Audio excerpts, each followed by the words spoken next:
Good morning, good afternoon, good evening, hello, wherever you are in the world, and welcome to the Paul Fletcher International Kart Circuit in Grantham, Lincolnshire, the United Kingdom.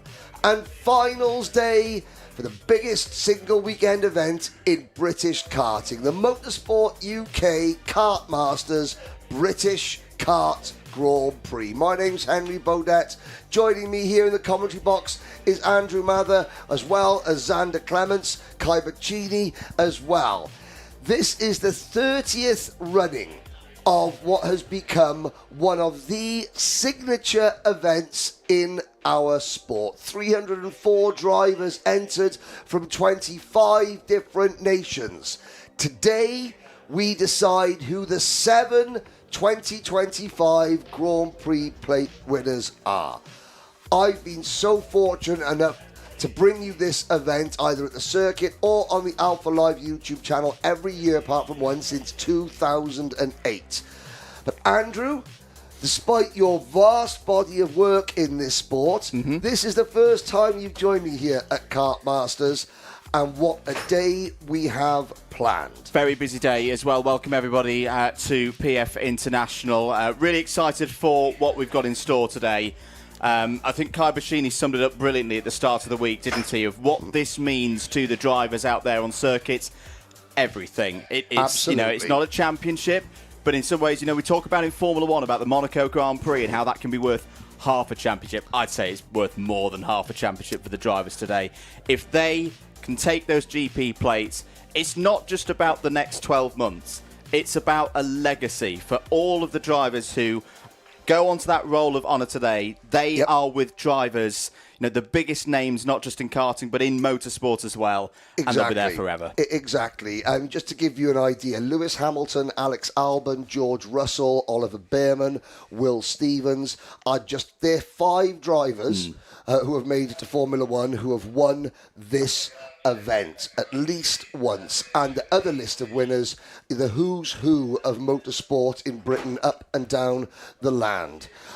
It's not just the two of us, obviously. Nope. For the first time ever, Alpha Live and Kart Chaser in the United States have sort of come together officially. Xander Clements from Kart Chaser is here, along with former BBC Young Commentator of the Year, Bachini. Now, we're starting a little bit early. Let's hear from them, and then I'll explain a little bit more about what we've got in store for you today. Because, again, the viewers, you are so important to us. We've got plenty of things going on the live chat as well. We're going to decide who the Ultimate Kartmasters champion is. There's a poll up on the site now.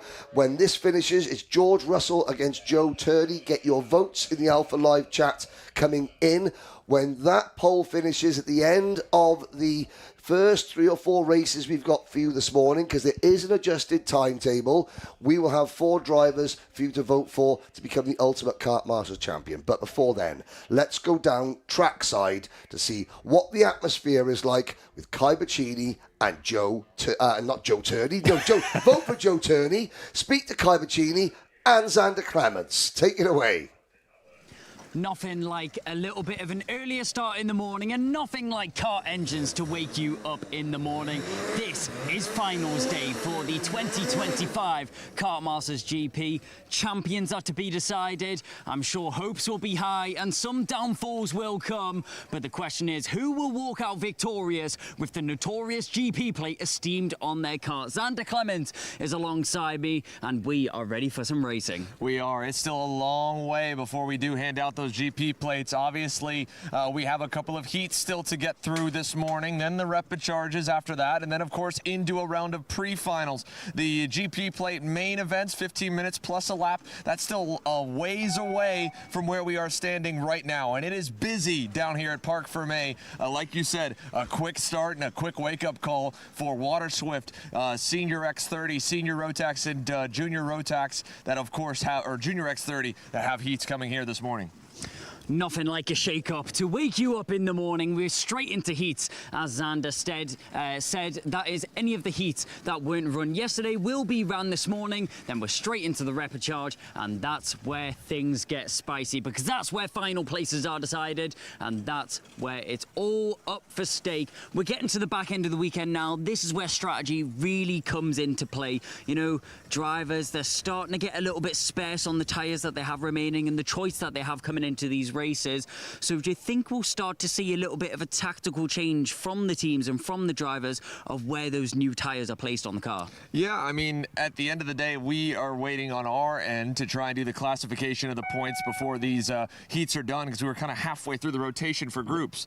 But that isn't to say that many of the teams or competitors weren't doing the mental math in their head and trying to do the scenarios of, all right, where do I need to finish in this upcoming heat race to be above the cut line and not have to fight my way through a repechage? And if I'm one of those drivers dancing the line and not having an ideal starting spot, maybe I do deploy that new set of tires just because I don't want to run the risk of not being on the grid for the main event today. Obviously, anyone going into the repechage, you would imagine they would be using new tires, but if someone, say, with a front-running pace ends up in one of those sessions, they might opt to say, you know what, I've got enough confidence to stay on my scuffs. I want to be on a level playing field with the front of the grid for the main, and I will try to make my way into that grid on old rubber and save that new set. So there may be a little bit of it, and that'll be something we'll both be able to see on the grid. Yeah, so anyone sat at home wondering why we have heats this morning, that is because of an incident yesterday, but gladly both drivers were taken away. Both drivers are now given the care that they needed, and a big thank you to the Orange Army for the help that they gave on the circuit, responding to the incident so quickly. But those heats are just about to come up, so back up to the comms box for that. Yes, thank you, Kai. Thank you, Xander. The reason we have races this morning, you will have seen yesterday on the stream that there was a nasty accident in one of the races involving Zach Starbuck and Fletcher Jameson. The young lad there in black, that's Flint. First of all, an update. Both Zach and Fletcher are awake and alert. They're in adjacent hospital beds, keeping their spirits up. Hopefully they're watching the stream. I know that Zach has a punctured lung. I haven't got information on Fletcher's condition, but they're up in bed next to each other in hospital. Yes, and the word is they're keeping each other's spirits up. Flint, we just posted there. He was the marshal at post 1, had his yellow flag out 1 second after the impact. Ryan, one of our runners here, was with both drivers 11 seconds after impact. And also, the ambulance and the marshalling team here, 45 seconds after both carts hit the barriers going under the bridge, there were 5 medically trained marshals, officials and race directors with the drivers. They owe their safety, they owe their life to their safety equipment and the training here from the Orange Army. There will be a presentation, there always is at Kartmasters, for the Marshal of the Year here. We are going to live stream that during the lunch break. I urge you all to watch in, and if you want to volunteer to become a marshal anywhere in motorsport in the UK, please go to motorsport.org.uk to see how you can become one of the true heroes of our sports. Couple of updates. You've done Zach Starbuck. Yeah, you know, Fletcher's also, you know, he's a bit sore, but he's okay. Yeah. Also an update on Ben Southgate. Spoke to Ben last night. He's a little bit sore, you know, of the head. He had a big incident as well. But you know, he's speaking, he's talking, he's all good on that front. Also, a very quick note as well. Big thanks to the air ambulance. We have got a raffle here this weekend about the raffle, raising funds for the air ambulance. So do be a big part of that. Big thanks for their support once again. Engines are fired. We are ready to go. It's time for the first heat of the day.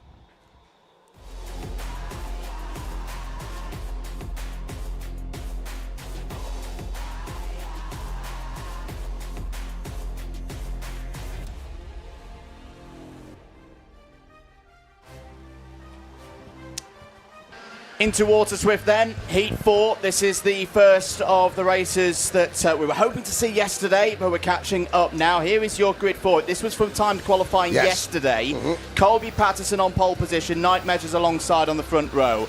Jensen Ackerman and Austin Newstead on row 2, George Clark and Harry Williams on row 3. In row 4, it's Lorenzo Di Pietrantonio and Alfie Davidson. Chester Forks looking for a good day. Starts on row 5 alongside Alfie Mayer, Luca Narroway and Christian Kobe on row 6. Then we have Daniel Ferguson, Efan Owen, Ilya Sami, Henry Clark, Austin Gibson back in 17th, followed by Charlie Clough. And the remaining runners, you have Margaris Kvetskis and Riley Murrow. Kvetskis on the Apollo, the first top 10 finish in a national level event for the Apollo chassis yesterday. Mason Hibbert, Enzo Butterazzi, Joseph Davis, William Bennett, then Orion Meta, Jacob Nairn, Harry Chapman, George Greaves, Alessandro Salas, Zach Champney, and still the final couple of drivers, Ruben Segu and Hugo Williamson. 2 rolling laps this morning. We have not had a warm-up session. So this is the first time that the track has been used by karts this morning. On board with driver number 29, Lorenzo Di Pietrantonio, the driver XL Motorsport. Clouds are darkening, but dry. Will that be the case for the rest of the day? That questionable remains to be seen. A big hello to the family of Donald Campbell, the late Donald Campbell, watching Luca Narroway in the Bluebird Special. The Ruskin Museum supported driver in number 17. A big hello to the family of one of Britain's most famous, most well-known speed freaks. I think that's the best word to call him. 10 minutes plus 1 lap then for Waterswift. Remember the results from the 3 heats completed so far. They're rolling through with those points. This 4th heat will help to set the grid for the pre-finals later on today. Out of the final corner towards the lights. Here we go then for Grand Prix Sunday.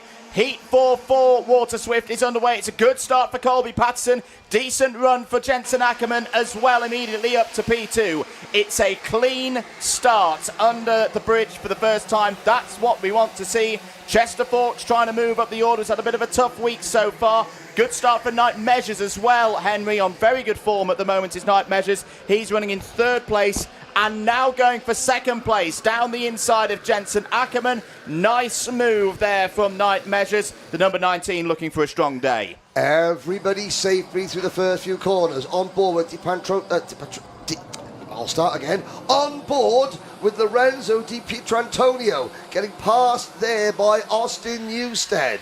Newstead in the number 4 cart as they go into the Fullerton S's. Now we plunge into Bobby Gain corner. There's the number 46 car, Alfie Davidson, making a move as they head round the Mike Wilson complex. Up front, Colby Patterson in the number 24 cart. Slightly anonymous on Friday, but has come out swinging yesterday. And of course, this is the 2nd heat that was due to take place yesterday evening. Everyone looks like they've had their Weetabix and they are driving very well. The big sigh of relief as everyone gets through the first lap cleanly. And Night Measures for the OMS team. Danny Curl, that team is going to undergo a name change as Danny Curl takes ownership of the OMS operation. And I know that Danny's got some help from Jack Partridge, a former TKM British champion, now working for the Aston Martin Formula 1 team. All the drivers from OMS had a nice good luck message from Fernando Alonso yesterday. Some updates from further down the order. The walking highlight reel, or speeding highlight reel at the moment, Riley Murrow is up 6 places. Oh, no, it's one driver off. And that is Riley Murrow. Well, there we go. First commentary curse of the day. Sorry, Riley. Blame me for that one. Has gained 6 positions. We'll lose them now. Enzo Butterazzi, one of the stars from earlier on in the weekend, had that brilliant qualifying and those strong performances in the heats on the first day. The Italian's looking good, up 9 positions, as though there's a change for the lead. Down the inside goes Night Measures on Colby Patterson. Through comes George Clark as well into 2nd place. Now, I've got a little bit of a thing for George Clark this morning. He was wearing some interesting trousers last night. They looked like, do you remember Captain Scarlet and the Misterons? Yes, looked like that. Well, I mean, fast driver, bad trousers, well, up to 2nd place. Unique unique. And George's sister was DJing in the paddock last night. There were 4 DJs that had flown in from Ibiza to DJ last night in the paddock, and George's sister, he was like, Henry, do you like my sister? I was like, pardon? I said, no, she's DJing. I was like, oh, and you know, very, very good. Very good. It was a good night in the paddock. Good luck. Izzy Bennett saying good luck to William Bennett. Alison Ackerman saying good luck to Jensen Ackerman. Lots of support. Please keep your support for the drivers coming in. We do need your votes in the poll, and we do need your support online. I know Michael Burke is watching from Australia. Now, of the Alpha Live cameras, we haven't had a race winner with our onboard camera yet, but Lorenzo Di Pietrantonio is siding his way up through the field, P2, and the kart in front is your leader, Night Measures, and you will see that the kart in front is growing because Pietrantonio is closing. Other drivers moving up through the field, although I fear saying this after I went for that last report earlier. Zach Champney up 13 positions in the number 61. So Zach Champney now up into the top 20. Harry Chapman also on the move. Out there, that's Riley Morrow's number 22 that goes no further in this particular heat. But Harry Chapman, I think it's his second race at the Waterswift level. He had his first one at the Shenington Super Prix a couple of weeks ago, but solidly up into the top 20 as well. A gain of 8 for the new driver, of course, in the Henry Gregory Motorsport operation. It is, and of course, you know, the Alpha Live crew here. We've got our biggest crew that we've ever brought to a British event all around the circuit. And producer James Fitzhugh is busy. He can't wait to film the first pass for the lead using the new Alpha Live onboard cameras, which I've got to say which I know the team have worked very, very hard to get going, to get working, to keep on the carts, because there might be 1 or 2 onboards that are sadly no longer with us because they were jettisoned from carts during the research and development phase of this new bit of technology, i.e. they fell off and got run over. Here we go! It's the bottom of the lead, and we're on board with Di Pietrantonio, and Night Measures is under pressure with 4.5 minutes to go. Night Measures has done plenty of running at the front of the field, but this is a little bit of a new situation to be at the very front in a potentially defensive mindset, perhaps. New fastest start of the race has come in from Mason Hibbert a little bit further down the order. Where is the move going to come? Here from Lorenzo Di Pietrantonio onto the bridge. Hopefully not on the bowl, because the reception's not very good up there. Down the hill, here we go then. Is the move coming in from Lorenzo Di Pietrantonio? Does he go for it on the brakes? No, not for now. I like that. That's good tactics. Yep. George Clark is only half a second back from these two. So a good bit of patience there from the Italian. Yes, indeed. With that reflective crash helmet that changes colour depending on how much sun there is. Hopefully we will see some sunshine today. There are rain cells in the area. Onto the back straight, into Bobby Game Corner. The XL Motorsport, number 24, Di Pietrantonio. Now, as they come to the Mike Wilson complex, look how they use the curb. This next left-hand curb coming up now. Will they get on it? Yes. And they use it to help rotate the car and then come off and hit the right-hand apex. Down the main straight, under the bridge, Di Pietrantonio bump drafting the race leader under the bridge, onto the bowl. Night Measures hasn't looked over his shoulder. That's key. That shows a maturation of the driver, because he's not worried yet. He knows that he's there. There's Luca Narroway, the Bluebird Special, trying to go side by side with Alfie May, I think that was. But up at the front, still nose to tail. Changes for 10th place. One driver we definitely need to keep an eye on through the course of the latter parts of the day, because we know when we get to the pre-finals, when we get to the Grand Prix, a lot can change. A driver can come alive on Grand Prix Sunday. Ozzie Gibson has just got up into the top 10. He's had a bit of a quiet week so far, but we shouldn't forget that he was a double-header winner of both finals in the British Championships at this circuit a couple of weeks ago. So keep an eye on the number 5. If he can hit his stride, he could still be a factor here today. And he was the first ever Waterswift restricted GP plate winner, was Ozzie Gibson. you know something, you can't please everybody. No sooner the Alpha Live get the brand new onboard system working, 4Rotor says it'd be great if you had rear facing cameras as well, or better yet, forwards and backwards facing cameras. Don't you worry, 4Rotor, that's in the plan, I'm sure. What cameras are used for the live onboard? Small ones. That's all I know, and light ones. Industry secrets. Oh yeah, we can't give away. You might be a spy. Oh, the Bluebird Special. Luca Naraway. He's behind the Good Times Racing number 11 of Hugo Williams there on track. But the Bluebird Special, well, it's deployed one of its sails. Yeah, that's going to be Luca Naraway into the pits now. All of these drivers need not worry about repêchages and cut-offs. They will all go through to the pre-final and the final, but that's not good news for Luca Naraway. He's going to be slipping down the intermediate classification order. Still no move yet from Lorenzo Di Pietrantonio, but that again is understandable for me because the chasing pack, now led by Alfie Davidson, is not far behind at all. There is Alfie Davidson in third place. Here we go, though, down the inside. Can Lorenzo Di Pietrantonio get it done? Yes, he can. There you go. Move for the lead. On board through hairpin 1. New race leader for Excel Motorsports. Already, Chris Simpson up at the Body Game Corner is fuming because we had some great shots. We had Katie Donaldson having the onboard shot of the week so far, crossing the line, and Lorenzo Di Pietrantonio has just taken the lead in the Alpha Live camera shot of the event awards.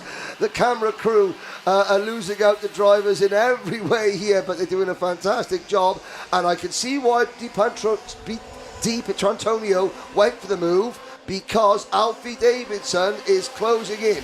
Then there's a slight gap back to Clark, Newstead and Patterson, followed by Butterazzi, Harry Williams, Ackerman and Gibson. The top 9 separated by less than 3 setup. So, there is Luca Naraway in the pits. The mechanic trying to get the panel fixed there. Alfie Davidson's already had one win so far this week as Colby Patterson tries to fight back there in that battle for 5th place. Down the inside. Oh no, that's all going wrong for Austin Newstead and George Clark. George Clark puts his hand in the air, loses a lot of positions, but Austin Newstead is stranded on driver's right-hand side, out of hairpin 2. Not a good moment there for either of the Fusion Motorsport drivers. And of course, Naraway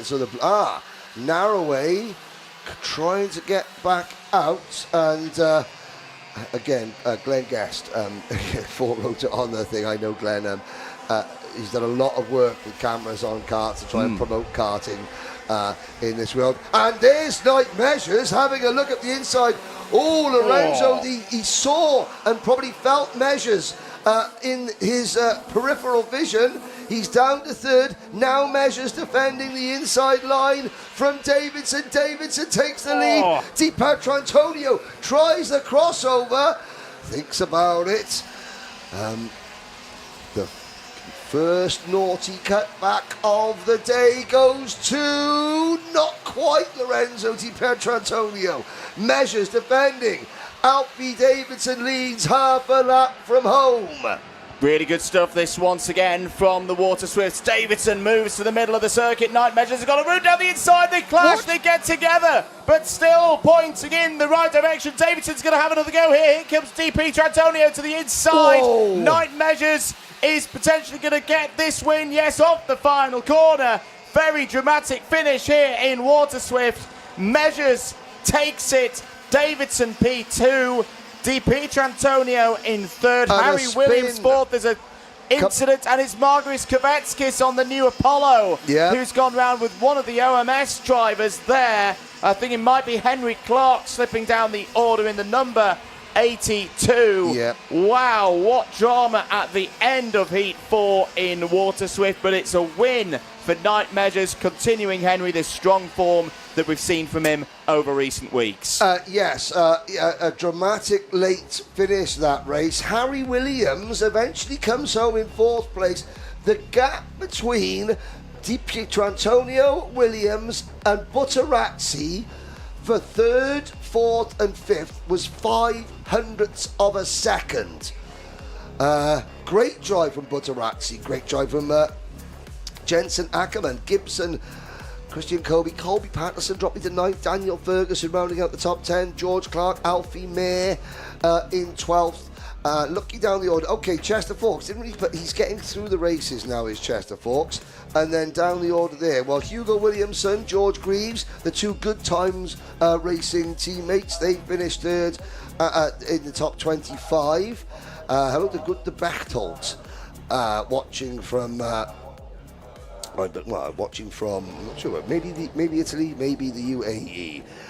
There is our camera cart, and Lorenzo, I think, can be pleased and proud of his efforts there as he heads into Parc Fermé. So that's the first of our 4 remaining heat races today.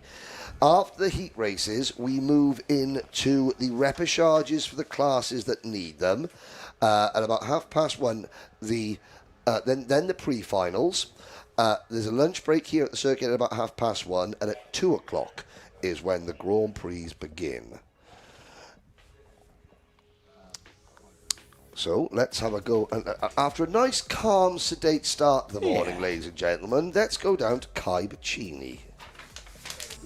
Some last lap battling between the 19 and the 46 saw Night Measures take the win over Alfie Davidson. A very, very close race once again in what was an exhilarating Waterswift race. We're going to try and get an interview. We'll get Alfie Davidson over. May not have been the win you would have been hoping for. It was a close battle between you and Night Measures. It was a really close battle, I'd say, all the way within the top 3. Was that a tough race for you? Yeah, really tough, starting from 8th, trying to get through the pack. We got through early on, and then just really, they were pushing, and I still caught them up, so happy with P2. So hopefully we'll be starting one second off first in the pre-final, but really happy. Alfie, thank you very much for your time. Sorry to cut that short, but cars are already back out on track, which that means there's more action going on up in the commentary box.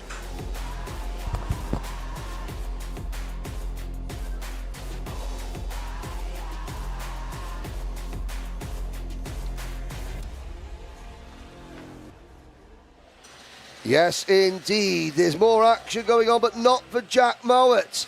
The Croc Promotion Cup will not start. Xander Clements joins me in the commentary box. Quickly take you through the starting lineup. Gus Lawrence and Gabriel Stilp on row 1. Callum Bradshaw and Harrison Mackie on row 2. CJ Bennett and Lewis Bird on row 3. There will be 2 rolling laps because warm-up was cancelled. We get through these races. Joey Brown and Lewis Goff on row 4. Kevin Lantinga and Jack Nettleship row 5. Hayden Eldridge and Cameron Edmonds row 6. Joao Castro, Tristan Powell, Roxanne Lantinga, Robbie Buckley, Monty Brathwaite, Alistair Cresswell. And the top 20 completed by Leo Robinson and Henry Gregory. Ty Mahia and Spencer Allen are next, followed by Jack Mowat, hopefully, and Marley Pareo. The final few drivers: Tiger Dixon, Daniel Bridson, Alfie Gallagher, Aaron Brown, Luca Mann, Zeph Nurnberger, Aaron Lask, Max Cooper, George Mayle and Jake Brook. Our onboard camera is the Dutchman, Kevin Lantinga, not Luca Griggs. I thought Luca Griggs was Kevin Lantinga. Luca Griggs is Kevin the mechanic. Xander Clements. It seems like it's been a long time since these drivers are on circuit. They've had all night to stew and to think about this race. Yeah, they have still, though, probably woken up and had maybe just a few minutes to chat with their mechanic and go over things. And even still, down on the grid and at Parc Fermé, many drivers were waiting till the last possible moment to enter the grid because the skies are still threatening here on this Sunday morning, and everybody had the wet tires on the kart trolleys ready to get into action and make the change. But ultimately, well, we're all on slicks, we're ready to go. And of all of your front-running starters here in the Senior X30 Heat, the only one who has been all but perfect and all but consistent through the heats is Callum Bradshaw. Everyone else of your front-running starters had one bad result. If the 225 can get another top 3 run or better, he will be looking strong for that pole position in the pre-final coming up. Senior X30 final heat race of the weekend. Lights out and away we go. Into turn number 1, Gus Lawrence moves across to try and cover the line. Going into the first corner, everyone safely under the bridge. Out onto the banking we go. And Daniel Bridge in there, I think it was Joao Castro on the Praga IPK kart.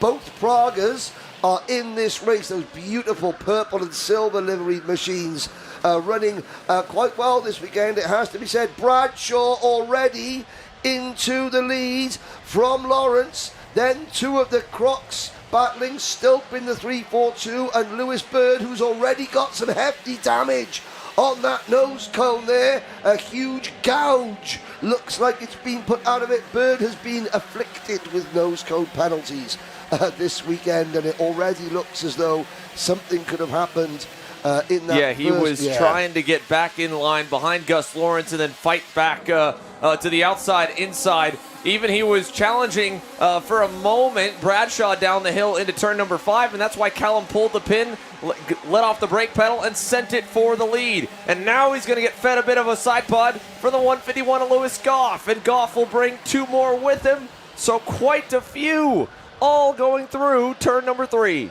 Now, the dreaded S word is about to be used before 9 o'clock on a Sunday morning. It's spitting.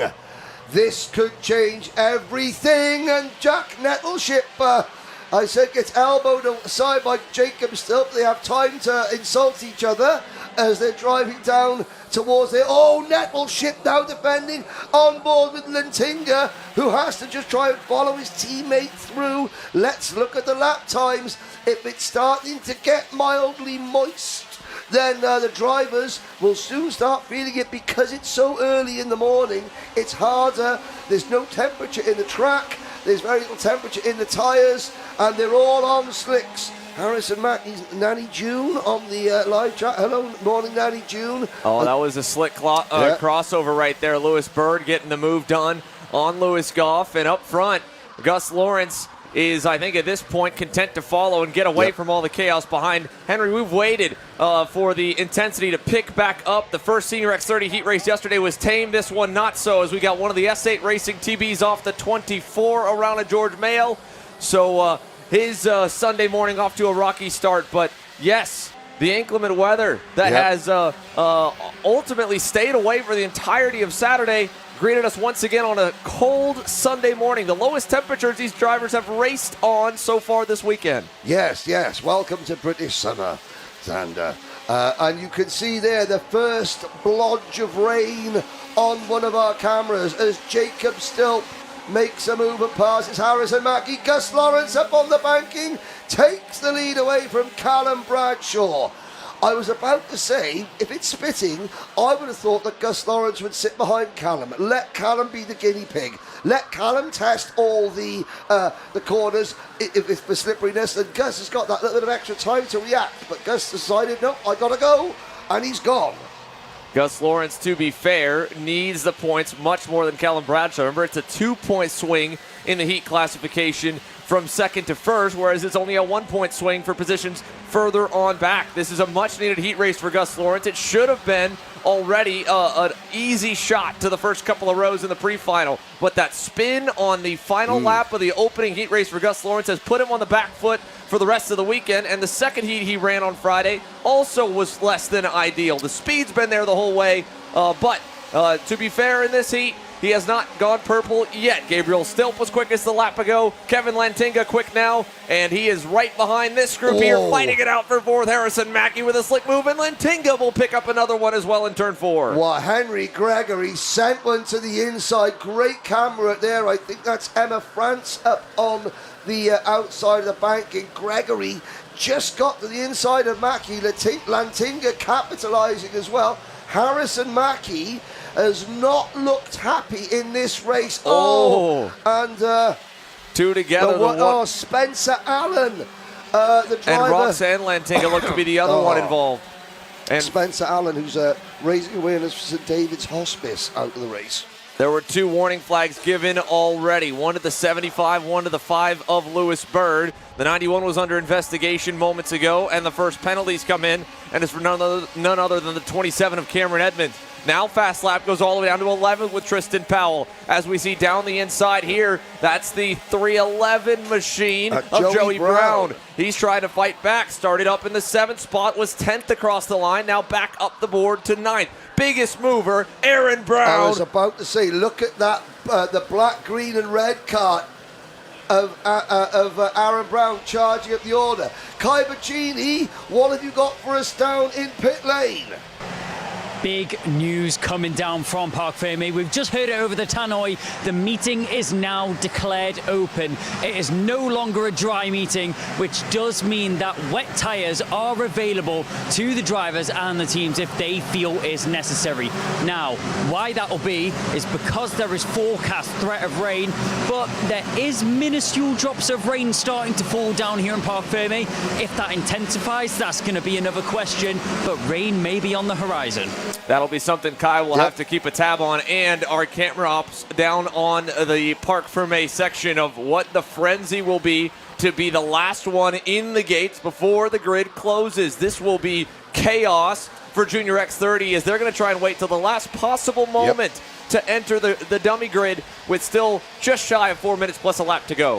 And then you've got, 30 odd karts trying to get through one grid gate together. Yes. You may have seen the viral clips from the British Championship a few years ago where karts are being launched off trolleys and people tripping over each other. And of course, at the start of this race, the meeting had been declared dry. So you weren't allowed to put wet tyres on. The race director has to declare it open before drivers are even allowed to think about wet tyres. And when the meeting is declared wet, you have to use wet tyres.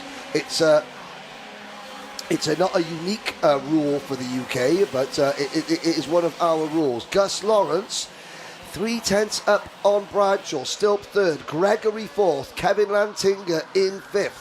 Then it's Lewis Bird, Lewis Goff, Joey Brown, Hayden Eldridge and Tristan Powell.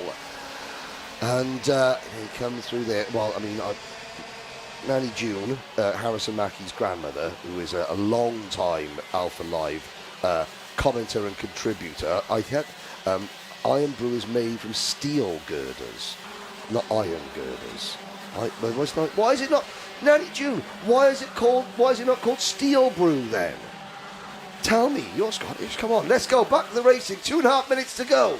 Check in with Aaron Brown. He's already all over Harrison Mackey now. So Nanny June, unfortunately, your favorite driver might be under pressure, and he's feeling the heat as they go down the straightaway. Callum Bradshaw now resets fast time, so at least that's good news for the Junior X30s that they should be good to roll to the grid with slick tires. But again, there's still time left in the session.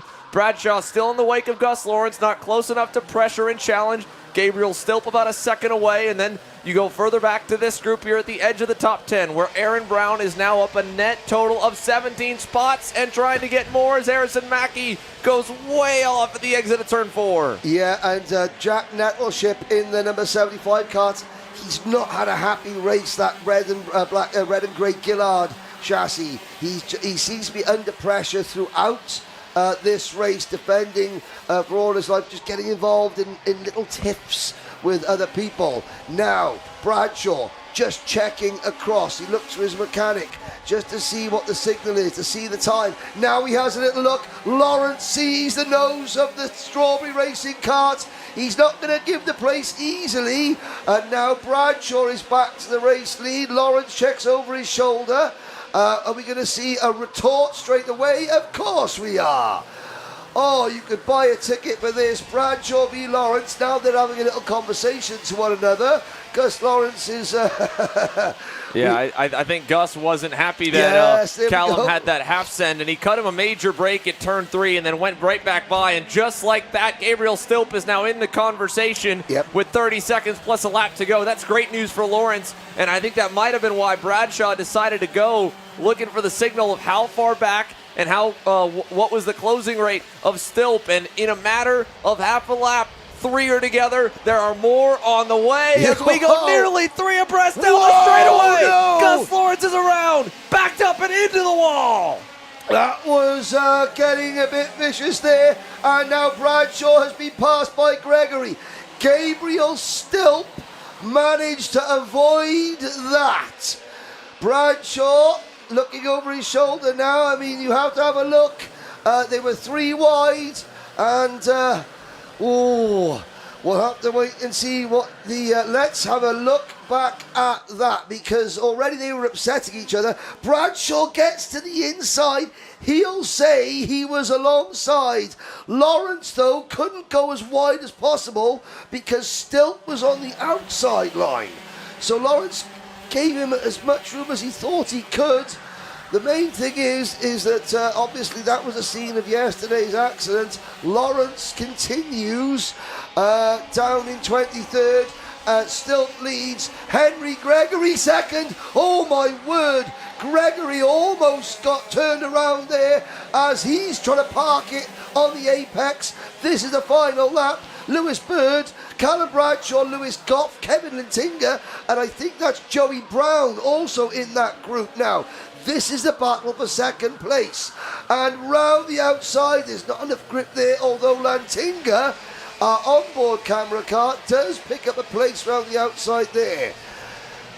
It is, the first race these were in, it was a bit sedate yesterday. They're making up for it here. Well, the lower grip, the cooler temps, the little bit of rain and droplets that has graced the racetrack here at PFI has completely changed the complexion of this heat race. Gabriel Stilp wanted a clean one. He'll get it for himself. Nearly 3 seconds out in front. Heat race winner to the line. What a fight this was. Henry Gregory holds off the cavalry over Bird, and Goff with a fast lap, and Bradshaw will cross the line provisionally fifth, as at the same moment he gets the investigation notification off the gantry.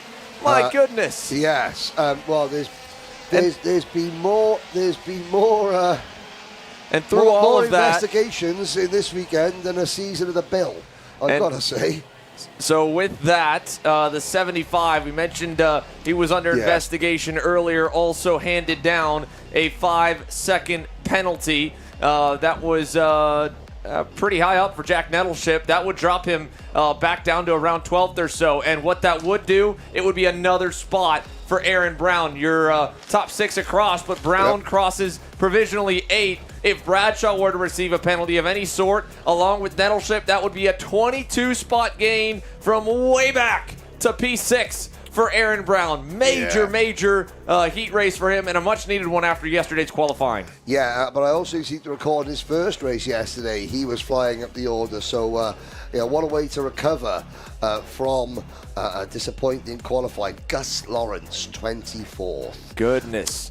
Those of you with lengthy memories will remember that the annual Gus Lawrence Reggie Dewey argument at Kartmasters for many years. I have a feeling Reggie Dewey is now. Oh, there is Gus looking.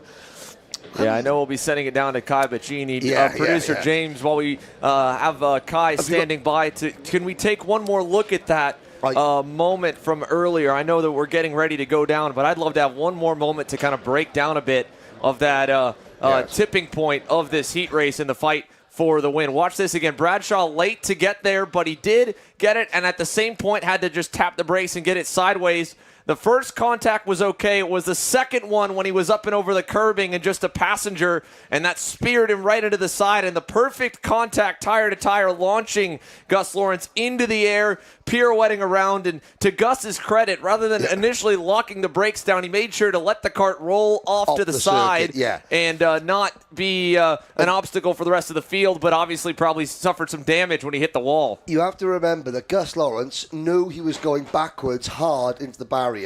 He chose not to brake. He increased his speed into the barrier to avoid sitting in the middle of the track.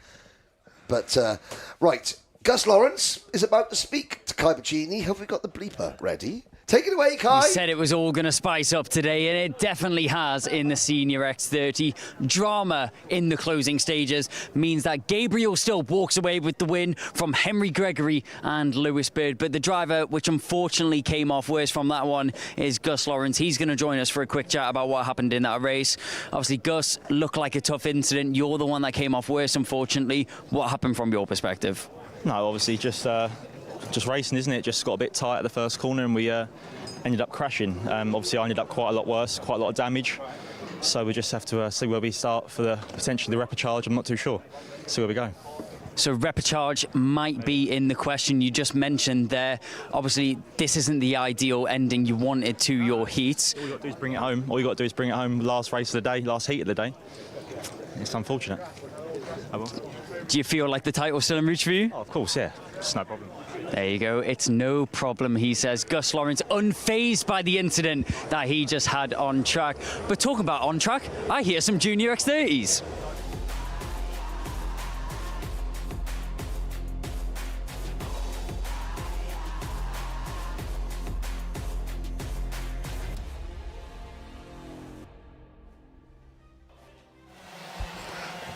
Junior X30, our penultimate heat of the weekend. The sky's still grey but dry, and it's going to be Riley Cranham and George Edgar on row 1. Nat Johnston with the Nat Stappen fan club well in attendance. Archie Owen, Finley Lines and Alex Wiley on row number 3. Sukmani Kira and Max Ewell on row 4. Harley Musk and Ben Cutsbland, Morning Fiona, and Jacob Marshall's Rocco Leon Shenton on row number 6. Oliver Vuo, Noah Sales, Jose Halfon, Ethan Woodward, Isaac Sayer and Dominic Perobok. Then it's Leo Einer, Alexander Di Benedictis, Finley Allen, Charlie Myers, Uncle Max Endicott, Lamar Chigarimba. I wonder if Lamar's brother Rashad has decided to come here to help his younger brother out today. He was with his girlfriend yesterday. What's all that about? Zach McDonald and Aaron Richardson. We are on board with Welshman. Our first Welsh onboard camera. Well, this is going to be a good one, obviously. He's sitting behind Finley Lines. I said hello to Ben Cutsbland's mum, Fiona. Just watched it yesterday, so for the reason why. Hello, Fiona. I'm glad that you're well still. And, here we go. Now, everyone's asking for a Nat Stappen interview. Well, the Nat Johnson fan club, have a word with Nat Stappen and tell him if he wants an interview to drive quicker and win the race. How's that? Then he'll get his interview. They're vigorously warming the tyres because the skies are leaden with, I would say, an awful lot of moisture up there. All week, people have been saying, "Oh, it's all going to be, it's great, but it's going to be wet on Sunday. It's going to rain on Sunday." I hope that doesn't come true. We are due a storm, but that's tomorrow. So let's see. There's Archie Owen starting P4. George Edgar looks over his shoulder. This is some of the signalling that goes on. Look, I love this. You can see the drivers, how they communicate with each other on the rolling lap. Edgar looks over. The lights are out. We're off and racing. Cranham has the lead. And behind Cranham, Nat Johnson up into P2. Everybody else threads their way under the bridge, out onto the bowl for the first time. And Finley Lines, I think, picks up one position. Over the bridge we go with the poleman Riley Cranham. Oh, we got a couple of cars up the bank in the middle of the pack. 4 drivers in total, all of whom are getting away. Lines and Owen side by side for P4's under. That was a good over-under by Archie Owen to hang on to 4th. Now he'll try to go down the inside once again and hang on to it. He will. So it's Riley Cranham with a nice start. Finley Lines with a 3rd try to get the move done. He'll get it and then get crossed up again. Archie Owen ultimately bailing out of that move and trying to think bigger picture here on this opening lap, which is so tough to do because, again, you have plenty of time to thought out on the out lap, on the pace lap, and then once you go green, the adrenaline rush hits and the instincts take over. But a lap in, you're still fit, plenty of time to recover and rebound and let those tires clean back off. and warm up. And for Archie Owen right now, he's got to do that quickly or he's going to get pounced on. Alex Wiley all over him. Further back, Rocco Leone Shenton already on the move. Ben Cutsblend as well. Look at this. All grouped up. Archie Owen, I think, got the move done again on Finley Lines at the top of the bridge. He did, and did you know? I mean, you noticed that as they went onto the bowl section, Nat Johnston stood on the brakes to try and get the undercut, and the left rear wheel was a good 6-8 inches off the ground as he really dug it in. Oh, there's a rear wheel right there. There's a rear wheel that is, not going anywhere on the ground. That, I think, was the number 274 VRE entered car of Dominic Perobok out of the race. Cranham, Edgar and Johnson, the two Mick Barrett Racing teammates. Once again, Rocco Leone Shenton with a rocket ship start here. Rocket ship Rocco on the move and a gap back to Finley Lines there in the 81. And up front, a battle has opened up. New leader George Edgar takes over from Riley Cranham. Here comes Nat Johnstone with an opportunity if he can get the exit down the hill. He didn't get a great one, got the kart a little bit out of shape. He'll be a bit far back from Cranham, but Cranham had the opportunity, waited, hesitated, and didn't get the good exit out of 4 and 5 now. It'll be George Edgar through 6 for the very first time here in the opening heat race of the day. Johnson runs a little bit wide on the exit. Archie Owen in 4th position. He's trying to keep Rocco Leone Shenton. I like that, rocket ship Rocco. When I said to you earlier, I said watch Rocco Shenton, he's great to watch. I wasn't lying, was I? He is 110, I hate to say it, he's 110% every corner of every single lap. Well, there's a skill to it as well, right? Not only going hard, but also being able to pick the field apart at the right moments. You only get a couple of corners to really hit your marks and take all of the laps that you've tested and practiced to be fast here. You don't normally get a lot of full laps to put together, but you get 3 or 4 corners at a time, and then either you're caught or catching another, and then you've got to make a move, as he did right there on Ben Cutsbland, and that's now moved him up the board, or on Archie Owen, up the board now into the 4th spot, or 3rd spot even. So Rocco Leone Shenton 4th, and Archie Owen back in 5th, and George Edgar still leads over Cranham and then Johnstone. Shenton has got a lot of similarities in their driving style to Macaulay Bishop. They're an instinct driver. They drive on instinct, on feel, on the seat of their pants. They're very similar to watch, I have to say. Ben Cutsbland in P6, Max Ewell 7th, Sukmani Kira up into 8th position. Finley Lines 9th. There's Piers Sexton giving a signal there, saying, "Come on, let's go." The world of mechanic signals is a whole world. It's a whole world unto itself, as I should say. As we watch Edgar Cranham, Shenton closing in. He looks to the inside. That was a mega send there by Rocco. Out. Right, first one of the day. Rocco Shenton off the bridge. There we go. Yeah, that was probably the most aggressive run through turn number 3 to take all that speed, go to the absolute edge of the surface, and be able to get the move done on Johnstone. And for a moment, it looked like Johnstone might have been able to set him up for a crossover, but he was so taken off guard by that pass, he had no answer for it. And now Rocco Leone Shenton can focus fully forward on the front two. You talk about going off the seat of your pants. Between the lower temperatures and racing this early in the day without a round of warm-ups to kind of bring the track to life, George Edgar is having to consistently feel this surface out, feel the racetrack out, and try to adjust to it. And as he and Riley Cranham show the way, again, it's all the pressure on him. Cranham content to follow until he sees a mistake, and then he'll pull the trigger to pass, because he could have gone at any point by now, but still at the halfway mark, he's okay to ride. But now as he takes a look over his shoulder, the gap is big. If that gap gets any smaller, if Rocco Leone Shenton closes up, Cranham will want to then send Edgar to the wolves and not get eaten himself. Exactly. You'll see Shenton looking over his shoulder as well, just to see the gap back to Nat Stappen and Archie Owen. You're right there, Xander. Cranham is probably thinking, look, I want to sit behind Edgar, because if it does start raining, Edgar's the guinea pig. Edgar hits the wet stuff first. However, he again keeps looking over his shoulders, and you can see the engines of the kart there just making the grass flutter in the breeze. And even still, the track is picking up speed lap by lap.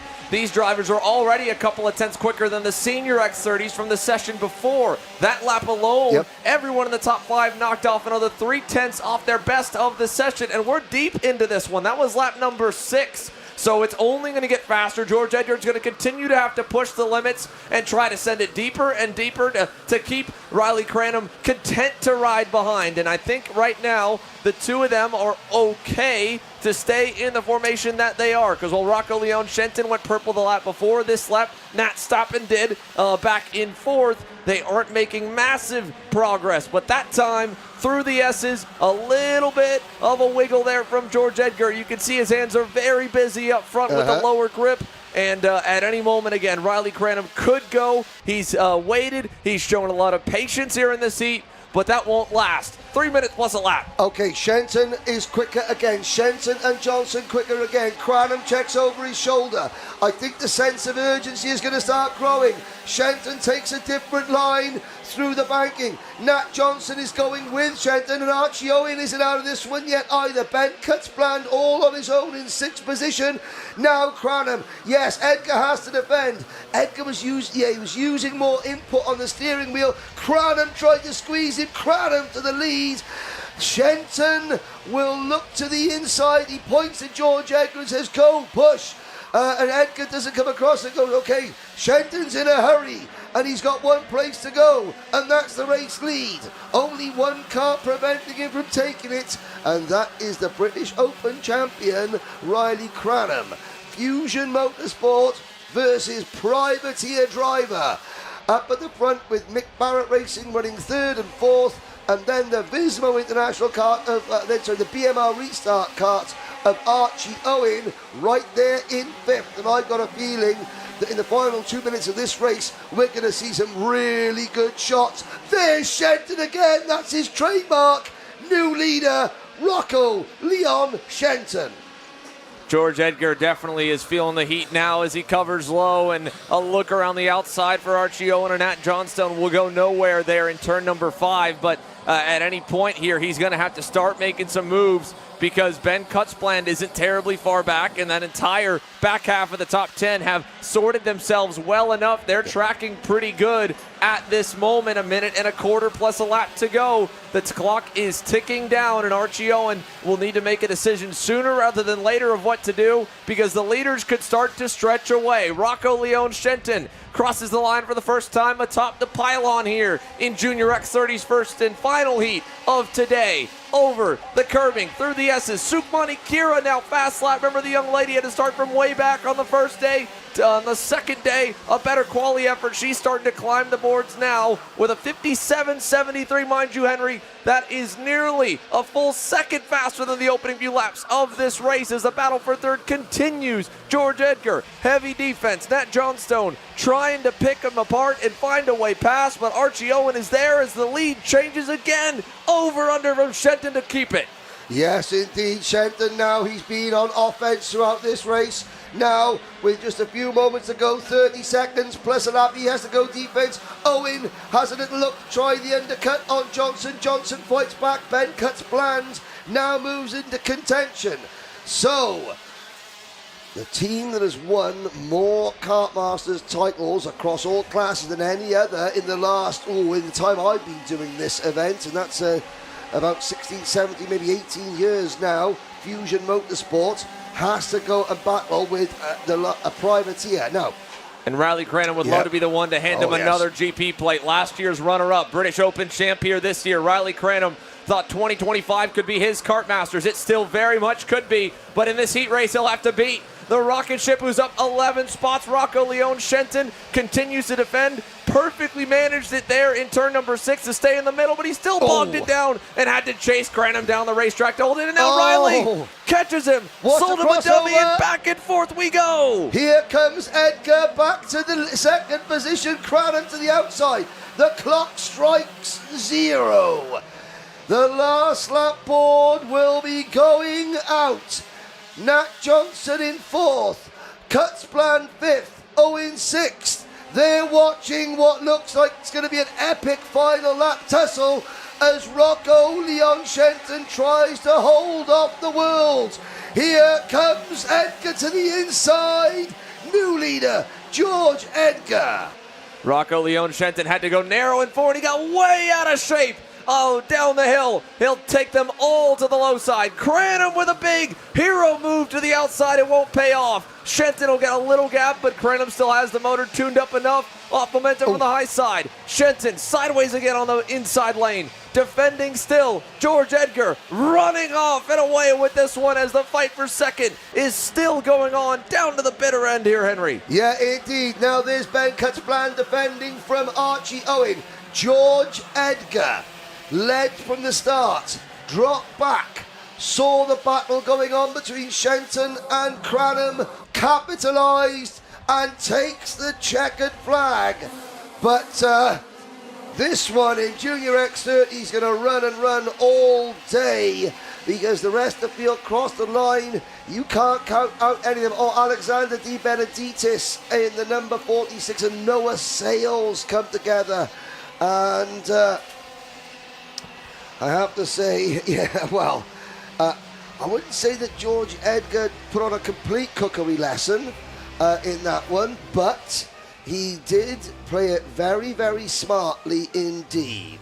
That race, to me, with how much action was going on, Henry, had to be the perfect example of how tough it is to lead here at PF International. Oh, yes. As soon as Rocco Leon Shenton got to the lead at the pace he was tracking, you would have thought that he would have walked away. But no, once you get to that first spot, that first driver through the wall, through the dirty racetrack at the back of the field, the midfield, even the front of the field, they're kicking up dirt, you have to clear the path. And the grip level drops tremendously. It's been entertaining to say the least because of that aspect of the racing that just keeps the front pack together no matter what. Exactly. It's what I said to you earlier, the track races really well here at PF International.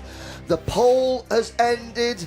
Our final 4 drivers in the search for the ultimate Kartmasters champion has been decided. Finley Lines has there was a lot of commotion on the cooldown lap, Henry. There were the front of the field was taking their time to make their way to the scale house, and the middle were all jockeying amongst themselves. Yeah, now we have already had 3 drivers sent home from this meeting for retaliation on the slowing down lap after sessions have finished. And there has been quite a bit of exclusions. Now, that said, before we do send it down to Kai Bachini, I imagine he's queuing up potentially George Edgar or some of the contenders at the front. Let's give a little bit of love as well to the hard chargers. How about Zach McDonald up 10 from the back, Charlie Myers up 10, and Aaron Richardson up 17 positions in that heat race. A massive, massive run for Aaron. There was the warning flag given for Riley Cranham, a 5-second penalty as well handed further down, but no time for that. Let's go down to Kai for a little bit of a debrief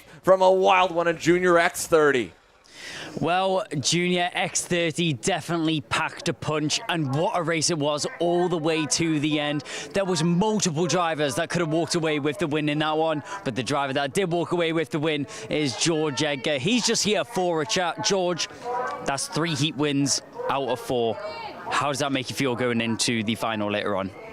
Yeah, it's made me feel really confident. Obviously, the one heat win we didn't have, it was a bit unfortunate because we ended up being in Group C, which then leaves the other side of the grid with the tyre advantage. So unfortunately, we didn't manage to clean sweep the weekend so far, but it's looking really strong. Well, thank you very much for your time, George. That was your Junior X30 final heat winner, 3 out of 4. Remember the name, George Edgar, when you're watching the Junior X30 final later on. But there's more karts out on track, which means back up to the commentary box.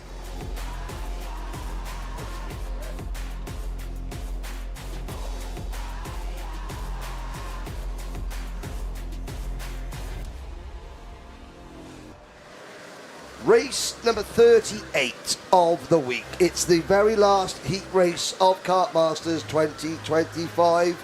A day late, but certainly not a dollar short. And it's our pole sitter, Charlie Smith, carrying the onboard camera. Charlie Cox alongside him in row 1, number 1. Ewan Charman, Harry Bartle, Lewis Gilbert, and Macaulay Bishop, row number 3. Row 4, Freddie Lloyd on the inside for Team Evolution alongside Joshua Turnbull. Henry Gregory and Matty Hingley will round out the top 10. It'll be Joshua Graham and James Tester back on row 6. Jack Gillingham and Ollie Goodyear are on row number 7. Connor Tubby and Harrison Crowther, row number 8. Victor Hansen and Liam Hartley on row number 9. Mikey Walker and Kai Veach on row 10. It'll be Charlie Webb and Ty Mahia on row 11. Jaden Thean and Joe Fox back on row number 12. Brandon Truman, the big dog, and Adam Woodham are on row number 13. Jack Lilly and George Holbrook, Lizzie Mentier and Jeremy Montgomery Swan, with the Rast floor drivers Adi Schmetter, George Hart, Harry Bloor and Leonard Gagnon. The poll has closed. George Russell with 53% of the vote after over 200 votes were cast knocks Joe Turney out of the search for the Ultimate Kartmasters champion. Now, at the start, or at some point during the pre-finals, after the repêchages, when the pre-finals get underway, we will give you the final 4. You will be voting for the rest of the day between Ben Barnacote, George Russell, Alex Albon and Callum Bradshaw for the Ultimate Kartmasters champion as we enter the closing phase of the 30th running of this event. Here we go into the tram lines, lights are out, we're off and racing, and they all try and squeeze to the outside line going through turn number 1. Charlie Smith and his Strawberry Racing teammate Charlie Cox are leading the way, and everybody, somebody right at the back of the field, they're running wide going on to the bridge, but a very busy start. You can see Lewis Gilbert now trying to send one round the outside. He'll pick up 1 place, will he? Yes. I love the live chat interaction here. We hope more of you continue to join us all day. Me Solo 42, a freedom race. The American Charlie Smith leading the way here. And again, he's been over here living for about a year and a half. I met that young man back when he was in his mini days years ago under the tutelage of Christian Brooks. He said, Xander, this kid's going to be a star. For the last year and a half under the tutelage of Callum Bradshaw and that Strawberry Racing camp, he's been fast. However, his teammate Charlie Cox now has faded to 3rd, and he's got a challenge already at the end of the opening lap. What a final sector for Lewis Gilbert. He's right there on his heels as they complete lap 1. The Diamond of Dalry having a little look around the outside. Not quite. And this is something that Charlie Smith has learned. I'll pick up where you left off. When Charlie first came here to the UK, he was, I won't say out of his depth, but he was a little bit like the rabbit in the headlights. The difference in British racing from what he was used to back there. He has adapted so well. Now, Gilbert, one of the most experienced drivers we have here, takes the race lead. Good morning, Cage boys. I'm very good, thank you for asking. Gilbert, meanwhile, well, I'm not as good as Lewis Gilbert because Lewis Gilbert's leading this race. Smith following. Then it is Freddie Lloyd.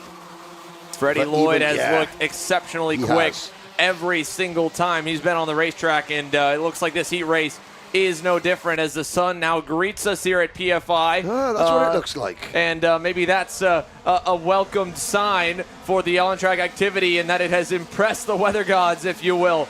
8 minutes plus a lap to go, 2 down now. Lloyd, purple, fastest on the circuit, and partly because everyone here in this group, a number of fast drivers are fighting amongst themselves. Look at Macaulay Bishop there, trying to fight his way through it all on the one plate. He's on the outside now as they'll train down the inside, way back from the top 3. A 3-pack for 4th as well, and then 7th on back is just a blender, it looks like. Charlie Cox, your off-pole sitter, trying to fend him off. And then ahead of him here, there was the fight there between Harry Bartle. Ewan Charman and Henry Gregory. Is to the wayside goes the 166 machine. Jack Gillingham. Yeah, Jack Gillingham. I was speaking to Jack last night. He's a very tall driver. He's about 6'3", is Jack Gillingham, which means that, you know, he's got very little movement room in terms of seating position. He's sort of hunched down in the kart. He's been driving really, really well. This Kartmasters had a great Friday, not a great Saturday. Hopefully Sunday will look better. But if anything, these conditions will favor the taller drivers, the cooler temperatures, the lower grip levels, especially the opening few laps. So going wide there, that'll hurt him. Fast lap goes all the way down the board to 20th with Jaden Thean because the racing has been fierce up at the front. Let's check back in. Charlie Smith trying to take the spot back from Lewis Gilbert. Good stuff. And he will. That was a nicely timed move. He pinned Gilbert into the dirty line, kept him there through turn 5. He won't have to worry too much over at turn 6 and behind the Hunter Motorsport entry of Ewan Charman picks up a spot there. And Henry Gregory, obviously Gregory had 2 heats this morning because he's doing 2 classes. We'll get into the double duty drivers. There's about 10 double duty drivers. Gregory, as luck would have it or not, 2 heat races in the first 4 this morning. But luckily for Henry, his first race in Senior X30 was really, really good. Obviously, that's got him fired up, and he's got that MLC Motorsport kart wound up like a top as Gilbert passes Smith into... Gilbert goes back through, and there is the Harry Bartle kart. Bartle, another of the Strawberry Racing drivers, he's been there or thereabouts as Harry Bartle, and now we're starting to see him begin to up the ante as Gregory runs a little bit wide there. Charman on the outside will try the undercut, no, and Charlie Smith in 4th place, again, just hanging on. And off the track has gone. That was a KR Sport machine. That was a bit down the board. It looked like, I think that might have been Adish Mehta, and it looked like it might have been George Hart as well, or maybe Ty Mahia. Yeah, we'll see the ones that don't come through. It was, one of them was Victor Hansen, and possibly the other one, Adam Wooden. Oh, no, much better call there indeed. And let's go halfway. Fast Freddie Lloyd now starting to open the gap a little bit as Macaulay Bishop goes purple, and that right there was a bit of argy-bargy from the 77, Henry Gregory. Yes. Greg's on legs, Greg's on legs, showing the elbow as well in that corner. As here's Smith now. Look at Charman at the inside. This is what the driver will try and do. Now, Charman looks over his shoulder. Watch him swing out to the apex. No. Smith will try and get the exit out of the corner wide. Charman looking left, looking right. That tells the driver, the driver I'm trying to get, he does not want me to pass him. He's looking around, driving down the middle of the circuit, and he gives a signal to Smith, and I think Charman realises, he's let 3 people go there, so that's again. I think he wanted Charlie to follow, and Charlie saw that as a weakness there and an option to go, but the bad news for Charlie Smith, now he's got another fast driver on his heels, already going. He'll chase him down. It's Macaulay Bishop in the 1 plate, but he will be able to fend him off as Macaulay holds back. And a wise decision by Macaulay Bishop, who has been very racy and aggressive, but it's paid off for him for the majority of the heats here this weekend. He doesn't need a mega result here this Sunday morning. He just needs a solid one. As long as he can hang on here inside the top 10, knowing that the inevitability of penalties to potentially promote him even higher should put him in a very safe spot inside the pre-final, well above the cut line for any of the last chances that'll be needed to be taken for the drivers in the repechage sessions coming up. 3.5 minutes plus a lap to go here in our final heat race of the weekend. Yes, and Lewis Gilbert closing in now. Of course, we've mentioned several times the incident that took place yesterday. I just had a message from Zach Starbuck's mum, Leah, and Leah wants it's from the entire Starbuck family. They want me to they want to pay tribute to the safety crew here, the marshalling team, for looking after Zach so well. We'll give you further updates as you join the broadcast, but from Leah Starbuck and the whole Starbuck family, they just wanted to pay tribute to the staff and the circuit officials, the safety team here at PF International. Already the marshals have had a bit of a workout this morning because the drivers have come out swinging, including Freddie Lloyd, who shows Gilbert the grass, and Gilbert falls back into line. This is going to open the door possibly for Harry Bartle. Gregory in 4th and Bishop is 5th. This is the type of race where the driver in 4th or 5th position normally ends up winning. When things get this tetchy between the leaders, and Freddie Lloyd does not want to be passed. He was very, very vociferous in his defence there. Smith he's faded to 6th position. He's got Matty Hingley for the Ultimate R team behind him, Joshua Graham, Ewan Charman and Josh Turnbull. Then it is James Tester, Harrison Crowther, Ollie Goodyear. Down the order, Brandon Truman has fallen back. Jerry Montgomery Swan is trapped down in 28th place, and Adi Schmetter only 30th. Big outside swing here from Henry Gregory. It will not give him anything to work with quite yet here, as the lead is still heavily defended by Freddie Lloyd, covering the low side off now, even through Bobby Gain, and now over to Mike Wilson Complex. Here comes Macaulay Bishop. In just a matter of 2 laps, he's been flying in the back sector of the racetrack. He'll now make it 5 deep up front. Minute and a quarter plus a lap to go. There's a lot of racing still to unfold. Will we see any more fireworks here on this Sunday morning of Kartmasters? Under the bridge we go for the lead. Charlie Smith further back, following along with the Tony Kart for Strawberry Racing. His teammate Harry Bartle in the middle of all of this as they go up and over the bridge. Yes, and behind them, there come the 5 at the front. It is Lloyd for Team Evolution, Craft Motorsports, Lewis Gilbert, Harry Bartle for Strawberry Racing, Macaulay Bishop for Dan Holland Racing, and Henry Gregory for MLC Motorsport. 5 drivers, 5 teams, 1 win, 1 first place. They're through the Fullerton S's onto the back straight now. Lloyd, he has, since taking the lead, he has defended it with vigour. As they come out of the final complex, it's going to be another win for Freddie Lloyd. 2 laps still left on the board here. Still more time if he can hold on. I will say a big shout out to the Dan Holland Racing boys. Yep. They have woken up with force here on this morning, as a little tap there is given by Gilbert to the leader, because not only is Macaulay Bishop consistently the fastest driver on the circuit, up now 10 spots is Jaden Thean, further back clawing his way now up to 13th, and still with more time to go. Up front, here we go again, down the inside, and an over-under from Bishop. That'll get him to 3rd now. He continues to slowly work his way up, and he's all over Gilbert as Charlie Smith is a big moment on cam. Yeah, no, I mean, we didn't see what was going on behind. Maybe that was the time where Glenn Guest's idea of having rearward-facing cameras would have been an idea, because Charlie Smith... and they were quick right on that as well. Matty Hingley with a penalty coming. 5 seconds for him. Multiple drivers have been under investigation in this session alone. And as we follow along, Smith now outside the top 10 in this second group. He'll need to make up some spots here on this final lap as we enter it now. Freddie Lloyd continues to lead and try to fend him off, and Lewis Gilbert's now got to deal with a very fast Macaulay Bishop, who is looking to the inside in turn 3. Can he get the job done? Yes, he can. Another spot for the number 1. Yes, indeed. Down the hill.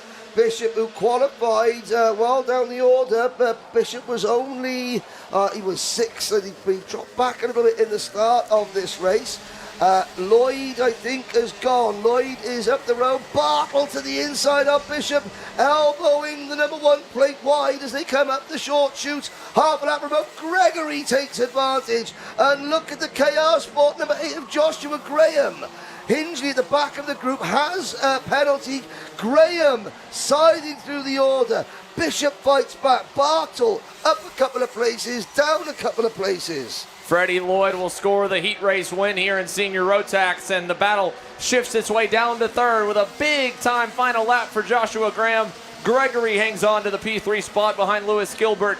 Bishop will end in 5th. Another 5-second penalty, this time for Jeremy Montgomery Swan in the 57. That'll drop him basically to the rear of the field, and I think it may have come with contact with George Hart or the like, battling down the board, but quite a battle that kept our focus up at the front. Freddie Lloyd manages to keep them all at bay for those final few laps, and Team Evolution will score the final Senior Rotax heat race checkered flag to Gilbert, Gregory, Graham, Bishop, and Harry Bartle there for Strawberry Racing.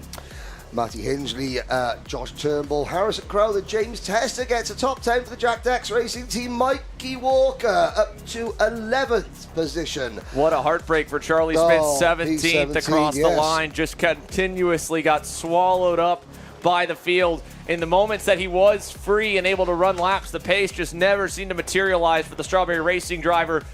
He will inherit a few spots off penalties because there were quite a few. But Freddie Lloyd will have no worries about any of that.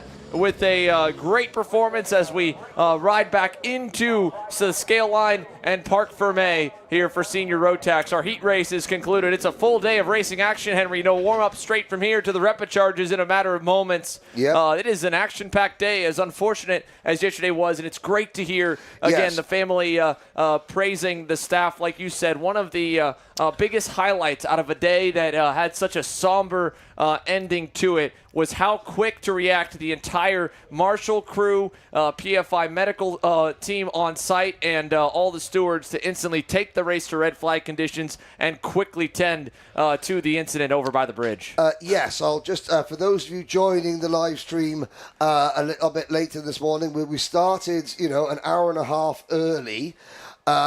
Because yesterday in the junior Rotax, well, I tell you what, we'll come back to that later. First of all, let's speak to Kai Bachini down in the pit lane, then we'll explain what happened yesterday. In the end, it was Freddie Lloyd, Lewis Gilbert and Henry Gregory which walk away in the top 3 of what was an exhilarating final heat of the morning. Henry, obviously this race was supposed to take place yesterday. Was there a bit of tension coming into this morning building up to it? No, not really. I mean, we still got the same game plan. Just go out there, see what happens, and then just go from there. And then we won that one, so obviously went quite well. Winning 2 out of your 4 heats, you're going to be set in a good position for the final and the pre-final as well later on today. What is the strategy? Is there any team talk going into the races later on? Not really. I mean, there's no strategy. It's just more like just go out there, see what happens, and then just go from there. It's just plan out when you're out there. Freddie, thank you very much for your time. That was Freddie Lloyd, our winner of the final Senior X30 Heat of the day. That'll be the 4 heats out of the way this morning. We had 4 heats which carried over from yesterday, and now we are making our way into what is going to be the repechage races for anyone that has just fallen a little bit short of the mark, and that does mean they get a second chance to make their way into the pre-final and final that will take place later on today. We're going to take a quick ad break before we jump straight into that. Welcome to Lincolnshire Competitions, a game of chance and a lot of fun. Not just in Lincolnshire, but for everyone. If you're looking for a competition site, then look no further. With a friendly community of 70,000 members, over £7 million in prizes have been won, and over £1 million in prizes given away. Instant wins are paid out within 24 hours, and our staff are always on hand to help. From cash and cars to laundry and food bundles, we have something for everyone.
Welcome back, everybody, to PF International Kartmasters 2025 on Grand Prix Sunday here in Lincolnshire.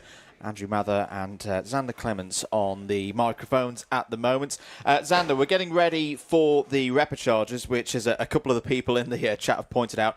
In Atlantic side, that's last chance qualifier time. Yes. Always a tantalising prospect when it's, that last point at which a driver can qualify through, and it's a bit of an all or nothing race. Yeah, quite indeed, right? This is an all or nothing. This is go or go home for, unfortunately, a good chunk of the drivers you're about to see here, kicking things off with the Junior Rotax Repêchage. Their Kartmasters weekend will end here. Those that do transfer out of their Repêchage will be able to go then into the Pre-Final to try to improve their starting position. From we greet them all on the front straightaway that you're witnessing right here for the Kartmasters main events later today. But yes, back in America, that was the first question I had is where the term repechage came from. Yeah. Obviously, so many racing terms, you grow up getting used to them in wherever you may grow up. And of course, for me, across the Atlantic. So I'm used to the LCQ or last chance qualifier or B final or B main. But repechage, new to me this weekend. Yeah. Same concept, though, right? It is all about charge your way forward, hope that ultimately the cards will fall your way and you end up getting one of those final lucky tickets to the big dance in the afternoon.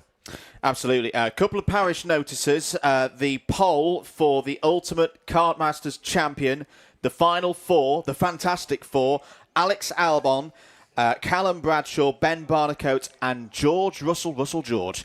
So get your votes in for which one of those four drivers, the histories that they've had at this event, which one of those drivers, in your opinion, is the Ultimate Kartmasters Champion. And also, if you're enjoying the broadcast as well, do give us a like and a share as well. We're on this big push this weekend to try and make the event the most watched karting event in 2025. For now, though, let's head down once again to Parc Fermé and to Kai Bachini. As we have just mentioned, Repêchage is going to be the next races out onto the track. We're going to kick it off with the Junior Rotax class. It's going to be Sebastian Clark and Kevin Ivanov that are starting on the front row of this grid. Now, it's not just the front row that we need to pay attention to, because in these Repêchage races, it is the top 6 drivers that will qualify through and make their way towards the back end of the pre-final grids. As we've mentioned time and time again, over the course of this weekend, if you make it into the final, you have a chance of winning. We've seen it before. Brandon Clark a few years ago. We nearly seen a repeat as well last year with Gus Lawrence going 31st to 2nd as well. As long as you find yourself on that final grid on this Sunday race day, you still have a chance of walking away with that GP plate, and that is going to be the hopes and dreams of every single driver that even lines up on this Repêchage grid. 6 drivers make it through, so that top 6 spots are going to be hot and ready, and I'm sure they will not be decided until that checker flag flies. It will be pandemonium, it will be chaos, but that's what we expect from the 2025 Kartmasters Grand Prix, and this is where we get into the meat of the action, and this is where it all starts to go up in the air. Once again, Sebastian Clark, Kevin Ivanov will round us off the front row for this Junior Rotax Repêchage race, which will be getting underway very shortly.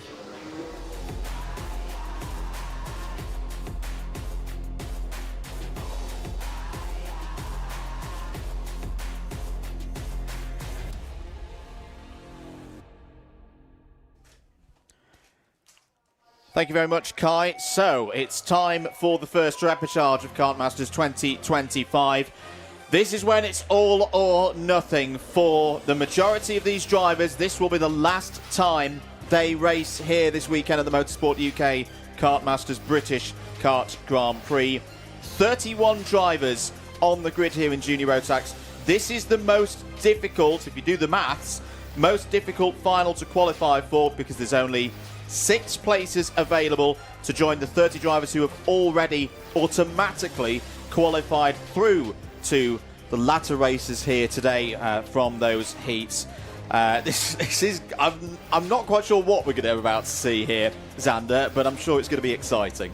Well, you would think, obviously, if you're a driver starting towards the front of the grid or inside those 6 spots, maybe even on the bubble spot in 6, that, well, okay, I've had pace around the drivers that I'm starting next to and nearby. I should be okay, but how many times have we seen a fast driver have a bad heat or 2 bad heats, whether it be penalties or crashes that have marred them down the leaderboard in classification? There are many fast drivers, as we'll get to the starting grid, that will be buried in the field and charging forward. So even when you're in the place here of Kevin Ivanov, where you're starting at the pointy end of the field and you think that you're going to be in a safe spot to fight from you look down that leaderboard, you look down the starting grid, and you see, oh wow, that's a fast one. That's a driver with top 5 pace. That's another driver with top 3 or maybe even winning pace that you know will be charging up towards you. So even when you start in the first couple of positions, you're never safe in a repechage. No, definitely not. I'm not going to say who they are, but I've just put 6 little crosses next to the drivers that I think are going to go through. So we'll see how many of those come true. Not impossible, of course, to come through one of these repechage races and go all the way to winning a GP plate. It has been done before, but as we say, if you've had a tough weekend up to this point, this is all or nothing time. You've got to bring your A game to this one. Let's take you through the grid then. Who is in the repechage? Who's competing for those 6 spots? Sebastian Clark has pole position for this race. Kevin Ivanov starts on the front row as well. James Kell for Coles Racing alongside Jensen Chalk, definitely one of the names to keep an eye on. A Rotax Grand Finals winner, of course. Jack Collinson and Harry Holland, they're the last 2 drivers who on the grid provisionally hold those 6 spots to go through. Daniel Hartley and Connor Large will start on row number 4. Noah Barham on row number 5 on the inside of Finley Smith. Lamond Wilcox on the outside of inside of row number 6. Callum Sims on the outside in 12th. Row number 7, Harrison Bishop and Jack Beasley. Alfie McBain and Zach Starbuck due to go from row number 8. Zach Starbuck will, of course, not take the start of this race. Alex Shepard and Finley Lines on row number 9. Isabella Stransmore-Wilson on the inside of row 10 alongside Ed Spain. And then it's Harvey Sargison and Ryan Gill on row number 11. Sam Kohler and Hugh Hobson back on row number 12. Next up on row 13, Toby Farthing and Nathaniel Gray. Samir Paul and Lloyd Palmer go from 14. Harry Friel and good to see DeJean Bennett there on row 15 will take the start in this one. Shea Hilton will be the final starter on the lineup back in 31st. So we have a little ways to go as we get set to go green. Zach Starbuck, Harry Friel, we believe may not be out there. So we will have 29 of our original 31 slated starters. And again, a well wishes and a speedy recovery we'd like to send to Zach Starbuck's way.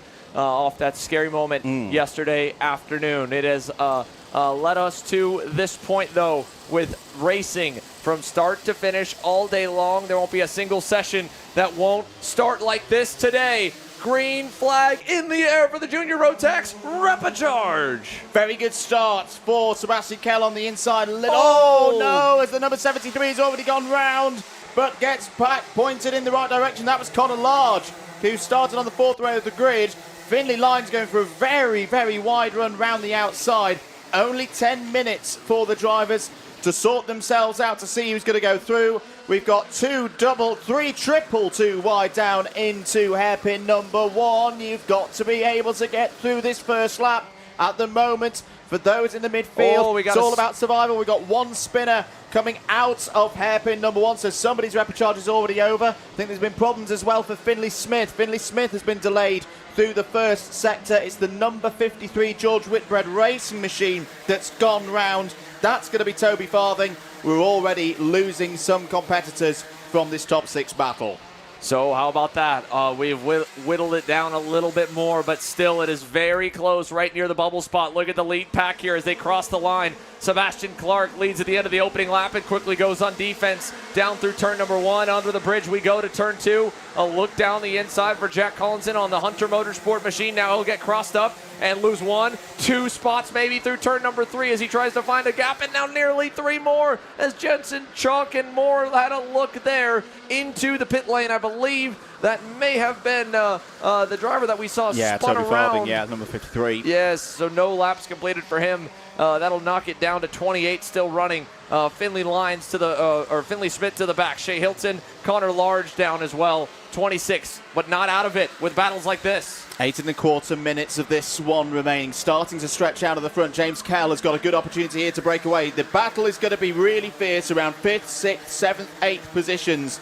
This is where things are going to be decided. You've got Harry Holland in there at the moment in the 77. Alfie McBain, Callum Sims as well. Jack Collinson is going to need to use all of his experience. A lot of racing in Britain, of course, also races over in Latvia. Down the inside, Noah Barham. Noah Barham would not have expected at the start of the week to be in this repechage.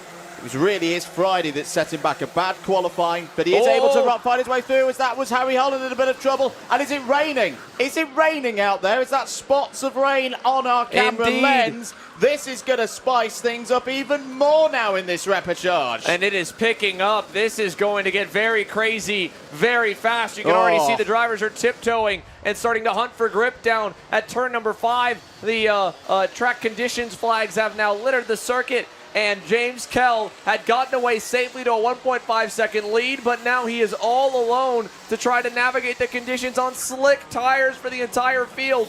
Again, nobody could have predicted this. The race was declared open, and nobody went to the wets. As now Holland, both front tires completely, the entire steering assembly destroyed on the 77. Well, that's going to be Harry Holland out unless something remarkable happens in the next couple of seconds.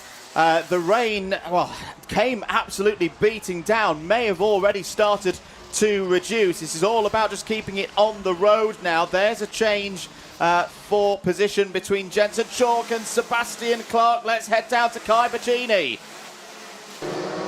And the heavens have just unleashed down onto the circuit as the rain is falling in bucket loads right now. A very quick douse of rain onto the circuit means that slippery surface flags have been deployed all the way around the circuit, and you can see the drivers just tentatively dancing on their tiptoes around the circuit right now, trying not to lose control of the car. We've already had one retirement due to the rain having unfortunately went off in the S's section, but rain is falling. It's an open meeting now, switched from dry once again, and the question is, everybody that's standing waiting to go on the grid, what will be the tyres of choice?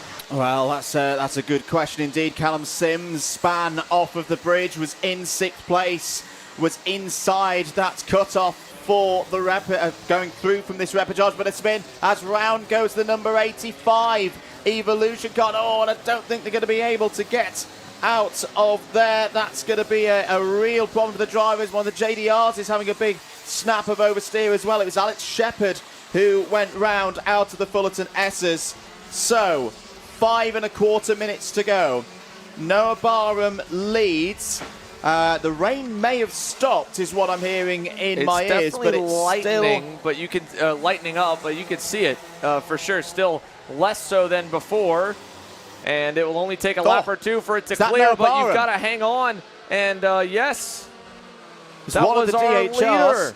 Yeah, Noah Barham's had that problem coming off of the bridge. Now, is he still inside the top 6? Or has he slipped? I think he's just slipped behind the number. Yeah, he's just slipped to 4th place. So he's still alive. He's still going through to the final as things stand. There's Ryan Gill in the 343. Ryan Gill is up 16 positions. Wow. Up and into a transfer spot now, on the bubble spot ahead of Harrison Bishop, who is up 6 as well. Ryan Gill on that Evo Motorsport Kart Republic, now challenging to get a few more spots in the safety zone there in the transfer window, as he looks now to the inside in the Mike Wilson complex. My goodness, what a move. Really good stuff from Ryan Gill. So your new race leader, well, it's the Lad and Mum duo, James Kell for Coles Racing. His mum is on the tools this weekend as James's mechanic, and has set this kart up brilliantly for these conditions. Now let's have a look. What happened to Noah Barham? Tiptoe. Oh, he's hit the track furniture on the inside. Tried to get as much of the curb as possible there, Xander. Took too much of it, and got spun round by the bollard on the inside. Yeah, I think that was a testament to the track beginning to dry back out, and the amount of wheel input he thought he needed to get down to that inside curb and take as much as he could was too much. And he had the grip to get all the way down there, but at that point, a passenger. It was a great recovery for him. He's still 7th, just one spot outside the transfer zone. As we watch along now with the 33 starting to make up some spots. Callum Sims trying to go back forward. Finley Smith back there in 21st. Fast lap of the session last time by. Let's see who resets fast time this time, as now the lines have changed back to the standard racing groove. We're seeing the grip come back up. The lap times begin to work their way back down, although still a little ways off the initial pace. James Kell leads by 1.5 seconds to Jensen Chalk. Sebastian Clark by himself, as well as Alfie McBain. Then Ryan Gill with a second cushion. Back to Harrison Bishop and Noah Barham. Less than 3 minutes on the clock then. This is now all about, just reading the conditions, although I've just heard in my ear that with the rains coming back in from the direction of Bobby Game Corner, it's a very long circuit here. You can sometimes get pockets of rain at one end of the circuit, and there is Bobby Game Corner, definitely in trouble. One of the KRs has had a problem there, falling down the order. Sebastian Clark is going outside. Oh, it's off there. It's Alfie McBain. Alfie McBain, who'd raced through from the middle of the pack, is out of Kartmasters 2025. That was from third place. Reset all over again, Xander. Oh man, what does this do to the lineup? Who now inherits the bubble spot as they race across the line? It's Sebastian Clark still in the mix. Noah Barham had a spin out of the lead. He's back inside the bubble, inside the transfer window in fifth now. And it's a 3-pack there, 5, 6, and was 7. It's 4, 5, 6 now for the 3 of Harrison Bishop. Noah Barham and Sebastian Clark. At this point, boys, take it easy. You've got plenty of gap out back. Whether or not the conditions continue to go back and forth, it will not matter if you can just keep it on the road, but they're continuing to battle for P5. This is where it's almost gone into if in doubt, flat out mode at the moment, but you're absolutely right, Xander. The gap back to Daniel Hartley, who is in arguably the worst position to finish in one of these repêchages, 7th, which would not be good enough to go through. Daniel Hartley, was some 3 or 4 seconds back, but is closing in now. It's now, he's got off. He's gone off. That's, again, the risks through Bobby Game Corner. Daniel Hartley was closing in on the top 6. Now gets shuffled down to around 12th place. Finley Lyons is out there on that new Pantano chassis, having some difficulties here. He's had a really, really tough week of it in Junior Rotax. 45 seconds to go. Samir we'll Paul have 2 more laps here. 20 positions. Essentially dead last on the grid, is now the first driver outside the cut line in 7th. He's got a little bit of a gap back to Jack Collinson and this crew here battling at the edge of the top 10. If Paul could get there, it'd be 21 spots made up to get to the transfer zone as we continue to follow along with this battle that is now continuing to back up. This is the 251 or the 291 of Jack Collins and the 46 of Lloyd Palmer. So just further and further away from the transfer window, and while there has been a myriad of penalties this weekend, only a couple of drivers have been under investigation. There have been no penalties in the top 6 as of this moment, Andrew. No, none in race, but I tell you what, a front fairing penalty would be absolutely disastrous right now for any of those drivers from around 3rd backwards. We're on to the final lap of what has been a very, very dramatic repêchage here in Junior Rotax for Kartmasters 2025. Changeable conditions, going back and forth. There's the number 50 having a go at the inside of Finley Lyons. That was Kevin Ivanov, who started this race from the front row of the grid. These sons of motorsport boys are still going back and forth on one another. I think they know they're probably not going to be able to on track qualify through, but you never know if one of those, or 1 or 2 of the top drivers have some form of post-race penalty. You want to be the next guy up, the next driver up, to potentially squeeze onto the back of that pre-final grid. What a job Jensen Chalk has done, though. What a job James Kell has done as well. These drivers are qualifying through to the pre-final and the Grand Prix final here for Kartmasters 2025. Jensen Chalk wins the repêchage. James Kell is through. Ryan Gill is through. Noah Barham survives that spin off the bridge. Harrison Bishop finishes with a flourish. Fastest lap right at the end with a 60.08.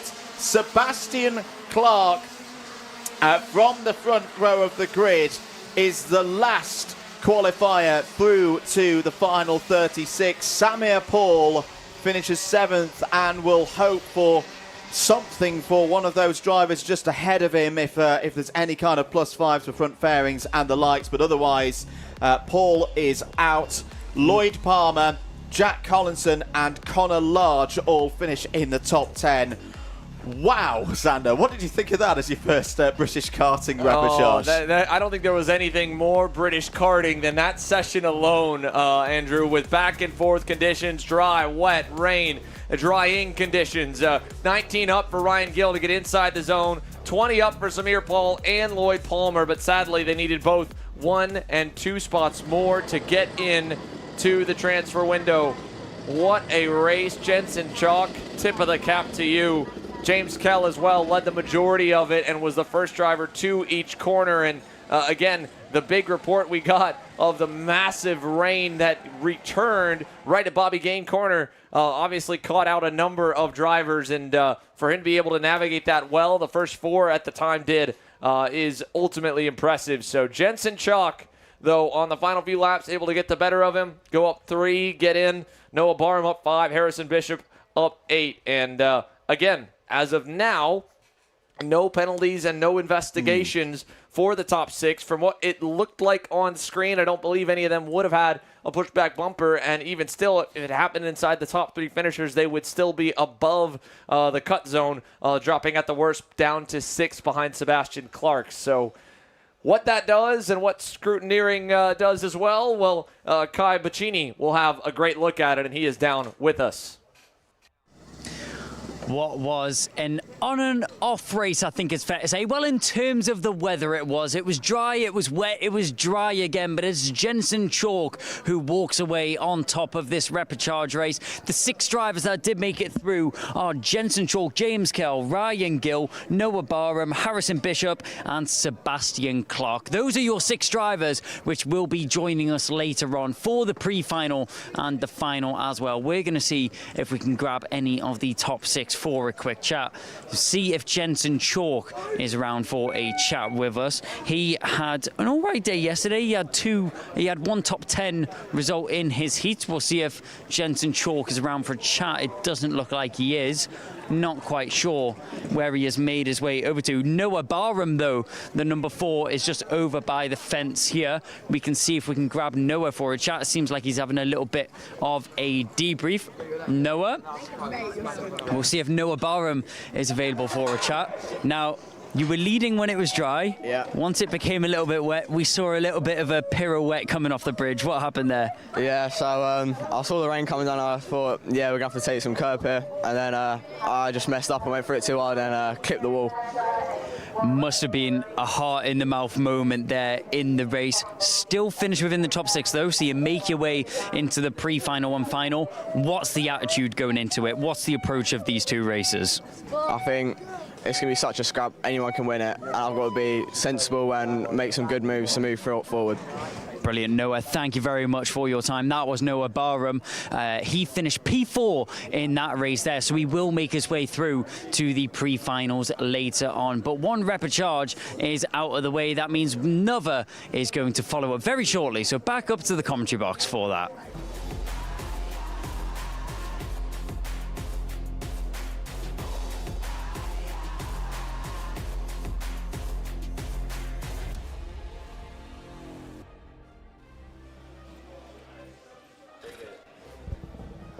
One repechage down, 2 more to go. This 3 more. 3 more to go, of course. Oh, we got bonus Senior repechages. X30 on deck now. Junior X30 will follow. So for some of the drivers in Junior Rotax that are pulling the double, having to fight their way out of the repechage, it might be 1 final shot or a shot to go 2 for 2 in the transfer window, depending if they ended up below the cut line after the heats. And then Senior Rotax will finish things off for the repechage sessions. But for Senior X30, a slightly smaller grid. Slightly smaller, but still big enough that sadly, of the 20 starters, or at least 20 on the grid, 14 of them will see their Kartmasters and GP plates hopes go to the wayside, and their journey will end at the end of the 10 minutes plus 1 lap session. Yes, and I'm looking there at Lewis. It's raining again up at Bobby Game corner, and I'm looking there. Jack Mowat, we saw him fail to start his race first thing this morning. That failure to start has dropped him into this race. There's Sam Branston walking through. You can see the number 50 cart of Jensen Buckingham for the MDL Motorsport team. Looking up there, Zef Nürnberger, the Purple People Eater, for the Jade Racing team. Sam Houghton. I want to quickly say, Janine Kell is one of the few mums who mechanic at this level, and Janine has just got her driver James Kell through to the main events. There is James Lingard mechanicking for... We are missing a driver on the grid here, Henry. Look at this. Is that Cameron Edmonds who is missing? I think it is. Well, James Lingard, it was James Lingard's birthday yesterday, so... and now, with a driver not on there, everyone's going to swap over the places on the grid. So happy birthday to James Lingard for yesterday. Joao Castro is there in the number 21 kart. You can see, so in the foreground there, Claudia Short, Dan Ashton. Everyone has to move their karts around because, obviously, Cameron Edmonds has well, for whatever reason, whether he was in investigation. And now, as this happens, our camera crew out on the circuit are reporting heavy, heavy rain. And that is, well, is that something as a driver you want to hear before you go out, or do you want to just discover it when you hit the track? You get about 30 seconds to sort of change the mindset. As it were. This is heavier than what the juniors just experienced. This is rain. This is a downpour. And Henry, you can educate me a little bit. While the grid was closed, the drivers were in their karts. If this gets any worse, does the race director go to a full wet session and then send them back out to Parc Fermé? It depends. It is down to the race director's call. If he says it's a wet race, the race will not start. And all the drivers will go back. There would be a delay, and they would have a set amount of time to change wet tyres. Not going to happen. Green flag here from the gantry. So they're going to go on slick tyres. This is and this is something. These are senior drivers, so they are over the age of 16. I think the ruling would be different if it was cadets. Then obviously the younger drivers, the decision would be different. Well, Henry, for any of the American viewers that we've got following me, we had this exact scenario unfold just 7 days ago at our last event. Monsoon level rain, not once but twice, and both times in a senior category. And contrary to what may have been the ultimate call, they let them race it out to the finish, and it was exceptional to watch. And I think we're in for another treat here with the Repêchage drivers. Let's take it through the grid. Lewis Bird now on the inside of the front row. It'll be Ty Mejia on the outside. Then it's Katrina E. and Joao Castro on row 2. Without Cameron Edmonds here, now Sam Houghton moves to the inside in the number 40, and it will promote Zef Nurnberger from the 4th row up to row 3. Jack Mowat, Harry Cottrell, Jensen Buckingham, Dylan Patel, Sam Branston. That's your top 11. 12th of the grid is now Jensen Pugh, followed by Luca Mann, Max Cooper, Daniel Bridgen, George Mayle, Marley Pareo, and the final 2 drivers, Thomas Gray and Jake Brook. I should correct myself here. I was mistaken. Nurnberger will still be on row 4. It'll be Jack Mowat. And over to the outside. And Joao Castro, who was due to start 4th, is not going. He's at the part of Marley Pareo slowing down as well on the rolling lap. Now, I have to say Jake Brook at the back of the thing, Pete the Basset Hound, and Kevin the Sausage Dog. We watching Jake Brook from hopefully the shelter of Jake Brook's motorhome. So much to break down from this, and as well with the rain continuing to fall. The airboxes are not covered here, and there is a chaos at the back of the grid as we try to get this race underway. We will. Lights out. Lewis Burton leads as they try to tiptoe down to turn number 1. And disaster for the Praga IPK UK team. Daniel Bridgen slowing at the start. He retires. And there, Bridgen out of the race. His teammate Joao Castro starting from the pit lane. Oh, they're crawling round, but in the USA, they call this class X30 Pro.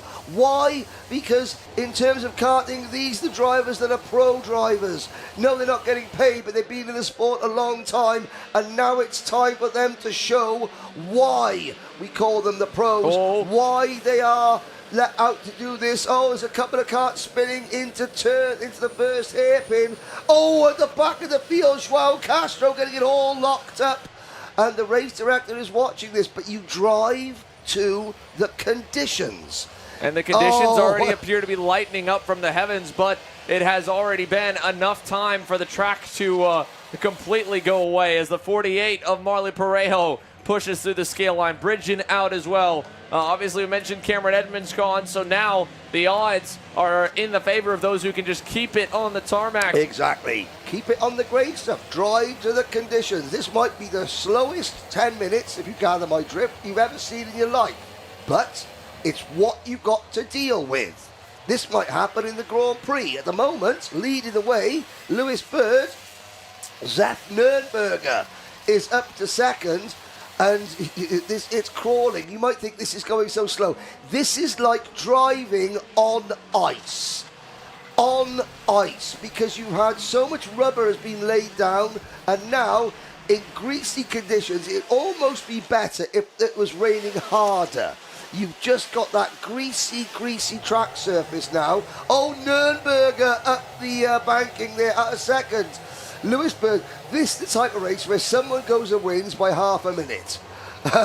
You're on slick tyres. Nürnberg, you could see great examples of how you try and yaw the cart up, to use one of the American phrases, in the rain. Or an American phrase as well, body English as well, using your upper body to lean to the outside, to take the weight off the inside tire, get it off the ground and rotate. And you're already seeing them go wet line to dry line, and an American term, slide job, if you will, as well. Plenty of those, I'm sure, and it will only increase because, again, already the conditions have once again lightened up. The lap times will be rapidly improving, and so will the grip levels, of course, and so that will open things. They're already going a little faster than that first lap by, and for Lewis Bird, this will be a matter of managing that and trying to pick up on that visually before you get to the corner. He's in a guessing game, and he's all by his lonesome up front while the battle for the transfer spot continues to change and shuffle. Jensen Pugh to the wayside a little bit. Sam Houghton here right behind, I think, was the one that went wide. Pugh here in the 60s, still holding, and now up is George Mayle. Now, a big hello to Benjamin Southgate, who was also involved in an accident yesterday. Went through concussion protocol after his kart inverted itself with him still in it. Oh, the back end of the kart there, the number 126, Jake Brook, making up places. Ben Southgate watching the live stream home. Hi, Ben. And Ben wants to say thank you to the medical team and the staff here at Trent Valley Kart Club for supporting him and looking after him.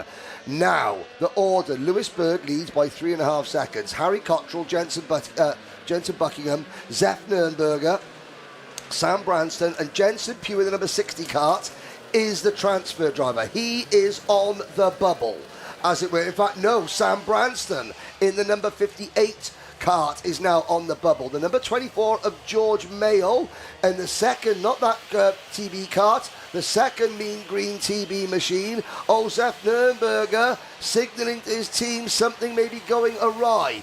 Here are the two transfer spots. The MS kart of Pugh is 6th, Mayle is 7th. Behind Mayle, Jack Mowat, Thomas Gray, Jake Brook from 20th to 10th. In fact, timer here has just gone past Brook. Luca Mann, Max Cooper, Katrina EE. I doubt very much that Katrina has driven on slicks in the wet, being from Malaysia. Because when it rains in Malaysia, it doesn't do things by half. It's either dry or river. One of the two. Well, your race leader is managing the conditions well here, and a native, of course, Lewis Bird, ends up in this repechage due to a disqualification from the last heat race. You heard from Gus Lawrence after the contact with Callum Bradshaw. He thought there was a chance he may end up here. Obviously, he has safely transferred above that, but the 31st driver, the one that was first on the outside looking in, was Lewis Bird off that disqualification. He's managing to make a very valid case of why he deserves to be a part of the battle for the GP plate later. Yeah, Lewis Bird, 5th in last year's Motorsport UK British Championship.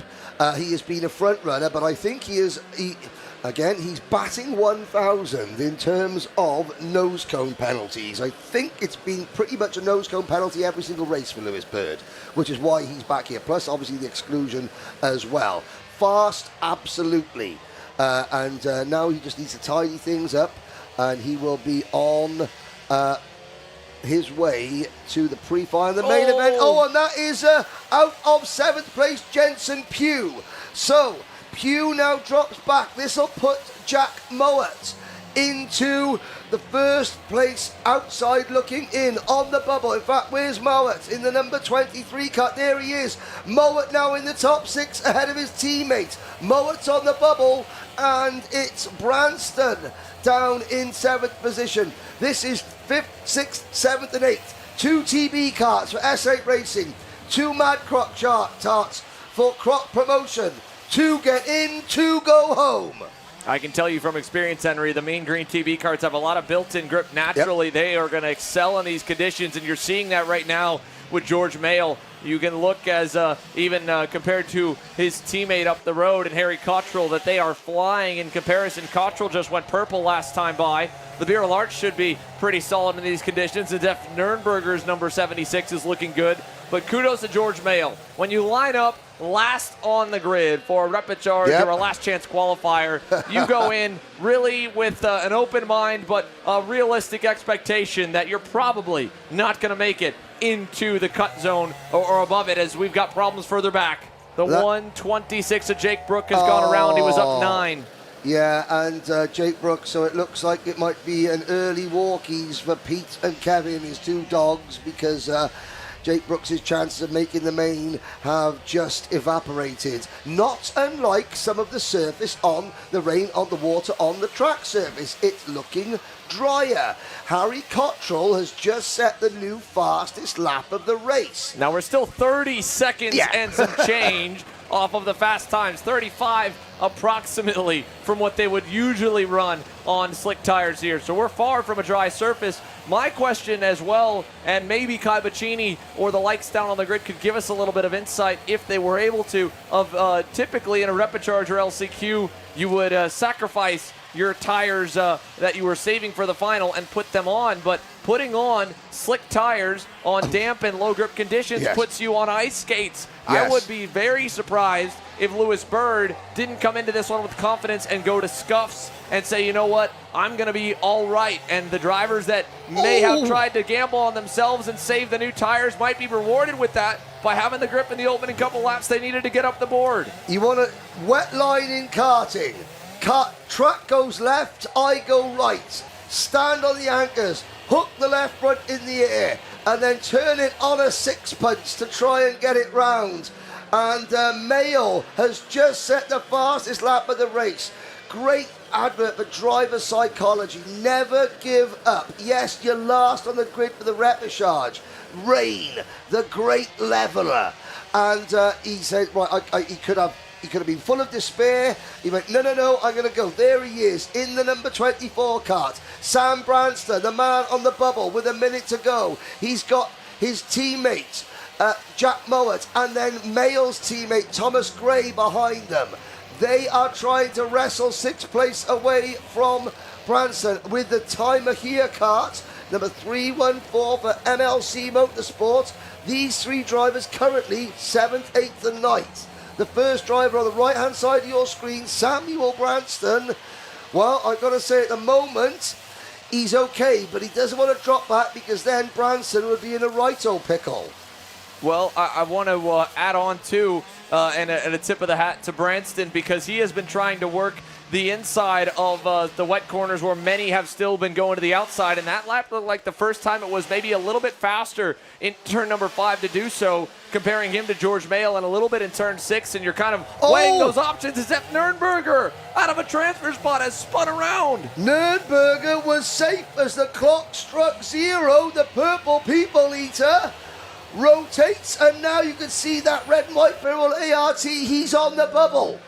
Nurnberger is now P6. Branson, well, Mayle is now safer. Well, no one's safe in this race. Watch the different lines here. Now you're seeing more drivers use that inside curb to rotate because they're getting more grip and traction on the exit, whereas in the opening couple of laps, going all the way to the outside of the racetrack was the only way you could navigate with a good exit and get up into the rev range on the run to turn number 6. So changing lines lap to lap, and you have to keep your eyes peeled on the karts in front, try to guess what they may do and whether or not what you'd like to do will be better or worse. Here's Nurnberger putting the heat on Branston, and he's telling him to keep focusing forward. He's counted the karts. He knows where he was and where he is now, that he's still safe.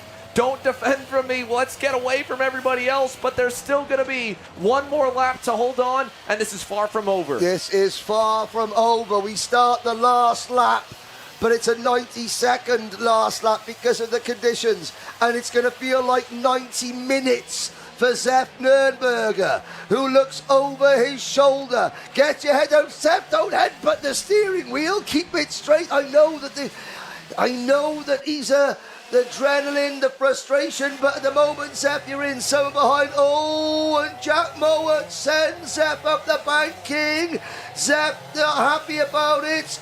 He holds on to P6. This is the battle for a place in the British Grand Prix.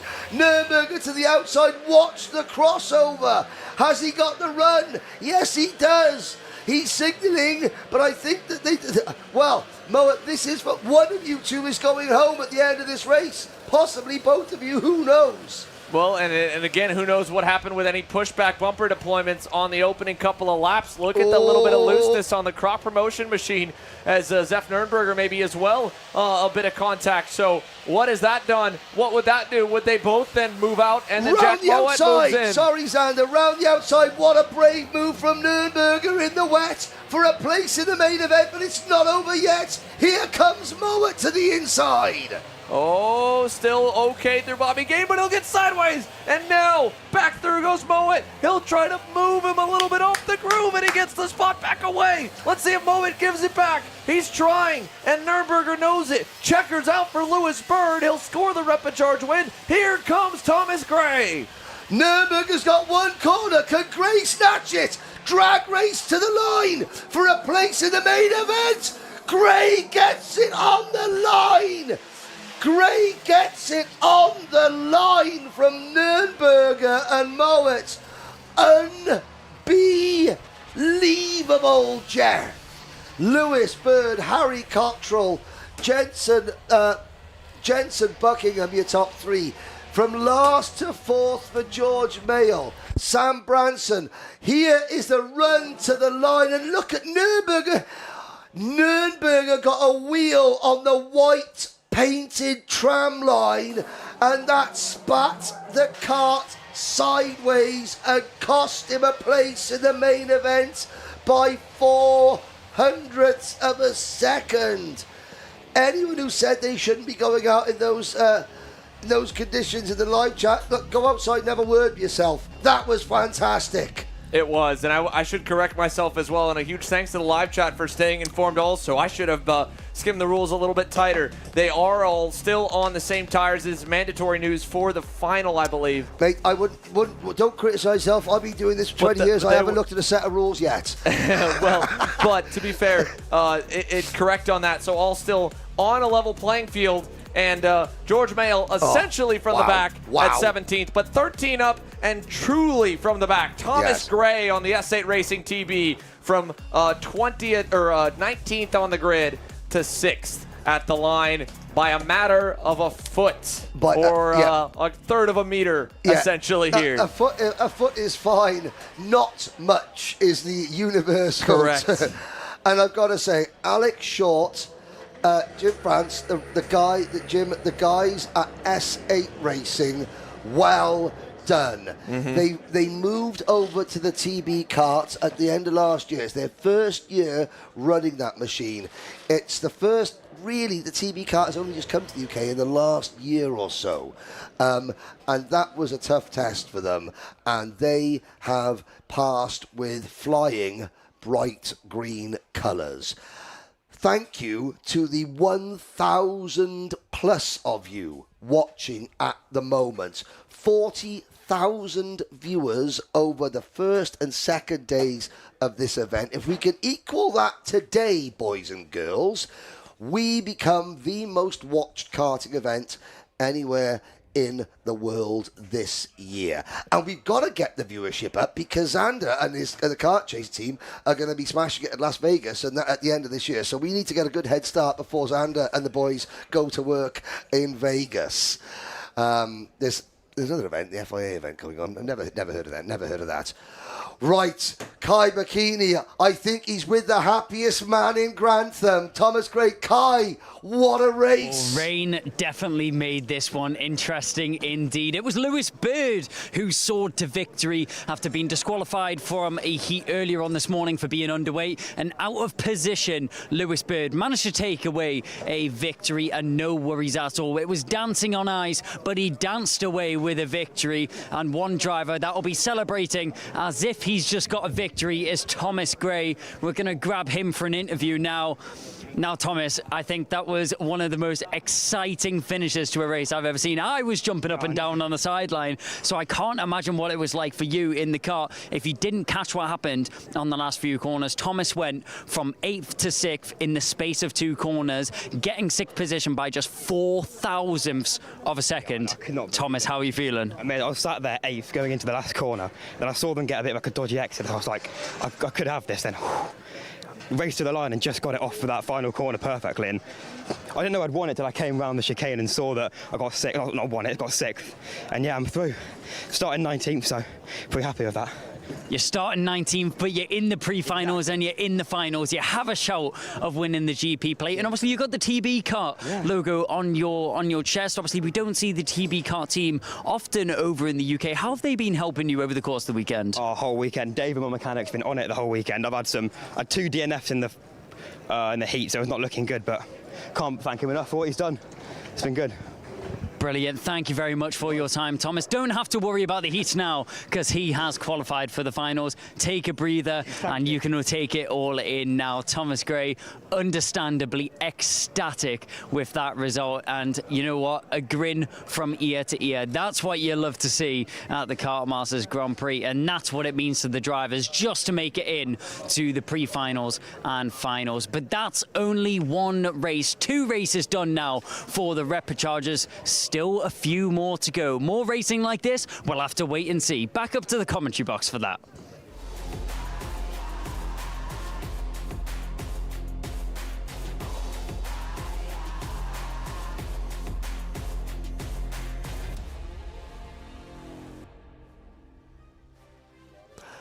There are the wet tyres, which will be going on for the next race. We don't have a completed grid, so we're in a holding pattern for the moment because obviously there was 1 or 2 judicials to have to sort out at the end of it. There is Oakley Pryor, the current leader in kart mechanic bingo. At the start of the week, we were out on the grid and we were asked, what does winning Kartmasters mean? And Kai Bachini said, everything. That interview with Thomas Gray encapsulates that. Just could not quite believe it. He's going to start last the pre-final, but it means everything to him. S8 Racing had 3 karts in that repechage, and in the most unpredictable of conditions, all 3, provisionally of course, made it through to the main event. Now, Charlie Blenkinsop going out on slicks, everyone else on wets, and it stopped raining. That could be interesting, Xander Clements. Yeah, I don't disagree with that decision at all, Henry. I think the skies have started to clear just a bit, and yes, by the end of that session, they still were quite a ways off on the slick tires, but it will only take a matter of moments for the wets to eventually start to subside and burn off here. So what do you do as a mechanic right now with the last second changes? Obviously, you're trying to hit the right marker on the gearing. You're going to go and add a few teeth to the rear sprocket and then as well potentially bring the tires in. And I think what you're seeing here is bringing them in just enough to stay within regulation. Yeah. They cannot go in before the side pods. They have to be at least level with the rest of the bodywork. Yeah, and personally, you know, if I was going out as a heavier driver, as I was back in the day, you put a wet setup on the kart, bolt a pair of slicks on it, and then use your body. Use Because your again, body. looking at that shot, and a great shot by the fantastic Alpha Live camera crew, there are dry patches already forming. With this circuit, we've seen it already yesterday, dry exceptionally quick. And so now as well as Blankensop will have all 4 slick tires fitted and ready. And one other point that Andrew Mather came in and made at the end of that session that is something that we don't allow over in the U.S., but it is such a cool aspect of the racing. That's being able to have the hot pit during the session. If one driver wanted to take the plunge at the beginning of that senior X30 Repêchage, go into Parc Fermé, go onto the trolley, change to the wet tires, and then quickly hustle back over to the grid and go back out, it would have been possible, and they might have been able to get through. You say making a pit stop in the race. Yes. Like, I think you're right. So at the end of that, in the last race, at the end of that first lap, obviously, you've got the trolley in Parc Fermé. You come into the repair lane. There's Stuart Angus working. Or to be honest, with the outlap, I would have pulled in before the green would have even been displayed. If you go do that, you know they're going to be tiptoeing on the start. You know there was going to be probably inevitable carnage. You'd be also avoiding a little more time. And at a 90-second lap, we've seen kart mechanics be able to do a pretty quick pit stop when it comes to bolting tires on and off. They've had plenty of practice this weekend alone. Now, it looks like that the results have just been confirmed. Obviously, they were waiting because there was a judicial, some protests, some appeals against the decisions. And so now somebody has just been told that they've actually made... Okay, so we have now still 10 more minutes before the green. And I think someone just got told that they made it in, that they have now officially been pushed forward. That means that there's probably someone that wasn't down at Parc Fermé that will have to go to the Repêchage if they weren't sure of whether they were above or not. Yeah, and we've been told 10 minutes. 10 minutes to race start. 10 minutes to race start. So, hello to Ash Klassen for the Klassen Motorsport team watching on holiday in Tenerife. But you know you'd rather be in Lincolnshire. This event, Xander, obviously it's dramatic. You know, there's been highs and lows. Again, we want to say, Zach Starbuck and Fletcher Jameson awake, sitting next to each other in hospital, hopefully watching the stream. Zach Starbuck, a punctured lung. Fletcher Jameson, we don't have word on his condition, but again, sitting up, chatting to each other, keeping their spirits up in hospital. Within 11 seconds of the incident yesterday, there was a runner, Ryan, was with an unconscious Zach Starbuck at the time. The safety crew here did a fantastic job indeed. There is a raffle here at the circuit to raise money for Lincolnshire Air Ambulance. So I would urge everybody here at the circuit to buy a raffle ticket. I've just been handed the Junior X30 Repêchage. There are 8 drivers in it. There is no Optima Performance driver in it. That was the driver that was just told you're in the main event. So we've got 8 drivers going for 6 spots. That's almost, not say cruel. What it is, it's racing. It's racing. This sport can be cruel. We've seen it already this morning. Alfie McBain in a position to qualify for the Grand Prix and then hitting the wall as it started to rain. The desperation, the desolation on his face. This is a cruel sport. It teaches the young men and women in this sport a lot of important life lessons, doesn't it? And you see that around the world, wherever we go. But yeah, 8 drivers, 10 minutes.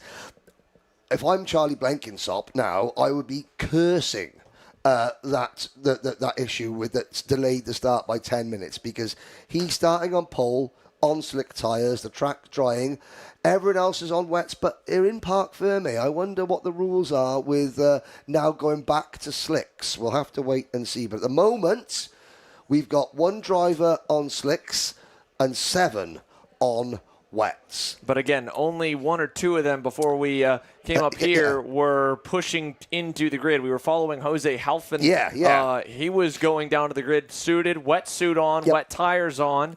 But there's enough time that, again, they could go back out until that gate closes to go back over to the slick tires if they want to. So let's go down to Kai Bachini here and get a little bit more insight down on the ground of what has to be a frenzy. Kai, take it away. Well, if you looked at the track conditions from the last race and you saw what was happening, you might think you would be crazy to even think of going on that slick compounded tyres for this race. But one man, Charlie Blenkinsop, has decided to go slick tyres for this race. Now, was this a team decision? Was this a driver decision? What's the thought process behind it? It was just a team decision. We had a look at the forecast and it said it wasn't going to rain, but we'll see how it goes, because at the moment it seems like heavens are coming up, and so hey ho. As soon as you say that, a couple more drops of water are falling down onto our head. Are you nervous about this race, or what's your approach as a driver coming into this? Is it tentative, trying to nurture the car around the circuit, or is it just full-blown attack? I'll just take it as a practice session and hopefully come out on first. Take it as a practice session for the Repêchage. Not many people would say that, you know. This is fighting for your spot in the pre-final and the final. Are you sure you want to take this? Yeah, we'll have a go. We'll see how it goes. Charlie, thank you very much for your time. Best of luck for the race. That was Charlie Blenkinsop, the one man on a mission. You have to try something different. You have to be daring to win the GP plate, and Charlie Blenkinsop is doing just that. Slick tyres for this race. Everyone else playing it safe and going for the wet compounded tyres. We won't know what is the preferred set of tyres until these drivers hit the track and until we figure out what happens. There's going to be so much drama in this race. Repêchage 5-minute board has just went up on the grid here, so we are waiting for these drivers to even fill the grid. I mean, look at how empty it is down here. That just shows how indecisive all of the drivers and all of the teams are right now, because there's so many choices they could be making. You've got the setup on the cars, you've got the gearing, you've got the tyres, you've got the whole approach coming into this race, which all is to play for. We've got a few drivers that are sat down and settled here on the grid. We got the number 36 starting in 4th position. That's Halfin, as he's just sat there waiting for this race to get underway. Now, this will be a mental game for him as well. He's sat there waiting for this race to get underway. You'll be sat there thinking, come on, let's get racing, let's get onto the circuit. But there's more time that has to go through his mind, and it's all about keeping himself in the right mindset here.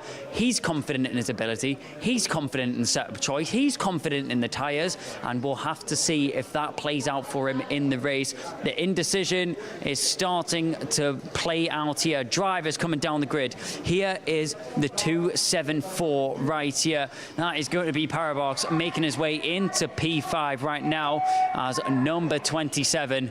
That is the man, Charlie Blenkinsop, in the very, very bright colours, orange, brown and red. He's going to hope to see green, and he's going to hope to see black and white on that checkered flag if he walks away with a win on this one.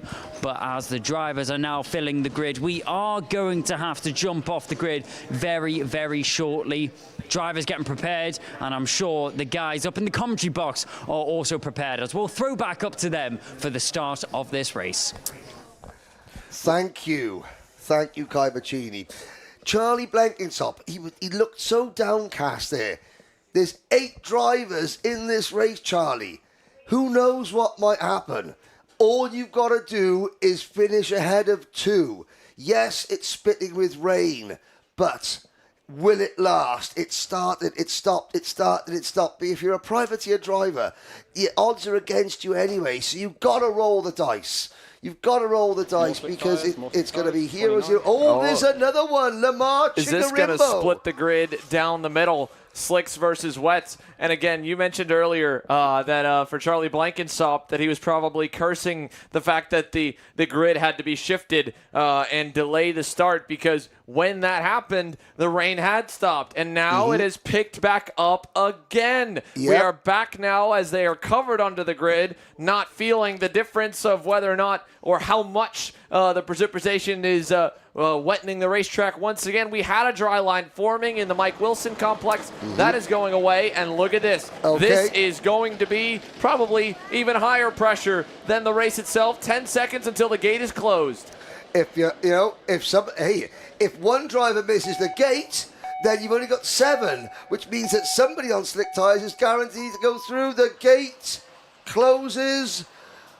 It looks like all have made it. You've made your bed. Now it's time to not lie in it. Now it's time to race in it. 6 drivers on wets, 2 drivers on slicks. Who's going through in Junior X30? Let's find out.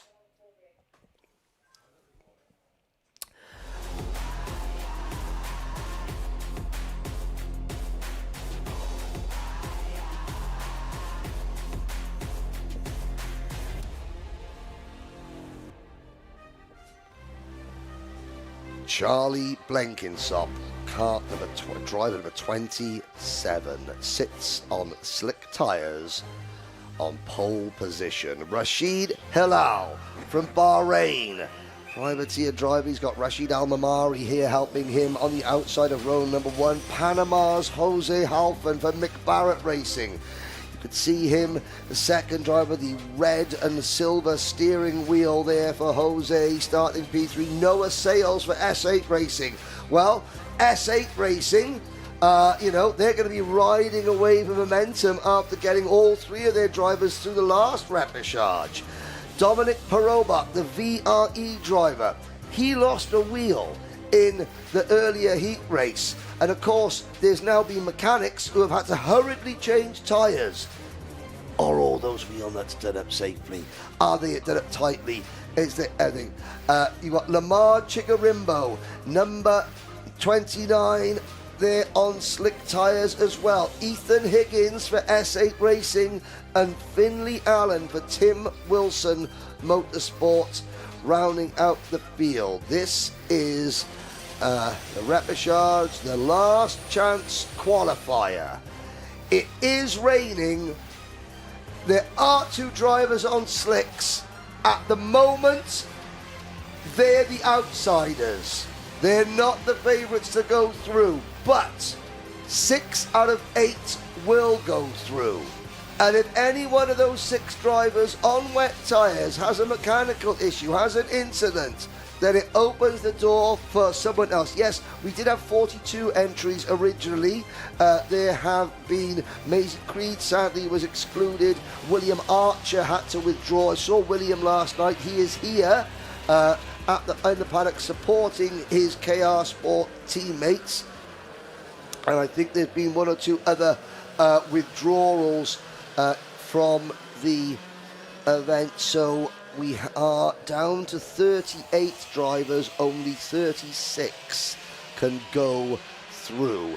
And even though they say it's raining, Xander Clements, it just stopped. The skies look brighter. Lamar Chigarimbo, who's only just started karting, has had a spin on slick tyres, but you've got to roll the dice. They're going to have another, are they going to have another rolling lap? I wonder. There is the number 18 kart of Rashid Hilal. That's your off-pole driver here, Rashid Hilal, trying to hustle back up to the grid, and he will make it only 7 on the lineup, getting ready to take the green. The final one still working its way around the Mike Wilson complex, but Charlie Blenkinsop has them as slow as possible, trying to keep the speed down. He'll probably wait as long as he can. No, he'll get on the power early to try and catch them all sleeping. And away, no green. And that's good news for Blenkinsop. Yes, another lap to potentially dry the surface back on out. So back and forth. The winds of change are literally the wind, and Blenkinsop is up all the way to the spectators at the top of the hill. But it's all right. It's a rolling lap. Charlie, now you know what not to do going onto the banking. What happened to Will Archer? He hurt his ribs in practice.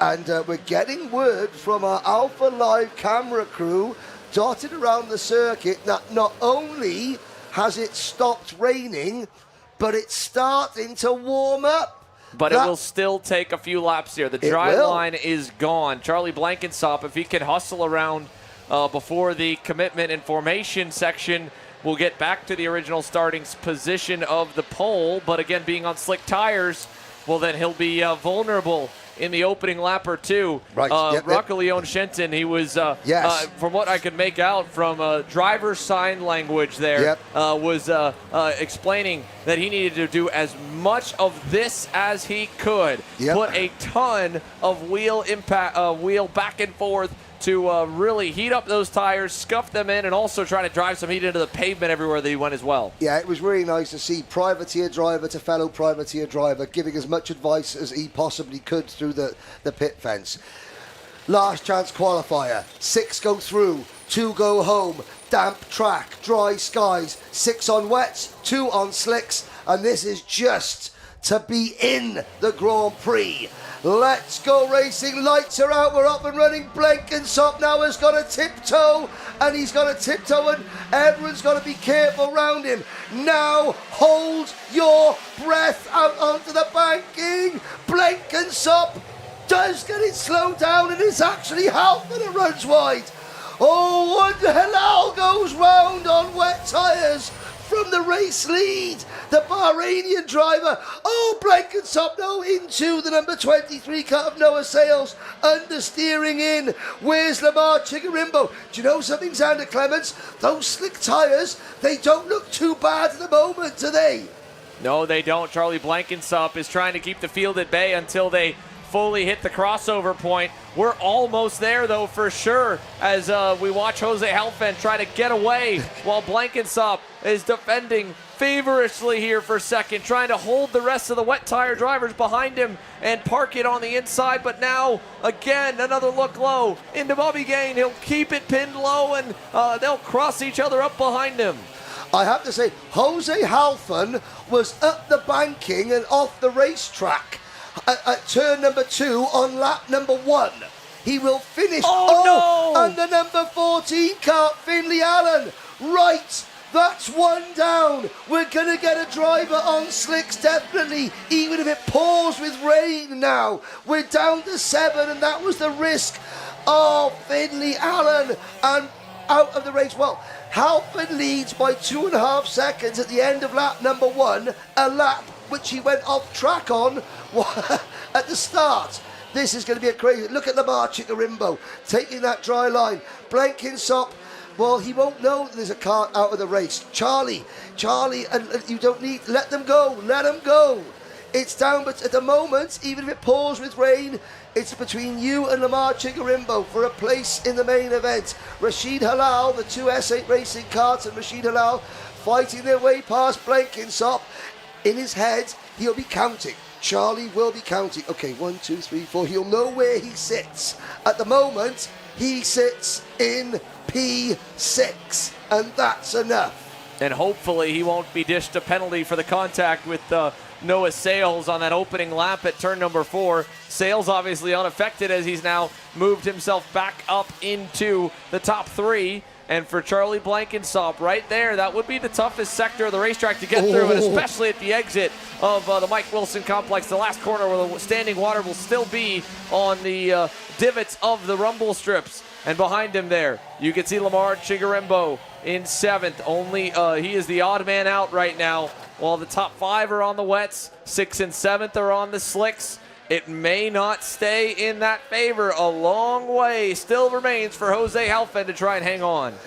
You can see what I love about the fact when it rains, you put the clear visors on. Jose Halpin from Panama races it out in the USA quite a bit with Mick Barrett Racing, hustling around down the straight. Look at it, look at those eyes, they are focused. He looks to the apex of the Fullerton S's, moves his body, moves his shoulders, and again now onto the back straight, laser focused. Look at the eyes of Jose Halpin, out on stalks they are. So much concentration going into that as moving the wheel around, moving his body around, and of course he's new to the circuit. He's new to the circuit and he's just realised, oh yeah, those grass blocks are slippery, Xander.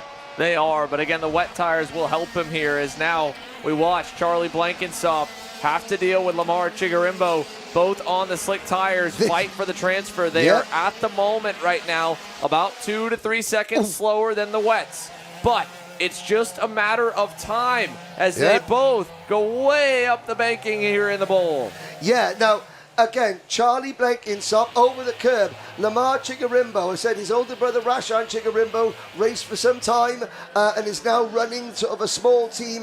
But Rashan's not here. Rashan's dad is running that team. It's just Rashan, just Lamar and Rashan's dad.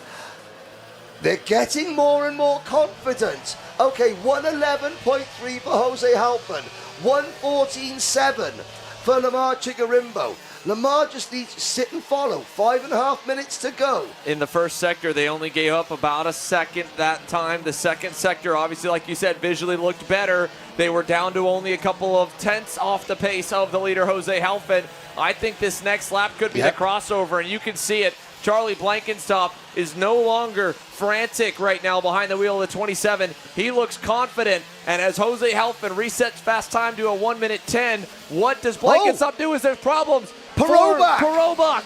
He drops back down to 6, and here comes Lamar. Oh, Lamar over the grass. That's going to be slippery. So, Blankenstop to P5.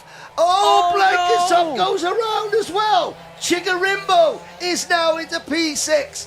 But 4.5 minutes to go. It's not over. Keep your head up, Charlie, here. You were only a second off the pace of Halpin last time. This will be the lap, I believe, where the slick tires will take over. He needs to drive smart, no more mistakes. Don't go over the limit. You can drive a little bit under it, and you will get to these drivers up the road before this race is done, as there is a move or attempt at one by Perobach to try and get back forth. But again, fellas, right now you're visually seeing the sun come back out, the track begin to get lighter. You are going to be in trouble here soon enough, and Lamar Chigarimbo with the first one to them here, right on the bubble.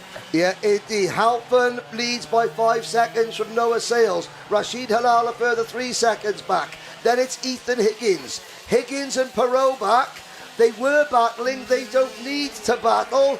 And here comes Lamar Chigarimbo. Probably the least experienced driver in the entire field on slick tyres on a damp but drying track. Now, slick tyres are 111.1. But the fastest in the final sector of the circuit. And it's only going to improve. You can visually see Chigarimbo's closing. Blankenstop driving his heart out back there, over the limit a bit at turn number 4. And now in the run to 5, he'll see the battle. He wants to be a part of it there as he flurries by at the top of the screen. And Perobach, Higgins, now Higgins outside, over under on Chigarimbo. But again, the slick tires will be faster in a straight line as he sends it deep into the S's, the Fullerton S's. And no, he can't get the spot back, and up goes Lamar Chigarimbo. Okay, if you don't make a mistake, slick tyres are the way forward, but offline it's still dancing, and now it starts to rain again. Now it's starting to rain. Blenkinsop in 7th position. Oh, you can see the rain is coming down again, just as it goes to slicks. Now it's back to being on wets. 2.5 minutes to go. Oh, Chigarimbo scrapes the barrier. That could be it for Chigarimbo. Blenkinsop comes round. Oh, the drama. And it's raining hard. There's Halpin all the way around hairpin number 1. It's Blenkinsop is back to P6. Chigarimbo down to 7th. The track has gone away. So these two drivers can breathe very, very easily because Higgins and Perobach were the two drivers that were most at risk of not qualifying. Chigarimbo into the wall, turn 5. Yes, tried to close back up. He was Ooh. only a little ways back from Charlie Blenkinsop, and now at this point, he's realized no more mistakes were allowed. Yeah. He had one, Charlie had one, and the look of despair in the body language. He's up. It wasn't a major impact, to be fair. It wasn't something that I was worried about for him physically, but mentally, the heartbreak. Lamar. But look at this, Lamar. You did so well. It's a learning experience.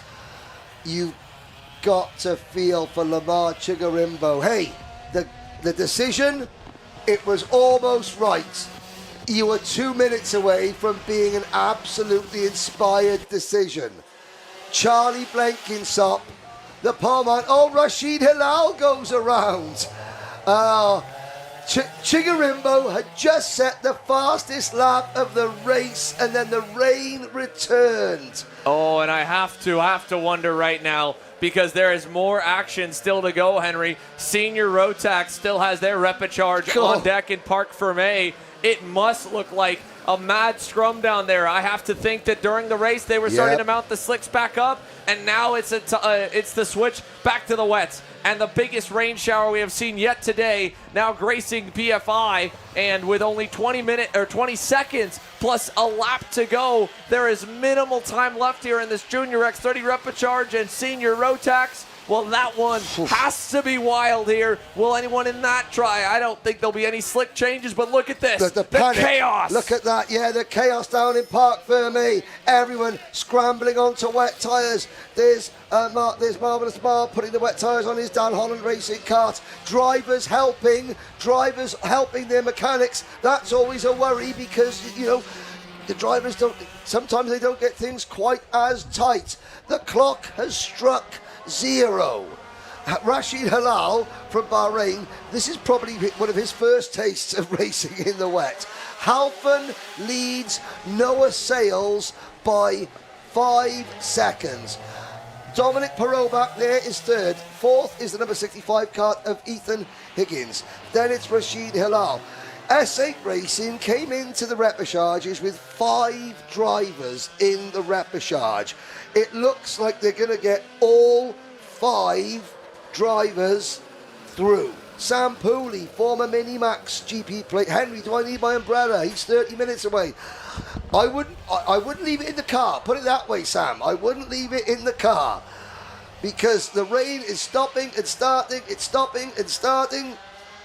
The 65 of Ethan Higgins has a pushback bumper, very visible as well, but it doesn't matter. He's at this point having fun battling with Dominic Perabach as long as they don't get an exclusion, they're all okay. Even Charlie Blankenship, well down the road, back in 6th, will transfer. Jose Halfon starts the final lap, a safe amount out in front, and getting some valuable intermediate experiences around goes Perabach. Yeah, Perabach goes off. That'll drop him back behind Rashid Halal to 5th position. Charlie Blankenship has just got to keep going. He said he was going to use it as a practice session. Well, he's just got to keep it on the island. Easier said than done, I know. He is crawling around the Mike Wilson complex as we speak. Your leader is coming through hairpin number 1. Jose Halfon. Again, the eyes all work. I see his eyes widened a little bit more than usual there, Xander, because the back end steps out. And from Panama, what a pressure situation for these drivers to be in, and how they've handled it so well. Yes, Jose Halfon, right? Top of America last weekend to start the trip overseas. Now finds himself in a repêchage, and sadly it won't be top of the pylon yet. But with this performance in the Junior X30 repêchage, he will keep himself with a chance at it. He'll be the first of 6 to join the 30 on the pre-final grid for Junior X30 as he scores the win in the Junior X30 repêchage. Second place for Noah Sales and S8 Racing. We wait. Noah's teammate Ethan Higgins will become the 3rd driver to successfully make it through. There comes Ethan Higgins, and Dominic Perabach will finish in P4. Now Rashid Halal, after a couple of spins, will come home in 5th position. I'm looking to see where Charlie Blankenship is. Blankenship is coming through the Mike Wilson complex now. You just saw him behind the results. There he goes again. You're going to see sort of a dark red, yellow and orange kart flash across the left-hand side of your screen about now. On the final straight, the poleman gambled on slicks and becomes the final transfer driver and does a full 360 to celebrate going into turn number 1. Bertie Blankenship, the Bulldog, will have approved of that. Commiserations to Lamar Chigarimbo. What an effort from that young man, and devastating for Finley Allen as well. We're getting word that Finley Lines has become the latest driver to be excluded from the meeting for retaliation after the checkered flag. Well, that answers a bit of that story when we saw the aftermath earlier, and was hoping that was not the case. But nonetheless, the Repêchages have been anything but predictable so far, and there is still one more to go with the intermittent rain continuing and the sun showers here. He was celebrating. Oh, how about that? A little spinneroonie after the checkers. He survives and moves on with the final ticket for the Junior X30 Pre-Final. 36 on the grid's where he'll line up. And my goodness, folks, if you've enjoyed the coverage so far, there is so much left to go here.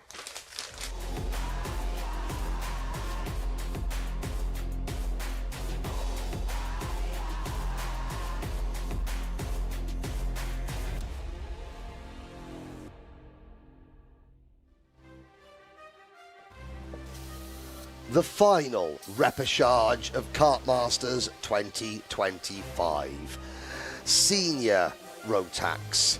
There are 21 drivers. There are 21 drivers fighting for 6 places in the main event and the pre-final. Andrew Mather, after watching that from outside. You've been having fun? Yeah. I mean, a nice calm start to the Sunday morning. I think it's fair to say. Connor Clancy, hello in the live chat once again. I don't believe I'm going to be at the O2 Bio Plate in 2026. Maybe. We'll have to see. I think it clashes with the Rotax International Trophy Asia, which I am down to do. So let's have a little, hopefully, but I'm not sure. Well, we're not going to get all the starters. Ben Southgate is supposed to be in this race. He's at home watching and getting well, so hopefully you're enjoying this, Ben. And, again, Ben sends his regards to the medical team, the marshals here at Trent Valley Car Club. There's Jack Gillingham. Now, Jack Gillingham will start from pole. Just to show you how difficult this event is, Teresa Babichkova, there's George Holbrook. Teresa Babichkova starting third, crossed the line first, and provisionally won the 2021 Rotax Grand Finals in Senior Rotax. Here she is fighting for a place in the British Grand Prix final at the back of the grid. Incredible stuff. Victor Hansen. There's the Precision Racing team, Joe Fox, and the number 191 of Liam Hartley. 255 is Adish Mehta. And I know Adish's mum is watching back in the UAE. Jack Baker had issues earlier on. One thing I'm noticing, Andrew Mather, wet tyres all round. Wet tyres all round, yeah. The track will be still very slippery from what hopefully was the last rain shower. They've come through in bands, these 3 bands of rain. But looking on the radar, that was the last one. Really? Oh, hopefully. Goody. Oh, goody. I hope so, because, again, it would be as dramatic. Lena Gallio starting in the back for Precision Racing. As dramatic as the last couple of races were, in fact, as dramatic as all the repêchages were, it would be nice to decide the 7 British Grand Prix Cup winners this year, if on a completely slick, dry racetrack. Or, if not a completely slick, dry racetrack, then a soaking wet racetrack throughout. One or t'other. We now get the signal to go. Here's your starting lineup. Jack Gillingham and Victor Hansen on row number 1. Teresa Babichkova and George Holbrook, row 2.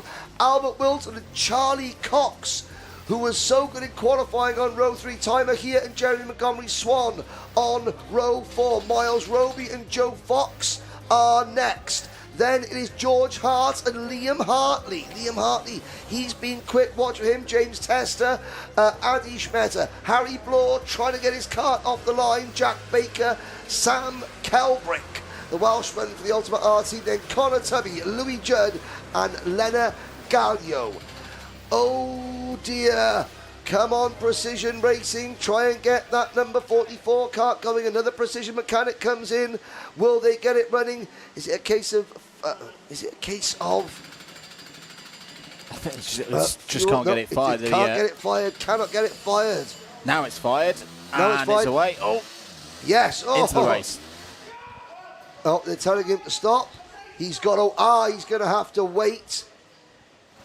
He's going to have to wait and join the back of the field.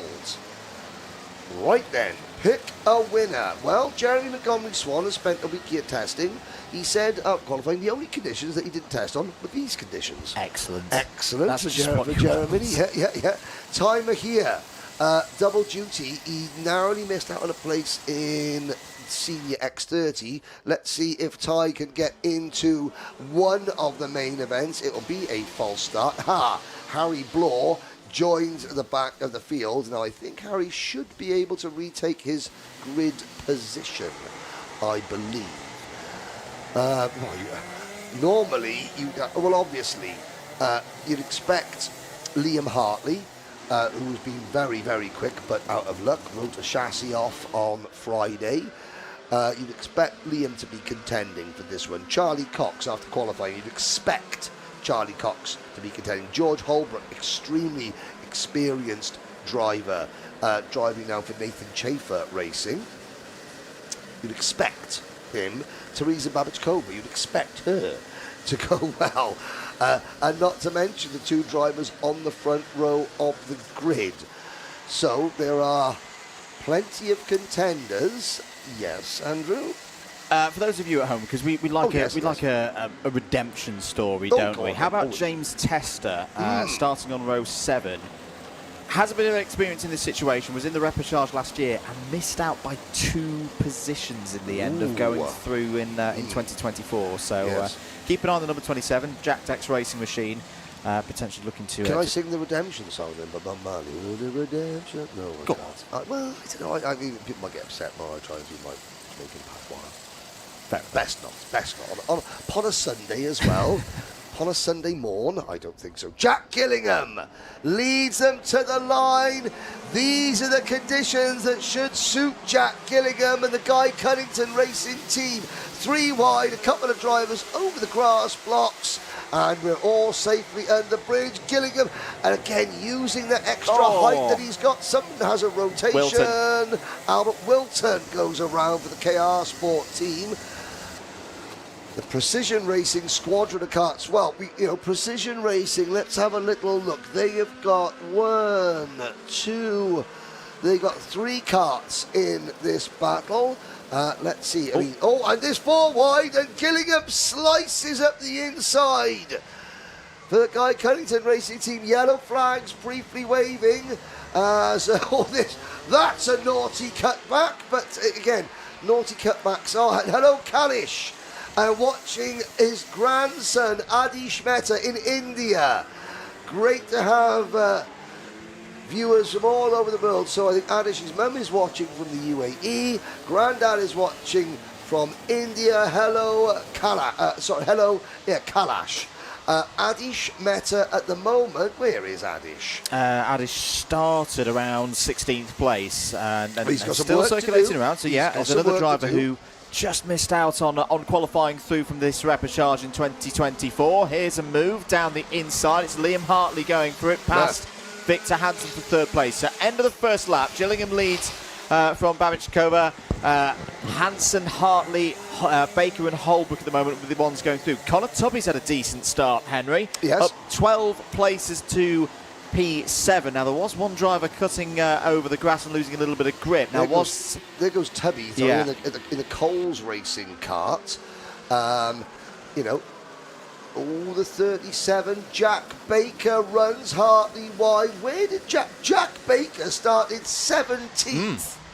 And in the space of a lap and a bit is already... Charlie Cox did not start the race. No, he didn't. So that's already one of our original top 6 on the grid who is not competing anymore. So opportunities are open for the drivers here. Babichkova is closing in on Gillingham for the race lead. They're looking to check out and book their spots in the pre-final. It's this group of 4 as well, who right now I think just trying to get a bit of track position, Henry. There is a decent gap for them at this stage of the race back to 7th, 8th, 9th, 10th. But again, you just don't want to be in that 6th place, do you? No, if you've got the option no. of getting yourself a bit further up the order, you take it. It wouldn't matter if you've got it doesn't matter if you've got a 1 second advantage or a 10-second advantage. Oh, no, If you're in spin. 6th oh, under the bridge. Hansen. Whoa, my goodness me. Somehow everybody avoided Victor Hansen. And hello to Priyanka Mehta, watching from that's Adish's mum. I'm getting to know the family here, and I can't wait to have dinner with them.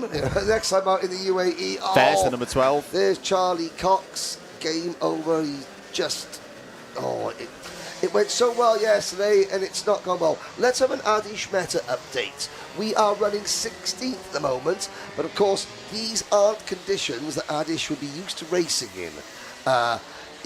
Much. Now, it's Gillingham from Babichkova. Babichkova to the inside. Therese, you don't need to battle. Just sit there. Because, at the moment, you're starting 32nd for the pre-final. If you pass the driver in front, you start 31st. Not a hill of beans does a difference it make. Baker in 3rd, Holbrook 4th, Hartley in 5th. Then a big gap back to Connor Tubby, Miles Roby, Joe Fox, James Tester, George Hart, Harry Bloor, Jeremy Montgomery Swan. Jez is on the move up to P12. Wilton's recovered from a spin. Victor Hansen down to 13th, and we have news of a penalty. Yeah, good. Always off goes the 180 there, Cole's Racing Machine Tubby. So that's good news for Miles Roby, up to 6th place. The bad news, kart number 24 plus 5-second penalty drops Miles back out of that, as once again we've got to fight for the lead. Babichkova through past Gillingham. Now has track position, now can get into her full stride and look to break away. Yeah, 5 seconds, it is easier to gain or lose 5 seconds in these conditions than any other. Babichkova into Bobby Game corner. Now we wait, there's the top 5 through. Here is 6th, 7th, 8th and 9th. Roby has P6. Oh no, the number 126 Joe Fox. It broke. Fox out of the race and out of 8th place. So Roby, we're looking for the number 24 MLC Motorsport car there. He's in P6 with a 5-second penalty, which means that the driver, the white crash helmet and the red, this is for about 9th, 10th and 11th place. All in bundle. Oh, and that zip car almost getting turned around there, going into turn number into the Bruno Ferrari S's. Yellow flags waving out under the bridge. Has somebody gone onto the grass on the banking, or was it just a preemptive waving of the yellow because the marshal saw 3-4 wide coming towards him and thought this is going to end badly?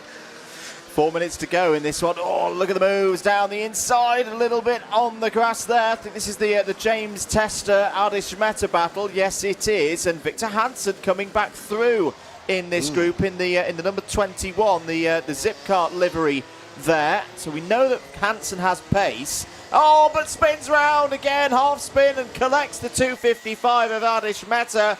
They get back into sequence, but again, they've lost probably 3 or 4 positions there, Henry. Yes, indeed. As you're going to say, this is the James Tester and everybody else battle. Now, there is a change. That's the number 129 kart. That would be George Hart. Now moving past Albert Wilton to P8, which would become P7, provided he finishes within 5 seconds of Miles Roby. And then it would become P6 if anybody else has a penalty or is a problem at all. So we've got people watching from all over the world. What's happened there? That is several drivers up the banking, and that could open the door for Tester to move up a few more places. Yeah, George Hart was the one furthest off the circuit and has now gone round off of the bridge. George Hart slips to the back of the battle pack. That is more than likely his hopes of qualifying through to the finals gone as the number 57 of Montgomery Swan goes down the inside. This is with Harry Bloor. This is all, again, around 9th place. James Tester on the inside, wanting that redemption. Well, this is great racing. 3 wide off of hairpin number 2. Well, that was a great cutback from Jezza in the number 57 kart. Montgomery Swan to P9. We've got the UAE fan club in the live chat. Adish Mehta now beginning to make moves. The sun is shining. And even though now this is going to help the drivers, this is going to give the drivers a bit more confidence. Okay, so Montgomery Swan is P9, Mehta is P13. 1 minute 44 seconds plus a lap to go. Miles Roby's doing a good job in terms of trying to get rid of the effects of that 5-second penalty. Yeah, how far is Roby in? Well, not far off. He's not far off. Can the number 77 MLC Motorsport kart overturn a 5-second penalty by simply finishing more than 5 seconds in front of the driver behind him? Here is the lead group. Barachkova, Gillingham, Hartley and Baker. 1, 2, 3, 4. Safe. As safe as you can be in a situation like this. Holbrook for the Nathan Chafer Racing team is P5. Then there's an 8-second gap back to Miles Roby. Roby, however, is he's only 2.3 seconds in front of Wilton and Tubby. Then there's a long gap. Oh, something's gone wrong for Jeremy Montgomery Swan. He's dropped back to 12th. Along with Adish Mehta. So the 9th place battle is pretty much gone. Okay, it's going to be a fight between Roby, Wilton and Tubby. And the problem for Roby is that Wilton, I was just about to say, is the fastest driver outside of the top 6 at the moment. Now he's the fastest driver of anyone out on circuit. Hartley pointing forward to Jack Gillingham there. Out of the race 129 is the 129 of George Hart. That is the end of George's debut for Kartmasters 2025. It's a little bit tense in this pack at the front. Tenser than I thought it would be. Hartley getting a little bit of a shake of the head there as he secures 2nd place ahead of Gillingham. Jack Baker there as well in the Evolution kart, the number 37. As I say, these drivers are all safe. They've got a good gap back to George Holbrook in 5th, but we need to be keeping an eye on the battle for 6th place because it's closed in between Miles Roby and Albert Wilton. They'll just be coming through the Mike Wilson complex now, just looking for them out of the window. There goes George Holbrook in the number 15. Now, here they are. So, and then Wilton's got through. Wilton through into 6th place on that last lap. Looking tough now for Miles Roby. Yep, it is. So this is now Albert Wilton, who spun on the opening lap. He did, yeah. Don't forget. And he's he's sideways through the Bruno Ferrari S's. Rob Gunari, team manager of XL Motorsport out in the UAE and owner of Lux Products, is on the live chat. Has Jezza got it in his locker? I think the only thing in Jezza, well, he's down to 12th, and it's been a valiant effort from both Jeremy Montgomery Swan and Adish Mehta. I have to say, Mehta's up to P10. We've got a new race leader, Liam Hartley. Really good stuff for this from Liam Hartley, who went purple through sector number 1 and has overtaken Babichkova here for this race lead. I think it just wants to get up the road, doesn't he? Just wants to get up the road. As know he's got the pace. The checker flag is out, and it's going to be a win for Hartley. Babichkova in 2nd place. Gillingham, Baker, and Holbrook will all go through out of the final corner. Can Albert Wilton bring it home in 6th place on the road? Yes, Wilton can. Roby misses out and still has that 5-second penalty to be applied, which I think will just lose in the 1 position in the end. But sadly, it's 7th to 8th, not in the top 6 with that penalty applied. So they will miss out on going through to the pre-final. Yeah, Rob Gunari makes a very, very valid point. In these conditions, drivers need an excellent crash helmet cleaning product to keep those visors nice and clear, says Rob Gunari from Lux Helmet Care Products. But it's a very valid point indeed. Unfortunately, Miles Roby, Connor Tubby, Adish Mehta finishes ninth. Good effort. So to Kailash, his granddad watching in India, to Kanya in the UAE. He hasn't made it, but he did a good job, did the boy. Timer here, sadly, won't make either final, finishing 15th there. Double duty driver Lenya Gallio finishing in 16th position. Louis Judd at the back of the pack. We now, some of the drivers did make it. George Hart, Joe Fox, Charlie Cox, Ben Southgate. Obviously, hello to Ben watching back home.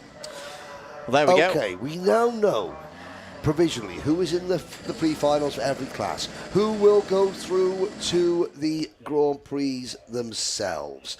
Once again, if you're here at the circuit, please, the Trent Valley Kart Club are running a raffle for the Lincolnshire Air Ambulance. Everybody here this weekend has been given a stark reminder of just how valuable the air ambulance service is to all forms of motor racing, including karting. I'll remind you all once again, Zach Starbuck and Fletcher Jameson sat together in adjacent beds in a local hospital, hopefully watching, keeping each other's spirits up. We're thinking of you all. Zach with a punctured lung. Haven't got word on Fletcher's condition, but again, up, awake, and chatting away. They've all, and Benjamin Southgate, all three families, once again, have asked Alpha Live, the broadcast team, to convey their thanks to the Trent Valley Kart Club marshalling and medical team. Kai Bachini is down in pits to see, to talk to one of our qualifiers, probably a relieved qualifier. Take it away, Kai. Another wet race there for another repechage. Liam Hartley did walk away on that top spot, but unfortunately a drop down nose cone does mean that he's demoted down to what is going to be 4th position in the provisional standings after that is applied. That does mean that Teresa Babachkova is the driver that walks out on top of that repechage race. So the top 6 that did qualify, there was actually a very good battle that did happen for 6th position in that race. That was between Albert Wilton and Miles Roby. Those two drivers were battling it out right until those final couple of stages of that race, where we did have the P6 driver of Albert Wilton just eke out that little bit of a gap to secure themselves a position in the pre-final and final later on today. A great race there from the senior Rotax. So that does mean that that will be the repechage wrapped up for the senior Rotax class, and we will move swiftly on to the next racing on track, where we will be joined back up in the commentary box.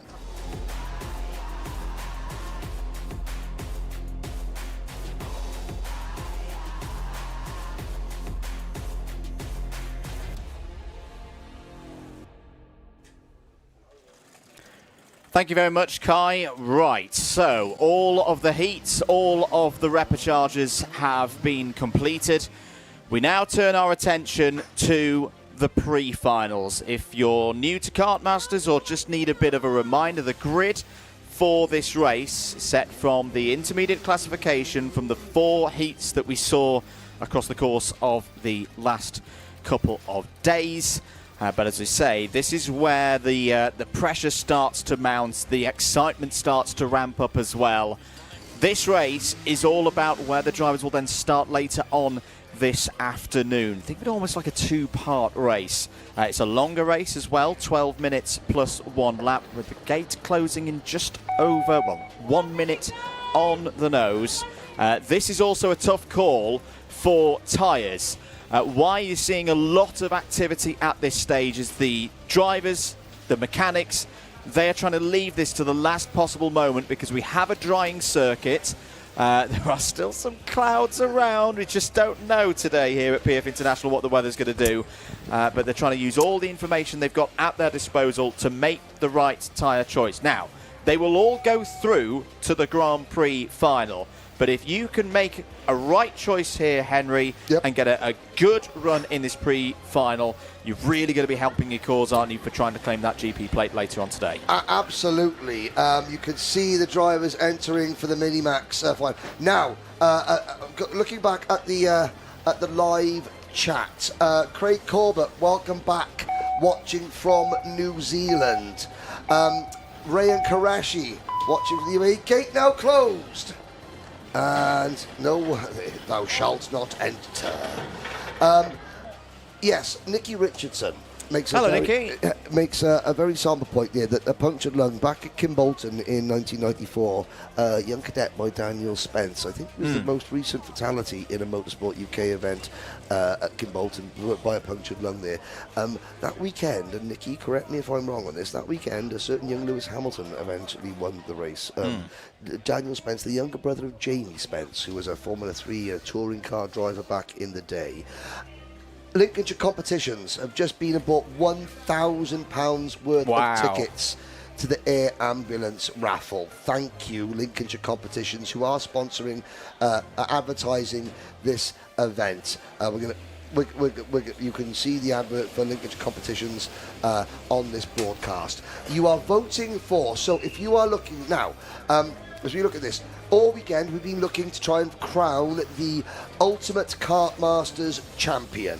We started with 16 drivers, and head-to-head, you, the viewers, have been voting. We are down to the final 4. We've had nearly 500 votes so far.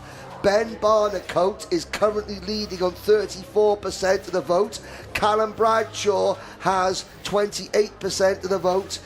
Alex Albon, 20% of the vote. George Russell, 18% of the vote.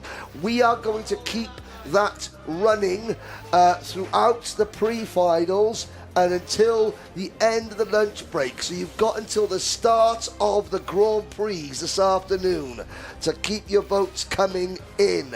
And yes, that was, thank you, Nicky. My memory does serve me correctly that Lewis's first win in his ever, Sir Lewis Hamilton, who got knocked out of the search for the ultimate Kartmasters champion by 9-time winner Ben Barnacote. Right, someone asking how many gears these karts have. 1. Here we go. Emerson McAndrew, Ewan and Austin Oman on row number 1. Tom the Farmer Reed and Riley Murrow, the human highlight reel, on row number 2. Lucian Smith and Josh Cormack, row number 3. Row number 4, Joshua Cook and Sebastian Behrman. Ryan White and Luke Mill would have a good shot here in this pre-final from row number 5. It's Josh Hushka and Alfie Ward on row number 6. Row number 7, James the Roots is on fire. Alfie Mayer, Leo Livings, Mick Clinkers from the Netherlands, the Balamori Bomber, Soren Gallagher and Aidan Hammond on row number 9. Don't count out those with a lot of TVKC experience in this race, including Ronnie Smart there on row 10, joined by Benjamin Lawn. Row 11, Casper McAllister and Nelson Taylor. Jack Fulbrook-Harmer and Atika Mir go from row 12. The Queen of Kashmir, Attica Mir, then George Quinlan and Oliver Spencer. Watch out for the number 8 card of Oliver Spencer. Trent Van Malik, Jacob Underhill, Noah Hammond and James Devereaux. Esme Rosie rounds out the 31 strong field on a drying track under brightening skies here in Lincolnshire. And in the midst of all that excitement, do we have a mix of tyres, or did everyone eventually go for slicks? Pretty much everyone is on a slick tyre here. On slicks. This is to decide where you start the Grand Prix from. Into the tram lines. Lights are out. We're off and racing for 12 minutes plus 1 lap. It's slippery. Hold your breath. Oh, we've got a couple of drivers coming together mercifully. Everybody somehow avoids the accidents and they all continue. Soren Gallagher with the number 41, I think, was the main driver to lose positions. Oh, it's not the barrier. Sebastian Behrman, last year's Micromax GP winner, goes round and falls down the order. Now, how's he got damaged? He's pulling off the circuit. Yes, Behrman's out of the race. So Sebastian Behrman, the cousin of Formula 1 driver Oliver Behrman, who is a former Kartmasters champion, he obviously, he tried to take too much curb and clipped the barrier on the other side of the curb, and that ruined the front right track rod and stub axle. Well, very easy to do. We saw Noah Barham do that earlier on this morning in one of the junior repêchages. End of the first lap as Riley Morrow runs a little bit wide there. Emerson McAndrew-Wren is your race leader. Tom Reed second. Then the Sam Pollitt Racing boys. Riley Morrow ahead of Austin Oman. Oman, who had a tough start to this Kartmasters meeting. Whoa, off the road. Was that James Roots? As Ryan White's gone round as well. Everybody needs to be very attentive. Well done, Minimax drivers. They've managed to navigate their way through a tricky situation there. It was James Roots who flew off the road at really, really high speed. Thankfully, the bank caught him and he's back into the race now, but that was a really, really scary moment, Henry. Yes, indeed. Still so treacherous. These slick tyres, you get onto one of the damp patches and, you know, you're a passenger. You vote. You vote in the live chat. You see the poll in the live chat. That's where you vote. The Rotax carts are longer. What? No, the chassis are exactly the same size. Micro Mini Waterswift, they run 950mm chassis, and then everyone else is a full-size car. So the carts are exactly the same. So there we go. Drivers coming up through the field. Oliver Spencer, 17 positions gained on the first 2 laps of this race. Mick Clinker's up 6. Ronnie Smart, Benjamin Lawn both up 5. Jacob Underhill up 10 places on his Kartmasters debut. Jacob will like these conditions. Jacob's another one of the drivers who's come through the Arrive and Drive ranks, the Club 100 ranks, who are, they don't have wet tyres in that game. If it's conditions like this, they are always running on slicks. Yes, exactly. And Jacob and his dad, Daniel, have got the kart set up here. They're up into the top 20. I know, an ex-university colleague of mine, Richard Francis, well, I went to Cardiff, he went to Swansea. He's been watching back home, watching to Jacob Underhill, friends with Dan Underhill, as we watch McAndrew-Uren, Reed, Murrow, Oman. That's your top 4. Then a gap, and the gap is growing back to the Cookie Monster. Joshua Cook with a special Greyhound seat design, really good. Really good from Greyhound seats there to do that bespoke seat design or seat graphics. Oh, and there goes Oman into the barriers. He keeps it running. Look at this. Oh, his tyres going to be so wet now. He crawls back on, and we've got a battle for second place. Not quite now. How much iron brew have I been through today, Henry? Well, I've got to say, somebody brought me 8 cans this morning, and I haven't opened them yet. Because I'm still working through yesterday's 3-litre bottle of it. 8 minutes to go. Emerson McAndrew. Oh, as Esme Rosie's off the road. That looks to be down, up at the bowl. Esme's okay, but fourth down the order, was running in 30th place. These two, Emerson McAndrew, Tom Reed, they've already had some brilliant battles. If you missed yesterday's action in this category, don't go and watch it now, because it's going to still be pretty dramatic with the 7 minutes that we've got to go in this one. But already Alpha Live Race of the Week contenders from this class, and these two were a big, big part of those scraps at the front of the field. Emerson McAndrew holding back Tom Reed, but Tom Reed is your new fastest driver on circuit. How are the other drivers getting on? Oh, Oliver Spencer's fallen back a bit. Henry's now down to 15th place as here comes Tom Reed. Tom Reed down the inside. Strawberry Racing versus Dan Hollard Racing. New race leader, the farmer Tom Reed. Yeah, and again, you've got Emerson McAndrew coming straight back into hairpin number 2. The crossover is on. No, Reed slots back in to line. Someone's asking why there's no gearbox carts here. It's in the covenant of the circuit. Gearbox carts are not allowed at PF International. Reed to the inside. Riley Morrow trying to go around the outside. Now, yesterday, we had 4 contenders from Move of the Weekend in Minimax itself. Riley Morrow himself had four contenders. Going around the outside of the banking, the human highlight reel. Oh, wow. Emerson McAndrew, take a bow. That was brave. I've got to say, Emerson, you're not doing your father Wayne any favours here with his heart rate. That was a really bold move down the inside to take the race lead. Now, there is a little bit of traffic up ahead. It's Esme Rosie who has recovered back onto the circuit. Yes. Riley Morrow has a little look for second place. So the leaders will have to be a little bit attentive here. Yeah, and again, people watching from all over the world. There's even people watching from boats in Portugal. Isn't that right, Jamie Rogers? Who's watching... who's taking Jamie's driver Freddie Ingram didn't enter this. That's why he's got sunning himself somewhere in the Algarve.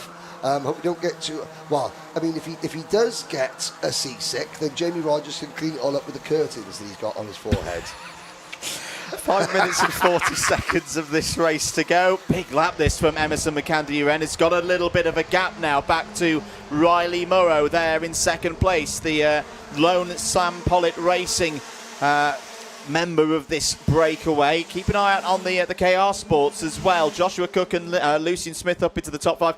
Leo Livings is having a really good pre-final as well. Henry told us all about that new Pantano chassis during one of the paddock shows, and look at him flying along there with the blue and the yellow helmet. It's part Ukrainian family, of course. Very much inspired design there with the helmet, and doing some good speed at the moment. 1 minute 3.1. It's got a 5-second gap back to Austin Oman in 7th. And I've got to say that the Pantano team, the Pantano distributor in the UK or importer is Tommy Weyer Racing. New team. Tommy is the brother of Gabby Weyer, who still remains the only female Kartmasters champion in history. Haven't seen Gabby this weekend. I have seen her around the paddocks this year. There's more. Well, she won't do an interview, and I don't know why, because she's very, very shy, is Gabby, but very, very fast back in the day. Emerson McAndrew, and he's got his wetsuit on. He's got the almost like the fishing waders style wetsuit on. The top 3 there is Cook in 4th, Smith in 5th. Then it's Leo Livings on the Pantano in 6th. Austin Oman's got a 5-second penalty. He runs 7th. He's going to drop down behind Ryan White, Alfie Mayer, and Alfie Ward. Further back down the order, Mick Clinkers, Josh Cormack, Benjamin Lawn, Oliver Spencer's on the move again, up to P14. Yeah, just keeping an eye on that battle with the two Alfies, Mick and Josh. It's a really, really good scrap over 9th place out there. 3 minutes and 40 seconds of this session to go. Jack Fulbrook-Harmer's also on the move. Henry up 6 spots now to P17. And a few moves as well just to get into the top 20. Jacob Underhill's taken one into that top 20. Trent Van Melick also having a good run, up 6 places, is just behind. They've both got Casper McAllister on that last lap. Here is the fight a little bit further down the order. We've got the number 18, the number 38. This is all, this is around that top 20 region with Melick, McAllister and others. Meanwhile, back at the front of the order, Benjamin Lawn having a little look there in the number 85 for Coles Racing. Josh Cormack just ahead of them. This is a good scrap once again, all around 9th, 10th, 11th places. And this race is far more, I say this race is far more spread out as the 3 leaders trip over each other. But from front to back, this race is far more spread out than usual because the setups are different on the kart, because of course the mixed conditions, even though the track is drying, some teams would have gone for a wetter setup, a drier setup, because you're not quite sure, and there are still damp patches offline. Drivers, you can expect that as Murrow's at it again. He passes one, passes 2. McAndrew hit one of those damp patches, ran wide. Murrow to the price of 1. We've said that about 10 times this weekend. The human highlight reel. Riley Morrow leads this race for Sam Pollitt Racing. It just shows you once again how tough these conditions are. Emerson McAndrew didn't do much wrong there. Just got his front right tyre off the dry line. It just pulled him wide. He did very well to not meet the same fate as Austin Oman earlier on in this race. It's handed Oman's teammate Riley Morrow the race lead. There is Joshua Cook. Joshua Cook having a really good race here as well.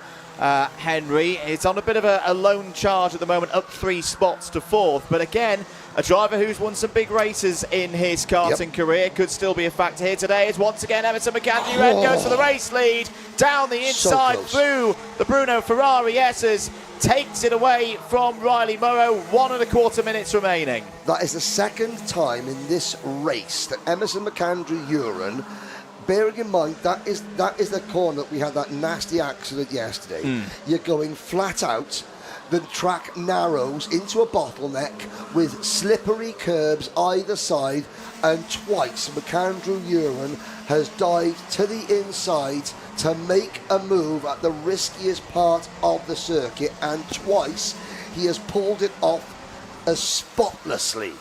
And it's credit to him, but credit to the other drivers as well.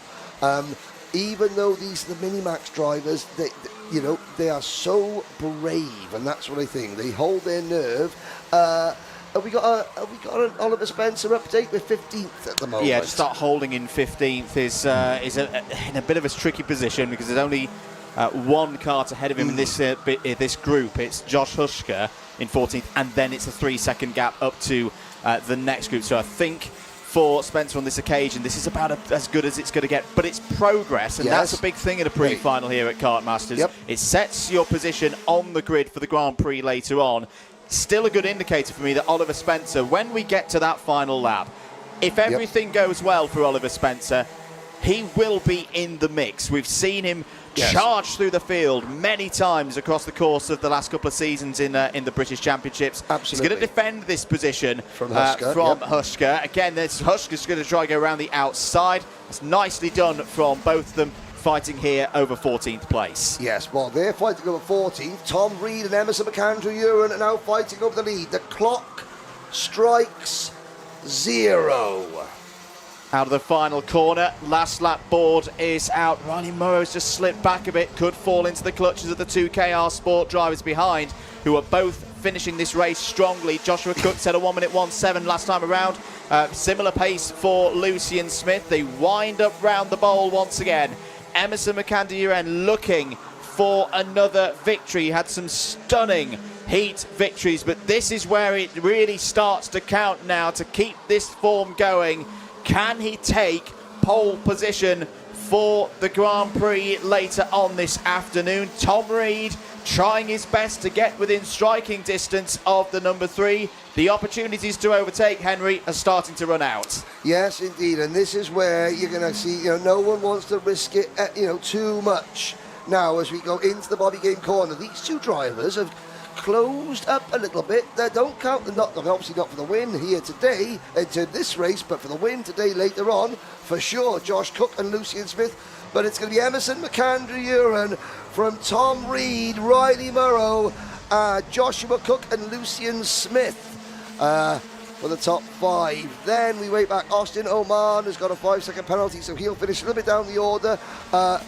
Ryan White, Leo Livings, Alfie Ward and Alfie Mayer all coming in to finish in the top 10. Megan Lawson, I can do an awful lot of things, but get you past the people at the front gate without paying your money is not one of them, I'm afraid. But it'd be really good to see you, Megan Lawson. Again, a really quick driver back in there. Mick Clinkers, 11th. Benjamin Lawn, 12th. Josh Cormack. Oliver Spencer lost the place there at the end. Josh Huschka lost a few more places. Nelson Taylor up to 16th. Aidan Hammond. Luke Millward dropping back to 18th position. Indeed, so the drivers for Minimax 950 will head on into Parc Fermé, go through all the standard procedures, of course. They will be the first Grand Prix from 2 o'clock. So if you're particularly of a Minimax 950 disposition, that's the time you need to remember. Don't go anywhere, though, because we've got plenty more racing here from PF International. More pre-finals coming up between now and the lunch break. If you're enjoying the broadcast, do make sure that you give it a like and a share. We're trying to break the record for the most views of any single karting event in the world here this weekend. We're doing pretty well so far, but we need your help to get the word out on what is, again, a very busy weekend of motorsports. So, Minimax 950 done. Micromax UK will be up next for their pre-final of 12 minutes plus 1 lap. If you are in the locality as well, you can come down and watch from the banks. £10 entry on the door here today. Under 16s get in for free as well. There'll be a little bit of recovery time. You can just see Sebastian Behrman's mechanic retrieving the kart that we saw in trouble early on. Let's head down once again, though, into the Parc Ferme area. Kai Bachini is ready for us. The first pre-final of the day was the Mini-Max class, and it was Emerson McAndrew-Urin who walked out on top, and he puts himself on pole position for the final later on today. It was a pole position seat. I didn't even have to ask him to come over. He already knows to come over by now. Emerson, you won 3 out of the 4 heats. That other heat you finished P2, started pole for the pre-final, won the pre-final. What's next? Obviously the final. Just going to win that, take the GP plate home and do my best. Are you confident that you can make that happen, especially with the results that you've had over the course of this weekend? Yeah, I'm very confident considering we've had really good heats, just won that pre-final then, so I think if we carry that through to the final then we've got a pretty good chance. Obviously, very good pace from you all weekend, but you do still have a lot of strong drivers around you on the grid. You will be starting pole position for the final. What is going to be the game plan going into it? Are you worried about having to defend from the drivers behind? Not really. If I have to, then yeah. But I hope I can just get away. And then in the last laps, it's winner takes all, really. Brilliant. Thank you very much for your time, Emerson. That is Emerson McAndrew-Urin, your winner for the pre-final and your pole sitter for the Mini-Max final later on today. There was a big penalty that just came in at the end there. The driver that finished in P6, the number 11, Austin Oman, was awarded a 5-second penalty in the closing stages of the race for an incident that happened during that race. So that will demote him a few places, meaning he will have to start a little bit further back than expected. But our pole sitter has been decided. There is still multiple pole sitters to be decided, which does mean that we swiftly move on to our next of the pre-finals, which is going to be Micromax.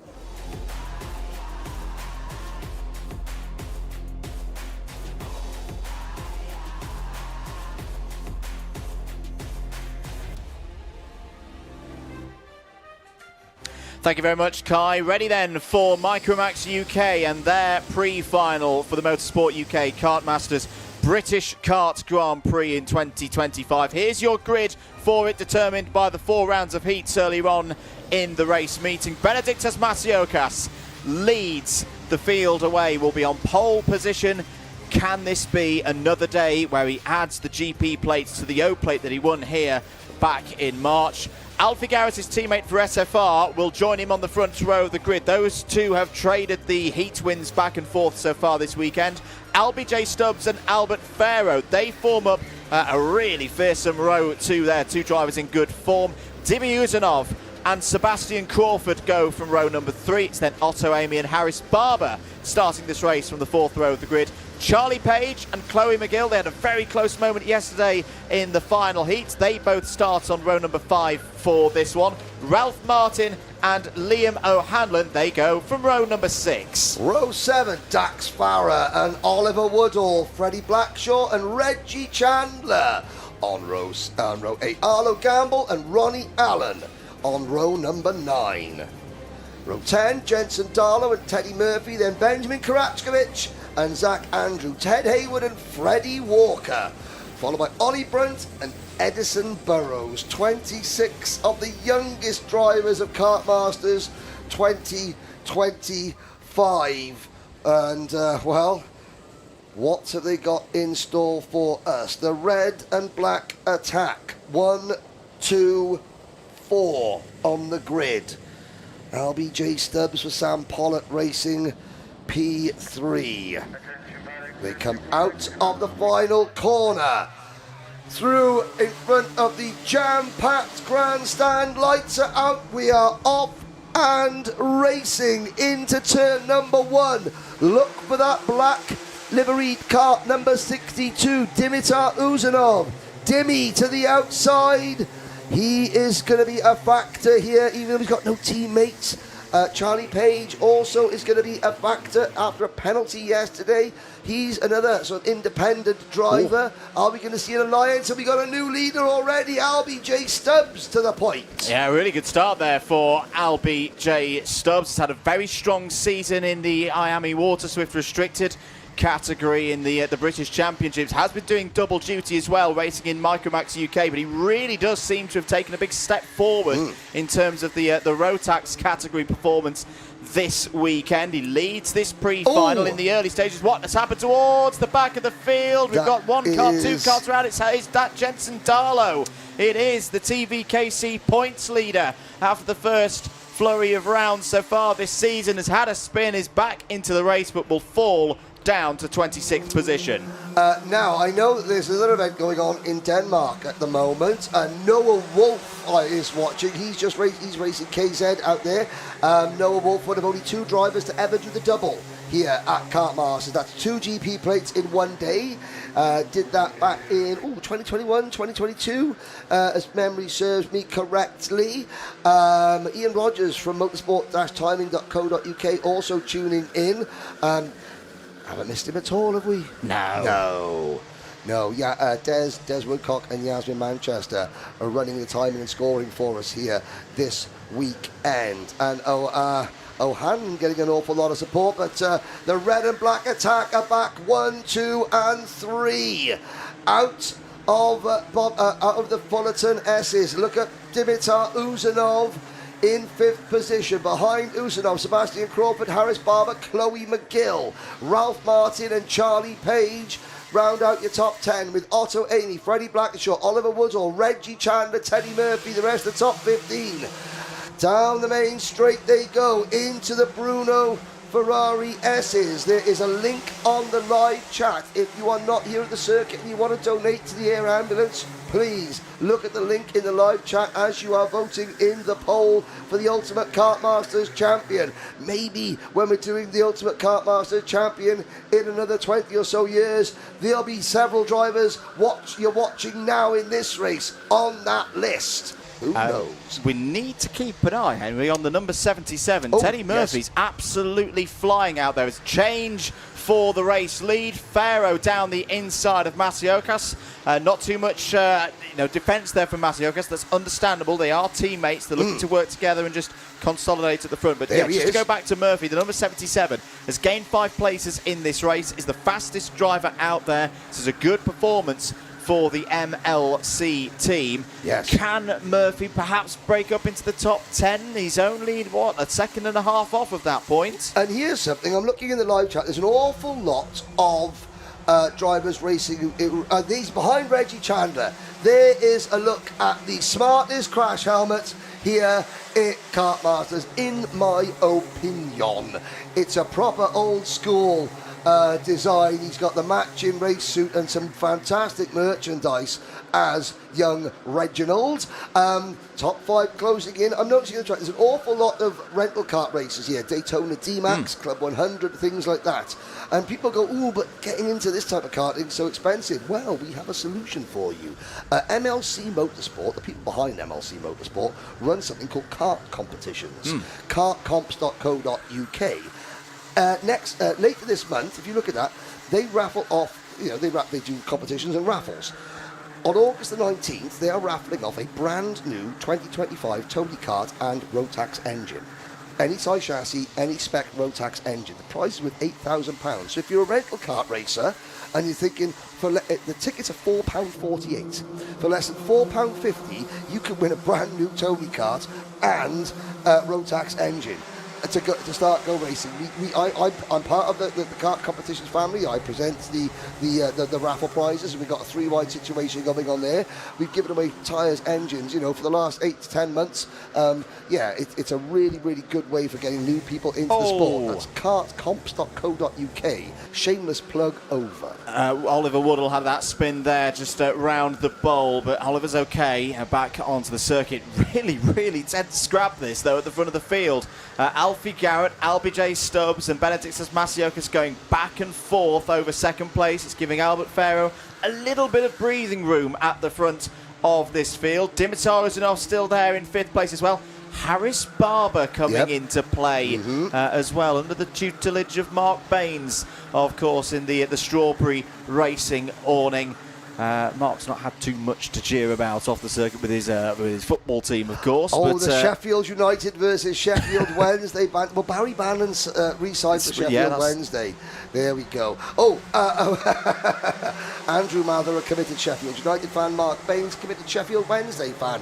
And Chloe McGill sets a new fastest lap. 6 minutes to go. The fast lady from Scotland, 2:46. She's 8th. But the top 8 are now closing in the red and black attack. 1, 2, and 3. Then it's Stubbs, Usinov, Barber, Ralph Martin, and McGill. 1 second separate the lot of them. This is good racing once again from the Micromax UKs, and another one of the Strawberry drivers trying to come through here is Ralph Martin. Down the inside goes Harris Barber. Nice stuff there from Harris Barber up into 5th place. Pointing forward now, maybe about to get some help from his teammate Ralph Martin. Chloe McGill in the mix once again. Good to see Sebastian Crawford. Crawford had that spin yesterday in the 4th and final round of the heat. And, well, Kartmasters regularly gives us a bit of a redemption story. Crawford back in the main pack. Here's a change for the race lead. Through goes Alfie Garrett into that race lead. Benediktas Masiokas follows through. I've got to say, very impressed with how the SFR drivers are still, I mean, they've got their pressure from behind, but they're keeping the control of the race. They're rotating their leaders around, almost like a bit of a cycling Tour de France time trial, to make sure that LBJ Stubbs cannot get to the front of the order. Sfero goes down the inside. That's not a good moment, though, for Masiokas. Masiokas could be down to 5th place here. Harris Barber continuing to chip away. Oliver Woodall's number 40 is out of the race. What happened there? Through hairpin number 2, Ralph Martin up a couple of positions now. There was some drivers braking very early, other drivers behind, not realising it, and there was a little bit of bumper cars going into that there, but it was one driver. There's Chloe McGill getting moved a little bit wide.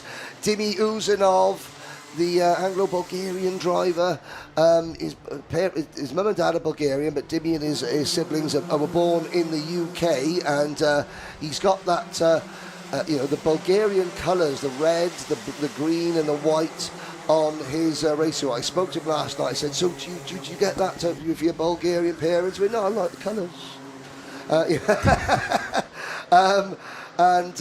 He's down the hill there in that Jason Port, the JPD UK kart, that sort of predominantly black with yellow and red stripes on it. Hang on a second, was that around the outside? We're 3 wide. McGill to P4, 3 wide, possibly 4 wide. This is only to decide who starts where on the final grid. Meanwhile, Alfie Garrett, who is one of the oldest drivers in the race at the age of 10. Let's remind you of that, boys and girls. These drivers are 8, 9 and 10 years old. They're going well over 50 miles an hour. Welcome Freddie Blackshaw to the party as well, and the number 28 up 4 positions. Is that now 6 positions gained for Blackshaw? So whilst these top 10 have been fighting back and forth, Blackshaw has chipped away and crossed the gap from the driver's 12th backwards. So that's a really good effort from Freddie Blackshaw.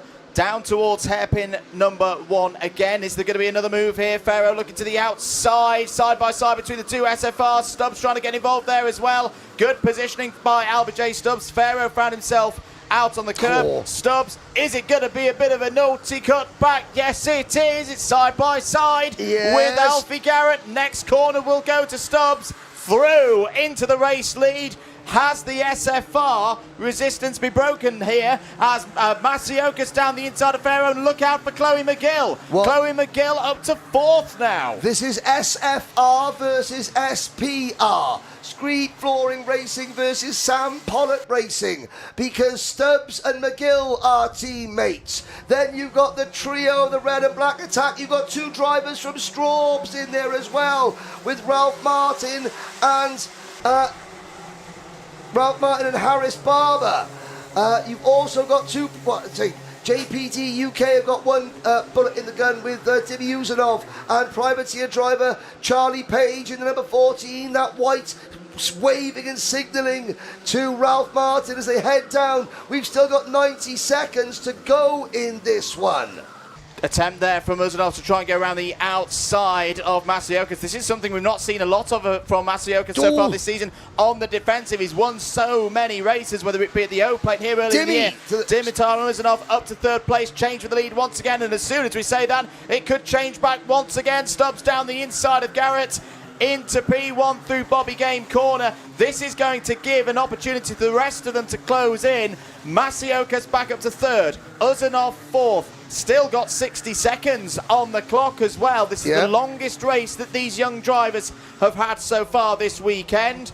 I reckon, 2 more laps to go, as here comes Farrow once again. Farrow up to P4. And watch out now, Sebastian Crawford in the GSF Car Parts sponsored machine. Up into P10 as they cross the line to come down out of turn number 4, karts to the inside. There's Masiokas back to the inside of Farrow. Page and Dimitar Uzanov side by side. Chloe McGill making it 3 wide to the inside. Dimi tries to close the door. Chloe already on her foot inside it. And they both continue, but Stubbs and Garrett are watching. Now we've got people from all over the world of all ages is watching. Elia Taylor. Hello, Elia. She's only 4, watching back home. Elia. Barbara is out of the race.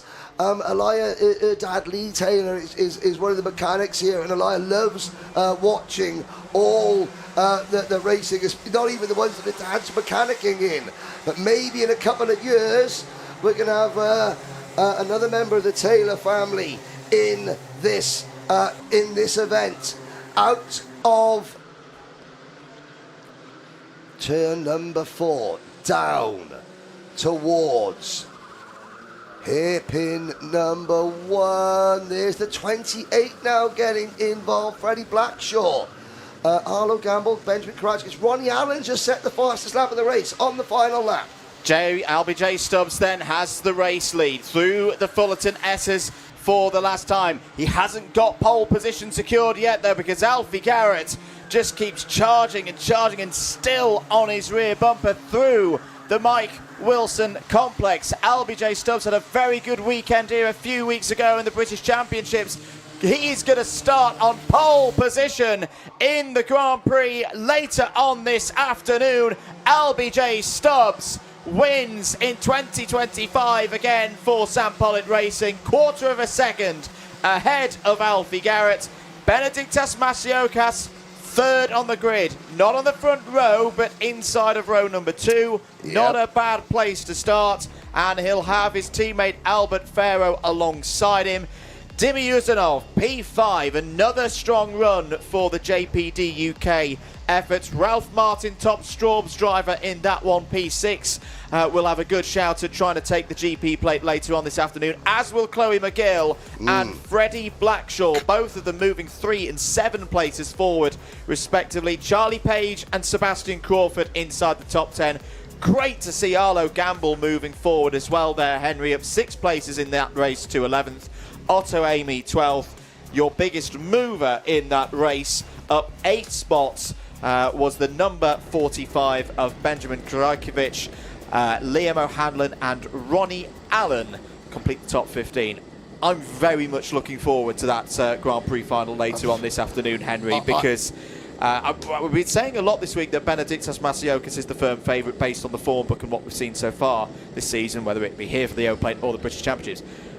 Well, rip that up, because that pre-final just shows that, again, like other categories, it could be one of any 15 drivers. The top 15 covered at the end of that one by 5.1 seconds. I know, you could. It's pick a winner out of that. I mean, provided the conditions, as I say that, the skies are still very grey overhead.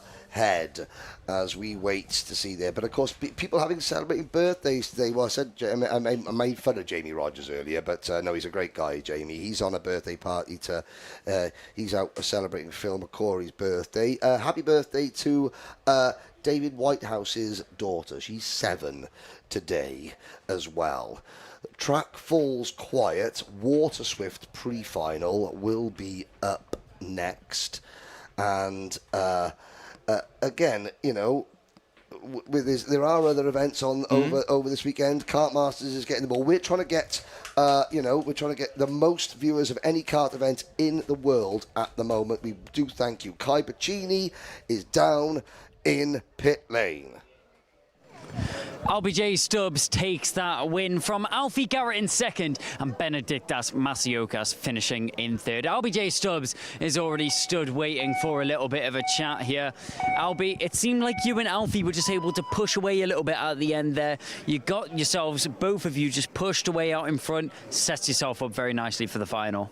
Yeah, I had a good start. It was a big scrap at the start, and then there was a few people. There was one, I think one of the times Albert broke away, and then I had to push Ben to get back up to him, and then Alfie broke away, and I had to push Albert back to get back to Alfie, and then we just had to keep going in because it's hard when there's 3 against 1. Yeah, obviously a lot of battling out on track, and that's just going to be amplified even more in the final. How do you plan on dealing with that? Well, because it's 3 SFRs and then there's 1 SPR, which is me, you just have to try and keep going in so they can't break away. But in the final, it's a longer race, and hopefully it will go my way. You've just mentioned the teams there. You said there's 3 SFRs and 1 SPR. Do you feel like teamwork is going to be a big thing in this final? Sometimes the SFRs can work together, like when I break away, but sometimes when it's a big pack, they don't push as much. Albie, thank you very much for your time. That was LBJ Stubbs there, your winner of the Micromax Pre-Final and your pole sitter for the Micromax Final later on this afternoon. We've now got 1 more Pre-Final from the younger categories. We've actually got the youngest drivers heading out on track next. They may be the youngest, but they always pack a punch and give us some brilliant action as well. Waterswift Pre-Final is coming up next.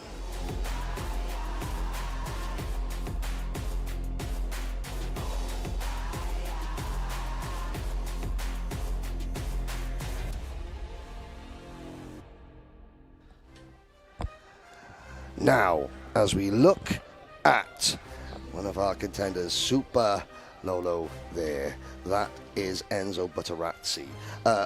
Lorenzo Di Pantronio. I have a special request now. So, Isla Taylor, she's watching this.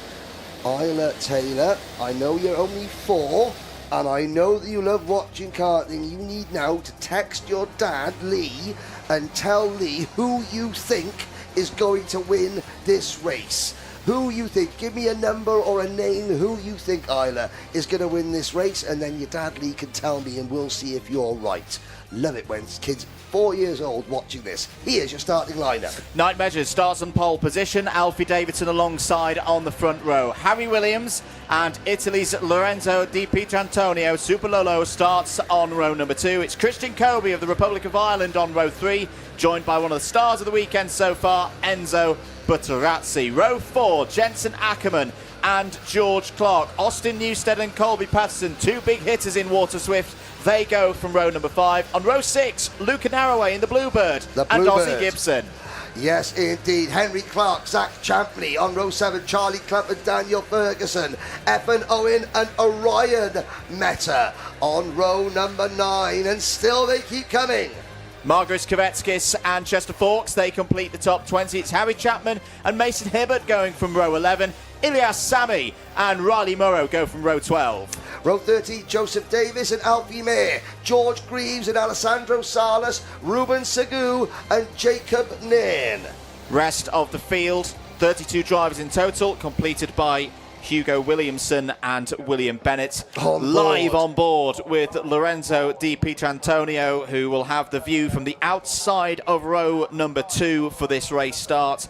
We have seen some excellent racing in Waterswift so far this season. What are we going to see here in the pre-final? Lights are out. We're racing for 12 minutes plus 1 lap. and straight away Night Measures into the race lead. It's a good start for those on the pole side of the grid. On board with DP Trantonio, trying to look around the outside of, and look at Jensen Ackerman's start. Brilliant start for Ackerman round the outside of 2 drivers, and will go to the inside off the bridge up to P2, having started 7th. They're all checking down to drivers right 3 wide. Whoa. With DP Trantonio right in the middle of it in hairpin number 1.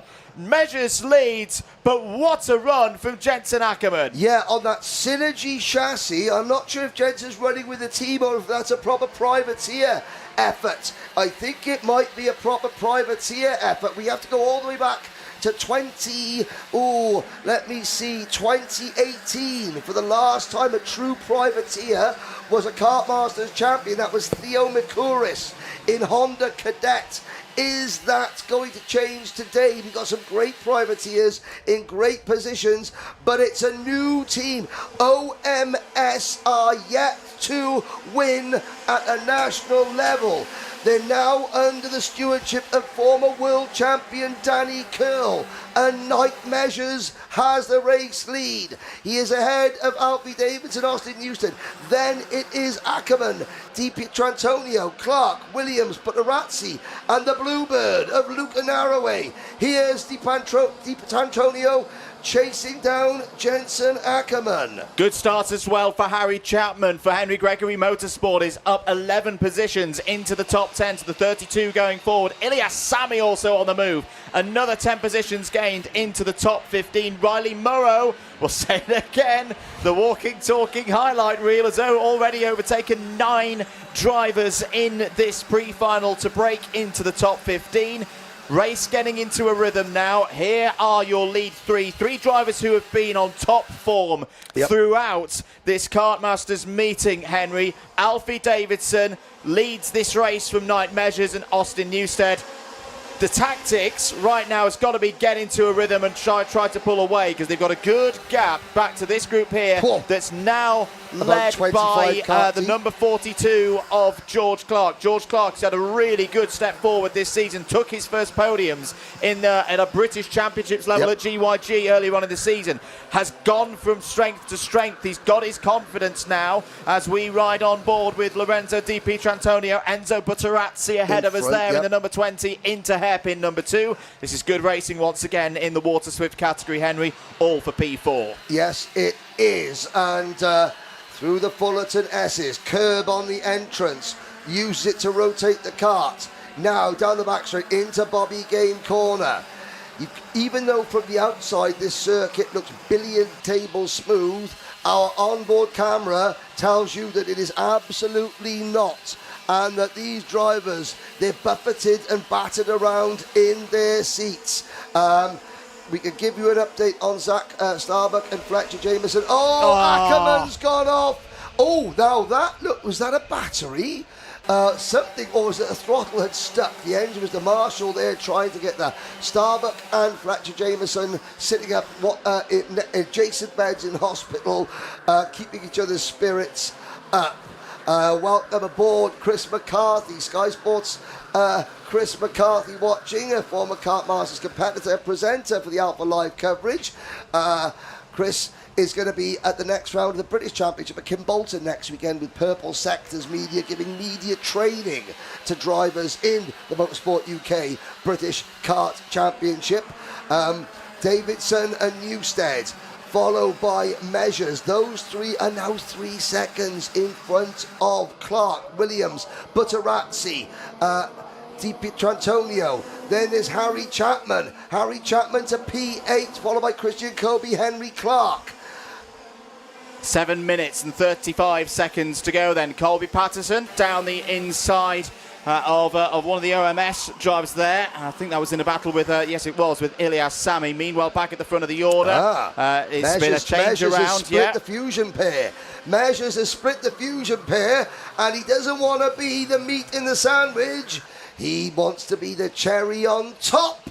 He was only he's still on top. I was going to say he's only on top for 1 straightaway. He still might be only on top of 1 straightaway. No, he cuts across. 7 minutes to go. Measures knows that if the two Fusion drivers, Davidson and Newsted, can work together and get away, it's what comes back to what Albie J. Stubbs just said. These drivers are so eloquent. They know what's going on so much. They know the tactics and what has to be done.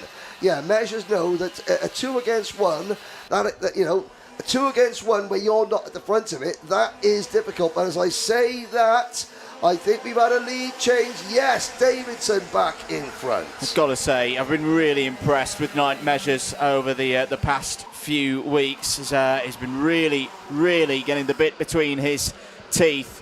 Going down towards hairpin number 1 now. What's going on in the battle for 4th place? Butterazzi's through. Enzo Butterazzi into 4th place. Here goes Lorenzo Di Pietrantonio down the inside of George Clark. That's a nice move. Up to P5. Harry Williams is part of this group as well. Clark responds back down the inside of the Italian, retakes that position, and here comes the O-plate holder. Won that O-plate at Wilton Mill earlier on in the season. Back on board with Di Pietrantonio. What does he do here? Through Bobby Game Corner into the Mike Wilson complex. Good speed, good lines there from George Clark. You can see Di Pietrantonio trying to get George Clark off the racing line, but as I say, since those podiums, those back-to-back podiums at GYG, the confidence that George Clark, you can just tell from the body language, he's more relaxed, he's got the belief in his talents that has been developed through with the Fusion Motorsport team. Quite happy at the moment. Just sit behind Enzo Butterazzi, wait for the opportunities later on this race. Still a decent amount of time on the clock as well, 5.25 minutes.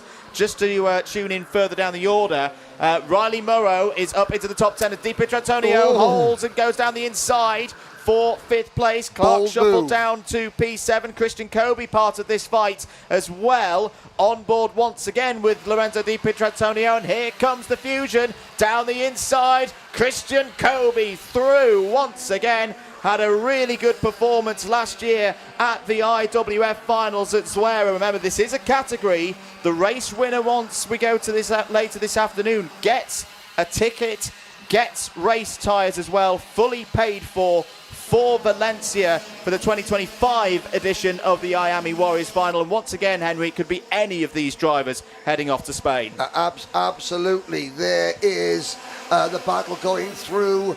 The Bruno Ferrari S is out onto the bowl. Di Pietrantonio has got 3 Fusion drivers all around him. Watch out for the number 32 though, Harry Chapman. Usually runs as an independent. He's now sort of teamed up with Henry Gregory Motorsports in that green car. Here comes Di Pietrantonio. Sideways under braking. The back end steps out. He catches it and makes the move.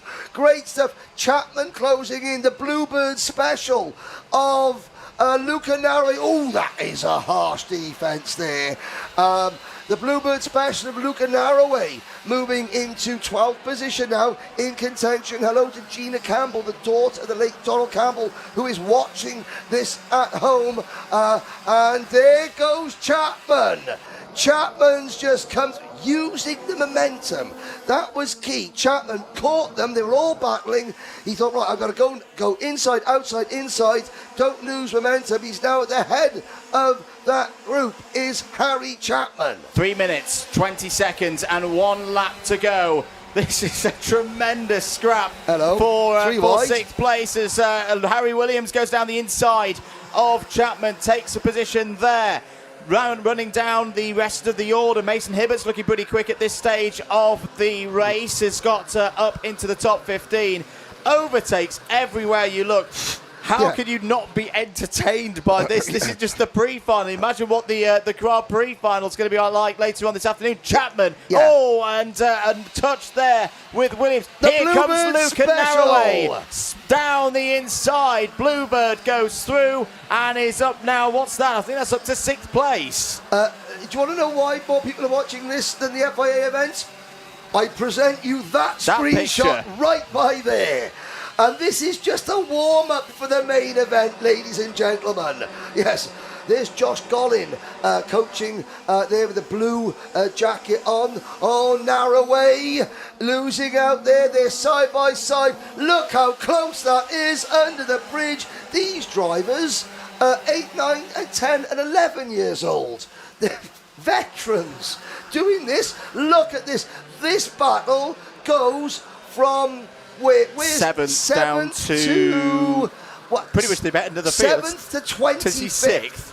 Charlie Clough, Jensen, who's down that? Charlie Clough in 25th. Everybody else in front of them. Fantastic. We're not looking at the leaders. David's and the leaders are only separated by 1/10 of a second. And that's not the most exciting thing about the race. This is incredible. 90 seconds remaining on the clock, then back on board with Lorenzo Di Pietrantonio. That's Harry Chapman in the number 32, just ahead of us, working their way through the Mike Wilson complex once again. We've still got a few laps of this pre-final to go. Riley Morrow checks over his shoulder and sees the oncoming storm. Run, Riley! Run! You've got 6th place at the moment. That would give him at the 3rd row of the grid for the final. Meanwhile, back with our race leaders. Davidson defending to the inside. Knight measures. This is where he lost out in the final a few weeks ago in the British Championships. He's learnt from that day. He knows he's got the speeders. Here comes Davidson round the outside. Good positioning there from Knight measures. Point forward from Davidson again. Austin Newstead, though, using... Hang on a second, there's 4 wide. There's a 4 car wide. park. Oh my word. I was about to say the baby-faced assassin, Austin Newstead, but he's got this most angelic smile. There is that schmozzle. I think it's and emerging at the front of it is now the number 15 kart, I believe, of Daniel Ferguson. Where did Ferguson come from? He's in there. There he goes. Started on the 8th row of the grid. Yes. Across the line we go. The clock is about to strike 0 now. Next time round, we'll get the last lap board. It's going to be the baby-faced assassin, Austin Newstead in number 4. From Knight measures, and then Alfie Davidson in number 46 for the race win. Who knows who will finish 4th? Anyone about 20... Well, no, Christian Kobe, Enzo Butterazzi are next. It's the battle for 6th place on back that we just don't know what's going to happen. Actually, sorry for screaming about something not on your cameras, but it reminded me of the M1, rolling roadblock on the M1 on a Friday night. Anyway, we are time out then. Final lap board is going to be shown to the drivers in a few moments' time. Austin Newstead, this is a big lap for Austin Newstead. He's got a little bit of a breakaway. Let's have a very quick replay. What happened earlier on? That's what happened earlier on. Measures and Davidson both going for the same piece of Lincolnshire. That's how Newstead got into 1st position, but his gap's gone now. Look, again, the toe can be so powerful round PFI, particularly in Waterswift. Down the back straight, Newstead checks over his shoulder, sees that it's his teammate there. Davidson throw round the outside. Well defended from Newstead. That's going to leave Davidson vulnerable to Measures. Is a switchback on. Measures trying to find his way around the outside of Austin Newstead, still side by side. Newstead gets across to the middle of the road, will lead through the Fullerton S's. Austin Newstead in kart number 4. At the start of the race, I asked Isla Taylor who she thought was going to win, and she went, I want driver number 4 to win because I'm 4 as well. So from one 4-year-old predicting the winner to driver number 4, the baby-faced assassin, Austin Newstead, wins a thriller in Waterswift from Alfie Davidson Knight measures. And look at this. Across the line comes our camera cut, Di Pietrantonio in 10th place. I mean, we said yesterday, race of the week. I mean, we've got race of the next 8 weeks just from Kartmasters at the moment. But a 4-year-old predicted the winner, and we didn't know who was going to win until the last corner. Austin Newstead, Alfie Davidson, Knight measures. Christian Kobe, Enzo Butterazzi, and Riley Morrow, the top 6. Now, there are some penalties coming in. Austin Gibson gets number 5. Well, lucky Isla Taylor's not 5, because then she would have been supporting Austin Gibson, because Austin Gibson's number 5 and he's got a penalty. Should note as well, Henry, that the moment that we saw there between Davidson and Measures is under investigation. Just under investigation for now. So as soon as we've got any more news from that one, we will let you know. Keep it locked here on Alpha Live for Kartmasters 2025. What a drive from that young driver as well. Enzo Enzo Butterazzi continuing to impress. At the moment, it's going to be on the inside of the third row for the Grand Prix later on this afternoon, and it could still be even higher. You know, if there are changes in that top three, then Enzo Butterazzi was not too far behind. Fair play to Lorenzo Di Pierantonio as well. Really got his elbows out in that one, gave us a lot of entertainment across that pre-final. Yeah, there's Christian Kobe, who finished in a very respectable fourth position. He was very keen to come and ask me, did I see his move from some of his best passes from yesterday? It's great. The drivers come up to us in the paddock, especially the younger drivers, and they're always saying, did you see this move that I made? Did you see that move? I was like, yes, when I happened to be talking about it at the time.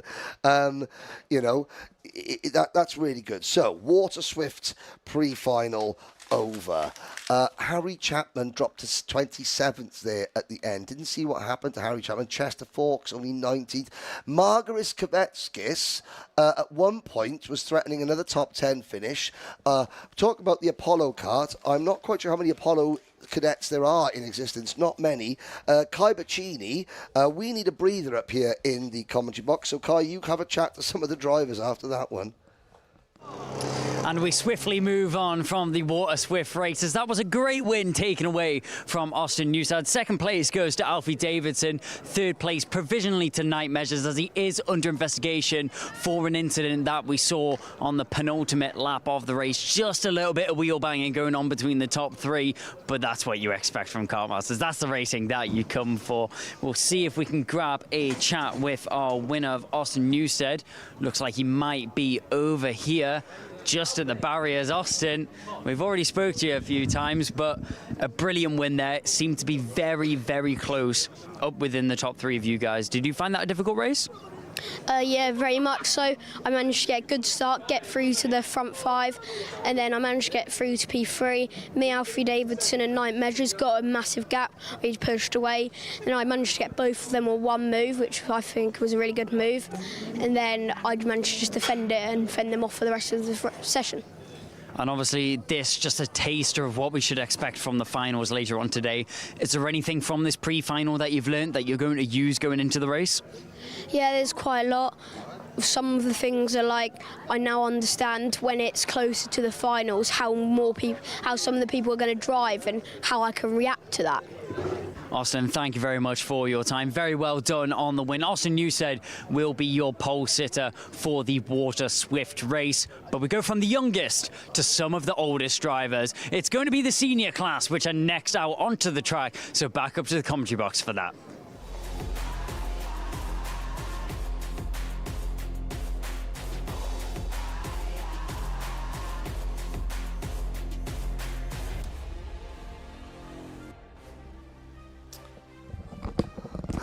Well, I'm really glad, Xander Clements, that the people that decide the timetable here, they put Senior X30, that nice, calm, relaxing class known as Senior X30, just after that last one.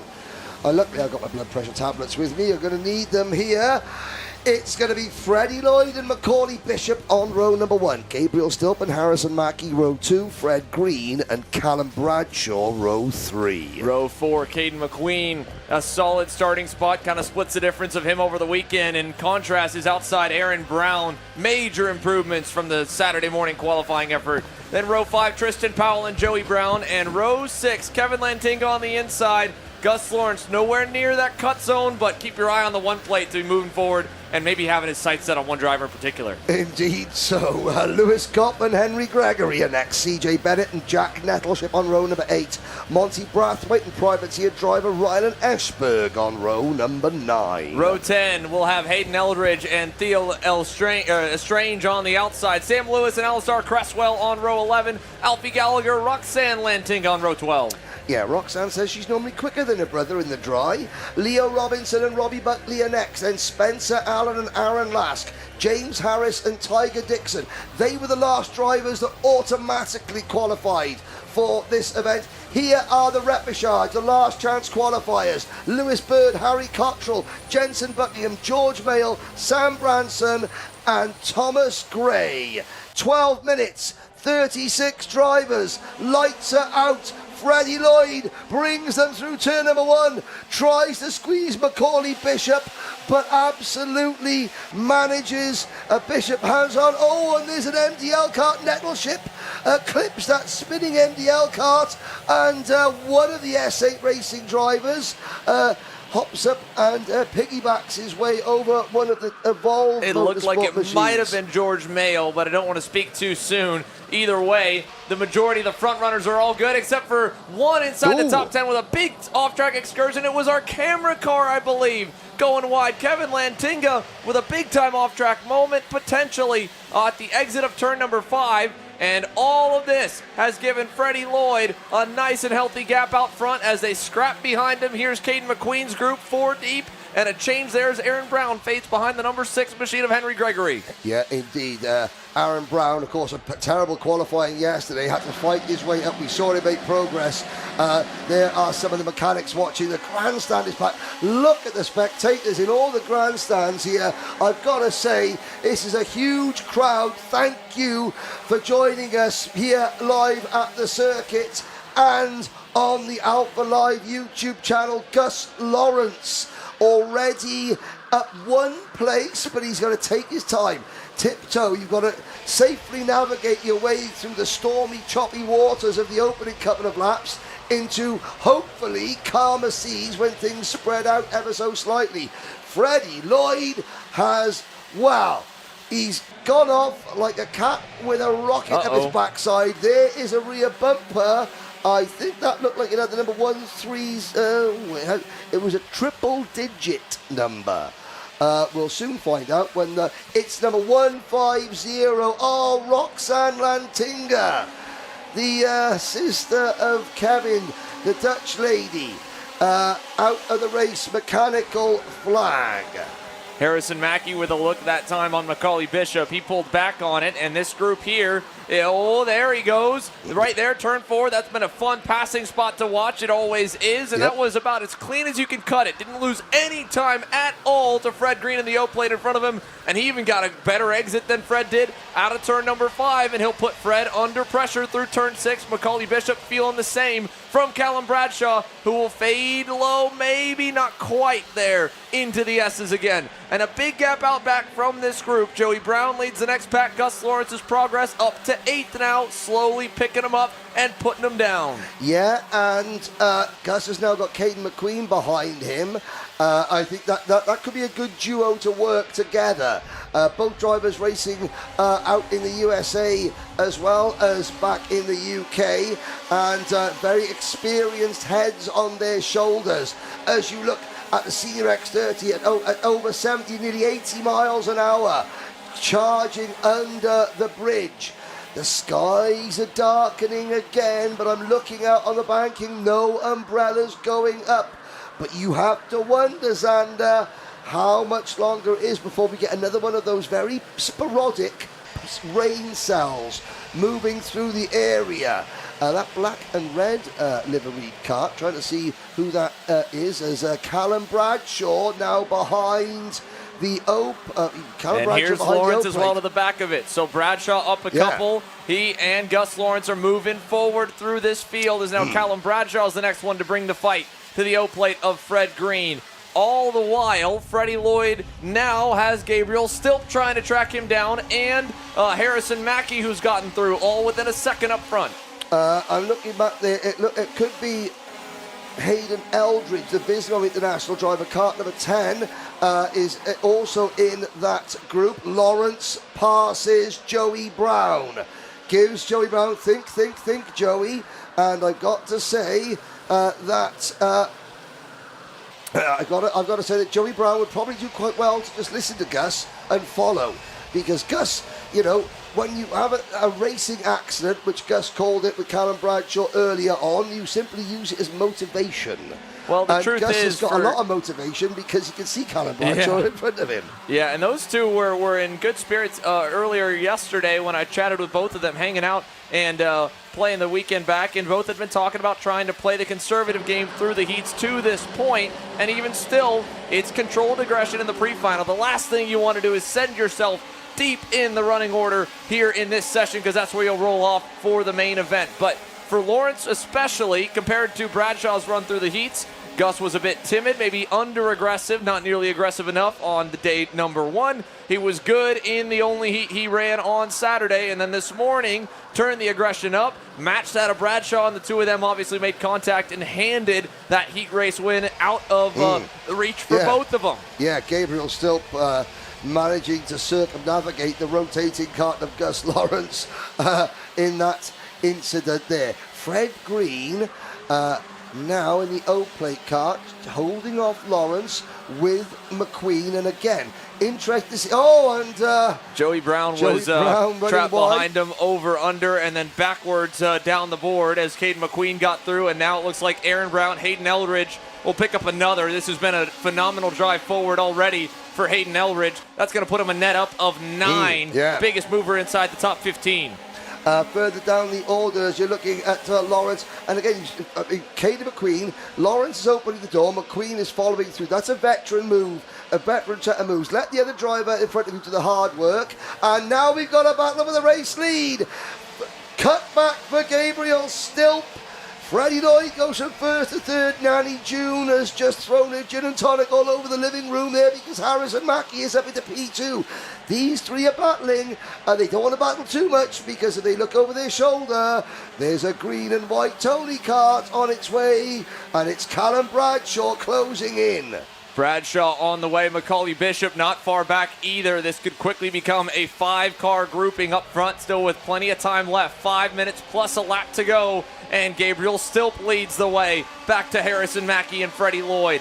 Further back as well, how about our Repêchage winner, Lewis Bird, up 15 spots already. He's P16 now, and that would put him 8th row of the grid. He'd like a little more than that, and he could easily be in the conversation later this afternoon with the field spread out. If the pace is there, he could definitely get a few more. Lewis Bird is fast enough to... Oh, the rocket ship from Jack Netwell's ship. It looked like a right front tyre wasn't as inflated as it possibly could have been. Did it rip a bead out or something? Easily like could have. that? There was so much contact on that first lap, and in fact, there's a little bit of the accordion effect going on right now here. Yes. Harrison Mackie back into Freddie Lloyd. Callum Bradshaw is absolutely there, knocking on the door of third. Gabriel Stilp still your leader. Callum doesn't so much as knock as he gives it a kick with his boot. Well, he got a great run there out of the last turn. There's a look, majorly bent right front tie rod for the rocket ship, Jack Nettleship. And that'll end his pre-final. He'll have to go to work from the rear for the GP main event later today. Yes, indeed. Now, Lewis Bird is fast enough to be on the podium. I'm not quite sure he could win this, but he's fast enough to be on the podium if he can keep his nose clean. Because, Freddie Lloyd, he almost forgot to brake. He had up onto 3 wheels, and he loses the place to Bradshaw. Bishop now entering the equation as well. And Gus Lawrence, Caden McQueen, and Fred Green are going to make this an 8-car dance with 3.5 minutes to go. Lloyd getting aggressive there, trying to keep Mackie behind him, and that might invite Bishop into play. Through the Mike Wilson complex they go, and Gabriel Stilp, Callum Bradshaw now pulling away. Bradshaw caught the 4th place, and suddenly everyone else sort of tripped over each other, and now Bradshaw is in the position he wants to be.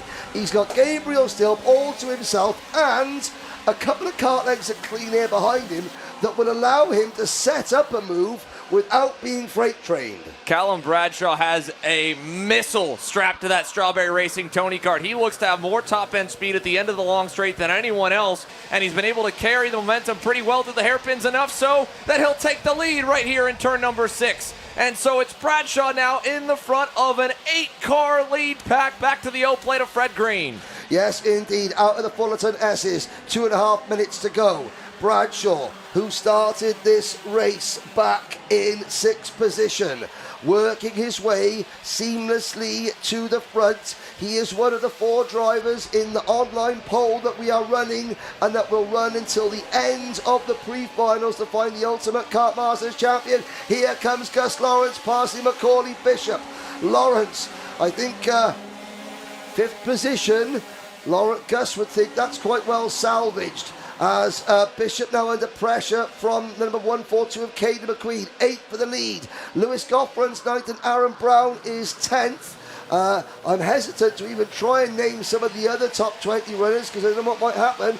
But it's Gregory 11th, then Latinga, Brown, Bird, Lewis Bird to P14. Big moment for Gabriel Stilp as he got fed a little bit of a wheel there. Freddie Lloyd going by and bringing Mackey and Lawrence. Lawrence now up to 4th here from way back on the grid. That's a net gain of 8. Warning flag given to a number of the front contenders, including the number 6 of Henry Gregory, the number 2 as well, and 2 more penalties have been handed out here. The number 5 and the number 2 both getting a 5-second penalty. Freddie Lloyd in second.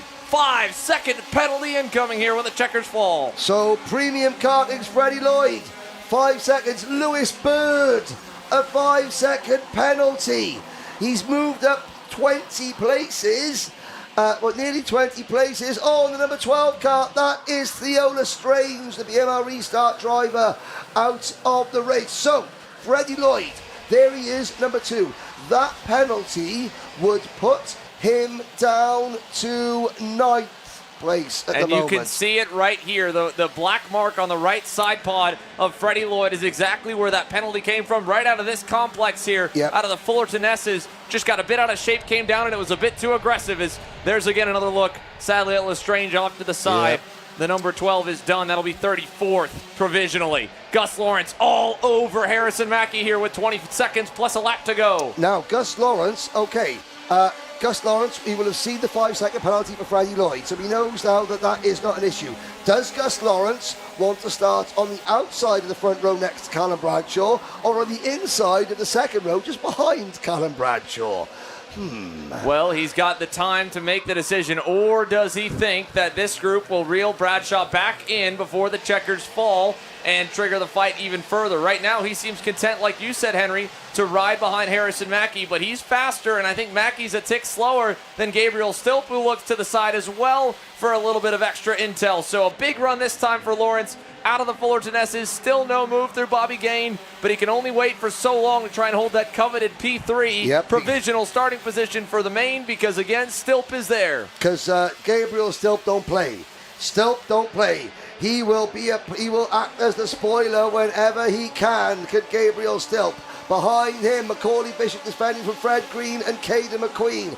So impressed with the Croc Promotions team here this weekend. Every single class they run in the X30 classes, the Crocs are back on form.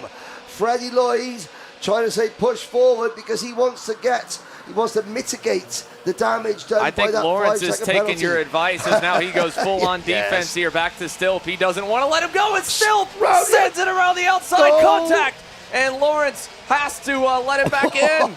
And so Stilp steals third away provisionally, but Freddie Lloyd still could play spoiler overall. He signals to Bradshaw to move forward. Bradshaw not caring either way. He'll keep it parked low. He wants the checkers regardless of official intervention. And out of the final turn, Callum Bradshaw will score the pole for the main event today with a pre-final win in Senior X30. Harrison Mackey, third of the road, will finish second.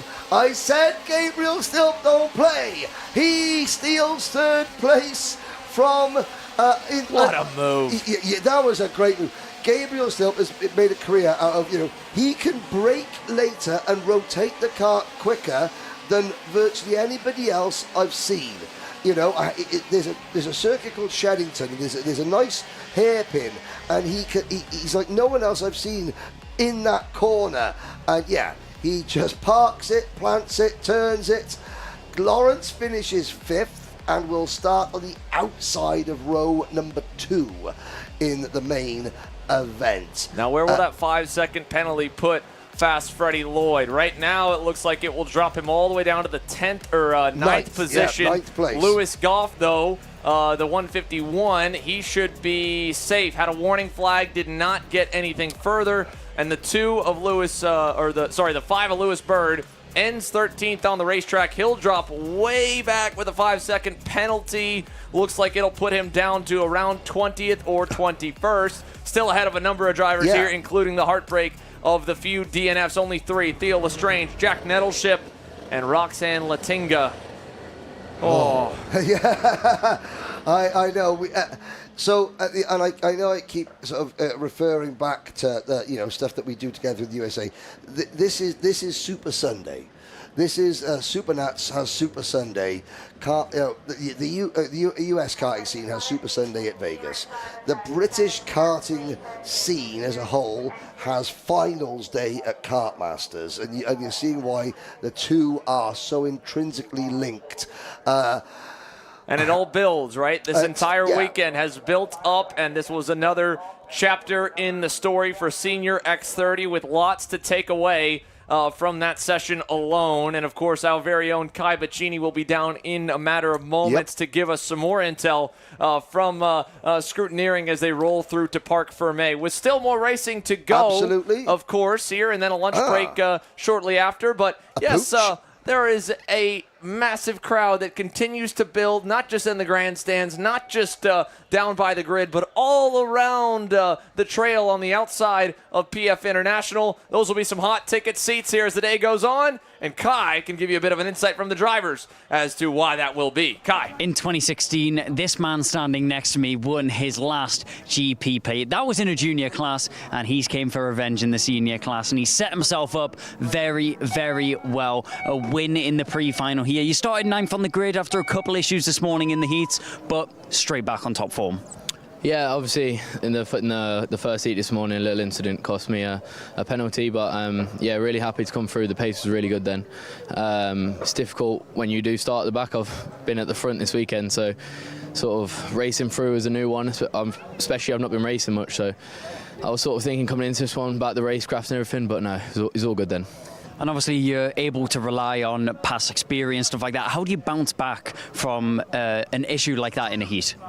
I think, like I said, for the whole weekend, it doesn't really matter about even the setbacks. It's all about the final in this event. It's not about the pre-final or anything. So even if a little setback is still a long way, like I came from in 2022, I think it was when I started last, and I come through to almost second, I think it was, on the last lap. So I know this weekend you can start anywhere and win. Yeah, as I mentioned before, you've won it. You've already won this before. What is the secret to winning it again? I can't give you that information. Well, he's not going to give us it yet. You'll give me it after the final, though. He said he'll give us it after the final. That is Callum Bradshaw, your pole sitter there. Freddie Lloyd, who did finish second in this race, was awarded a 5-second penalty, so he will drop down a few positions, meaning that he'll start a little bit further down the order, unfortunately. But Senior X30 is out of the way, so we're going to jump to the younger sibling of this class. Junior X30 is going to be next out on track.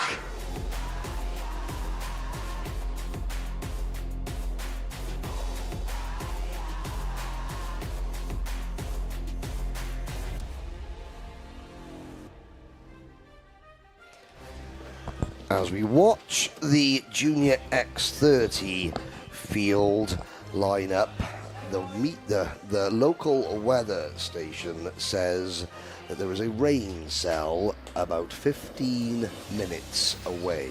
This race, 12 minutes, plus a lap, plus a rolling lap, hopefully not a false start. Sitting down, 36 drivers on board with the Welshman Archer. Now the Junior X30 repechage, that was drama-filled. Now, there has been an issue because Finley Lines has been excluded from the event. He was in the top 30 in points. He's now been removed. So actually we have to make up the full 36 kart starting lineup. All 7 finishers from the repechage are in. George Edgar and Kai Clark on row number 1. Nat Stappen, Nat Johnson and Ben Cuts-Bland on row number 2. The underdog Ben Cuts-Bland, what can he do? Aaron Richardson, Max Ewell on row 3. Row 4, Supmani Kira has been super fast all weekend. She'll get one of her best starting spots so far alongside Harley Musk. Then it'll be Max Endicott and Riley Cranham in the O plate, who's shown a lot of speed from row 5. Archie Owen, our onboard driver, with Rocco Leon Shenton from row 6.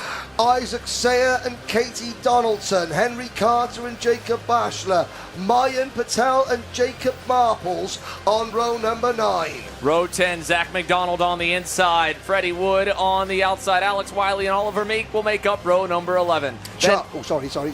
Yeah, row 12, Charlie Myers, Ethan Woodward, and onward. Here we go. Then it's Aaron Meta, Oliver Vo, Archie Rogers, Tyler, Alexander Di Benedictis, Leo Aina. Then the drama from this morning, Charlie Blenkinsop, Jose Halfon, Noah Sales, Dominic Perobach, Ethan Higgins, Rashad Hilal, and after heartbreak for Lamar Chigarimbo, it's now redemption. Because of Vinnie Lyon's exclusion, we have 36 karts in the final. The 7th place finisher from the Repêchage is moved into the main event. What experience for driver number 29. What can he do now? Lights are out, we're off and racing. George Edgar leads the field through the Bruno Ferrari S's under the bridge. 36 karts go in, 36 karts come out onto the bowl in front of this huge crowd here at PF International. Rocco Leon Shenton up to his ways again with a big wide swing out of 3 to pick a spot off in turn 4, and in front of him everyone is all across the racetrack, high and low, and the top 2 have a little bit of a break now as Kai Clark covers off in turn 6 for 3rd. Crossover move from Ben Kutzplan to get 4th away. Can he get it? Not quite into the Fullerton S's, and we'll get back down to single file, and there is all kinds of chaos further back. 6 cars together, all stuck at the exit of turn 6. Isaac Saya, one of them. Another one, the 63 of Henry Carter with Croc Promotion and more. Our camera kart, Archie Owen, also among the drivers. They look like there were 2 separate 3-kart accidents in that there. And there's the fusion. What a crossover from driver number 42, Ben Kutzplan. Charlie Myers out in the 122, another one in the wall. Yellow flags waving in the final sector, but up front, back and forth we go. And again, what a move for Ben Kutzplan in the 42. It's not just the fact that you're going into such a narrow corner. It's the speed of the direction change that you have to make. Because again, if you get it 1 millimeter wrong, then you're in the barriers at over 70 miles an hour. As Nat Stappen now moves into 2nd position. This is a Mick Barrett Racing 1-2. An event that means an awful lot to Mick Barrett and his entire family. Now Ben Kutzplan drops back a couple of places. I was going to say, if you're not overtaking, you're being overtaken. Such is the way Kartmasters goes. Speaking of overtaken, how about the start here for Riley Cranham in the O-plate? Now on the heels of his Fusion Motorsport teammate Aaron Richardson. In fact, it's team duos, 1st, 2nd, 3rd, and 4th. The Mick Barrett Racing duo, George Edgar and Nat Johnstone, are trying to get away, and the Fusion duo now are trying to hunt them down as this pack continues to fight for 5th on back. Kai Clark now at the helm of it in 6th and up the hill. Big time moment there was that Max Yule in the 75. Yeah, and here comes the number 44, Sukmani Kira. Sukmani, not only is she's been on the podium in the British Championship a number of times, but she's one of very few female racers who are Sikh in the sport in the UK. And she's a real inspiration for an awful lot of other, young, female, Sikh ladies there that might not think that karting is for them, but it certainly is. And I noticed that Kuli Pahal, the father of Dian Pahal, who's not racing here this weekend, was in the live chat earlier. And again, Sukmani and Dian, they both take their roles very seriously as role models as well for. We're getting a little bit of reports of some more rain down at Bobby Gaines, and that's hurt the leaders, but also what's hurt them is how fast Riley Cranham is. That right there, the little bobble at turn 4 is the first mistake I've seen out of the O-plate. He is on a tear through this field, a little bit deep in turn 5, but that'll still give him a good run into 6th, and he's going to put the heat right on that Johnstone. He goes to 2nd, and a 1-2 punch there as Richardson follows and now looks slow. Problems further back. Lamar Chigarimbo out of the race, but he's going to be in the main event. He didn't think that was going to happen earlier on. Ben Kutzplan again. That's where it's starting to rain. It's starting to rain at that corner, and Ben Kutzplan, well, that was a cutback and a half. That was for Ben. I did give his mum Fiona a bit of a heart attack earlier in the week. She's probably had another one there watching Ben do it. And for the underdog lovers out there. Independent driver Rocco Shenton also making a move. Katzblan side by side with Nat Stappen as we head onto the bridge with spots of rain in the air. And I believe, again, it's only barely happening on the first sector of the racetrack, but the far end is where it's coming down. Yep. Rocco Leon Shenton, another move, as Cranham now continues a backward slide, all from the move to get to second, and it's come unglued as he now is just into the back half of the top group and the top 10 altogether. George Edgar still your leader, and it's now Aaron Richardson, Ben Kutzbland, Nat Johnstone, Rocco Leon Shenton, and here. Now it's Sukmani Kira going by her teammate, bringing the 21 of Harley Musk on by. Kai Bachini is down in the pit lane. Are you feeling droplets of rain on your head, Kai? Down in Park Ferme, an issue with the rear axle after contact means that Lamar Chigarimbo, the number 29, is unfortunately out of the race. But it's not just the car out of the race that we have to update down here. There is starting to be a little bit of rain spitting down onto the circuit once again, so we'll have to keep an eye on it. Not heavy enough now to make the teams or drivers worry about making any changes, but rain is starting to fall momentarily. Yes, and of course we'll monitor the lap times. There's the number 22 car, Aaron Richardson. Aaron started, I think they started the first race earlier on today from the back of the pack. Where did Richardson start? He started 5th. He's there. There's the O plate. Riley Cranham. Cranham again out of luck. He had that incident yesterday, which has dropped him down there. Owen Shenton and Ben Kutzblan now getting rather more well acquainted with one another. They would have liked to as they cross the line. Richardson leads. Gillian Bennett supporting Aaron Richardson on line. It's Richardson. Rocco Leon Shenton. Oh, dearie me, Rocco. You can't send it in from that far back, or can you? Yes, you Almost worked right there, and a big tip of the cap to Ben Kutzbland for giving the space and setting up for an over-under to maintain position. Shenton again this time, an over-under for third. Both of them signaling to each other, and a quick conversation's had as Kai Clark says, all right, boys, you keep on talking. I'll get by you both. And now the number 76 takes third away with a big gap that has now formed up to Richardson and Edgar. Shenton, an over-under of his own, out of the Fullerton S's and off. Nat Johnstone into the wall. Nat Stappen running wide, and he's not happy with somebody there. I think there was probably an issue on the straight that pushed Nat Stappen onto the grass of the fan club. And I mean, Kai Clark, what is so impressive with Kai Clark is he doesn't normally race X30. He's doing 2 classes here. Rotax is his main class, his regular class, so this is a one-off ride for Kai Clark in X30, and he's taking to it like a duck to water. Oh, Ben Kutzbland has now got 2, 4, 6, 8 carts breathing down the back of his neck. The first one now being Uncle Max Endicott, and Kai Clark runs wide. Was that a slip on some damp tarmac, I wonder? And here comes Alex Wiley in the green TB kart machine. Oh, Kai Clark hands in the air. Is something going wrong with that KR Sport kart?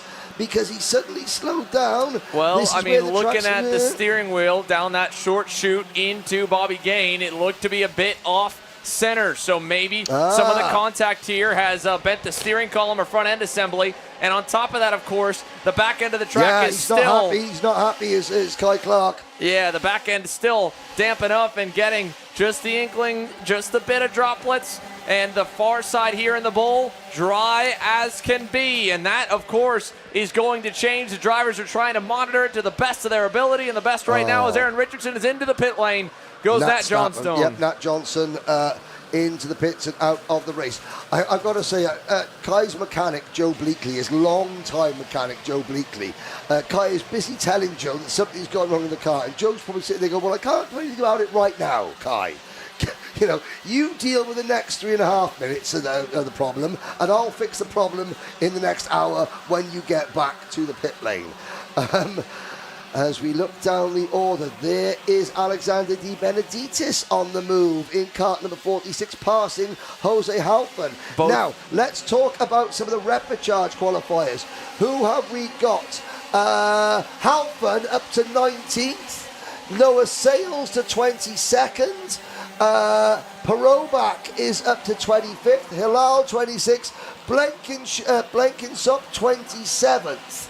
There are some of your repechage qualifiers. Thomas Gray, who made it in on the last couple of meters of the race, I'm not sure. That was in Senior X30. Oh, yeah, of course it was. I'm getting it all confused. There we go. Well, there's lots of races, right? We're already on race 47 with a lot more still to go. Junior X30 Pre-Final now with Aaron Richardson. He had the gap. George Edgar's tracked him back down again. Mm-hmm. They've got about a second and a quarter until they have Rocco Leon Shenton to deal with, but already the battling beginning to loom and potentially commence for the lead will bring Rocco closer. It will also bring fastest driver on the racetrack into the mix again. Ben Kutzbland on the 42. He went under investigation just a moment ago. There's been no penalties called yet mid-race, but 2 investigation flags, one for him and one for the 40 of Archie Owen. And that was another great low shot there coming out of the final corner. You see the different textures. You've got the red and white curbs, and then you've got the serrated grass blocks.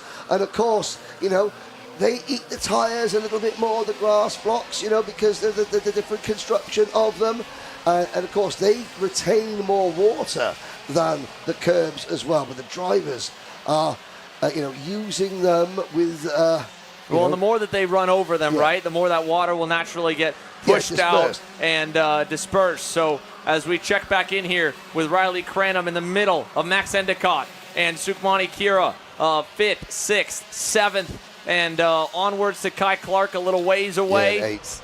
A minute plus a lap to go, and they're chasing Ben Kutzbland. Little fade there from the 288 of Endicott. Didn't want to go at the end of the straight. Let's see if he tries something turn 2. Not there either. It'll maybe be over the bridge of some sort as they kind of go different lines all around. They are making progress. This will hurt it. Uncle Max.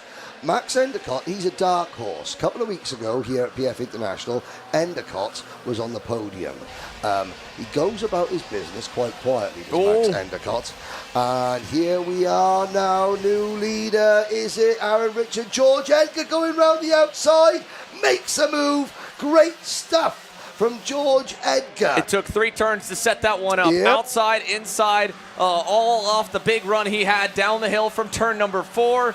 And textbook stuff from George Edgar. Even a little contact between the pair of leaders.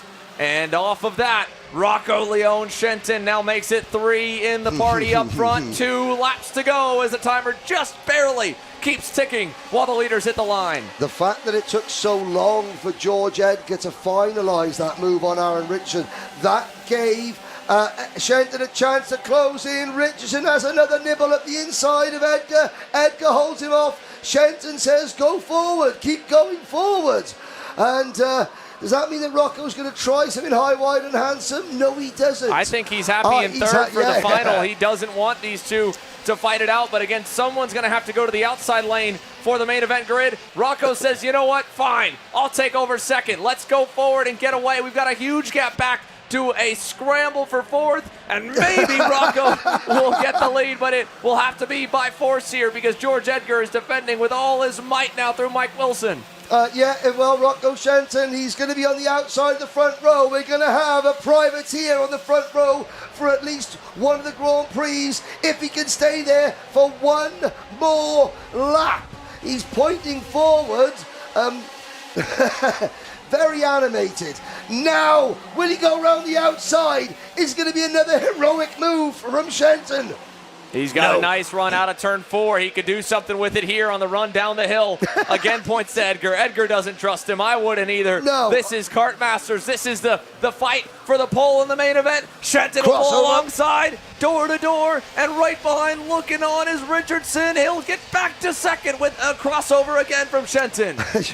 Shenton he's animated is an understatement, but of course he's worried that the 4th place kart that Riley Cranham is closing in. Here's Richards the inside. Shenton goes with him. Edgar back to 3rd, just as Cranham catches them out to the final corner. It's going to be Aaron Richardson who takes the checkered flag. Shenton in 2nd. We will have, and somebody in the back. Is that Kutzbland? That's Ben Kutzbland. And there's another kart on the inside of the barriers. There's a driver. Katie Donaldson. Oh, dear. Katzbrand on the outside, Donaldson on the inside. What in the world happened here? Katie Donaldson for the Jade Barrel Art team in the 177 nosed into the soft wall on the inside of the final corner. Katzbrand backwards into the wall and gingerly walking off to the side. And they will both fall down to 31st and 32nd provisionally. What a move, though, for Aaron Richardson. He set up George Edgar, got to watch what the number 6 was going to do as George was defending with a couple of laps to go, and it kind of showed his hand, and Aaron was able to pick it apart. Yeah, Malfoy95 on the live chat makes a valid point. Did Rocco Shenton know that his front bumper, his nose cone had dropped, and he was going to get a 5-second penalty post-race? So he was saying, no, go, because who knows? Max Endicott, a driver that you very rarely mention during the heats. You know, he goes quietly about his business, but then pops up at the end, and that's almost a perfect weekend. Yeah, you don't get mentioned too much, but then you're there when it counts. And how about a mention-worthy drive here for Ethan Woodward? If indeed Leon Shenton's jump bumpers pushed in, it'll be 18 spots gained to 6th for Ethan Woodward in the number 83 Fusion Motorsport Kart Republic. Massive drive for him. Alexander De Benedictis up 16, Archie Rogers, Tyler up 14, and Jose Halfin from the Repêchage up 15 in a charge of his own to P16 provisionally for the final with more to go. Let's see if there's anything else here. There were 2 penalties that came in very late in that session, and just at the tail end of it all that affected it. One was for the 76, one for the 46. So the 76 at Kai Clark with a 5-second. That'll put Woodward up 19 spots to 5th.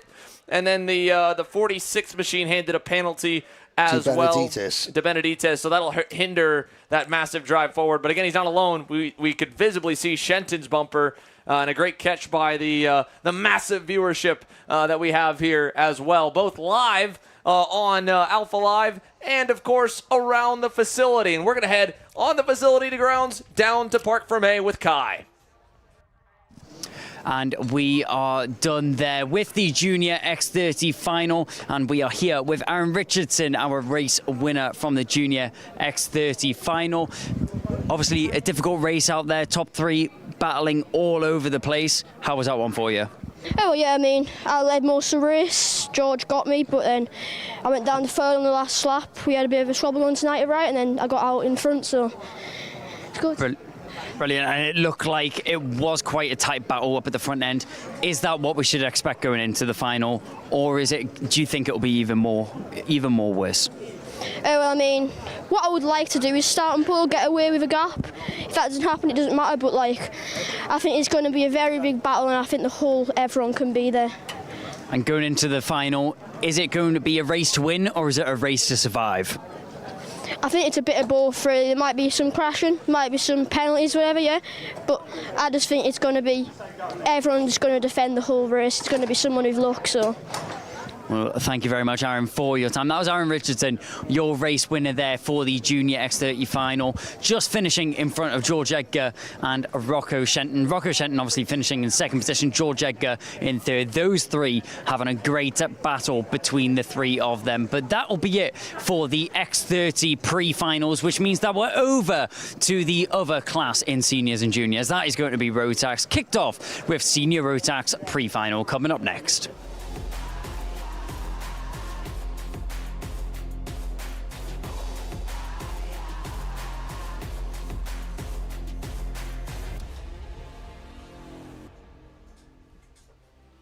Senior Rotax on tap for pre-final action, our second to last of the 7 divisions that still have to have their grids set for main events this afternoon. We're pretty much rolling right up and into them now. And so with that, Henry will take a moment to the side. Andrew, welcome back into the commentary box for what's been a barn burner weekend in Senior Rotax. And we've got a barn burner front row. Macaulay Bishop on the inside, Callum Bradshaw on the outside. Fast Freddie Lloyd on the inside of row 2 alongside Lewis Gilbert. It'll be Kai Hunter, who's had a very consistent week to this point, alongside Hugh Moulton for row 3. Row number 4, Matty Hingley of Wales is alongside Harry Bartle, James Lowther and Joshua Graham. completes the top 10 for the start of this race. Henry Gregory, back in MLC colours now within senior Rotax, is on row 6 alongside Mikey Walker. Row 7, Jaden Thean, who's at purple lap times more than even results. He'll roll from the inside of Harrison Crowther. Ollie Goodyear on the inside of row 8 alongside Ewan Charman. And then further back, row 9, Lewis Goff on the Sam Pollitt Racing Machine alongside the Dan Holland Racing entry of Joshua Turnbull. Brandon Truman and Jack Lilly need to move forward from row 10 in this one. Adam Wooden and Lizzie Mentia start on row number 11. It's then row 12, Charlie Webb and Jamie Perilli. Row 13 as we continue to dive further down the board. Jack West and Alfie Thompson, Kai Veach and Charlie Smith on row 14. Oliver Liversedge and Finley Jones back on row 15. And then your qualifiers from the repechage earlier on today. Teresa Babichkova, Jack Gillingham on row 16. Liam Hartley and George Holbrook on row 17. Connor Tubby and James Tester complete the 36 runners. So Tester, after post-race penalties, does make the final. He did not make this stage in 2024. 36 drivers into the tram lines. Do the lights go out this time? Yes, they do. Away we go then for the pre-final in senior Rotax. Bishop versus Bradshaw into the first couple of corners. It's a good start for those on the pole side of the grid. Ewan Charman possibly cutting across the grass there, having started on the 8th row of the grid. It's a little bit scrappy in the midfield, but back at the front of the order, it's DHR 1-2 at the moment. No, apologies, not a DHR 1-2. It's Bishop from Lloyd. Lloyd in the similarly coloured Team Evolution 227 there. Solid start, though, for our pole sitter, Xander, who will be looking to assert his dominance in the early phases of this race. And for now, he's just trying to keep the pack at bay. Macaulay Bishop continuing to defend here for the lead. A big look now and a big move down the inside for the 225, or the further back the 225 to the outside. It's Gilbert now through, and back goes your original starter here, Macaulay Bishop. So it's now Freddie Lloyd to the point here. Kai Hunter up to third, Gilbert fourth, and side by side as Bradshaw tries to recover with James Lowe there for P5. Yeah, a bit of a moment there between Kai Hunter and Callum Bradshaw. Lots of racing over the years between those two. To say into this pre-final, the results from this one will set the grid for the Grand Prix later on this afternoon. Down towards hairpin number 1. Here comes Lewis Gilbert looking to the inside. Kai Hunter instead goes on the attack on his former teammate Macaulay Bishop, forced out wide there, and is going to slip down the order. Bradshaw's back through. Bishop now in 5th place, and keep an eye on Matty Hindley there in the 3-1-1 for Ultimate R, who's been having a very good 2025 British karting season, particularly strong run at Dunk as well a couple of months ago. And look at that, down the inside of Bishop. Bishop going backwards at the moment here, Xander. This is a not good phase of the race for the number 1 plate. Yeah, Macaulay Bishop waiting for that kart to come to life right now, struggling to keep the rear end planted, and he's been sideways a little bit coming out of the Fullerton S's now twice and lost a spot because of it. The whole field is still loosely all together in senior Rotax. A massive grid, a massive battle pack right now. Freddie Lloyd still at the front of it all, and Callum Bradshaw, there's contact. There's been contact. Callum Bradshaw, and who was that with? That might have been, that's Hindley. A 311 of Hindley. Matty Hindley out of the pre-final on top of the bridge. The pre-final has had its first proper flash moment, and one of the big contenders, one of the dark horses, is out of this one. Freddie Lloyd leads 3/4 of a second, but look at the two chasing drivers, two experienced heads. Kai Hunter has won this race before. He's won British Championships before, round PF International as well. Out is one of the JDRs. It's the number 27 of James Tester, who started at the back of the field. What can Kai Hunter and Lewis Gilbert do about this lead? A new fastest lap of the race from Gilbert, 58.22. They've got to work together right now. Freddie Lloyd is into his rhythm, which we've seen over the past few weeks go into almost a metronomic mode. He just keeps his head down, keeps it calm, keeps it simple at the front of these fields, and the lead is growing here. Gilbert's gone for it and taken 2nd place. Meanwhile, a little bit further back, James Lowther on the move. That's down the inside of Henry Gregory. He's up to P4. That's 5 up for Lowther and still 6 up for Henry Gregory. Both are moving the chains forward. For Kai Hunter, in one of the earlier heat races on the weekend, it was a similar story to this here. Charge forward, get up to a spot to chase the leader down, and then get past again. He's had to swallow his pride for the moment and try to push Lewis Gilbert, as there was an issue there with the driver we shown a broken rear bumper, bringing the technical flag out and sidelining another pre-final competitor. So Matty Hingley out, James Tester out, and we put another lap in the books. It's good pace at the moment from Lewis Gilbert, so this swap of positions could be beneficial for both Gilbert and Hunter. This is going to be a really key lap in telling us the story of this race. Looking a little bit further down the field, I saw the 124 of Charlie Webb there is currently your fastest driver on circuit. Unfortunately for Charlie, he's down in 17th place. Bradshaw on the attack. My goodness me, that was a send and a half from the former world champion. Gets 2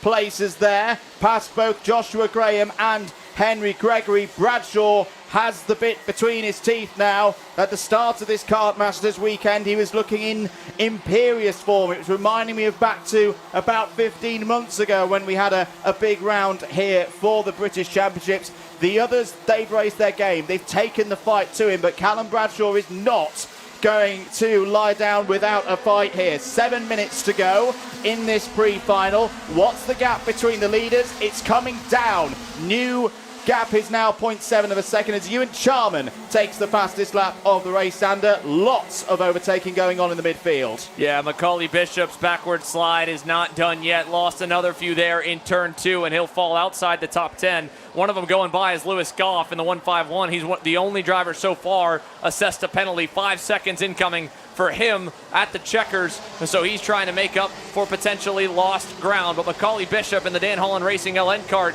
it's all going awry, and what had been such a great run through the heats and arguably the driver to beat on raw pace, painted the target on his back, and where he was a bit weak in the opening couple of stages, well, everyone was quick to try and take advantage and move the one plate down the leaderboard. So it's still Lloyd to Gilbert. This group here is basically the back half of your top 10 all the way back to the mid-teens and then some right now as we check back in towards the front. Callum Bradshaw with the right front damage there, or really right front battle scar from the contact earlier that sent Matty Hingley to the side. That, of course, still seems to be fast enough, that Strawberry Tony kart, to put some pressure on for 4th, and this entire group, so much to break down from all of that right now. Charlie Webb having a really good go around the outside there, trying to move himself up into the top 15. Meanwhile, back at the front, we're keeping an eye on the gap. It's coming down. Lewis Gilbert is leading the charge. The gap for Lloyd is now 1/3 of a second. Look at this. Into hairpin number 2, the 2060 HR machine on the inside there, coming up through the field. Meanwhile, back with your race leaders. That swap of positions between Hunter and Gilbert, it's working. They've pulled Freddie Lloyd back in now with 5 minutes of this pre-final remaining into the next phase. 7 laps down.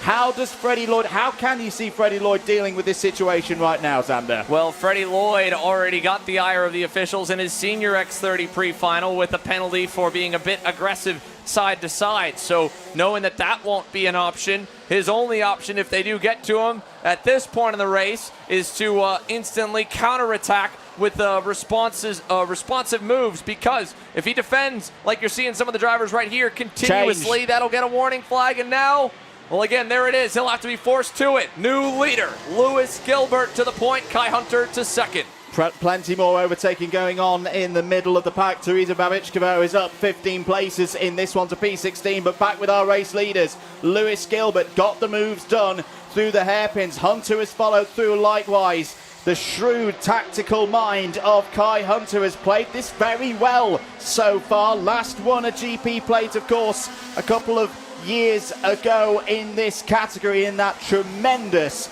2023 season where he went on to do the double of both Grand Prix champion and British champion. He's got the bit between his teeth now for his brother's team. Reese Hunter and the Hunter Motorsport team will be cheering this one on from Warden Law. Down the inside goes Kai Hunter into the race lead. Freddie Lloyd switches to the outside, trying to find a way through to second place. Can he get the cutback done? Can he draw alongside? Kai Hunter shuts the door on the run towards the Fullerton Etters.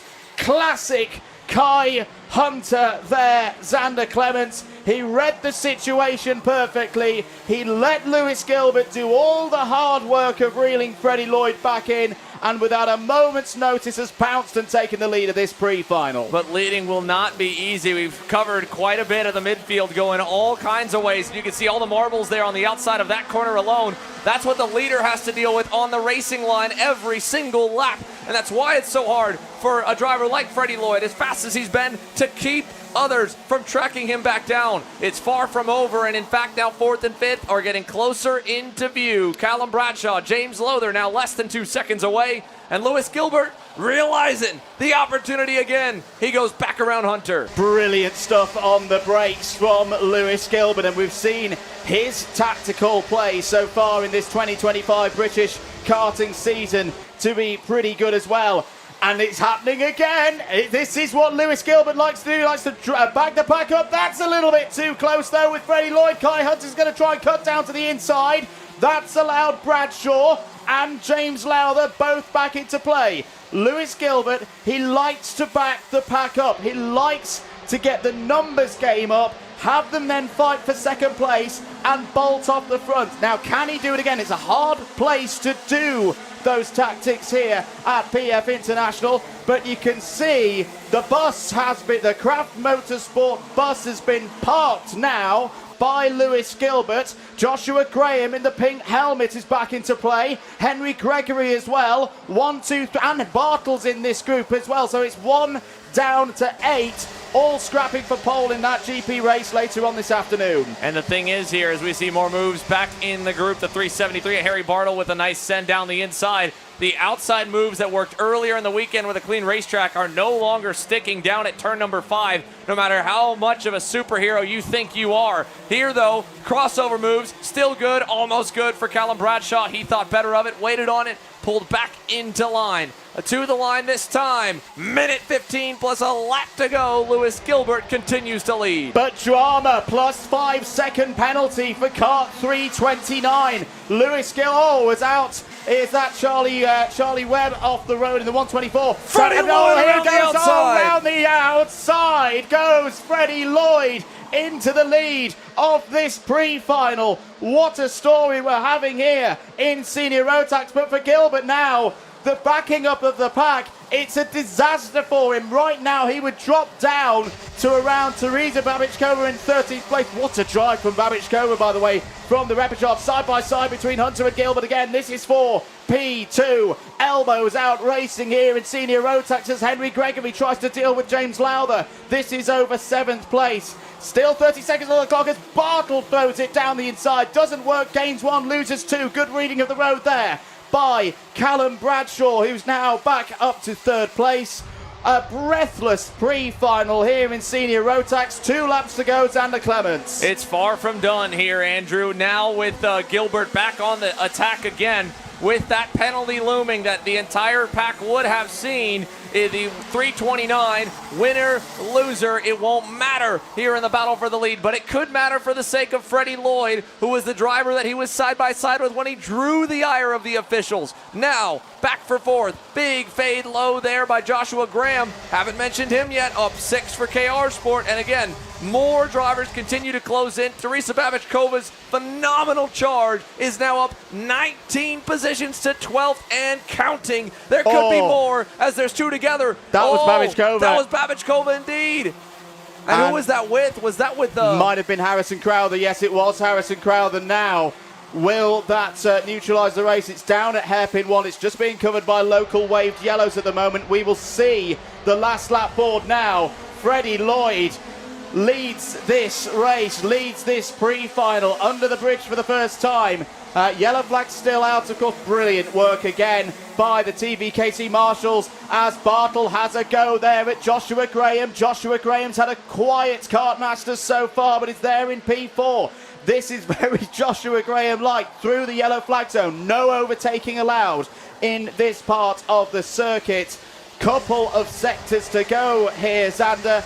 Freddie Lloyd holding on and in a decent position here because, of course, Gilbert has that 5-second penalty. He's effectively got a rear gunner at the moment. Exactly. Callum Bradshaw's battle for 3rd might heat up. That might be the highest running position fight we'll see to the line. Freddie Lloyd for the final time to the Mike Wilson complex with a car length and a half to boot. It doesn't matter that there's been penalties assessed. He'll win this one fully on merit. Freddie Lloyd, senior Rotax pre-final winner.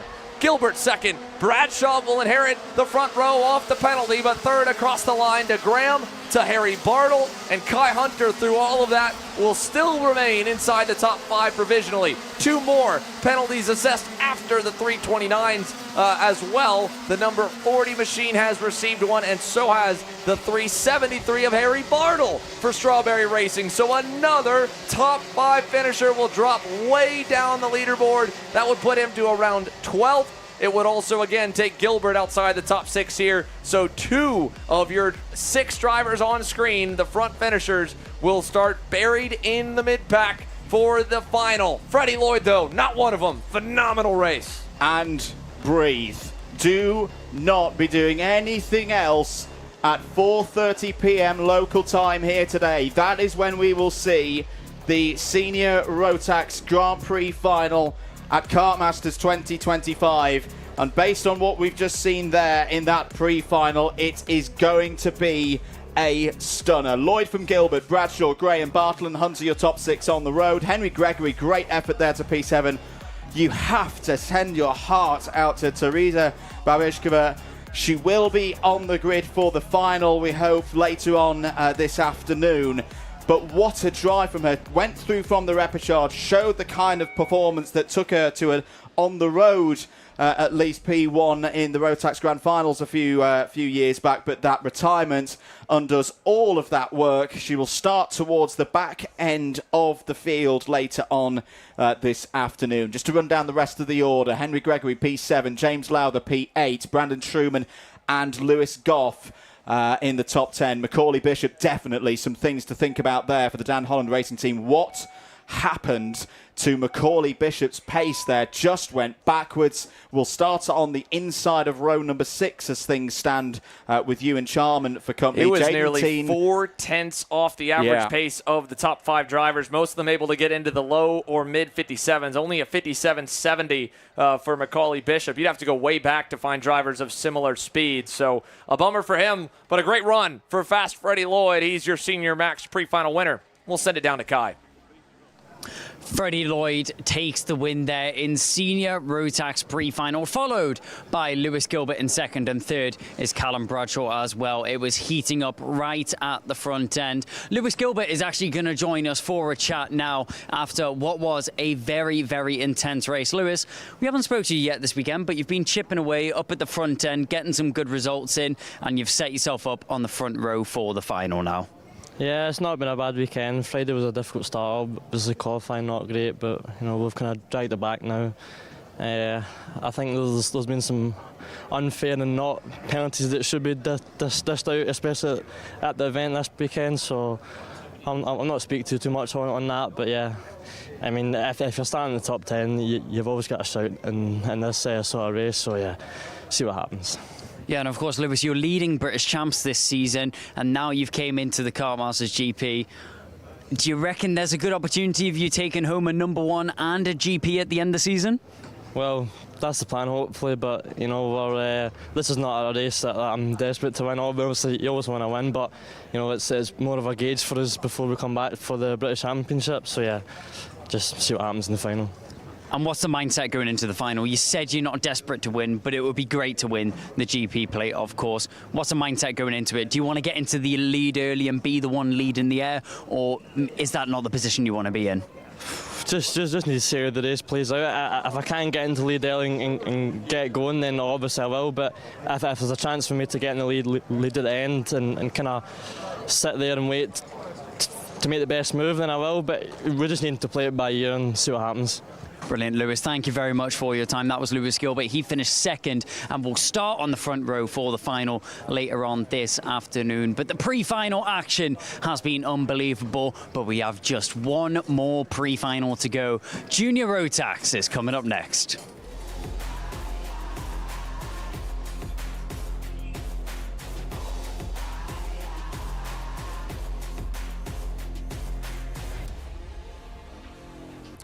Thank you very much, Kai. Last pre-final of this part of the Motorsport UK Kartmasters British Kart Grand Prix for 2025.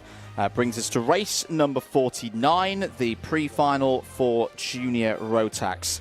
This has been the hardest pre-final to qualify for, the most subscribed category across the 7 here this weekend. 36 drivers have made it through to this stage. Here is how they line up. Cian Bernard on pole position.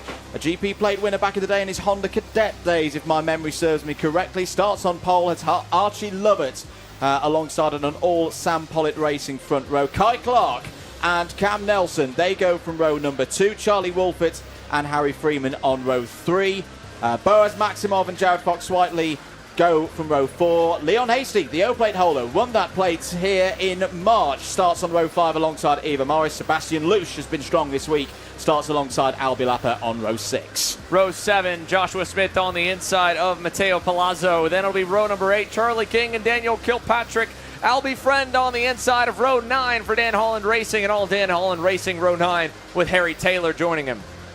Next up, row number 10, Eason Seng and Jake Fluid. Fletcher Jameson will not take the start of this race. We wish Fletcher the best recovery after his crash yesterday. Eli Baden will be alone on row 11. Harney Sadiq and Benjamin Baker start on row 12. Luca Holmes-Ballack and Martin Krober hit safe from 13. Blake Southern has made the final. Starts on row 14 alongside Logan Lauder. Zach Turner and Hasnain Khan starts on row 15. And then your repechage qualifiers, Jensen Chalk, James Kell, Ryan Gill, Noah Barham and Harrison Bishop with Sebastian Clark. Drama though, problems for Charlie Wolfett on the formation lap. He's looking down at the edge. Oh, nearly drives off the circuit as he's trying to repair things. We are racing though. Away we go for 12 minutes plus 1 lap, and a big moment straight away for Cam Nelson, who's out on the rumble strip, rejoins the circuit now. Bit of a shaky start, as is that Kai Clark going for the race lead as they wind up onto the bridge. Down towards hairpin number 1, new race leader for KR Sport. What a start there from row number 2. Mega start, third to first by turn number 3, Kai Clark, and now they're going to fight behind him.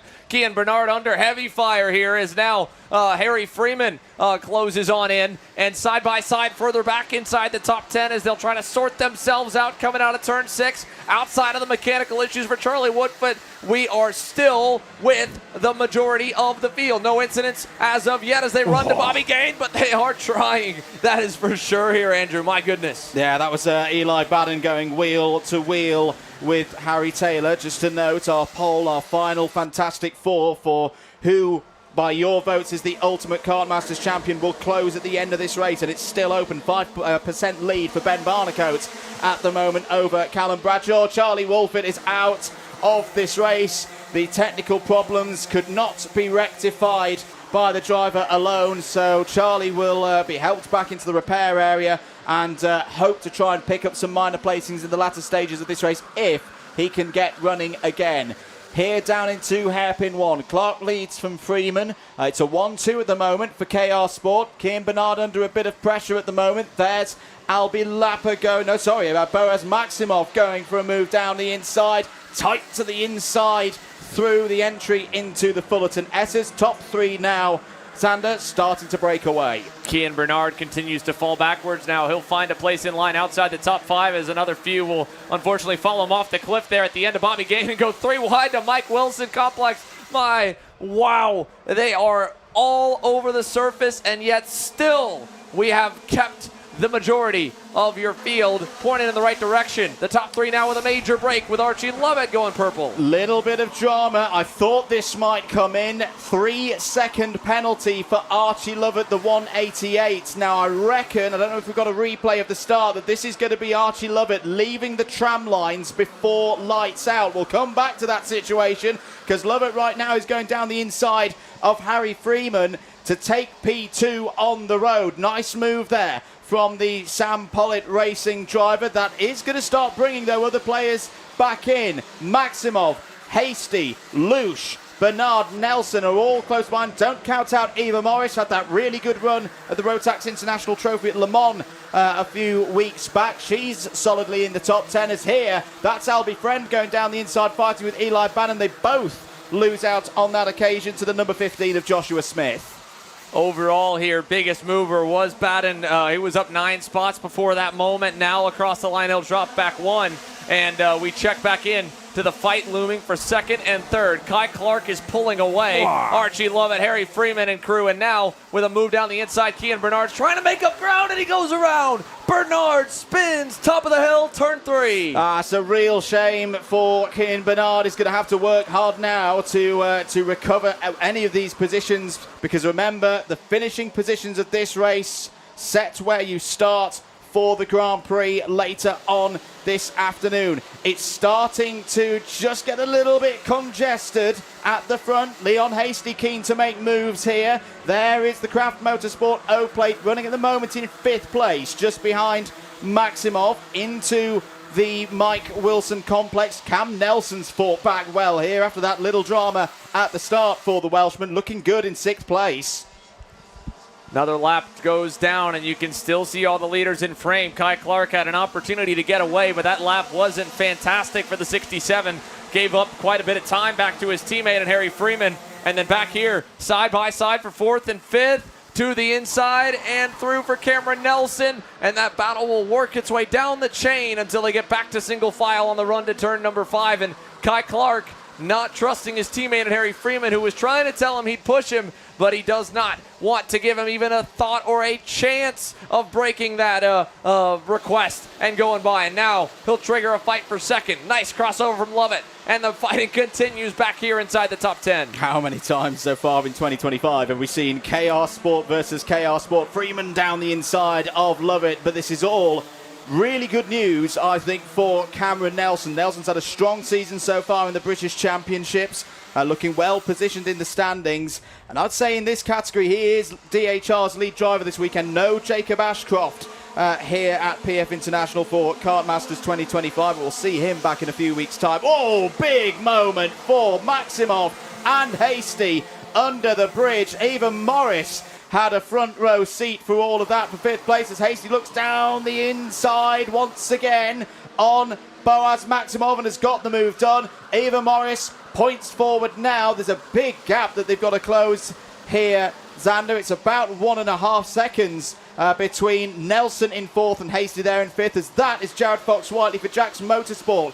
How big it would be for Jax Motorsport after what happened yesterday with his teammate Fletcher Jameson to fly the flag for them and punch his way up into the top 3 rows of the pre-grid. Big moment and then a big move there for the 19 machine. Albie Friend is now up 6 positions and counting, getting to the 11th spot with that pass right there on the Dan Holland Racing LN car. Let's see if he can get a few more. They're lined up nicely right in front of him, all the way up to this side-by-side moment right here at the end of the front straightaway, and another change in position. Matteo Palazzo now up 7 spots on the field. Yeah, really good stuff once again from another of the Scottish contingents here this weekend. Even Morris looking to improve as well, has got up to 5th place with that move on Leon Hasty. Fox-Whiteley defending from Palazzo down in towards hairpin number 1. 5.5 minutes of this final to play. There's a scrap going on at the front of the field that's just caught my eye out of the commentary box window. The KR Sport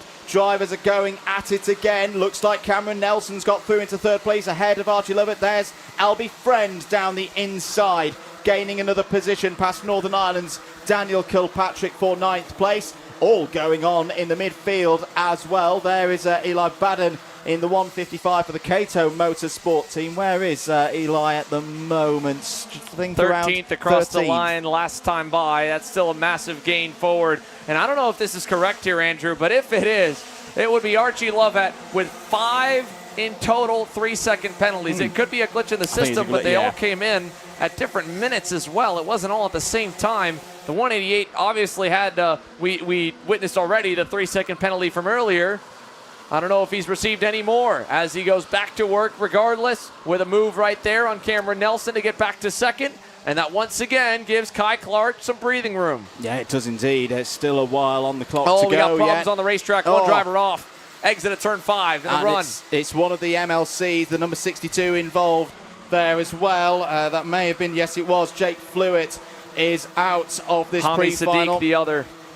Yeah, they were 2 drivers fighting in the midfield, and it's been a really rotten pre-final here for the MLC team. That's both of their big runners in this one out of this now race. We talked midfield. Right behind them last time by was Kian Bernard. He wrecked. He spun earlier in this pre-final, and Kian is now, well, I think he ended up okay from 14th. that. 14th. What a movement there for Kian Bernard. He picked up additional spots off of all that chaos. Did indeed. So, Kai Clark leads this race by 0.6 of a second. His yellow flag's down at hairpin 1. That is to cover the zone all the way up to the entry of hairpin 2. Brilliant work once again from the marshalling team here at Trent Valley Kart Club. Very efficiently dealt with. The yellow has now been cleared. What can Lovett, Nelson and Freeman do about this lead for Kai Clark? Well, they're chipping away at it. Yeah, that was a good second sector. That yellow flag at turn 5 hurt him because it didn't allow them to battle amongst themselves. More updates to come, and as well, updates for all of the viewers here, the thousands and thousands of you watching along online. The poll is closing for the ultimate Kartmasters driver here, the 4-way final stage amongst the live chat. So make sure to get your votes in, as it will close at the end of this session, I believe. 2 minutes, 40 seconds plus a lap. Junior Rotax Pre-Final. Kai Clark has once again watched his lead evaporate in moments. And behind him, Archie Lovett to the low side, to the high side, Cameron Nelson. He'll pay for it, loses a spot to Harry Freeman. A nice positioning there from Harry Freeman. Matteo Palazzo has got his head down, knows how to put a quick couple of laps in round this circuit. Had a stunning pole position for the British Championships here last year when he was with the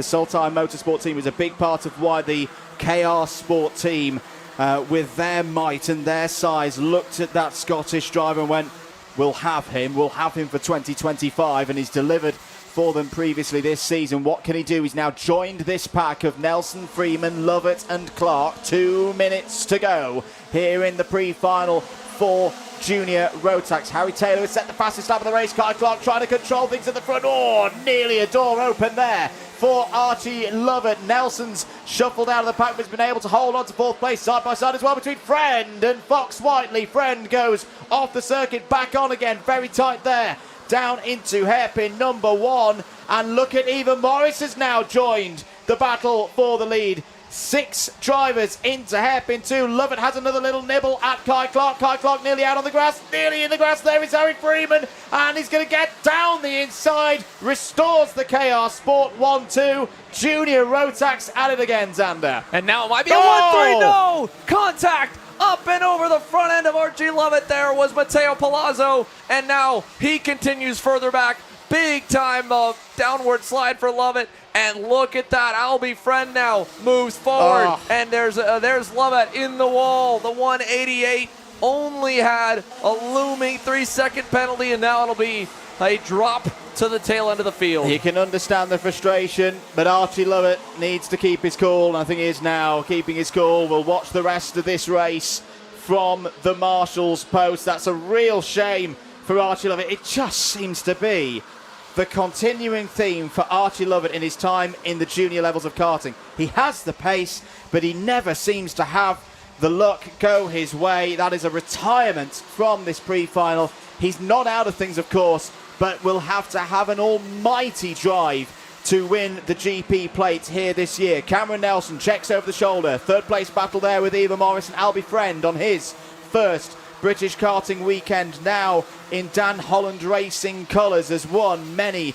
a race round this circuit. Of course, previously with the Strawberry Racing team, and he's pushing on here to try and get up into this driver behind third. him, Eli Batten, 16 spots up on the KMS 155, but it's a DHR versus KR Sport, top 5 right now, and it may be a KR Sport 1-2 battle for the win. Also, Harry Freeman closing in on Kai Clark, not quite close enough for a move at 5, so the battle shifts to the focus for P3. Nelson low, Morris over, under a little bit as she continues to manage the gap. Back to Albie Friend. Now this is key because the inside of row 2 is a pretty good place to start here at PF International.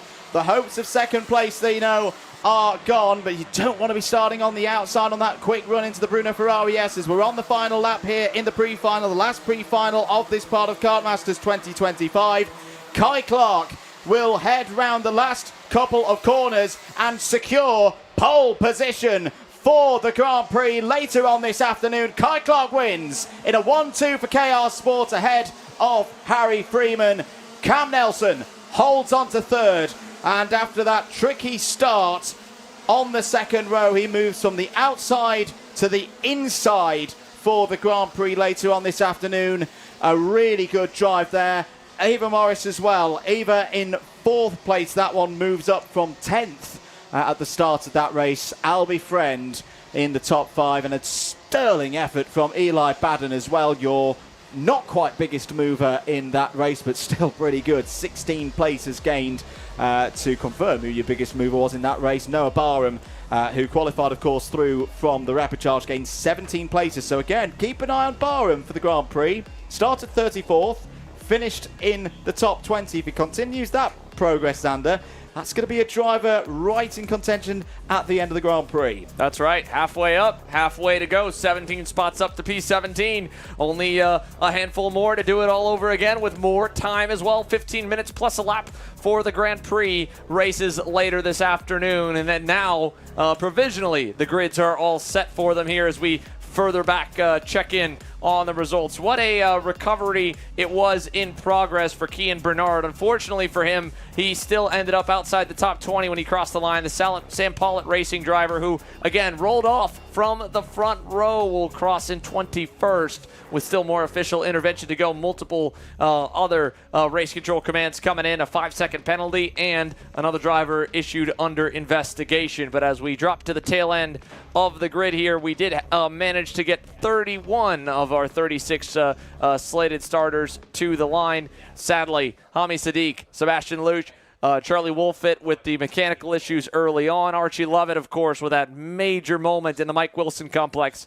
And Jake Fluitt, your drivers retiring early from the Junior Rotax Pre-Final. Kai Bachini, of course, is working his way through Parc Fermé, as is the rest of the Junior Rotax field, with all of the preliminary races concluded. Let's go down to you, Kai.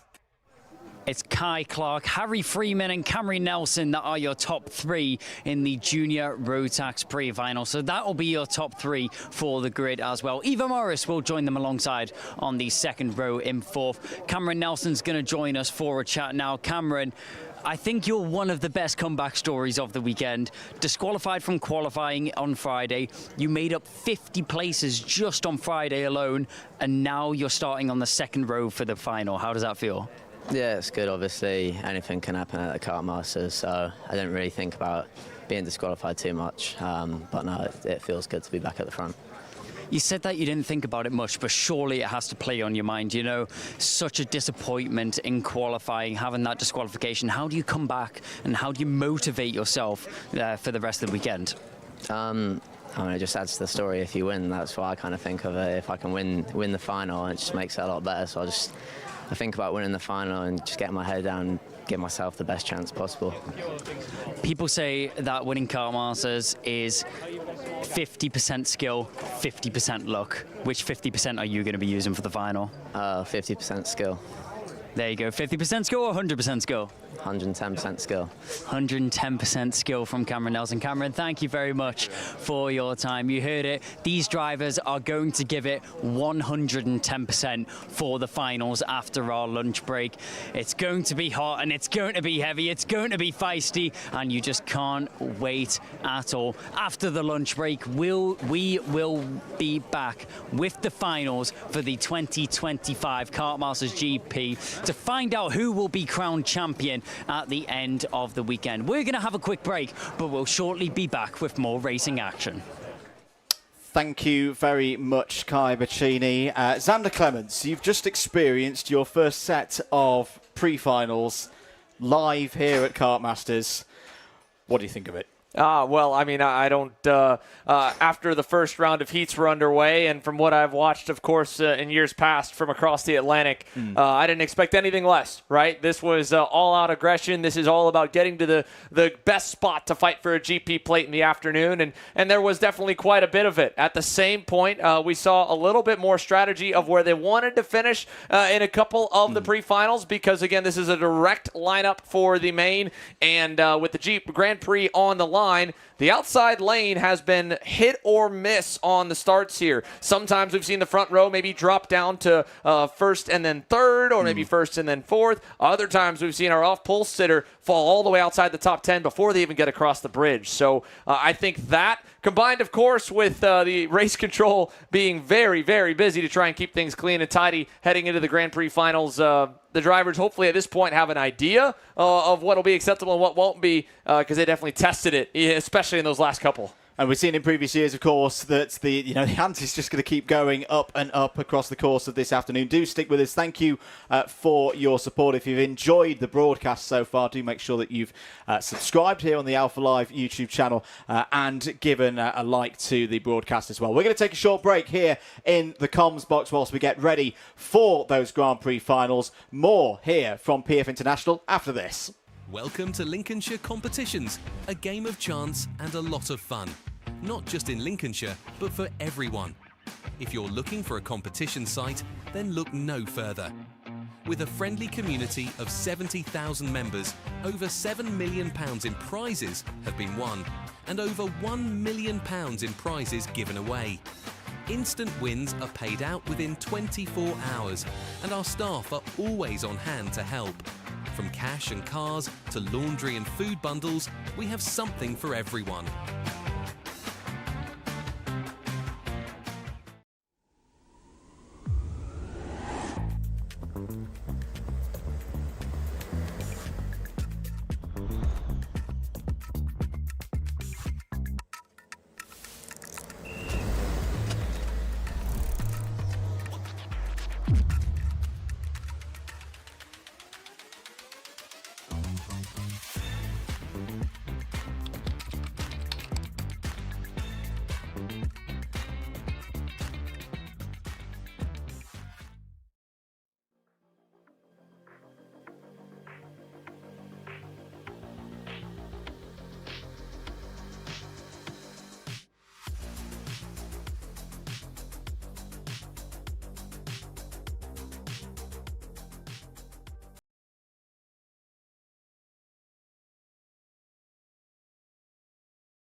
The time is now.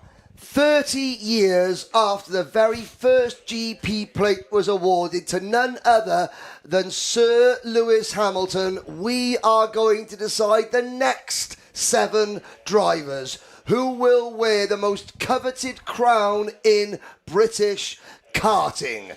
We have got 7 of potentially the best races you will see anywhere in the world this year now coming up. 184 drivers have won 1 GP plate. Only 31 have won more than 1. 5 Formula 1 drivers. A whole cornucopia of international karting talent have been victorious in these races. Andrew Mather, this is 18 Kartmasters for me. It's Kartmasters, 1 for you, 1 for Xander Clements, and 1 for Kai Bachini, who is down on the grid now for the first main event. And we are here on the grid for what could be one of the greatest races of the year. Never mind it could be, this will be the greatest event of the year in British karting. This is the moment and this is where it will happen. This line here is where the drivers will be crowned the Kartmasters GP plate champion. We were talking about former Formula 1 drivers that have won here at this very circuit, and we may be seeing the next of the F1 talent on this grid with us today. Another driver who might be F1 talent on the grid with us today is Nathan Ty. He's going to make his way over. Nathan, you've raced in this event many times before yourself, and obviously racing in Spanish F4 right now. What is going through the drivers' minds right now? Well, I mean, yeah, like Kai said, it's probably one of the biggest adventures in the UK for UK karting. So I can imagine a lot of stress, a lot of nerves, but also a lot of excitement to get going. And I mean, yeah, like Kai said, what an event to be at. And, well, to be at the front of the grid, I can imagine the nerves are high. And even just stood here, I'm quite nervous. And you know, win it yourself, the GP plate means a lot to the drivers. What did it mean to you when you were able to put that plate on your kart?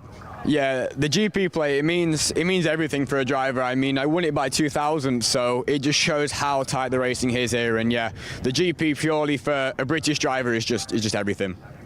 And Nathan, you're racing in Spanish F4 right now. Obviously, a little bit of a step up from karting, but how has that journey been for you as a driver? And how did winning something like this help your esteem as a driver?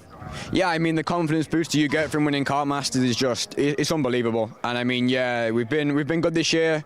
Won the last race actually, so we've been really competitive. But yeah, for me, this is the biggest point in the UK karting scene at the minute, and yeah, great to be here.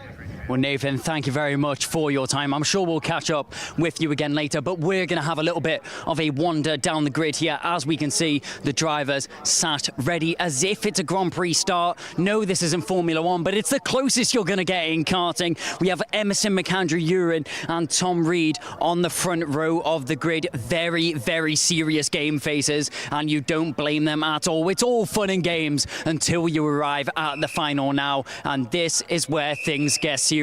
The 1 minute board has been shown at the top of the grid, so that means that we need to clear, and it also means that we are very close to some great action.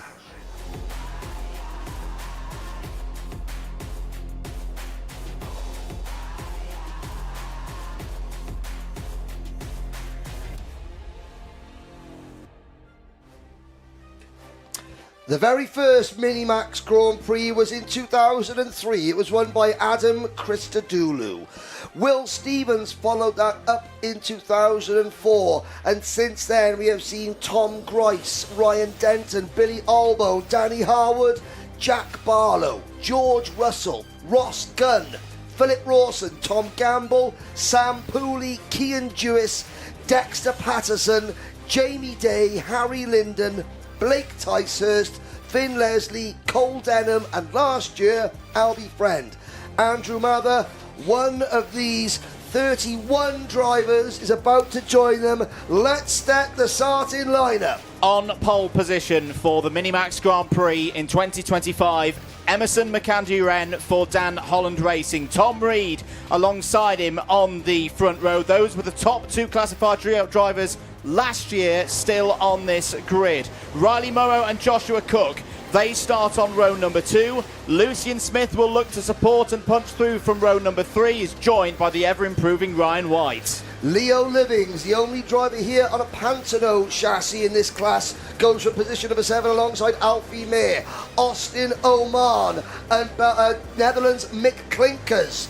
On row number 5, Benjamin Lawn and Alfie Ward round out your top 12. Josh Cormack and Jack Fulbrook-Harmer start from row number 7. On row 8, Oliver Spencer. Look out for Spencer potentially coming through the field. Spencer is joined by Thule Motorsports' Nelson Taylor. Aidan Hammond and Soren Gallagher go from row 9. Nelson Taylor raising awareness for drivers with autism. Luke Millwood, the reigning Micromax British champion, goes from P19. Joss Hushka from P20. Jacob Underhill, 21st. The Queen of Kashmir, India's Atkamir, P22. The Netherlands, Tren Van Melik, is 23rd. George Quinlan for Jack's Motorsport, 24th. Jacob Underhill in only his 10th ever owner race. What a performance that has been so far.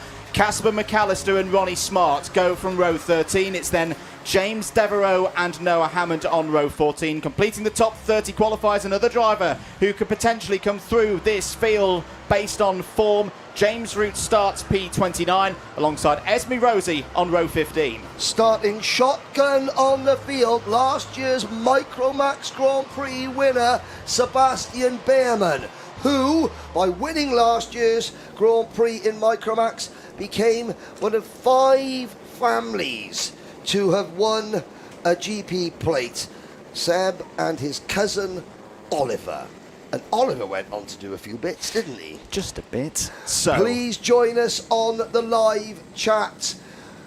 Your input is invaluable. Record-breaking viewer figures. Let's get it up to 80,000 over the course of the 3 days. But Andrew Mather, it's your first Kartmasters, so please bring them to the start. 15 minutes plus 1 lap are underway for the Grand Prix in Minimax 2025. It's a very good start for Emerson McAndrew. One of the SFRs is taking to the grass in the early stages, but apart from that, it looks pretty good for the race start. Round the bowl for the first time. This is going to be one of the longest races for all of these drivers in their karting careers. Emerson McAndrew has got a bit of a lead. It's Riley Morrow there in second place for Sam Pollitt Racing. Fight for fourth going on between Austin Owen and Ryan White.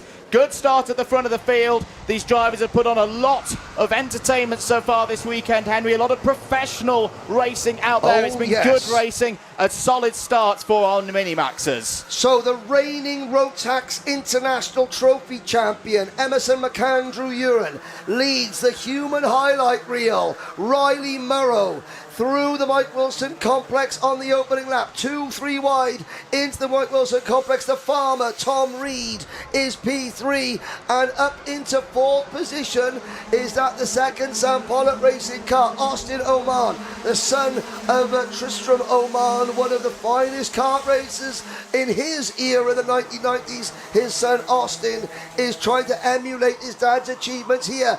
McAndrew under pressure though. 4 in the lead breakaway. The rest of the pack led by the 2 KR Sport machines. That's Lucian Smith and Joshua Cook are following on behind. Good starts for Oliver Spencer, already up to 9th place. That's a gain of 6. Aidan Hammond has gone with as well into the top 10.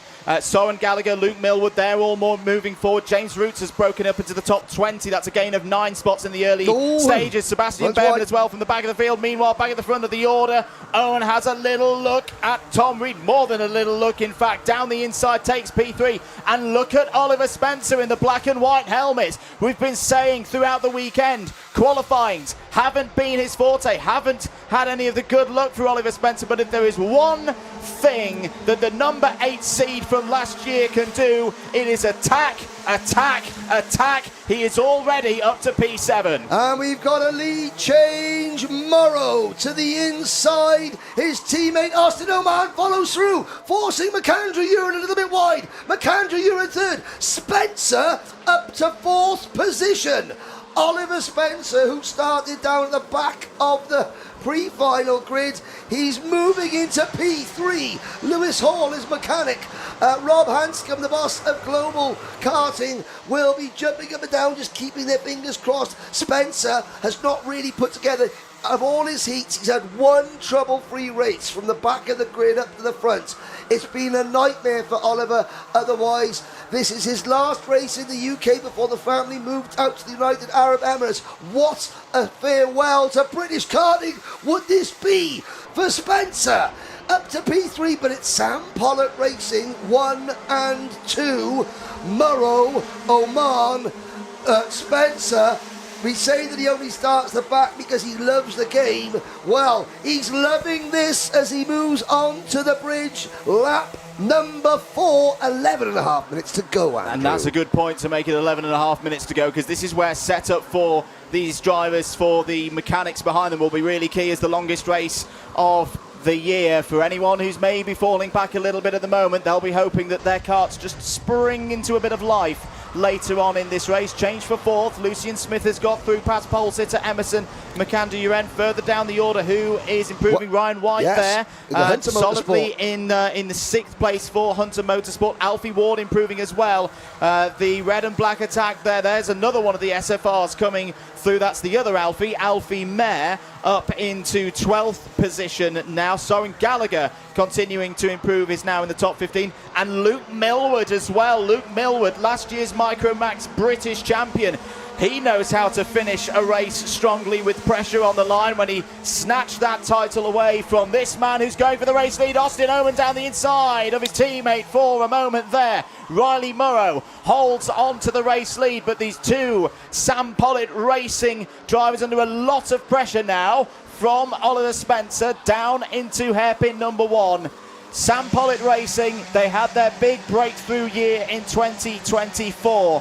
How big a result would this be? There's still a long way to go, of course, over 10 minutes, but right now this 1-2 looking pretty strong. Austin Oman has had several opportunities to pass Riley Murrow, and he's backed out of it this lap.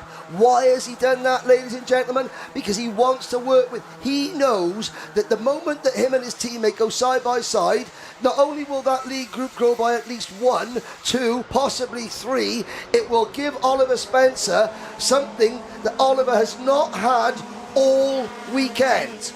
Clean air at the front of the field. They're worried about Spencer's pace. They want to keep him behind, so Oman is not pulling the trigger just yet because he knows that Lucian Smith is there. He knows that Emerson McAndrew will be quick. 9.5 minutes to go. Now Oman makes the move. I don't think he could wait any longer. I think Murrow, he was a little bit tardy through a couple of apexes. Just missing a few apexes was Riley Murrow. So Oman had to go. Spencer's gone with him. Smith and McAndrew are there as well. Now behind them, Alfie Ward, Josh Colmack, Ryan White, Joshua Cook and Alfie Mayer, the rest of the top 10. At the moment, they're not a factor. But with 9 minutes to go, that can change very quickly.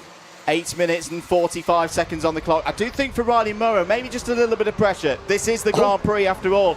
Can he now settle in? Now that he's got a couple of drivers ahead of him, he can use their braking references. He can use their turning points. It is a little bit slippery out there as here comes Murrow. Little bit of an assist there to his teammate. Gets back up into P2. Lucian Smith is flying in this middle phase of the race there. The KR Sport number 44 is closing in. Murrow checks to the middle of the road. That's good for Austin Oman. He's got a bit of breathing space now. Emerson McAndrew still got good pace as well. Has just set a personal best on that last lap, running there in 5th. Fastest driver as well at the moment. Tom Reed has fallen a little bit back, but remember, still 8 minutes of this race to go. Don't count out any of these drivers. There's a move by another one of the KRs. Is that Luke Millward looking up the order? Yeah, I think it was the Balamory bomber. Soren Gallagher, the driver who lives in a village in northern Scotland where they filmed the kids' TV show Balamory. And again, Smith and McAndrew are closing back in under the bridge. Don't count out anyone in the top 10 as Spencer looks to the inside. Got him. Spencer, P2. Spencer looks for the lead coming off the bridge.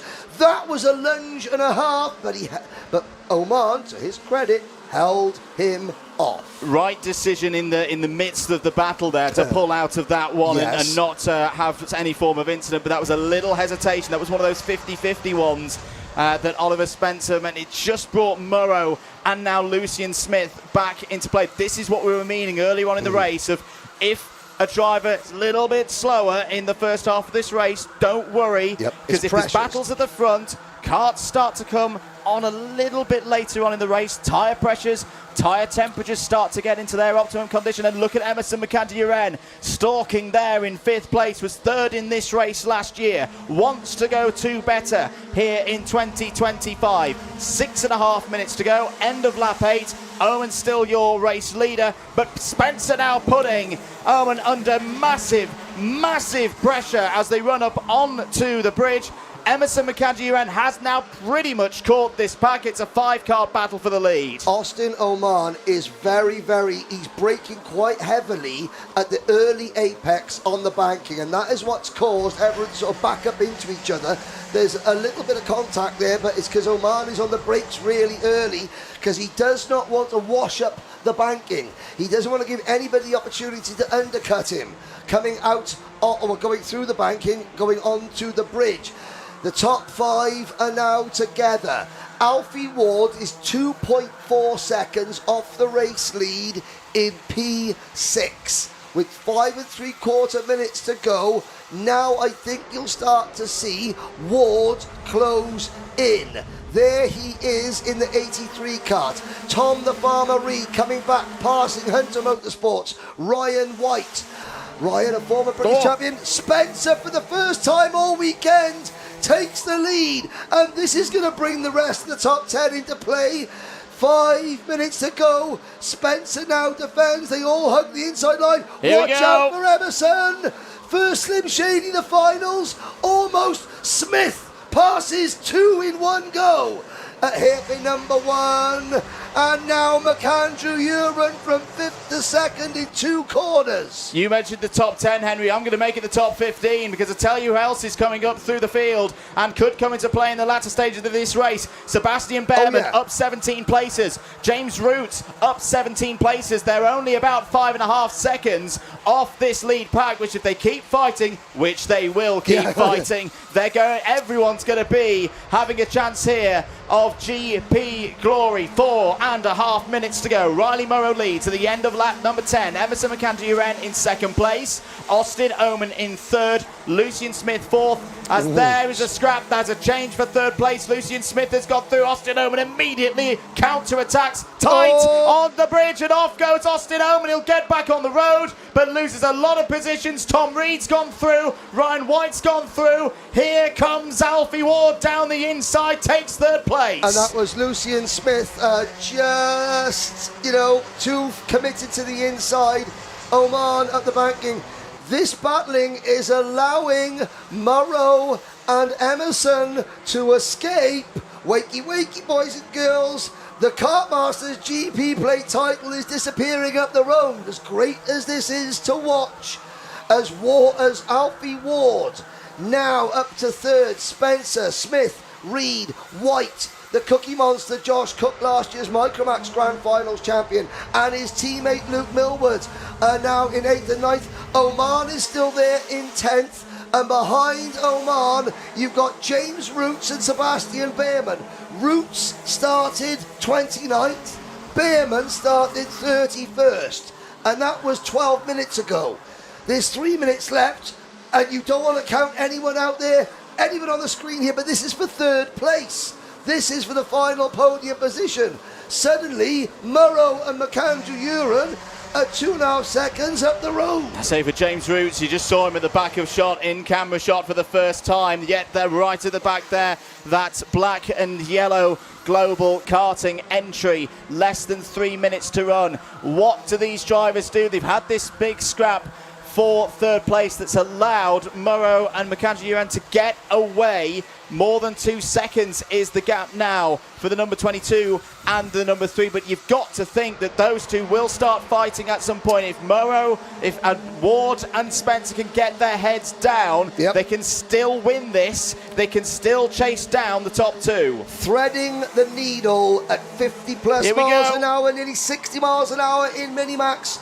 Now, check the gap, 2.41 seconds between the top two and the chasing pack. The cavalry come over the hill. Both Murrow, Josh Cormack is out. It's a flat left front tyre for Josh Cormack. Right, 2-minute warning, ladies and gentlemen. The dinner bell has rung. Murrow begins to defend. McAndrew Uren trying, watch for the crossover coming onto the back straight. He's there. No, he's not. Murrow again changes. The chasing pack are closing in. These two drivers, they may be so young, but they've already got years and years of racing experience. Riley Murrow had a disaster in this race last year. It's his best result at the moment. His best classification in the Kartmasters was P34. Emerson McAndrew, as mentioned, was on the podium here last year. 1 minute and 20 seconds to go. Murrow is dealing with the pressure really, really well. We've been seeing him doing double outside, inside overtakes right now. It's that other skill set that he has, controlling the pace down the middle of the road, checks over to driver's right. Emerson McAndrew has been able to make moves so far this weekend through this part of the circuit, but that's brilliantly dealt with by Riley Murrow. Defending, but not over-defending through hairpin number 2. Gets the speed right off of hairpin number 2. Murrow continues to lead this race. What is the gap, though? Back to now Lucian Smith in third place. Well, Lucian Smith might be third. It's a move from McAndrew Uren into Bobby Gain corner. Decisive, like a knife through butter. Emerson McAndrew Uren takes the lead. It's Lucian Smith third on the road, but he has been given a 5-second penalty for the incident with Austin Oman coming off the bridge. So the farmer, Tom Reed, will now inherit third place as McAndrew Uren begins to defend. Here he goes to the outside, makes it. Slim Shady of the afternoon, number 1. Round the outside, round the outside. That is his highlight reel attitude once again, but now the hard work begins with the timer now hitting 0 seconds. Emerson McAndrew, and this is where he's had his highlights so far this weekend. Towards hairpin number 2, Lucian Smith is closing in. Tom Reed has got the fastest lap of the race. This is what we talked about with drivers finishing strong. Emerson McAndrew down the inside, takes the race lead through the Fullerton S's. Lucian Smith up to second on the road. It's all gone wrong for Riley Murrow, down to around 7th place. Alfie Mayer down the inside of Oliver Spencer. One more lap at Kartmasters 2025 for Minimax 950. What a show they've put on from Friday through Saturday. One more lap to go, Henry Beaudette, in this Grand Prix. Okay, Lucian Smith in second has a 5-second penalty. This is between the number 3 of Emerson McAndrew Uren and the farmer, Tom Reed. Reed up to second. Josh Cook is there now into third. Smith down to fourth. He's not a factor anyway. This is between the two drivers who started on the front row, but it's been so much more in between. Can Emerson McAndrew Uren add to his glittering array of titles? Can Tom the Farmer Reed finally take his first major British honour? Oliver Spencer's in the barriers. He's up and out, but he's okay. Here we go. It's McAndrew Uren versus Reed. Reed goes for the crossover, and Emerson's got it.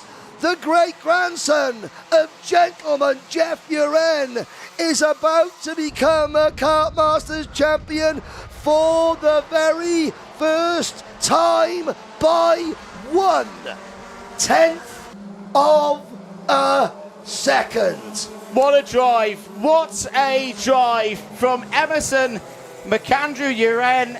Takes race victory in a season that goes from strength to strength. Watch this. Watch how many drivers congratulate him. This is very important. Look at what happens naturally. It happened a couple of weeks ago at Le Mans when he won the International Trophy. Just look to see how many of his rivals who he's just beaten come and say thank you and congratulate him. And the pressure has been on this young man every single lap of this Kartmasters meeting. You've done it. You've joined that roll of honour down the years in the 30th edition of Kartmasters 2025. What a deserving winner. Now, what happens here, before I tell Emerson and there's Soren Gallagher, I think, giving this congratulations. The drivers will go in through the weigh scales, and you can see what I mean there. They will be weighed. They will have their nose cones checked. Any in-race penalties will instantly be assessed, and then once those have gone through, the top 3 will be brought out onto the start-finish line. That remains provisional. They will then go back to Parc Fermé for official scrutineering. There are your results. We can take you through that whilst there, but I'll tell you a story about Emerson McAndrew, the great-grandson of a former British saloon car champion, gentleman Jeff Uren. Emerson was racing in Honda. His older brother Aston was racing. Aston knew that his younger brother was maybe more talented. Kate decided, I'll give up karting so Emerson can have a go. Family don't have a huge budget, and I'm going to say this, with Wayne's father, Emerson's grandfather, who was not very well, knew that the family was struggling for money, and Wayne's father has since passed. He gave what would be his inheritance to Wayne early so that they could go to Dan Holland Racing to try and achieve Emerson's dreams. And that year they qualified for Bahrain. They've become a British champion. They've become an international trophy champion, and they have become now a British Grand Prix winner. All these drivers have stories. There are some people here that are family members congratulating and in raptures. There are some family members who are elsewhere, looking down and supporting. And there's his dad, Wayne. And that is karting. Tom Reed and Josh Cook there with second, and the sportsmanship fantastic. Each parent congratulating the other. And there's Jay Taylor, Emerson's mechanic. Tom Reed's mechanic, congratulating all 3 of them. Kai Bachini, your first Kartmasters champions are heading your way. And we are here at the podium for what was an electric final here for the Kartmasters Grand Prix. Drivers are now pulling in, and Emerson McAndrew Uren will take his much worthy top spot on the podium. The number 3 pulls in, and that number will be changed very, very soon. A GP plate could be coming his way. Provisionally, the winner is Emerson McAndrew Uren. Obviously, unfortunately, the driver that pulled into 3rd position, crossing the line, the number 44 of Lucian Smith, did get a 5-second time penalty, so that has been changed to Joshua Cook, who finished 4th on track, does pull into 3rd for what was a brilliant race. Emerson, we'll let you get your helmet off, we'll let you get your kit off, because that definitely was an intense race, and I'm hot just standing here on the grid. I can't imagine what it was like from your perspective. If you get your helmet off, we'll have a quick word with Emerson after what was a brilliant way to start finals of the Kartmasters Grand Prix. Emerson, it was battling start to finish, ferocious battling from you. How was it from your perspective? Really good at the start, kind of defended, but then there was a grass brought onto the track, and then from then on my tyres were just really slidey, so everyone kind of gapped me and then when my tyres started to get back to it, then I started to close in the gap, and then in the end me and Morrow got away, and then I closed up to him, we had a scrap, and then I came out on top. As you said, you worked together with Riley there to get away from the rest of the pack. You built a little bit of a gap to P3 and behind you. At what stage in that race did you realise that it was time to battle and your time to attack and win that race? I knew me and Morrow were going to have quite a bit of a scrap on the last couple of laps because we had a massive gap, but if I'm being honest, I didn't expect them to close in how quick they did. So, a bit awkward, really. Well, you don't have to worry about that anymore. You are GP champion. Is there anyone you would like to thank for this win? I'd like to thank the whole of Dan Holland Racing, Time Racing Engines, Matthew Higgins, Daryl, Ross, Louis, everyone who's supporting me, everyone in DHR, and just everyone. Well, Emerson, there's only one more thing to do, and that is award you with your GP plate, which you very much deservedly won from what was an outstanding race in the mini class once again. Emerson will get his photos with the GP plate, but we will move over to our second place driver. Tom Reed, obviously you came in on this last lap of the race, you saw the front two battling, and you were able to pick up that second position. Once you saw that gap sort of build to the drivers in front, what was going through your head? I was just focusing on the win, but I couldn't get it in the end. What do you think left it just a little bit short for you? Do you think it was timing or battling with other drivers? I think it was a start. I didn't get a very good start, and I got put on the outside, and then, yeah. Well, I'll tell you what, you can't be upset with second in the Kartmasters Grand Prix. It's still a very, very good result from you. Is there anyone you'd like to thank for that? I'd like to thank Strawberry Racing, Cream Racing Engines, Jay on the spanners, Mark Baines for the driver coaching, and Tony Gott. Well, thank you very much for your time. We will now jump over to our third place finisher on the grid. After penalties have been applied, we will be speaking to what is going to be Joshua Cook. Josh, it was fourth across the line, but third in the end. A podium still, nevertheless. Yeah, podium's good. We were third last year, so yeah, I'm happy with that. Third last year, third again this year. What's it going to be next year for you? First, hopefully. First, hopefully. And who would you like to thank for this year's result? KR Racing Engines, Toby, George, Connor, and everyone in KR who's watching me, who's helping me, and my mum and my dad. Well, Joshua, thank you very much for your time. And that is it. That is your top three for the mini class. Emerson McAndrew-Urin, brilliant drive, takes home the win. Second place to Tom Reed and third place to Joshua Cook. Henry, I don't know how you're not going to be losing your voice by the end of the weekend if races continue on like this.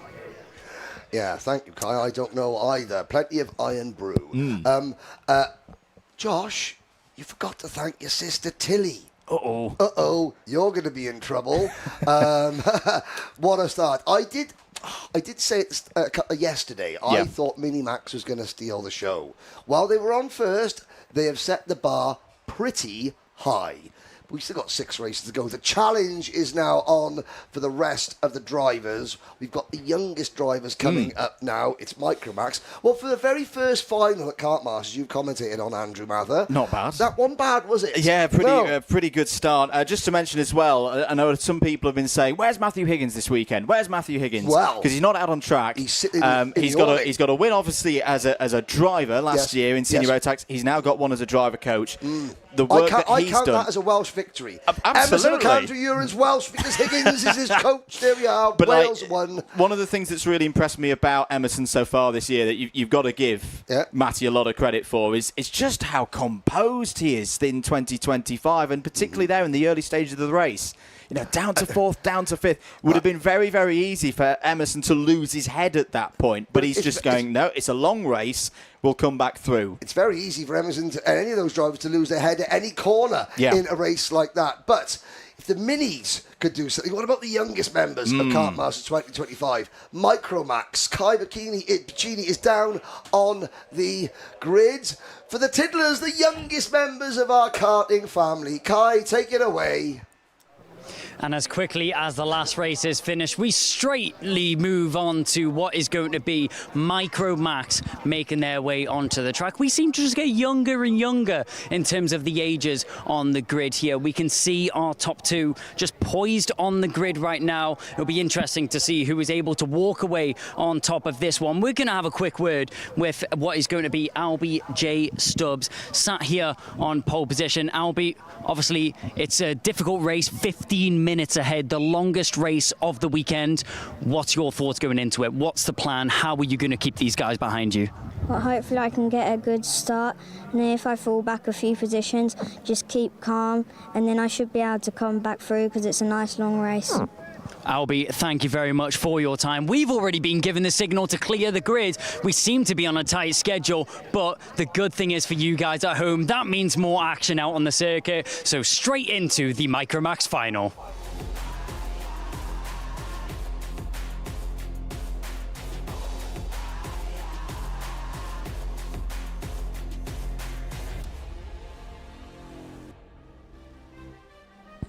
Micromax made its Kartmasters debut as recently as 2023. Kian Bernard was the inaugural champion. Last year, Sebastian Behrman joined the list of Micromax champions. We are guaranteed a new winner. Most of these drivers are Kartmasters debutantes, but not all. Andrew Mather, please give us the starting lineup. Here we go then for Kartmasters 2025, the Grand Prix for Micromax UK. The grid looks like this. Albie J. Stubbs has pole position for Sam Pollitt Racing. Alfie Garrett alongside on the front row for SFR. It's an SFR lockout of row number 2. Benediktas Masiokas won the O plate here back in March. Can he add the GP plate to his list of plaudits this season? He starts on row 2 alongside Albert Farrow. Dimitar Uzanov, very much a dark horse in this race, is on row 3 alongside Chloe McGill. Chloe McGill, Gabby Weir. Does she only have 15 minutes or so left as the only female Kartmasters winner? Ralph Martin and Freddie Blackshaw on row 4. Charlie Page, the International Trophy champion, and Arlo Gamble on row 5. Otto Amy and the reigning champion from the United Arab Emirates, Benjamin Karachkovic, on row number 6. Row number 7, Liam O'Hanlon and Ronnie Allen. Reggie Chandler and Teddy Murphy go from row number 8. It's Sebastian Crawford, who had a bit of a spin yesterday in heat number 4, starting on row 9 alongside Ollie Brunt. Row number 10, Zach Andrew and Freddie Walker. Edison Burrows and Ted Hayward are next. And it's Jensen Darlow. Dax Farah is out of place in position 24. He will be making moves up the field, as will his teammate Harris Barber. Oliver Woodall, another driver that had a problem in the pre-final, starts 26th and last. 2 rolling laps. For those of you here at the circuit, thank you for coming this afternoon. A huge number of spectators. For those of you watching in the paddock on the big screen by the podium, hello. Hope you've got yourself a beverage, and I hope you're not getting stung by the wasps. And for those of you watching on YouTube, I will remind you once again, these drivers are 8, 9 and 10 years old. They travel in their Micromax karts at 50 miles an hour. It is insane what you're about to see. Albie J. Stubbs, the red and black attack, 3-pronged red and black attack behind them. Then, in hot pink, it's Chloe McGill, and all in black, Dimitar Uzanov. GSF Car Parts Origin Motorsport machine there of Sebastian Crawford. They go into the Mike Wilson complex. 26 future stars of this sport move into the tram lines. Engine notes rise, lights go out, we're off and racing. It's a good start from Albie J. Stubbs, but he's got a whole swarm of SFR karts now to hold off. They're all safely under the bridge, out into the bowl. Usanov has made a good start to P5. Everyone safely up towards turn number 3 and across the bridge. Now they begin the descent down towards hairpin number 1. Stubbs defending. Watch Masiokas. No, it's Garrett round the outside. Garrett round the outside is going to take second place here away from his teammate. It was a clean start from our Micromax drivers. Garrett opens the door, and down the inside goes Masiokas. The red and black attack of SFR is truly in full series. Here comes Albert Farrow up to second place, but Albie J. Stubbs holds the race lead at the moment. Chloe McGill might come into play here. Has got that different livery on, but is a teammate to Albie J. Stubbs. So it's 2 drivers from Sam Pollitt Racing, 3 drivers from SFR holding the top 5 positions as we stand. Just a note for anyone following, there isn't a problem for the number 33 in terms of how they're going out on track. Freddie Walker has a non-functioning transponder. But it is on, and therefore he can be scored. First lead change, it's Albert Farrow. The Farrow family have had a rough Kartmasters. Albert's older brother Arthur, now a spectator, not a participant this afternoon. So, we've got two teams dominating the top 5 positions. Otto Amy there in the number 70 Coles Racing kart trying to go around the outside. 3 SFR karts, followed by a pair of Sam Pollock racing machines. Are they going to play the team game? Doesn't look like it, does it? We're side by side. Stubbs back to 3rd. Garrett in 5th place, but it's Albert Farrow trying to escape. And joining this league group, Ralph Martin of the Strawberry Racing, the black JPD UK kart, that's Jason Dredge's team of Dimi Usanov, and Charlie Page, independent driver Charlie Page, who won the international trophy at Le Mans 2 weeks ago in the number 14 kart, is there in 8th. And we know has good pace late into races. Blackshaw we've got to keep an eye on as well. Had a very good run in the pre-final earlier on this morning.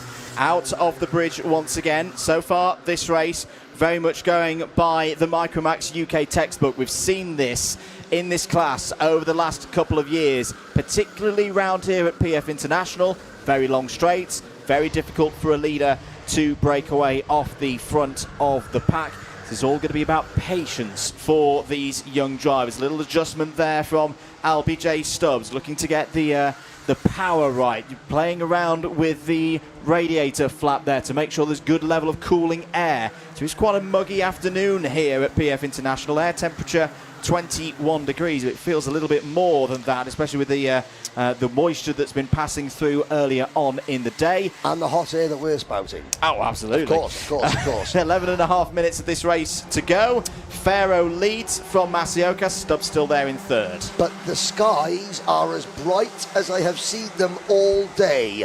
I think... Oh, should I say it? I'm going to say it. I got to say, I think we're in for a dry afternoon, ladies and gentlemen. Don't blame me if it rains. Down towards hairpin number 1 then. Nicely in this rhythm. It's this top 7 at the moment. Looks like Ralph Martin's moved up to 5th place ahead of Chloe McGill. Dimitar Uzanov still there as well. This is the time of the race. Now, Stubbs to the inside of Masiokas. Takes over 2nd position. Garrett capitalises. Masiokas, will he fight Alfie Garrett? Yes, he will. Teammate or not, this is Kartmasters. Now Masiokas says, no, you've got to push me, Alfie. And Alfie says, I'll think about it. Because behind them, there is Martin, McGill, Uzanov and Page. Behind the top 8, there's a 1.5 second gap back to Otto Amy, Arlo Gamble. Then it's Freddie Blackshaw, Ronnie Allen. I saw Ronnie earlier on. He was like, did you see my crash yesterday? I said, I did see a crash. I said, but today's a different day. So forget about it. He was like, okay, I will. And he has, because he's gained 2 places up into P14. A very good drive at the moment from Harris Barber, who you noted Henry's starting from the back of the field. He's currently fastest driver on circuit, a 65.42 last time around. 11 places gained for Harris Barber, who's been developing his overtaking skills. Remember earlier on in the season, back at Warden Law was a little bit tentative. The coaching that he's had to be more aggressive, be more confident, and he's showing that now. Changed for the lead. LBJ Stubbs takes the lead away from Albert Farrow. This is a good position for LBJ Stubbs. This is what we've seen him do a lot of in 2025 in these younger categories. Likes to be on the front foot, likes to lead these races. It's where he's comfortable. He's been having a lot of good results in Miami Waterswift Restricted. No Miami Waterswift Restricted here this weekend, so just the single class for LBJ Stubbs and the rest of them to race in here. And it's a solid run so far. 9.5 minutes to go. Warning flag has come out. Change of lead again, though, Henry. Perfect illustration of the power of the slipstream here at PF International. LBJ Stubbs led across the line. He goes onto the bridge in P5. Farrow and Masiokas locked together, just moved to the inside, 8 wheels working together, faster than 4 working on their own, and they cruised into the lead. Garrett following them through. And now you've got SFR 1, 2, 3 again. Now, when they were in that position a little while ago, it didn't quite go as planned. But at the back of this lead train, and this is the beauty of karting, yesterday in the last heat race of the day for these drivers, Charlie Page and Chloe McGill battling for the top 3. Page defended. Chloe McGill ended up going onto the grass. Paige got a penalty. Now they have to work together, and they will work together. Paige looks over his shoulder, sees McGill, and they will have to work as a unit to keep on the tail of this lead group, because if the drivers stay single file, the more chances are of the second 4 drivers now. Teddy Murphy. Teddy Murphy, and that was the 57 car, Ronnie Allen, going a little bit slow. And of course, you've got 4 drivers single file. They're pulling away ever so slightly, so the onus is now on Usinov in 5th, Martin in 6th, Page in 7th, and McGill in 8th. They have got to form a sort of union, a union of separate entities all working together for the common good. The common good is stopping these 4 drivers on your screen pulling away and disputing the Grand Prix final between them. Just to know, we've had a flurry of warning flags, warning flags, no in-race time penalties, but they've been handed out for Teddy Murphy, Benjamin Krajkovic, the number 70 of Otto Amy, and the O-plate holder, Benediktas Masiokas. I just want to also sing the praises as we're in this middle phase of the race, Henry, for the driver in kart number 72, Arlo Gamble from Swaffham in Norfolk, is having a brilliant final here, and that's had a tremendous weekend. This is one of the youngest drivers in the category. At the moment is on for a top 10 finish in this Grand Prix. That is a massive, massive step forward from Arlo. Another driver continuing to impress across the course of this season. Likewise for 16th place driver Liam O'Hanlon from the UAE. This is his first time racing in the UK. Liam O'Hanlon. All 26 drivers that started this race still running, separated from first to last by 12 seconds.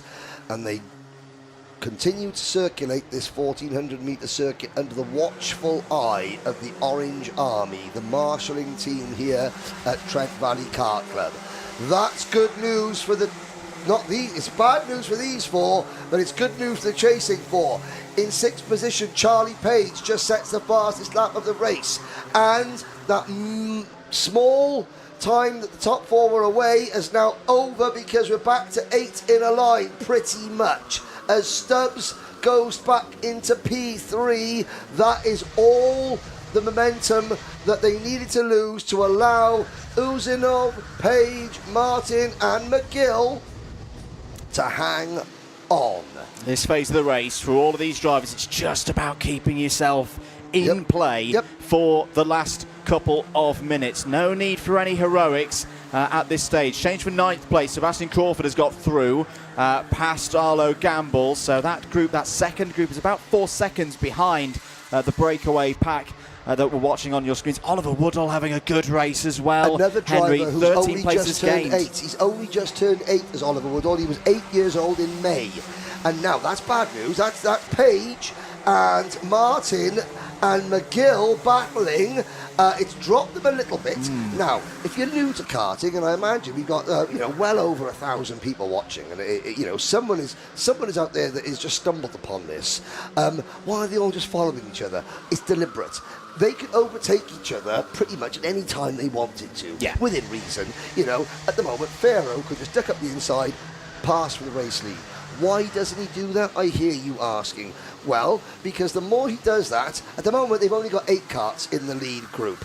If they start battling side by side at the front, it slows them all down, and it's happened plenty of times before. There was one race in Honda, Cadet Honda, in 2013. It was the first year that we had sort of TV cameras here. And there were 24 drivers who went onto the last lap in Honda Cadet within 10 seconds of the racing. They were in one long line, 24 drivers. So it can happen. And already you can see in 9th and 10th, Crawford and Gamble, then Barber, Amy, Woodall, O'Hanlon, Karachkovic, Blackshaw, Darlow, Murphy, Allen, and rounding out the top 20 is Reggie Chandler.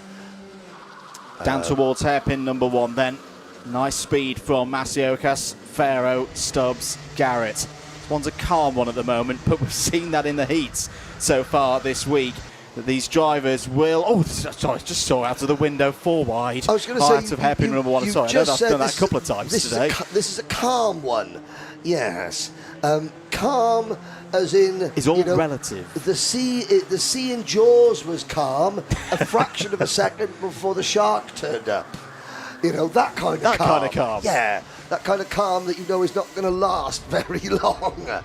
3 minutes to go then. It's the top 4 have got a bit of a gap. Can they break away from Uzanov and Page there? Unfortunately for McGill and Martin, they're being dropped a little bit at this stage. But they're still within that range, Henry, that once this top 4 battle springs to life, which could be about now as Pharaoh goes down the inside, they're going to come back into play. That was nice stuff from Albert Pharaoh. Gets a bit of track position ahead of his teammate Benediktas Masiokas. Charlie Page looking for a move now down the inside of Dimitar Uzanov. Nice for 5th place. And makes it. So it's that 2.5 minutes to go. The Minimax race kicked into... Well, I mean, I'm going to use Spinal Tap. Minimax turned the volume up to 11 and about 2 minutes to go. I think the micros were on about level 8.5 at the minute. Because 2 minutes to go is now. They will see the race clock when they come out of this next corner. They will keep their heads down, but they know the clock. Across the line, fast enough to rip the blades of grass out of the turf. And these are only the 8-year-olds. Oh, no! Spin! No! Stubbs is turned round under the bridge. Did he brake too early? Was it just a pressure from behind? In any case, Stubbs has gone. Pharaoh leads from Garrett. Masiokas now. Page is up to 3rd. Charlie Page to 3rd. We're down to 7. Stubbs has continued in 8th position.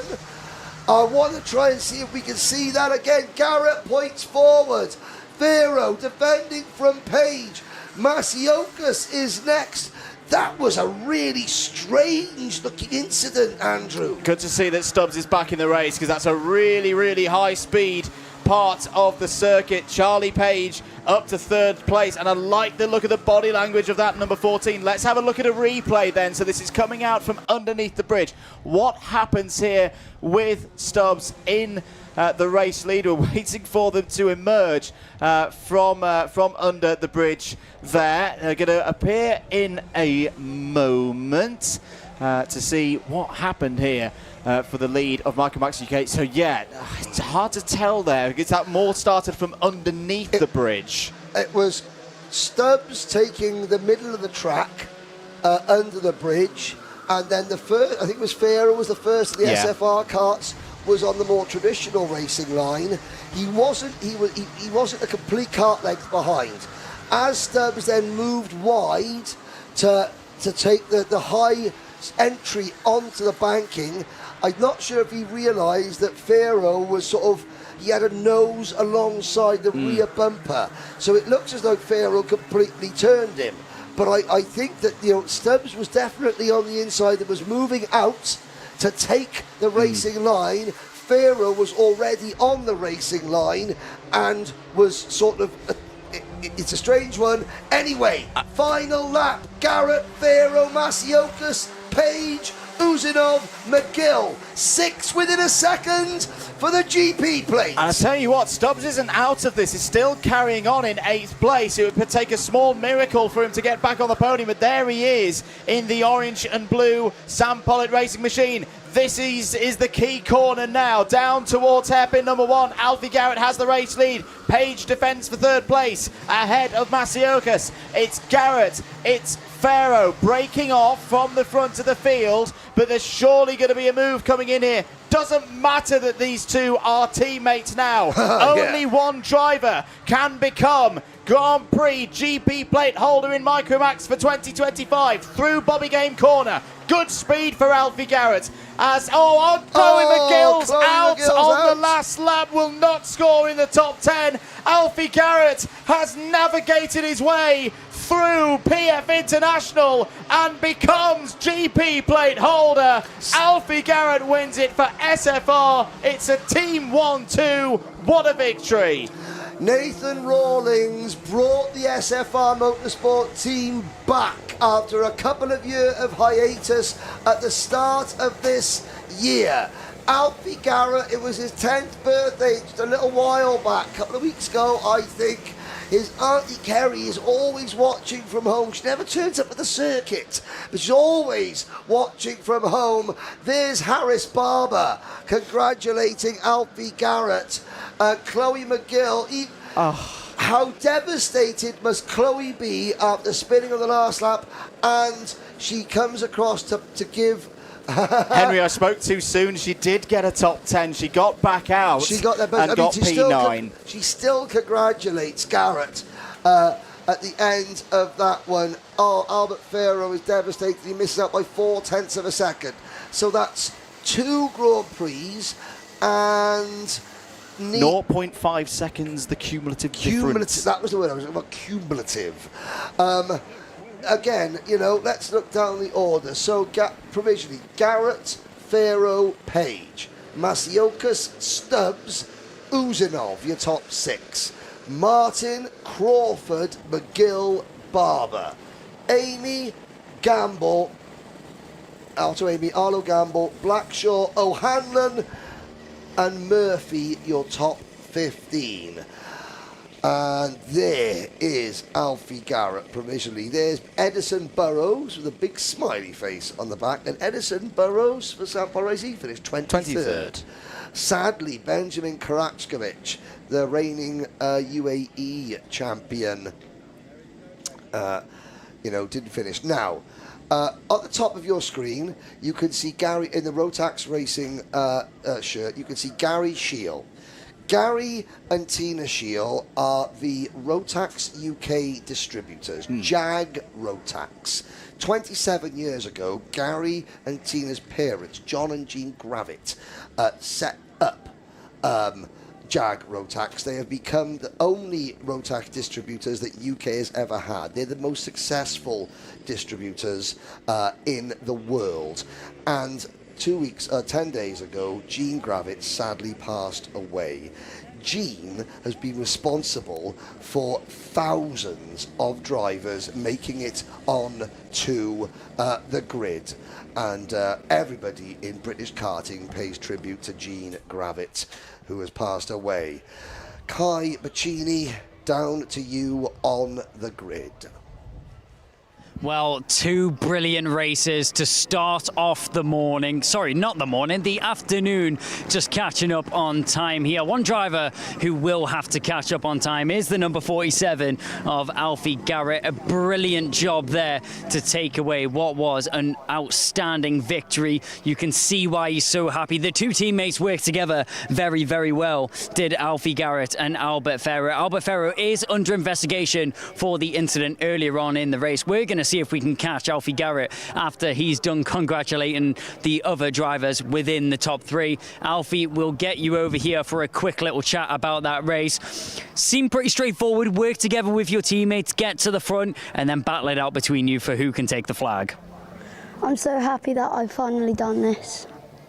What does it mean to you that you now will be able to put that GP plate on the side of your car? It means a lot. And is there anyone you'd like to thank for this race? SFR Motorsport, RPM Racing Engines, all the people that are supporting me, my dad, my driver coaches, and that's it. Well, Albert, Alfie, brilliant race there, and you very much deserve this. That is the GP plate there for Alfie Garrett. Alfie, if you want to turn that around, and we'll get some photos of you with the GP plate there. Albert Ferro already has his helmet off and ready for us to have a quick chat with him. Albert, obviously second place in that race. Provisionally, you are under investigation, unfortunately, for the incident that happened earlier in the race. What happened there from your perspective? So he had done the normal line and then suddenly turned, and then when he turned back in, he clipped my wheel and then he spun. Well, either way, it's still second place for now in what was a brilliant fashion. Who would you like to thank for this race? SFR Motorsport, Corner for doing data with me, Jordan for doing the spanners, and my brother for, I think, wrongly getting disqualified from the meeting. Well, I'm sure they'll all be very proud for you watching along there. What was a great race. And Charlie, how could we forget about you? P3 on the podium, still an outstanding result and one to be very much proud of. Yeah, definitely. Yes. Just, I saw the door open on the last lap at the bowl, then I went for the move. Well, that's all you need to do. Be opportunistic with those overtakes, and that's what finds you on the podium here at the Kartmasters GP. Who would you like to thank for this result? My abuelo, my mum, my dad, everyone who come to watch me, my mechanic, Alfie, yeah, and just everyone who come to watch me, all in racing engines, and Matt Shaw, my driver coach. Well, thank you very much for your time, Charlie. That is your provisional top three there for the Micromax Kartmasters GP. Very well done there to Alfie Garrett on walking away with a great race win. We're going to move swiftly over to the youngest class of the day. Waterswift up next.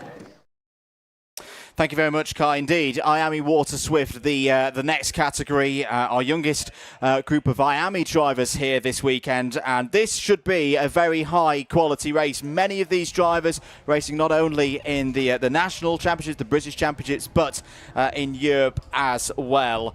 What are they about to put on here at PF International for race number 52? You can see the field of 32 drivers heading out onto circuit, getting themselves prepared, getting themselves in the zone for this 2025 Kartmasters Grand Prix, the Motorsport UK British Kart Grand Prix. And I've been saying it all weekend, Henry, that I've had the privilege and the pleasure of watching these drivers a lot. I really can't call this one of who's going to be the favourite, who's going to win this one. For now, though, let's once again head down to the grid and over to Kai Bachini. A front row of Austin Newstead and Alfie Davidson are going to be the drivers that take us away for what is going to be an ecstatic Waterswift race. One of the best races of the weekend has been from this Waterswift class, and I think many people will agree that Heat 2 from these drivers was unbelievable action. Wise beyond their age, karting maturity beyond their age as well, and Austin Newstead, he's on pole position here. He's just getting ready. He's getting his gloves on, and is he up for a little bit of a chat here? Austin, you started off this weekend with the perfect Friday you could have been hoping for, and now you find yourself on pole position. What's next? Hopefully I can follow us up with another win. Hopefully we can just get away. A couple fusions at the front, a few fusions, 1, 2, 3, hopefully. And yeah, hopefully I can come out on top of that. You were talking about working with your teammates there. Have you been speaking to the drivers around you to try and get some alliances and work out some tactics for this race? Yeah, obviously there's a lot of people around me, everyone pretty much around me I know I can work with quite well. Yeah, good luck, and we will hope to see you in the top three. That there was Austin Newstead, our pole setter. We're going to move back a little bit here to Night Measures. Night Measures has been putting on a brilliant show over the course of this weekend. Obviously, second row, you would have been hoping to start on that front row. How are you going to break them down? Yeah, obviously it would have been a dream to start on the front row from just being 9 years old. I remember dreaming of being up at the front, so I'm really glad I've got here. Hopefully we can have, obviously, it's called Crashmasters for a reason, so hopefully there's not too much crashes going on and I can get through to the front end. Long race ahead, 15 minutes of racing action and a couple karts that you need to get past to get yourself in the lead of this race. How are you going to do it? Yeah, well, we'll just see. Obviously, there's going to be a push away for most of it, and then it's going to be a huge scrap on the last few laps, last lap. Well, Knight, thank you very much for your time. That was Knight Measures. He will start third position on the grid. But it's not just the front two rows that we need to worry about. There is a multitude of drivers that could walk away with the win in this class. And it's not long now until we find out.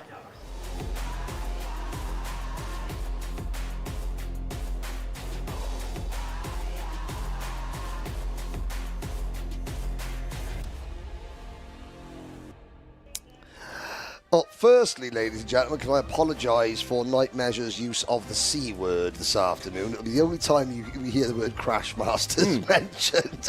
This is one of the original Kartmasters classes. It was known as Cadet Coma.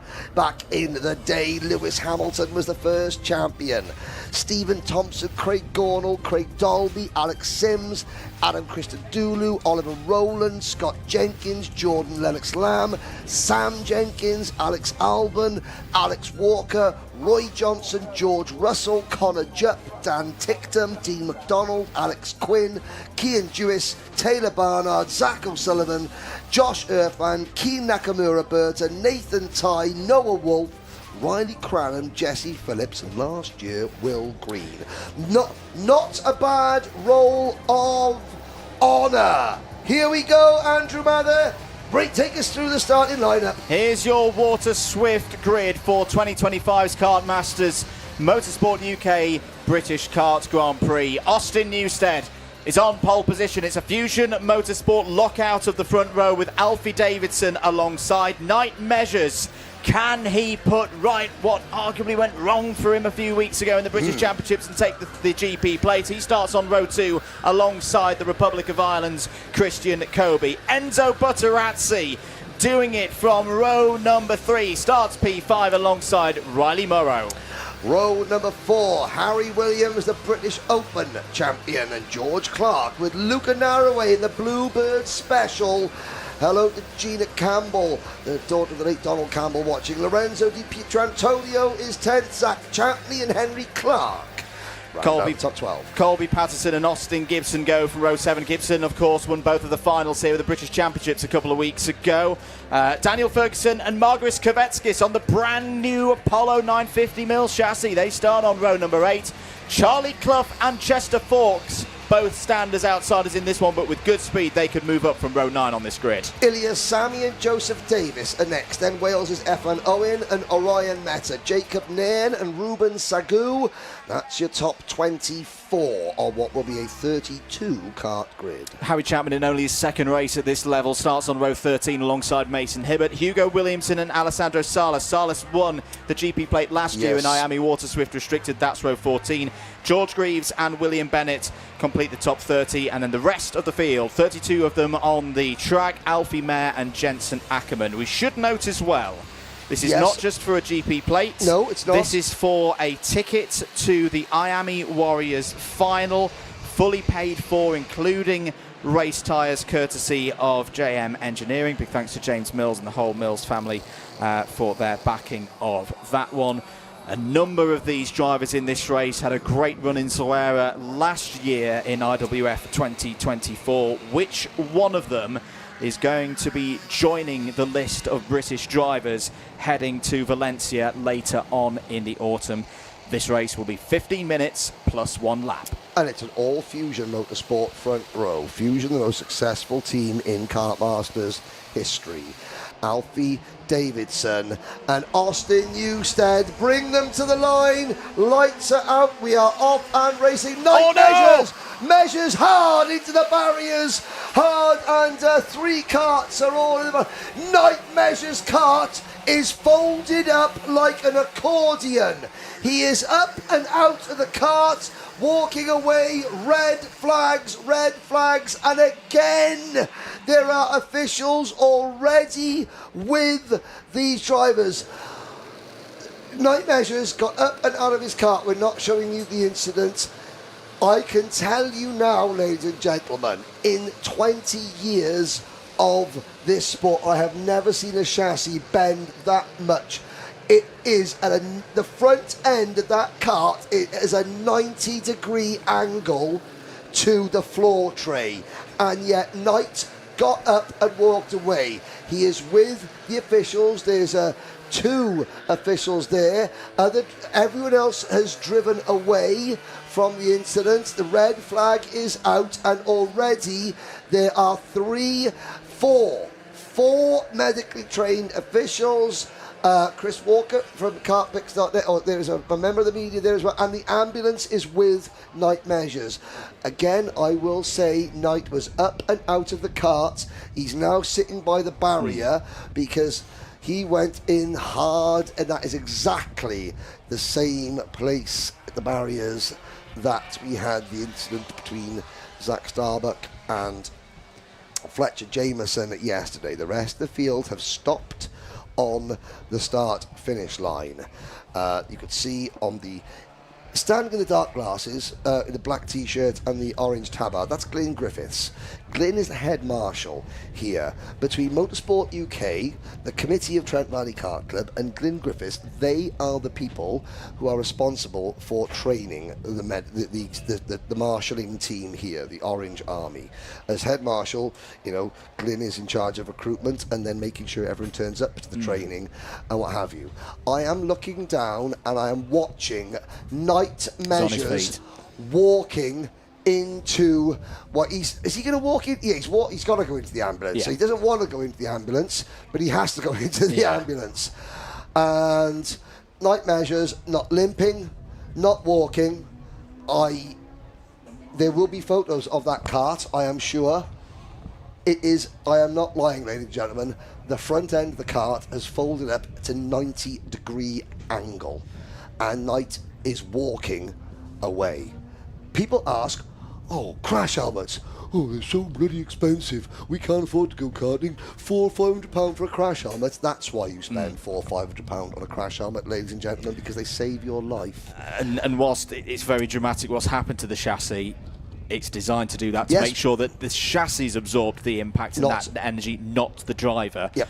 So credit to Kart Republic. There was a Kart Republic kart that I saw last weekend that had a similarly quite shocking disarrangement of the front end, but driver was relatively okay. So just to note as well, Alfie Davidson and Enzo Butterazzi were the other two drivers involved. Alfie Davidson, I think you're right in saying that, just drove back to the pits. We saw Enzo Butterazzi does have damage on the kart, has driven back towards the pit area. Now, I'm going to, while we're discussing this, there's obviously, they're going to have a full restart. Yes. The Kartmasters Ultimate Champion. On Friday, we started with 16 names of drivers who have won this title before, and also some have gone on to do amazing things in karting. Those 16 names were Ben Barnicoat, Michael Simpson, Gary Catt, Mark Litchfield, Oliver Hodgson, George Russell, Alex Albon, Danny Curl, Lewis Hamilton, Oliver Rowland, Marco Ardigo, Mark Kimber, Joe Turney, Mike Spencer, Bobby Game and Callum Bradshaw. We put them randomly in head-to-head brackets, and you, the viewers at home, voted on them. Every single vote had had over 200, every single poll had over 200, 200 odd plus votes in it. And we whittled it down. We whittled it down from the first round to the second round. And then we got today we had the top four. Of those 16 names, Alex Albon, Callum Bradshaw, Ben Barnicoat and George Russell were the four drivers that you voted for to go into the final. We had nearly 900 votes. 900 votes for the Ultimate Kartmasters champion. George Russell comes fourth, 19% of the vote.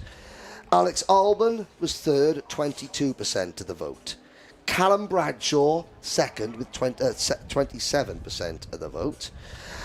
And Ben Barnicoat, the 9-time Kartmasters champion, has been declared by you, the viewers, to be the ultimate Kartmasters champion with 32% of the vote. So there we go. Ben Barnicoat officially voted by you, the viewers, as the ultimate Kartmasters champion. John Smith can't please them all. What a wet wipe. Work going on there on your screen. So, Harry Williams' O-plate at kart, that is receiving some repairs in the repair area. This is allowed within the regulations, some impact engineering, as I would term it there. So, Harry Williams did start. Where did Harry start? Well, yes, Harry started immediately behind Night Measures on the grid for that one. I hope we can see Harry back in the race. Obviously won the O-plate earlier on this season at Wilton Mill. Enzo Butterazzi's kart as well, which looked to have axle damage as it was being driven back to Well, pit yeah, lane now is in there as here's well. the thing. It's going to be a full restart. The question is how, there's going to be rules. Where can repairs take place? The repairs are taking place. Now, Enzo Butterazzi, he's small team. We visited them on one of the paddock shows. They're working to get an axle straightened. Fusion Motorsport are trying to get and the remnants of Night Measures karts. That one's not going to buff out, sorry, Danny. Danny Curl, the team boss. Night Measures is not going to take the restart. The rest of the field, well, there is Josh Gollin pushing Luca Narroway's Bluebird Special into what will be now, with the drivers not taking place, they will rejig the grid. Everyone will move up a position for those who aren't on the grid. Now, at the moment, Christian Kobe has got the number 91 kart on the outside of the front row, which tells me that Alfie Davidson is not there. We have a little look. The Fusion mechanics going off to the right-hand side. And it does look as though Alfie Davidson is not there. The restart will be taking very short. Very short. Wow, look at this. This is, Fusion at work. You can see Brandon Carr's dad, Steve Carr, in there. You can see Jordan Chamberlain in there. The gentleman in the hood, in the beanie, in the grey official, the grey shirt. That is one of the scrutineering team. The Fusion karts have not been able to join the race. It's a new race. The race that was the start never happened. It is a completely new race. Now there is a time limit.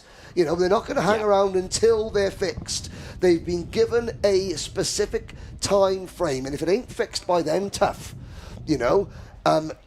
Because the race didn't occur, that first crack, then you have got enough opportunities to get out there.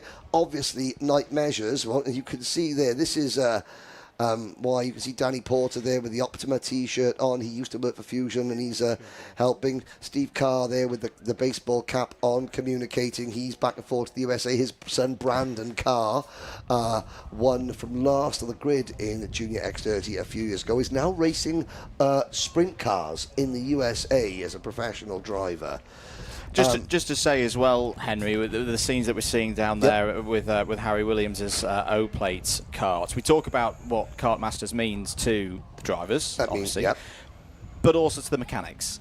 How big a thing it is to, as the mechanics say, I mechanicked my young driver through to being a GP. Many of the mechanics, particularly in the Fusion awning, they're former drivers themselves. They know what it means for the drivers out there. 1 minute board is in the air. I am a little bit concerned that time is going to be against the team working on both the O-plate and the 20 and the 46 as well. Discussions going, you could see the body language there for both Harry Williams and Alfie Davidson. I hope I'm wrong, but I don't think we're going to be seeing those two drivers out in this race. Chris Rogers just having a look there, the left-hand side of your screen. Danny Porter, machining a thing, one of the track rods back into place. There's Enzo Butterazzi in the red and white race suit. And I think that all the efforts are going to come for naught. Maybe they'll come out, one or two of them, I don't know. Well, great work. Great work from the camera crew here to show you at home the level of professionalism that goes into this sport. Green flag in the air. Now, the starting grid will be slightly different. Austin Newstead and Christian Colby, they've got Alfie Davidson back out. There's Ollie Walker, and they've got him back out. Ollie Walker's mechanic there, just giving him, a pat on the chest, saying, "Okay, come on, let's go." Cian Jewis won a Minimax GP plate from the pit lane. Alfie Davidson, last year's British Waterswift Restricted champion, is going to be trying to do the same. It's going to be Newstead and Colby row 1, Riley Murrow and George Clark row 2. Luca Narroway, as you look at the efforts going on, I'll take you through Zach Champney on row 3. Henry Clark, Austin Gibson, Colby Patterson, Daniel Ferguson, Margaris Kvetskis. I'm glad he wasn't involved because there were only 2 Apollo Cadet chassis in existence, and he's in one of them. Davidson will take the start. Butterazzi is standing there. Will they get the O plate of Harry Williams out? They've got 2 rolling laps, like in this first start. They're going to do this. Goodness me. My word. There was a few years ago, the Red Bull Formula 1 team performed an absolute miracle at the Hungaroring with Max Verstappen. That, for me, is same level. That is absolutely incredible that kart is even moving, Henry. Audi in the Le Mans 24 Hours did a 12-minute gearbox change. It was so good they banned it afterwards. Yes, it was. It was so good. They were so professional. It was banned at Le Mans shortly afterwards. Not everybody has enough mechanics to do that, but hey, Fusion do. It's in the rules. At the moment, they can do it. What an effort from Fusion Motorsport. You love them or hate them, you have to admire them. You've got to tip your hat to that. Right, let's focus in on this race start. Austin Newstead will lead the field round towards the tram lines. You can see Harry Williams' O-plate is just going through the Fullerton S's now, so may not be part of the full grid as we get going here, but at least he's on circuit, on board with Lorenzo Di Pietrantonio as well. Are we ready for a race start? Yes, we are. Away we go for 15 minutes plus 1 lap. Good start for Davidson. Good start for Riley Murrow as well in this mixed up grid in towards the bowl for the first time under racing conditions here in the Miami Waterswift Grand Prix final. All looking pretty good as Ozzie Gibson runs out wide there onto the grasscrete down towards hairpin 1 for the first time. Newstead is your race leader. Lorenzo trying to go round the outside. Woof. Yeah, he was. He just swung wide there. I think he got 1 position. Now, we'll keep you abreast with where Davidson and Williams are. They're in repaired karts, but you saw the scrutineers there. The scrutineers were happy that the karts were safe. If the repairs weren't safe, in the opinions of the scrutineers, it doesn't matter how much you pleaded, they would not be on circuit. Right, Butterazzi, sadly, is not out there. Neither is Night Measures. But Night Measures is absolutely A-OK as we watch them going under the bridge. There's the Bluebird Special of Luca Narroway being chased by our camera cart. Lorenzo Di Pietrantonio just edging wide there. I think that was Austin Gibson on the outside now. Oh, Di Pietrantonio watch for the cutback on the driver's right-hand side. He looks over to see if anyone's there. He's defending. He holds on to the position for now. Anyone's going to be coming up on our left-hand side? No. Di Petronio, he's lost ground, however. He has got a bit of a gap now to up to the top 6. Here goes Colby Patterson down the inside.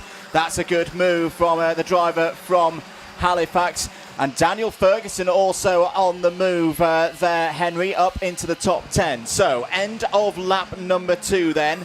Right now, your race leader is still Austin Newstead. It's a Fusion 1-2 at the moment. Christian Kobe there in second place. Riley Murrow wasn't quite able to get the GP plate earlier on this afternoon in the Rotax categories. But it's got to go. It's round. It's Margaris Kvetskis out of contention. It's one of the Evolves involved as well as Ilias Sami. Sorry, it's one of the OMS karting entries. Ilias Sami and Margaris Kvetskis were fighting there over 12th place. They're out of contention. Yeah, I was going to say that the team Apollo Karts, based up at Warden Law in Sunderland, you know, they weren't supposed to be racing here because they only went for a test.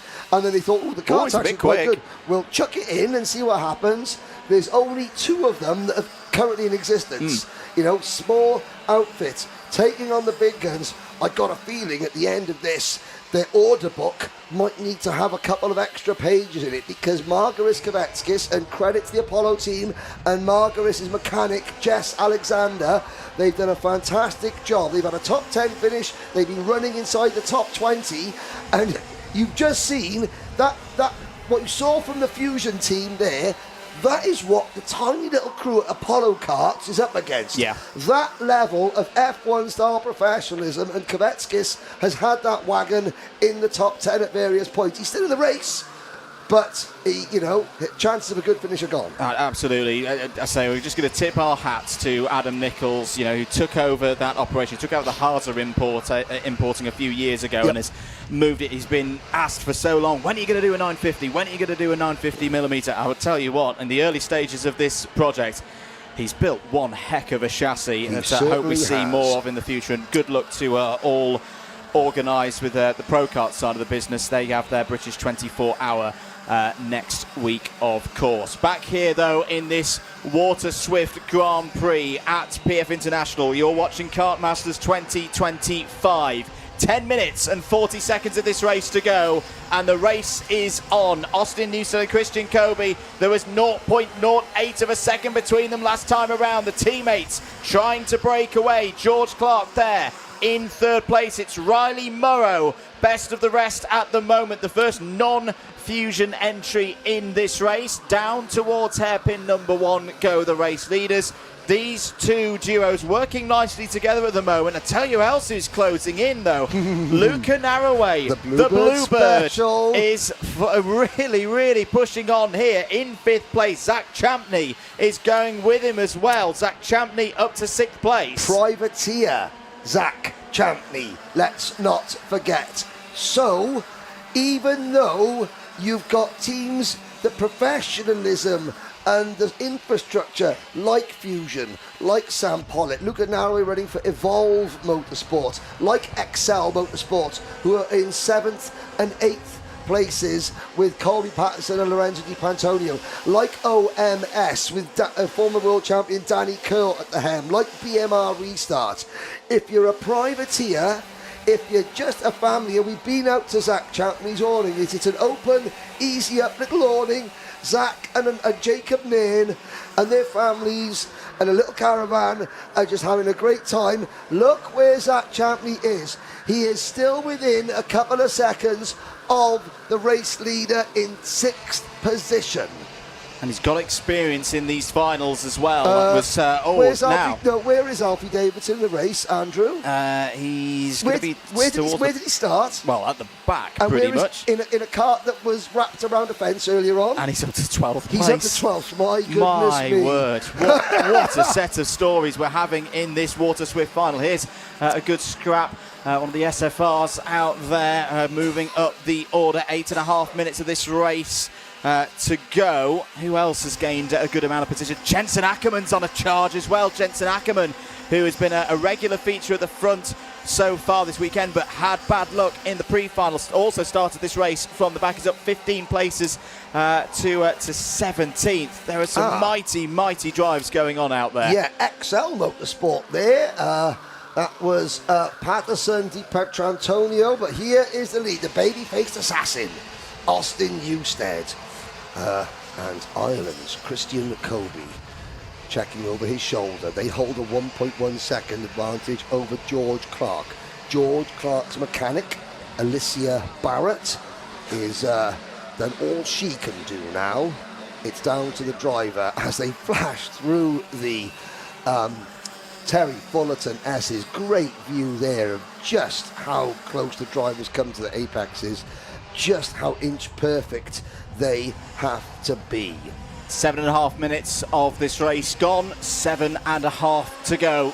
Two drivers at the front of it who have both competed within this category over the last couple of years with great promise, but the nerves will be starting to get stretched to win this GP plate, to take that ticket to return to the Miami Warrior final. Two drivers who featured heavily in IWF 2024. Of course, this is the battle for 5th place that's being joined now by Colby Patterson. Colby Patterson starting to pick up a bit of speed for Excel Motorsport. It's been a bit of a roller coaster weekend for Colby Patterson. He's still got a chance here. You could say that Colby Patterson's been to Holland back.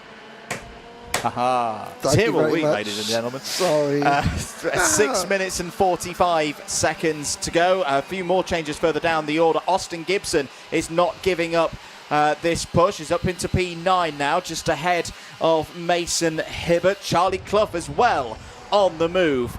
Is now 14th ahead of Ethan Owen. Alessandro Salas, winner in Miami Waterswift Restricted last year, of course, is up 10 places now and up to 18th place. The privateer Zach Champney now makes a move. He passes the Bluebird Special of Evolve Motorsports, Luca Narroway. That puts the privateer into P5. Now he's down to P7. Here's Di Petrantonio, who's following this group. He's now following the 61 Carter Champney through hairpin number 1, up towards hairpin number 2. Under bright blue skies, we didn't think we'd be saying that, did we? Alfie Davidson is still in P12, 7 seconds off the lead. I think that anything is a result for Alfie Davidson. Harry Williams is 27th. Obviously that kart was bad, but he's out there, and Harry is coming off an accident that has really knocked his confidence. I was speaking to Jordan Chamberlain, his driver coach. He's a bit tentative on the opening laps. That would have been this is a big deal for Harry Williams to get back in after a crash and go racing again. So I have to say, this is, impressive for Harry, even though he's still down at the back. Just to be out there. Don't forget, these drivers 9, 10 and 11 years old. Well, let's put it this way. He started, but a good third of the lap behind the rest of the field. And he's caught the pack. He's now part of the pack again. So it has been very good pace for Harry Williams. 5 minutes to go. Patterson. Di Petrantonio down the inside there of Champney. That was for 7th place. Heading round now into the Mike Wilson complex of the race leaders, back with the battle for 7th place between Di Petrantonio and Zach Champney. They've got a bit of a gap back to Mason Hibbert, 3 seconds or so. 4.5 minutes remaining, still no changes at the front of the order. Newstead and Kobe, the gap 0.07 at the end of lap number 10. Yes, indeed. Still 4 and a bit minutes to go. Clark and Murrow are all on their own in 3rd and 4th, but the gap back to Patterson, Narroway, Di Petrantonio is closing. We still could have 2, 4, 5, 6 karts battling over the final podium position. Newstead and Kobe, we're not seeing them. They're doing team driving to perfection. Absolutely. Christian Kobe, there they are.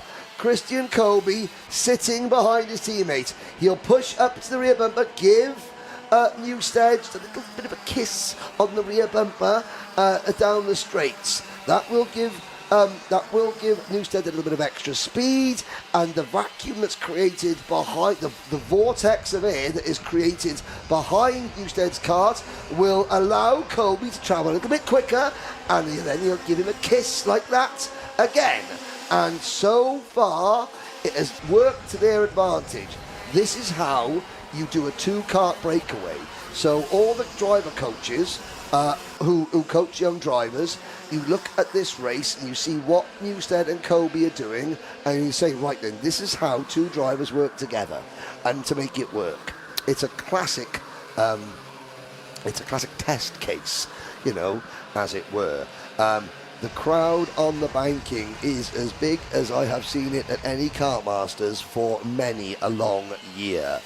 As they go through the Fullerton S's, 2.5 minutes to go.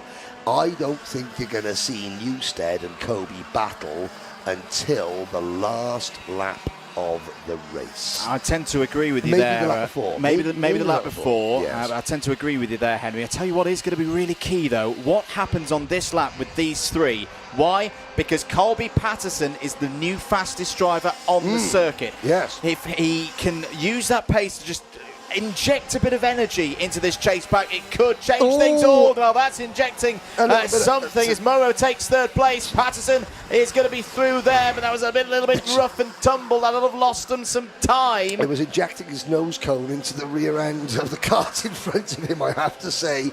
But again, that was because he had so much extra speed in the slipstream. Now, Di Antonio is behind the Bluebird Special of Luca Narroway. I wish we could see I wish that there are photos of that kart. The graphics kit, it's even got the rivets. Yeah. It's got graphics of the rivets that Donald Campbell used to put the original Bluebird together. Now, as these come out, there in the foreground, the mechanics, in the background on the banking, and that is just a fraction of the spectators here this weekend. And what a treat this is. Look at the grandstand. You couldn't fit a sardine into that grandstand at the moment, and it's game on at the front. They got early. They waited 1 minute to go, but Kobe is now attacking. Kobe Patterson is 3.5 seconds back. This is it now, 60 seconds to go. Austin Newstead has been in this position before. Christian Kobe trying to go around the outside. Not Good quite. Opening attempt from the Irish driver, but he hasn't taken the lead yet. Is there going to be a switch back on? Potentially, if gets a good exit out of hairpin number 2. Christian Kobe's down the inside and takes the lead of the Grand Prix. Takes P1 away from Austin Newstead, but you know Austin Newstead is going to finish strong. I've been saying it in this category for 2 years. Yep. There is no driver stronger in the last 2 laps of a race on balance in Waterswift than Austin Newstead. He's going to have to dig deep into his talent bag now to take this lead back. Good defence from Kobe, leads through the Bruno Ferrari S's. Here goes Austin Newstead taking the wider line. Can he make the outside line work? Yes, no, so close to going round the outside. Christian Kobe continues to lead. They don't call him the baby-faced assassin for nothing. He smiles sweetly as he's sharpening his knife. And he's going for the racing. Kobe, though, the Irishman, he's another one who's been threatening to have a big win. He's got so much better in the last 12 months. This could be his best opportunity. The clock has struck 0. Next time around, this head-to-head inter-team battle will come to a crescendo. Patterson is 3rd. Di Pietrantonio is 4th. They've got pace. They've got pace. They're 2.5 seconds back. How much are the 2 leaders going to slow each other down? We're going to find out our next champion in the next 58 seconds. This is for the GP plate. This is for a ticket to IWF. He's done it! Round the outside. Attempt number 2 for Austin Newstead. He's pulled it off. And now it's a repeat down towards hairpin 1. Christian Kobe's got to be brave on the brakes. He's going to look to the outside line. Crossover. Switch it back. Crossover. Newstead will have the inside line for the next corner.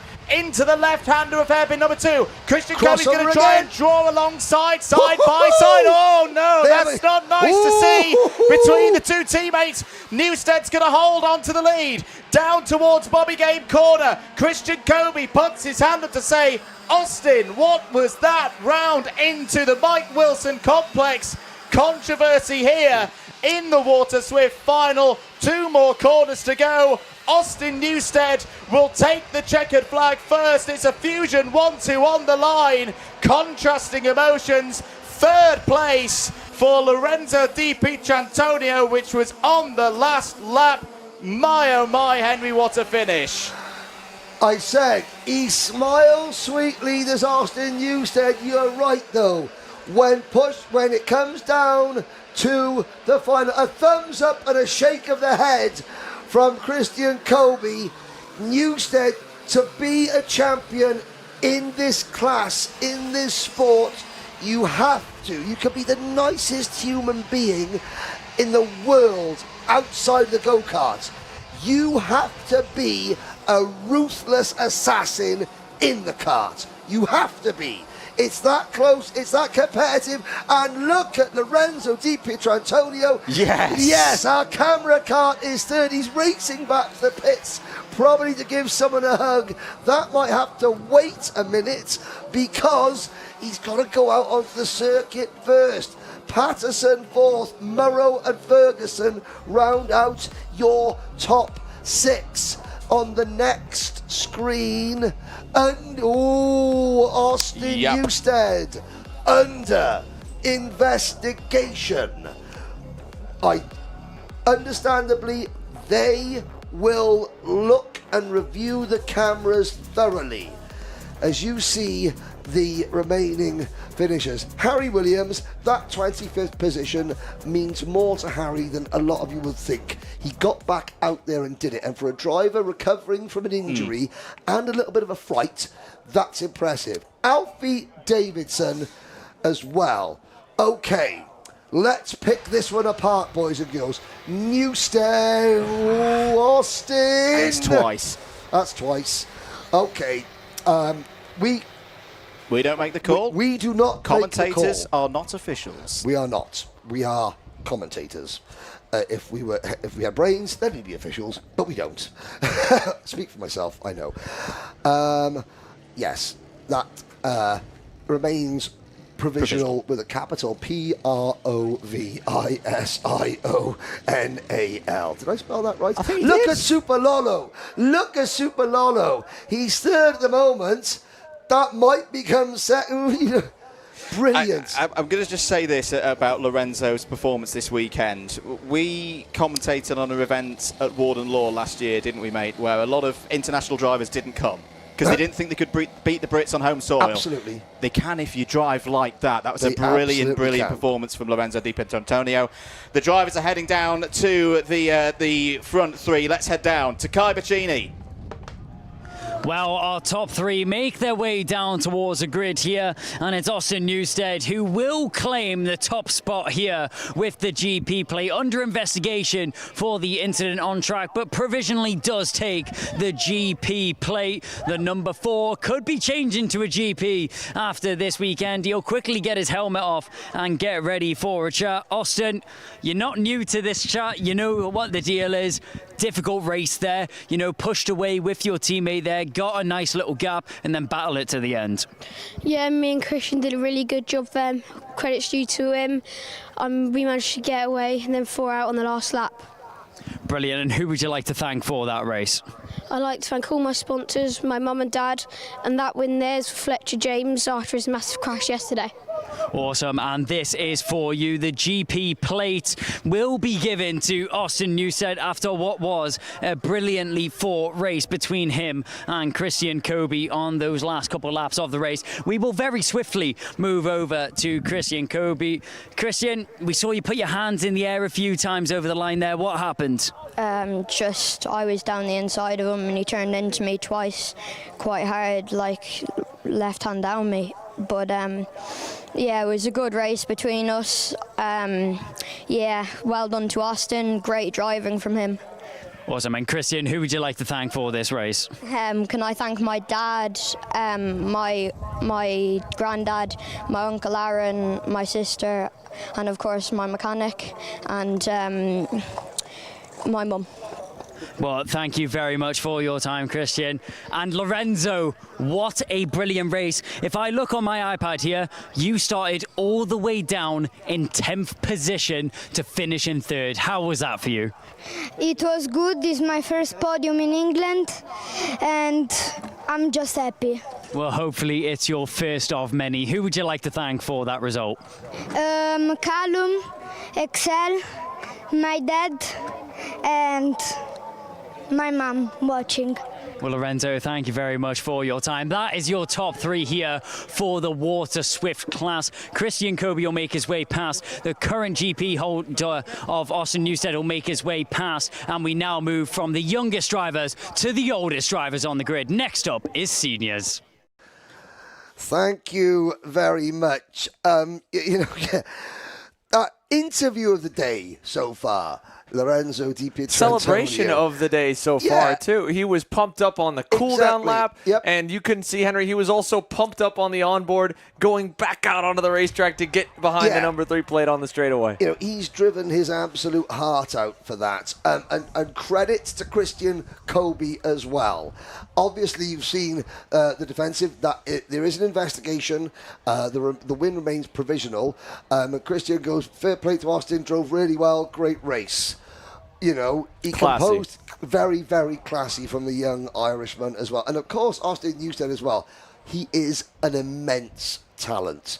An immense talent. Sometimes immense talents learn by their occasional mistakes. I wonder if that will be the case. All I do know is that the team managers at Fusion Motorsport, they might have a headache at the end of this one, but they did fantastically well. Have you seen repairs like that we saw? Oh, it was incredible. And again, this facility is packed out. The pressure those kids are under, another level. And well, this is another level. It is one of the top levels available. Let's go down to Kai. Well, Senior X30, one of the most anticipated races of the weekend. Multiple big names could be walking away with a GP plate this weekend. Multiple names have already won a GP plate in the past. One of those names, Callum Bradshaw, right here. He is starting on pole position. We've caught up with him a few times over the course of the weekend. We actually caught up with you, Callum, after the pre-final, and we asked you what the secret was to winning a GP plate. You said you wouldn't tell us after the pre-final. What about on the grid for the final? No, definitely not. Nothing's changed. I'll tell you after this one. Well, has there been any setup changes, any changes within the team, any changes within your mindset going into this race? Yeah, we've made a few changes. Obviously, the tyres are new now, so you have to change the kart to suit new tyres. So hopefully we've gone well, and yeah, should be a good race. Callum, best of luck for that one. Callum Bradshaw, GP champion in 2017. Harrison Mackie joining him alongside. We haven't spoke to Harrison yet this weekend. Obviously starting front row on the grid alongside a previous GP champion. It's a tough contender going down into turn 1, but what's the vision for it?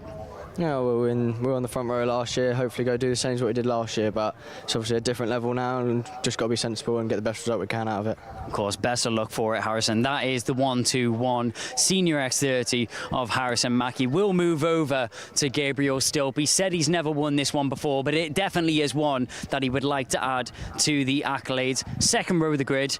I know you, Gabe, you would love to be on that front row of the grid. Second row you have to settle for. What is the game plan going into this one? You've got 2 very tough competitors in front of you. Yeah, I'm definitely just keep my cool at the start, just let the race come to me and just not do anything too stupid at the start. But knowing me, I probably will, so I'll just see how this race goes.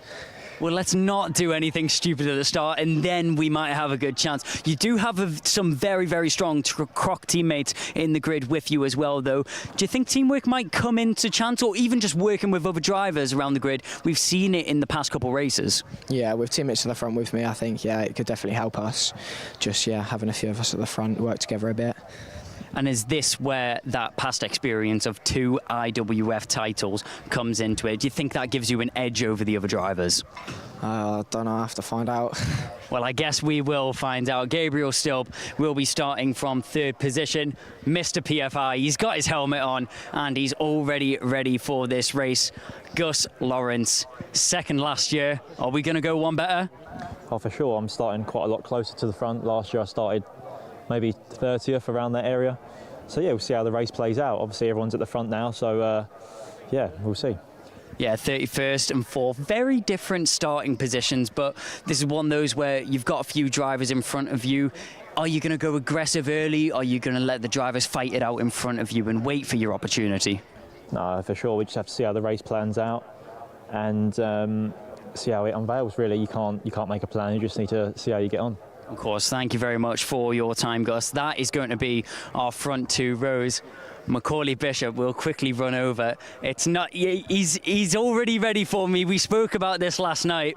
He said he would give me a quote of the day if he won. We could wait until after the final, but everyone wants it now. What's the quote of the day, Macaulay? It's going to be carnage. He said watch out for Sunday and it's going to be carnage. Hopefully you're not involved in that carnage though.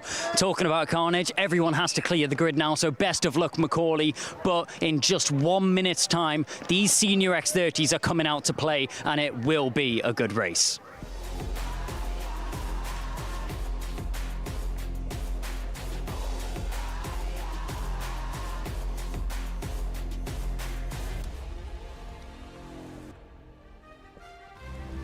Mark Litchfield was the first ever senior X30 champion at Kartmasters in 2014.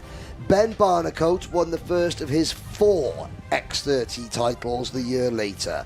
In between that, world champion Danny Curl, world beater Oliver Hodgson, Harry Platten twice, Gus Lawrence once, and Cian Geraghty have all taken this title. Callum Bradshaw's just upset because he came second to Ben Barnicoat in the ultimate all-time Kartmasters champion award. And Gus Lawrence, he'll look at you and say you haven't got a plan and lie to your face. Here he goes, Xander Clements, Callum Bradshaw, Harrison Mackie, row 1. Gabriel Stilp, Gus Lawrence, row 2. Macaulay Bishop and Fred Green, row 3. Row number 4, Caden McQueen with Croc Promotion, a reunion weekend. And it starts on the 7th spot. Lewis Goff on the outside. Freddie Lloyd and Aaron Brown will make up row number 5, with Kevin Lantinga. We'll be riding shotgun with him from 11th. Alongside him, Monty Brothway.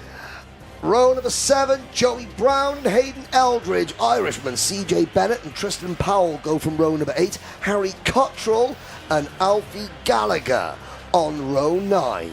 Row 10, rounding your top 20 starters, Leo Robinson, Henry Gregory, and behind them, Lewis Bird and Robbie Buckley. Row 12, Samuel Branston and Riley Etchberg.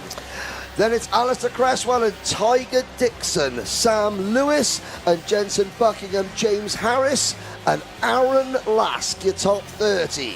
Finally, you have your transfers out of the last chance opportunity here. Going all the way with George Maywell. Thomas Gray moves up a couple off of all the final results. Spencer Allen starts alongside Mayo, and then it's Theo Lestrange at 34th. And final row on the grid. It was a heartbreaker to watch, but he drove back up to it.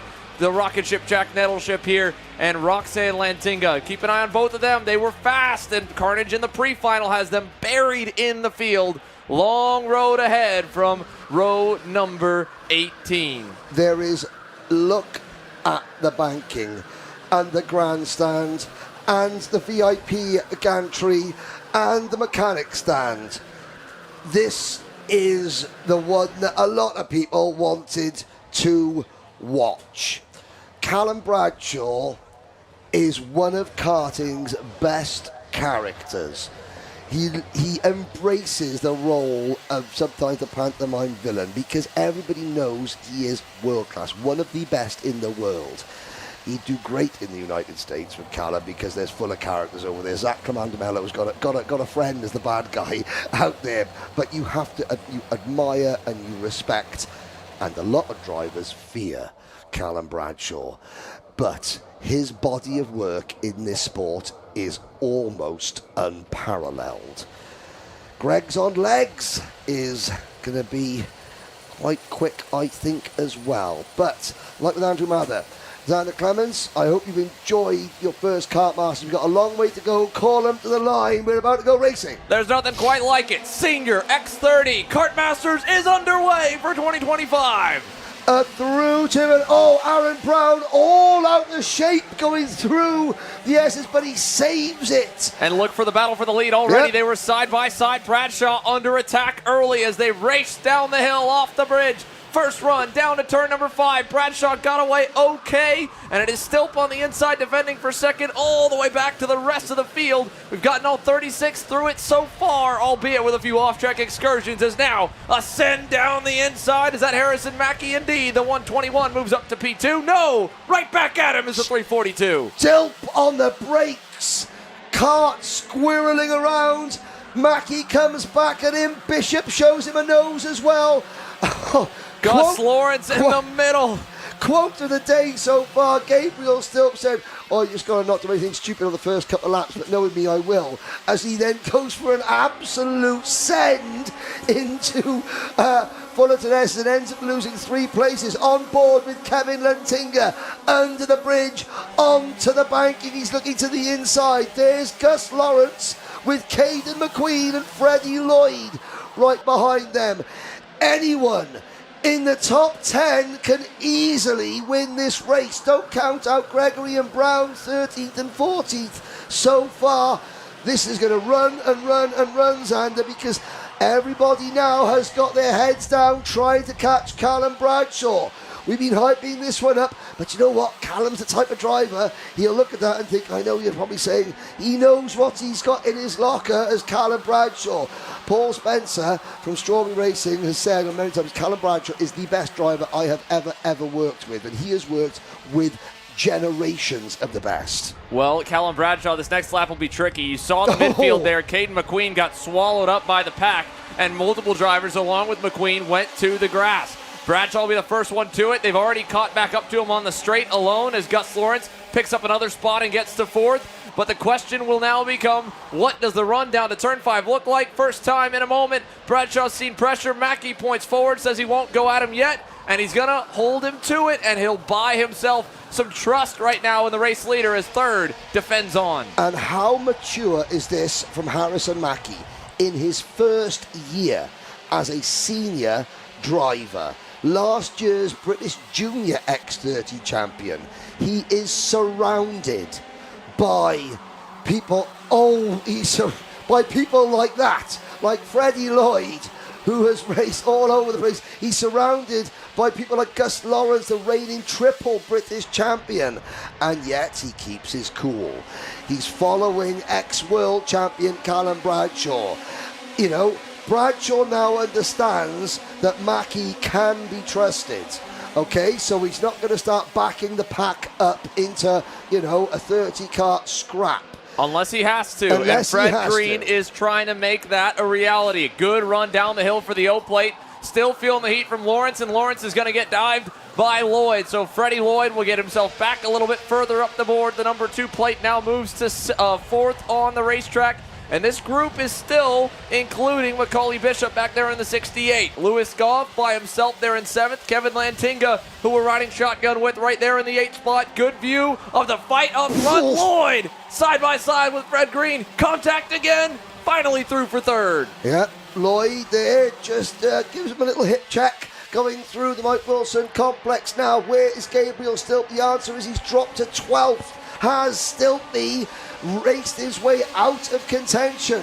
I wonder. Caden McQueen has dropped back to 15th position. New leader Harrison Mackey, and Bradshaw's down to 3rd. Fast Freddie into P2. Mackey gave him the opportunity, but it just was not there to be able to pull away. Lloyd now sells him a dummy, tells him to focus forward, and sends it for the lead. Back behind, Bradshaw now with a move by Fred Green and Gus Lawrence, and Bradshaw is trapped behind as now Macaulay Bishop goes to the high side. He'll get pushed a little bit wide and into the dirt, and Kevin Lantinga with a great view of it all as he closes on into the Fullerton S's. Nowhere to go. Up to the bumper of Lewis Caulfield trying to follow the inside. Can he get by Macaulay Bishop? A little contact here in the onboard cam. Oh no! Lantinga up and out.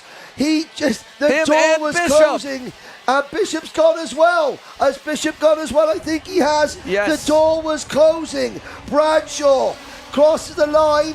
Where is Bishop? Bishop and Lantinga must be out. It's Lloyd, Mackey, then a 6/10 gap to green. Lawrence, Bradshaw, Goff, Brown, Greggs on legs, Stilp and Eldridge. A couple of contenders fall. Now, Brad, look at the gap. 1.1 seconds between Lawrence in fourth and Bradshaw in fifth. 2 seconds between first and fifth. This is where Bradshaw's body language never changes. You can't tell when Callum Bradshaw is at 100% or 80%. He gives nothing away. The only thing you can say is by the sector times. He's got company, however, in the form of Lewis Goff, Joey Brown, 2 Fusion Motorsport teammates, and the recovering, resurgent Gabriel Stilp. And check out the number 35 kart. That would be CJ Bennett, Ireland's CJ Bennett. We got a good double. Wow, that's going to go wrong. Up the bank we more. go. Yep, they're dropping like flies. And that was, they just slid that was into each Stilp other. and Joey Brown colliding, battling for the 6th spot right in front of Lewis Goff. He's had a good number of views at it, and as well into the pit lane goes Macaulay Bishop. Let's see if we can't take a look back now as things spread back apart for a split second. How he ended up in Parc Fermé a little bit early. Right here, first getting shuffled back. This is, he did keep going. There was someone else that went around. It was off the back of another. He and Lantinga tried to continue. Yeah, Lantinga. Oh, wow. And that was the 28 machine flying over the top of Lantinga. Lantinga was Robbie Buckley. Lantinga was recovering, and then they just got vaulted over. Buckley was one of them, and Fred Green now moves into second. After all that, we still got 4 at the front. It's Fusion versus Croc Promotion versus Premium Karting versus PF International.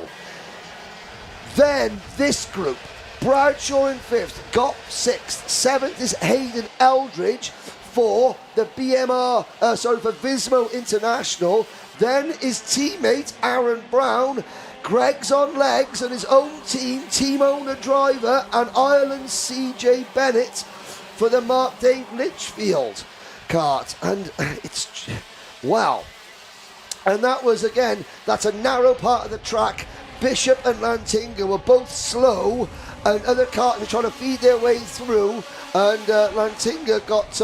no more contact. Come Lloyd on now. Side by side with Fred Green as Green washes up, and now Gus Lawrence moves into second. Big time lead for Harrison Mackey. Back and forth still at the top of the hill. Lewis Goff gets by Bradshaw, who doesn't seem right now to have a whole lot of pace, and there is all kinds of contact back there. While up front, Lloyd goes back to try and reset now and recover and mentally get back to neutral behind Gus Lawrence. So this is your leaders here, and back in 5th onwards, it is a brawl.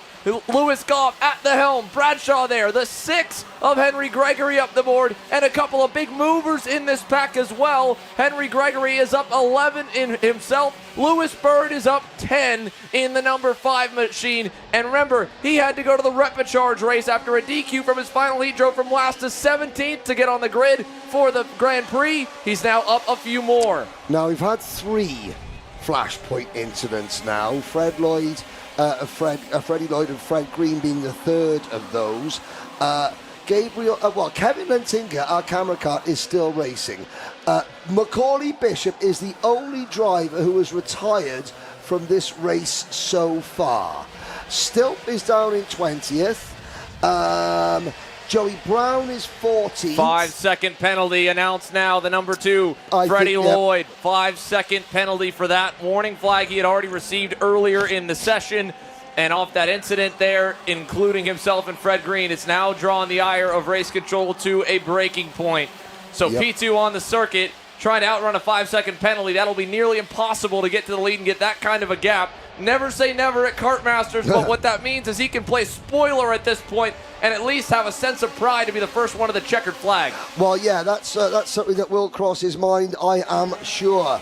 Gus Lawrence, however, is now got a debate. There goes Lloyd, and Mackey gives him space. Right. The next time by, Mackey knows. Does Mackey know he's got a penalty? The over-under cut back for Lloyd and Gus Lawrence is thinking, right, if that turquoise blue premium car in number 2, you just disappear off into the distance because I'll settle. But not too far. No, not too far. Not too. The middle distance. Yeah. The middle distance. Not over the hill and far away, but just sort of halfway up the hill. So truly the race for the GP plate here. Gus Lawrence in the same spot that he took the checkers in a year ago. Second right now in what would be the final standings if they hit the checkers this time by the loop. But they will not. 4.5 minutes plus a lap still to go. Mackey, Lawrence, Green, and again, Freddie Lloyd leads, but he has a 5-second penalty looming. Callum Bradshaw now back at the helm of the second group, but they're 4 seconds away from this leading quartet. Youth versus experience at the front of the field. And look at this pack. Caden McQueen down the inside on Lewis Goff. That'll be another spot forward. It was a terrible opening lap. And second lap, too, for Caden McQueen. But finally, he's got the Croc promotion machine rolling and away from this scrum here into turn 6. And look at Lewis Bird. Oh, Lewis Bird there picking up another couple of places.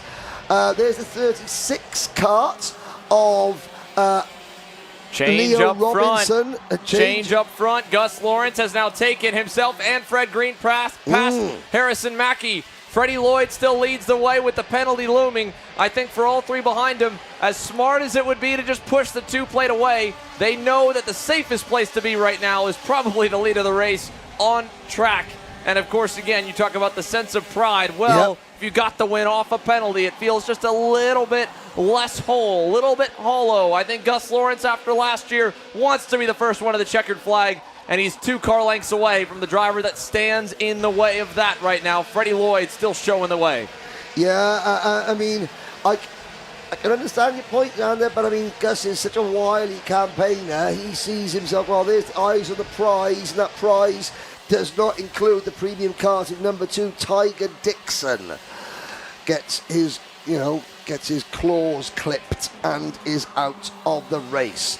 This has actually been a really good battle. It's been a good, clean battle. You've got the 35 in there, CJ Bennett chasing Aaron Brown, who in turn is chasing Lewis Goff, who is chasing Lewis Bird.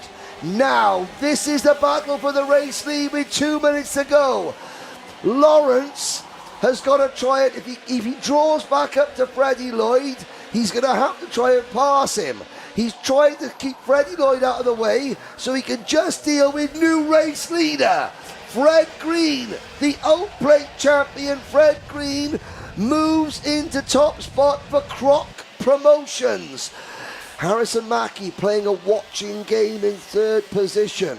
Mind you, Henry, here, we know how much time the drivers will lose if they start defending, if they get too focused on the fact that Freddie Lloyd isn't really in the picture when it comes to getting the GP plate now, and defend and defend and defend. All of a sudden, that 5-second gap could become a reality. Yeah, it's not beyond the realms of possibilities.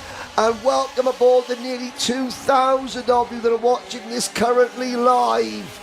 You're watching the closing stages of the Senior X30 Motorsport UK British Kartmasters Grand Prix. The 2-plate kart has got a 5-second penalty. Freddie Lloyd leads. So it's the O plate and the 1 plate. The British Open champion versus the reigning British champion, 1st and 2nd. The 2-plate last year's British Championship runner-up. And in 3rd place, 1-2-1, Harrison Mackey. He's the reigning British Junior X30 champion. And this is after we have jettisoned a good half a dozen leading contenders in a number of incidents earlier on in the race. Still, the quality remains.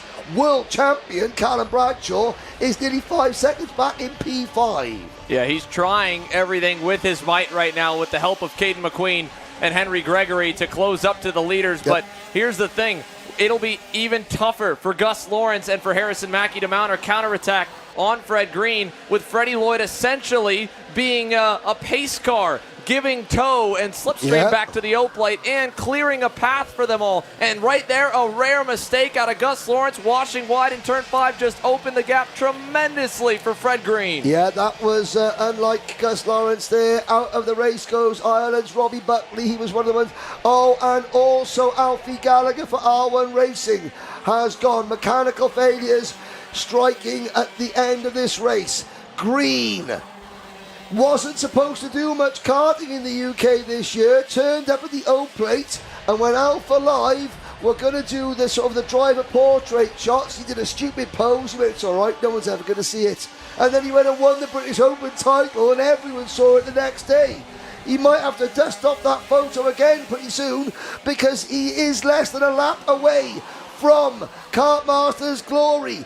Last year, one of the Green Racing family members, Will Green, was a champion in Waterswift. Are we going to see a grandstand finish? Lawrence is close. Green covered a little bit in 6th. I don't know if he needed to. It's up to a half car length now for Gus Lawrence. The gap closing. He needs a major move, a little bit sideways there in the Fullerton S. His final time through Bobby Gain here. Here we go then, it's a couple of corners to go. Lloyd will cross the line first, but the GP plate, Kartmasters glory, the Green family become the 6th family who have got 2 family members who are Kartmasters champions. Freddie Lloyd has the penalty. Here comes the minor placings. There's the 33 of Alistair Cresswell, the black and red kart, trying to cross the line. This is for about 11, 12, 13 21st here. A little further back. That's how close they all were at the end. A hard-fought race and a gut punch for sure for Gus Lawrence. I'd imagine watching Fred Green and doing everything in your power to try and stay close to him. But Freddie Lloyd right there, as much of a bummer as this may be to lose it in post-race due to the 5-second penalty, he'll still end up, it looks like, with a 5th place result, slotting in right behind Caden McQueen on that last couple of laps. Henry Gregory and Callum Bradshaw got in their own battle. And then for Lawrence and for Harrison Mackey, it was all they had. But Fred Green played it to perfection and was able to use the toe off the back of Freddie Lloyd to stay out of range. And Caden McQueen in 5th position finished 5.01 seconds behind Freddie Lloyd. Oh, so yeah. Lloyd will take 4th place. Provisionally, Fred Green, Croc Promotions, the Mad Croc Kart wins. Gus Lawrence, the bridesmaid for the 2nd year running. Harrison Mackey, a mature performance from the senior rookie. Then it'll be, McQueen 5th, Gregory 6th, Bradshaw 7th, Lewis Bird 8th at the moment. He's probably, there he is, he's passed more drivers than anyone else this weekend. Why? Because he keeps having to start from the back of the grid, and then the race he gets a nose-cone penalty, goes back a little bit. There's Caden McQueen there going over to congratulate his teammate. Now, we've got Freddie Lloyd standing there. Also, the number 4, Lewis Bird had a 5-second penalty. Yeah, he got one for the turn 6 incident earlier in the race. He's about to be told, Freddie Lloyd has just been told, sorry, Freddie, penalty, move aside. And Fred Green, to his credit, he knew it. He had watched the board earlier. He managed the gap. And the O plate will also be our GP plate for 2025. What a performance there. A huge congratulations from his teammate, Caden McQueen, to get 2 of the Croc Promotion entries inside the top 5 with an impressive comeback drive. McQueen went as far back as about 15th or 16th off the backwards opening, couple lap slide, and then recovers to where he finishes. Huge shout out as well to Henry Gregory, up 14 spots in the number 6 to P6. That's a very respectable march up the board. And look at that. That in the black T-shirt, that's Pod. That's Stephen Lamian. That's Gus Lawrence's mechanic trying to get the Fred Green's kart to start. Kai Bachini, the top 3 in Senior X30 heading your way. So the drivers make their way out of the final corner for the final time today, and it's an O that will be turned into a G and a P as Fred Green will take that #1 spot. What was an opportunistic drive for Fred Green. He started 6th on the grid and made his way all the way up to the front. A patient drive from the driver in the croc kart, but it's a GP plate that he'll walk away after this weekend and a secured entry into the Miami World Finals. Fred Green, something to be proud of. Fred Green on the grid here will grab for a quick chat. Obviously, Fred, you started a little bit further back in 6th this race. Seemed to be a methodical one. Just make your way through and wait for your chances. Yeah, for sure. I was starting a bit further back than I would have liked due to a bit of a tricky pre-final. But yeah, from my experience from last year, I sort of knew that you just need to be patient and let the race come to you. And fortunately, that happened. And you know, it's not nice to win due to another driver's penalty. But yeah, I'm really happy. And obviously, you've already got the O plate on your car. You've done the double, and you've picked up the GP plate as well. What does that mean to you? Yeah, of course, I'm over the moon to win such a prestigious race. I wasn't actually going to take karting very seriously this year, so it's nice to get 2 plates into the trophy cabinet. But yeah, I'm really happy, and yeah, it's a great race to win. And for any more races this year, which plate are you going to have on the kart? I'm not sure if I'm doing any more, to be honest, due to my car racing commitments. But probably the GP, and I've got a few photos of the O. But yeah, I'm really happy. And anyone you'd like to thank for this race? Yeah, all of Croc Promotion for helping me out over the last 2 years and progressing me very much so, and Aventus, Joe from Aventus, for doing a great job with the motors, and yeah, everyone. And brilliant, thank you very much, Fred. This is yours, the GP plate that he will steam onto the car if he does any more races this year. But we will very briefly move over to Gus Lawrence, the P2 driver over here. Gus, it feels like a repeat of 2024. It's not the win you would have been hoping for, but it's still a great result. Yeah, for sure, like 2nd or 3rd, whatever you want to call it. Not bad, yeah, I seemed to miss a bit of speed there. Didn't really have the performance I thought as the other guys did. Maybe the setup change we went for didn't quite work out, but that's how it goes. But either way, whoever wins out of those two, I'm not sure how it's going to go, but unbelievable driving from both of them, so no, it was good racing. Of course, and anyone you'd like to thank for this? Yeah, everyone at PFI for hosting the event. Paul Fletcher for having me driving his team, my mechanic, everybody back at home, the family. It's been a good week. Well, Gus, thank you very much for your time over the course of the weekend. Gus been one of the ones on the cameras quite a bit, and Harrison Mackie, just a quick one, 3rd place. What does this mean to you? Yeah, it's obviously a good result overall, not the one we would have wanted, but still on the podium. It's a good result for everyone, good for the team, and that's about it. And anyone you'd like to thank for this weekend? Obviously, Fusion Motorsport, as I've said loads of times, are a family to me. They're a big part of my career.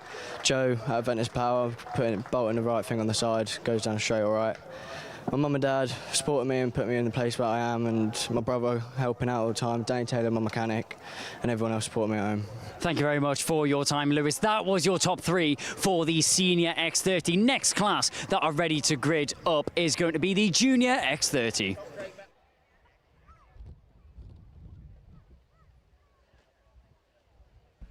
So as the grid begins to clear,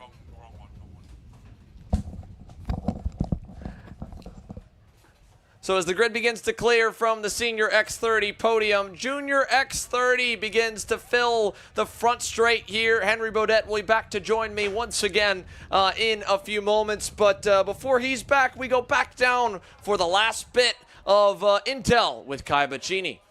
Junior X30 make their way onto the grid here. The little sibling class of the Senior X30, but not little action at all. A big personality and packs a big punch does the Junior X30 grid. If we actually have a look to the pole position here, we have Aaron Richardson, the number 22 Fusion driver on the pole position spot. Aaron, you've already got your helmet on. You're getting ready for this race. Preparation, is it important for something like this? Well, yeah, I mean, it's one of the biggest races of the year. It's GP plate, obviously want to win it, but just got to see what happens. Brilliant. Thank you for your time and best of luck for the race, Aaron. We're going to move over to Rocco Shenton. Rocco, you've had some great racing over the course of the weekend. Pre-final, a couple issues here and there, but it still ends you up on the front row of the grid. You've got a very fast driver alongside you. Are we going to see you at P1 by turn 1? I don't know, see how the race goes. If we're fast enough, might stay in the lead, but see what happens. We saw it happen for the winner last time out, which was Fred Green, just taking your time, waiting for your opportunities. Is that something that you've considered for this race? I don't know, see how it goes.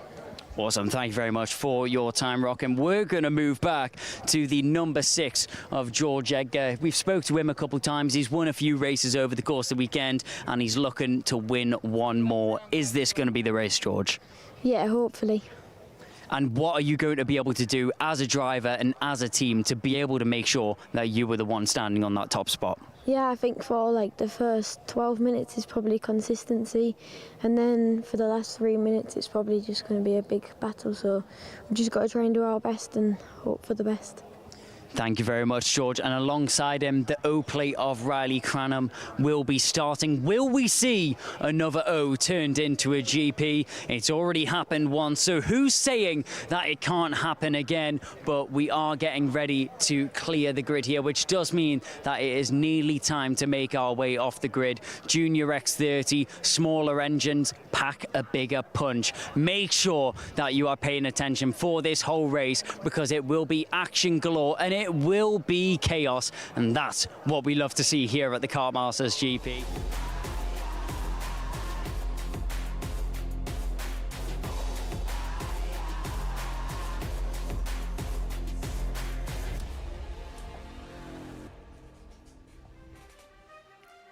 It was 2014 when this class made its Kartmasters debut. Racing Steps Foundation driver Josh Smith won on that day, and he's been followed by Tom Wood, by Callum Bradshaw, by Harry Thompson, by Clayton Ravenscroft, by Oliver Gray, Aaron Walker, Luke Watts, from last on the grid, Brandon Carr, and then by Taylor Orridge in 2023 and Harrison Mackie last year. Cranham has 2 GP plate titles, Junior Rotax last year, Iami in 2022. He is the only driver in this field who has won a GP plate before. Will he still be the only driver in 15 minutes' time? Here's your starting lineup. Aaron Richardson and Privateer, Rocco Shenton on row number 1, George Edgar and Cranham are on row number 2, Sukhmani Kira and Ethan Woodward on row 3. Row 4, Max Endicott on the inside, had a lot of speed and has flown mostly under the radar, so has Harley Musk. That'll join him in the 8th spot. Max Ewell and Freddie Wood back on row 5, and it'll be Archie Rogers, Tyler, and Kai Clark on row 6. Mayan Patel and Alex Wiley start from row 7. From the last chance qualifier, Panama's Jose Halfman on row number 8 alongside Jacob Marples. Aaron Meta from Singapore and Alessandro Di Benedictis are next. Oliver Vo and Zach McDonald make up row number 10, and beyond them, Dominic Parabok and Rashid Al-Hilal on row number 11. Charlie Blankensop was the one to take the plunge on slicks in the last chance race. He starts back on the inside of row number 12. Watch out for row 13. 2 very fast drivers, Isaac Sayer and Henry Carter. Also, watch for Archie Owen and the Bear. Oliver Meek on row number 14, Jacob Bashler and Ethan Higgins round out your top 30. Katie Donaldson starts on the inside for the Jade Racing team, and alongside her, Ben Cutzplan. 2 drivers hoping for some better luck. They made it all the way to the pre-final to the last 300 feet. And behind them are the rest of our DNFs that will be drivers charging through the field. Leo Aina, Nat Johnston, then Lamar Chigarimbo and Charlie Myers, the 36 starters. And the final 6 again will have speed to go much further than where they start from based on what we witnessed this morning. Well, Nat Johnson was battling for the race lead in the pre-final earlier on. A number of drivers starting out of position. You think of Ben Cutzbland. Ben Cutzbland was in the top 3 until the last couple of meters, like you said, Xander, of the pre-final. Archie Owen, a first lap incident in the pre-final, finishing 22nd, but there. What a difference. The might of fusion. and the one-man band of Rocco Shenton on the front row of the grid of the British Karting Grand Prix.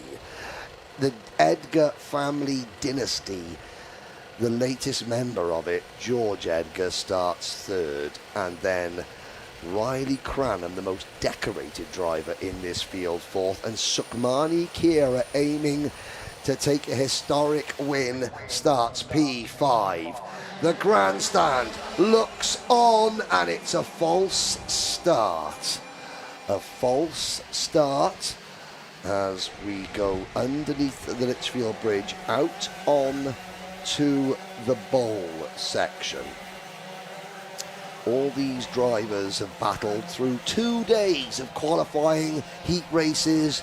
For some of them, a repêchage this morning and then a pre-final, but they're on new tyres now for this, and we can expect the pace to be absolutely electric as the number 28 kart there, Jacob Marples, just going through. It is really, really tough to predict a winner. It's one of those races, a lot, you know, I'm not trying to promote Rocco Shenton above anyone else, please don't think I am. A lot of it depends on how Rocco, because if he gets to the lead as a privateer with no teammates, they're going to just go in and in and in, and he's going to defend and defend and defend. And oh, now there's the 83 kart of Ethan Woodward. Just looking down there, is everything okay with Ethan Woodward's kart? Yes. You know, it all depends. This is going to be a real tactical affair, I think, as we come into the tram lines. Aaron Richardson picks up the pace. Out on the tram line, somebody is run wide. Lights are out, we're off and racing. Richardson cuts across. Edgar grabs second. I think Edgar and Shenton's nose cone and rear member almost got locked together there. And they're all safely through turn number 1 out onto the banking, over the bridge. They file through turn number 4, down the hill. Xander Clements. It's the fusion kart of Poleman Aaron Richardson and Mick Barrett Racing's George Edgar now in the lead. How much longer? Not much longer. Richardson back to front, Shenton third, and Sukhmani Kira up to P4. Great start for the young lady back in the 4th spot. The triple or the double 4 will have company here. Her teammate right behind her, Riley Cranham, and then a little gap of about a car length to 6th onwards here in the field. Sukhmani Kira pushed Riley Cranham for the majority of the pre-final. Let's see if he returns the favor or if the O-Plate wants to go straight to the front and straight to the lead on his own will and accord. Their teammate, Aaron Richardson, will lead lap 1 over Edgar, and then Rocco Leon Shenton, odd man out there in the middle of the front 5, but he's had a good send into turn 2, looking to capitalize. Nothing in 3. Let's see if that trademark move in 4 is there. It's not on lap number 2, but there will be some further back. Yeah, and always one of the Mick Barrett Racing karts going at the back, and that was Max Ewell. Yeah, maybe Rocco was keeping that one in his locker for a little bit later on. He now moves past poleman Aaron Richardson for second position through the second hairpin under the packed grandstand. They're 6-7 deep in the grandstands. Leo Einer has been given the technical flag. He becomes the first retirement in this final. Here comes Kai Clark to the inside of one of the MTL karts. That was Mayan Patel being shown the door. Clark, fire in his belly. And that puts the KR Sportman into this lead group. Now, Max Endicott, we'll mention him now. He's 6th position. There he is, the BMR restart kart. They're holding off Kai Clark. Endicott. There's the move from Shenton. Not quite. He thought, there's his trademark. He can't give that away too early though, can he, Xander? No, he can't. He tried it there, but it was a bit late and a bit tight. George Edgar was ready for it, chased it up the hill, keeps the lead. And credit to Rocco, he didn't force the issue too much and allowed the leader to get back onto the racetrack. And now he and Riley Cranham are trying to motion to George to focus forward, and let's make it a 3-horse fight here. There's so much time left in this Grand Prix. They could try to separate away, but again, they're all over the back of the leader, and this is what we've learned all weekend, that it's so tough to break away. That's what made Freddie Lloyd so impressive in that senior X30 main, that they couldn't get back up to him no matter how much they tried. I don't think we'll see the same in juniors. There's 5 deep now in the main group. Back to Max Endicott, and now Shenton takes the lead in turn 1. That is Rocco Shenton in a nutshell. Absolutely no fear. Maximum commitment, driving by the seat of his pants. And now it's Shenton versus double GP plate champion Cranham versus Edgar versus Sukmani Kira and Uncle Max Endicott. Said that you don't mention Max Endicott very much, and yet here he is. This is what a driver dreams of. Have a nice quiet weekend. Don't show your hand, don't get involved with anything, and be there at the end, because they only are. There is Stuart Angus, who was very kindly watered the commentary team with a Scottish drink that fanny bombs that are not as brutal as they sound. But here we go, back up at the front. Now, a bit of a 2-driver break. Kai Clark leads kind of the next pack. He's faded to the 7th spot. He's made a lot of progress, up 5, but the last couple laps haven't been spectacular for the KR Sport driver. Meanwhile, they are still tracking down just slightly. Max Yule there in the 75 because he's all alone. You have the top 2, a 3-pack led by the young lady, Sukmani Kira, and then beyond, Kai Clark's group. That spans all the way down to around 15th or so, where there are some other big movers. Ben Cutsbland up 14 to the 18th spot from the back of the grid. Archie Owen up 10, Henry Carter up 10. So some hard chargers already with a lot of time left, and who knows what could happen. For now, we're seeing a lot of patience and restraint out of the double GP plate holder Riley Cranham, pushing Rocco Shenton along. Yes, we are. Now, Ben Cutsbland is already at 14 places to 18th. And Ben's mum, Fiona, alive and well back home and watching this. Wants everyone to say a massive thank you to Ben's karting family here, especially Sam of Vismo International, for keeping him on track. Again, that ride, Ben Cutsbland's ride, is sponsored completely by outside sponsorship, every penny of it from local businesses. Just goes to show, hey, if you're a karter and you haven't got much of a budget, you can still go out and get local sponsorships and get on track. If Ben can do it, so can you. Shenton, Cranham. Problems early here. The number 11, Leo Aina. He's trying to get back out. Stuart Angus has made repairs. He's 3 laps down currently. That was at the end of lap number 2 that he pulled into Parc Ferme. They're going to have to wait and let the entire field go by, but kudos to the mental capacity and the attitude to say, you know what, we're going to go out there, we're going to maximize the day, we're going to go and drive every lap that we can to this Kartmasters GP. Hey, yeah. Bumper bolt, be darned. Yep, I mean, Aina's come over from the UAE. It's a long drive over from Dubai to come here. You want to get your money's worth. You're right. Oh, Alexander Di Benedictis out of the race. It's been a really strong weekend for the drive of the right chassis, but it's ended early. Mind you, Harley Musk right now, it looks like the transponder's having some issues, folks. So if you see him drop out the top 10 and then quickly pop back up, don't fret about it. The 21 still 9th as of last time by the scoring loop. And speaking of as of last time by compared to this time, Kai Clark, fast lap of the session. He's closed up now, the gap to Endicott. The 76 took a minute. Didn't seem to be a rocket ship out of the gate, but now he is blasting towards the top 5, and you can mark him 6 deep up front. In fact, at any moment, we might see Riley Cranham finally decide to go on Rocco Shenton, because while he's pushed him along, they have not broken away. Pole sitter Aaron Richardson is down 11th. in 11th place. 2.5 seconds separate the top 10. Do not count out Sukmani Kira. There she is, P3 in kart number 44.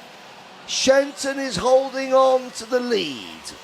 Second is Cranham. Why isn't Cranham overtaking? Well, Rocco Everybody knows Rocco's driving style. They know that he won't give up any position. There was a NASCAR driver called Ryan Newman, and everybody knew that whether it was for first or 31st, Newman would not give in, and he hasn't, and we've got a new leader. Sukmani Kira leads, Max Endicott second.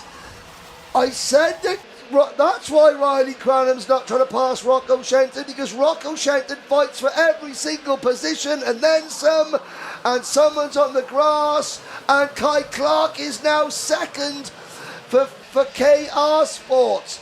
Sukmani Kira leads Kartmasters. Contact still here now. George Edgar along with Max Ewell teaming up there, and they both are going to end up getting by on what looked to be the 86 of Shenton. That might have been Endicott. No, even further. There are so many that have shuffled amongst the group. I think that might have been Musk. We'll watch them all work their way out of the Mike Wilson complex and to the line. And Sukmani Kira remains atop the pylon to Clark, to Endicott there third in the red and white, and then behind him Riley Cranham has managed that contact with Rocco Shenton to the best of his ability. He's still well in the mix. I mean, have we got a replay of that incident? I mean, Shenton is down in 8th position, and we've got a couple of a myriad of penalties here. The 80 with a 3 second, the 177 and the 274. So that's Zach McDonald, Dominic Perobach, and Katie Donaldson. Here's a look back at this incident. Cranham goes for the inside. Shenton doesn't know he's there and just turns in to take the racing line. And to his credit, I think on both, wasn't defending, he just turned in, no. Yeah, he had no idea there. He might have been able to, you could make the argument that he might have heard him coming, but again, you don't know how far alongside or where they are. Yep. Exactly. So either way, that would be all right. What I'm worried for Rocco Leon Shenton was the moment down the hill on the run to turn 5 when he was fighting to get back at least somewhere in the front-running group, and he had one driver he was alongside with that had to take evasive action to the grass.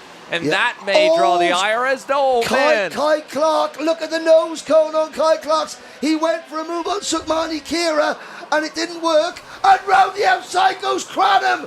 Cranham to the lead from 3rd to 1st. A double Slim Shady. Has that just won Kartmasters for Riley Cranham? Has that just won him his 3rd Kartmasters? Will Riley Cranham join Alex Sims? Under investigation for the old plate, Riley Cranham. I mean, for the move on Shenton, I am sure. Oh, Sukmani Kira down to 3rd. Max Endicott. Quietly, softly, catchy monkey is the phrase for Max Endicott. Look for the backs. Here comes Shenton again. Move on George Edgar. That's at the edge of the top 6. Warning for Kai Clark in the 76. Yep. No further action, I'd imagine, beyond that right now, although he is still in the mix. And now going back another spot. Here comes Shenton right back to him. Let's see what happens amongst the two of them. Further back, still more action as well. George All Edgar. the way down to the inside for Sukmani Kira, hoping the boys keep fighting amongst themselves and she can focus back towards her teammate. But Riley Cranham is running away from the field right now. Yep, and here comes Rocco Shenton. Oh, Max Ewell. Max Ewell can't kick your nose out. I hope he's going to retire, because if he doesn't retire, we've just seen him kick his nose out. You know, you want to retire. It could have been pinned behind the right front tire as well. Either way, still obviously a no-go with the pushbacks, but he might not have been able to turn the wheel.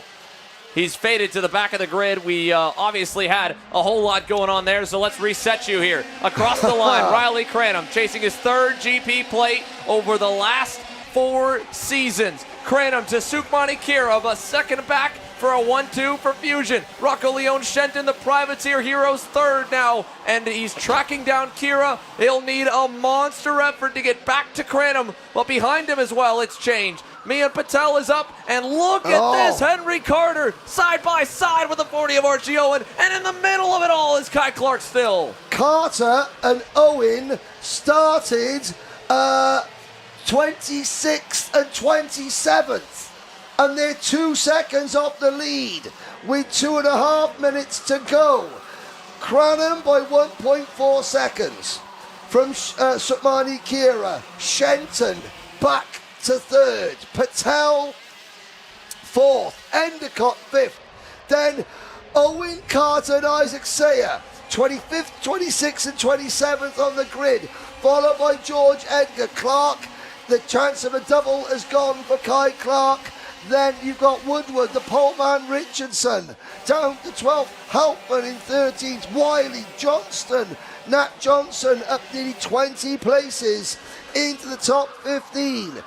This race is going to be further reviewed here. We're getting official word. Riley Cranham and now Rocco Leon Shenton as well under investigation. Both will be called to the steward's office at the end. Sukmani Kira is the only driver on the provisional podium right now that has nothing headed her way. She has kept her nose scot-free and totally clean to this point. Could the young lady pull off an absolute stunner here on Sunday? Still has to deal with Shenton on the racetrack for the next minute and a half plus a lap because he is tracking her down. Mayan Patel now runs 4th. Endicott 5th. Again, Isaac Saya with a fast lap. And while we have this moment, how about the drive for him? 17 spots up, 19 up for Henry Carter, and 21 spots gained. Archie Owen from the back as Rocco goes around. Sukmani Kira had no idea he was there. He only got to a rear tire. She was relatively unaffected, and for the second time in this main event, Rocco Leon Shenton drops down off the top 3. We will not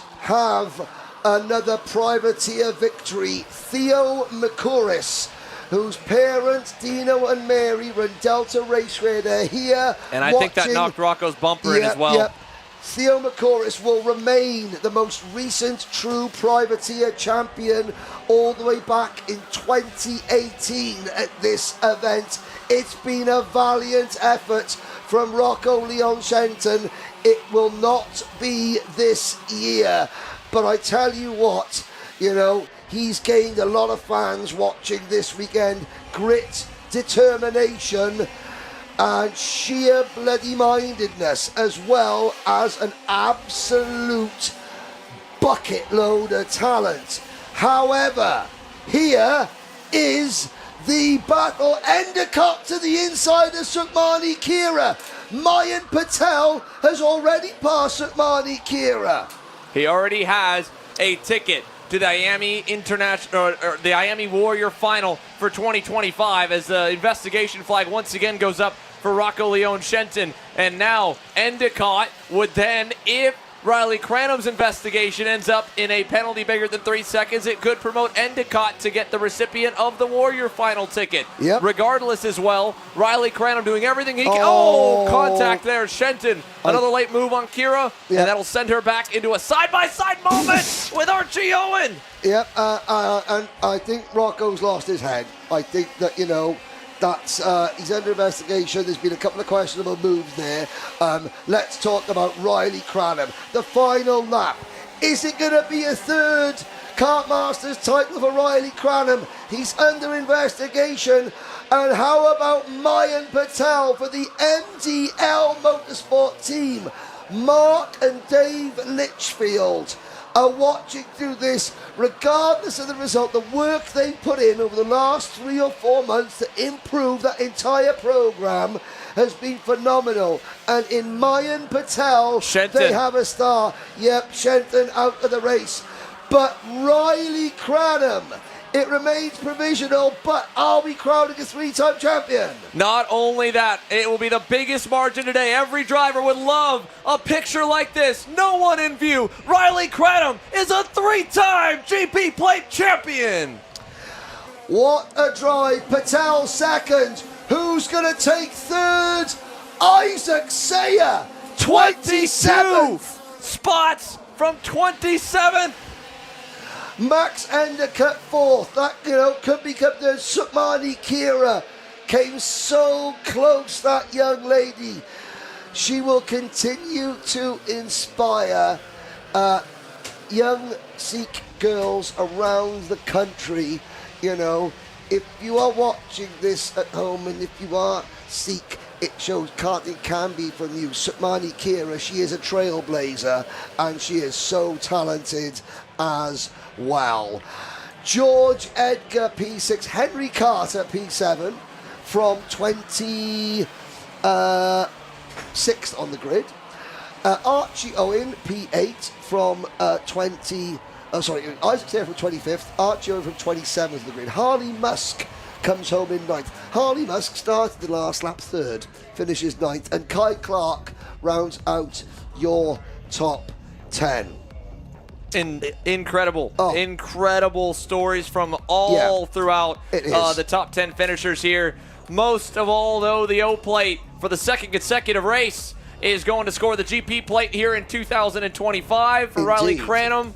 Well, all of a sudden, his name starts to appear in the Kartmasters Ultimate Driver polls as we look to next year. That is GP plate number 3, and there is no better way to sign off what I'd imagine will be one of the final seasons we see him in Junior X30, and he lines up against the big boys in Senior X30. Yep, Alex Sims, Adam Christodoulou and George Russell have 3 Kartmasters titles, and so does Riley Cranham.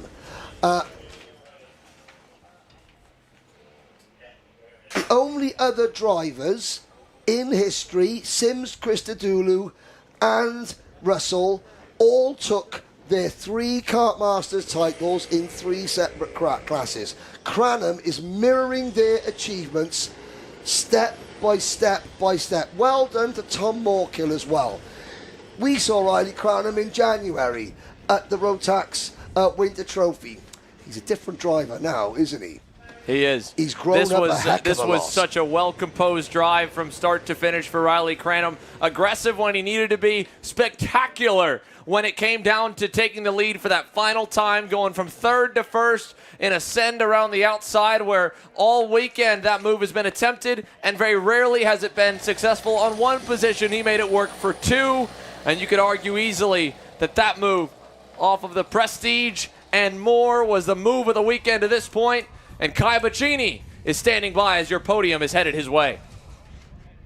For the 2nd time today, an O plate wins the GP plate, but this time it's in the Junior X30 class. Riley Cranham is a worthy celebration as he pulls up to this top step of the podium. Riley Cranham will give him a moment to get up and get his helmet off. I can already see the smile through the helmet, and you don't blame him at all.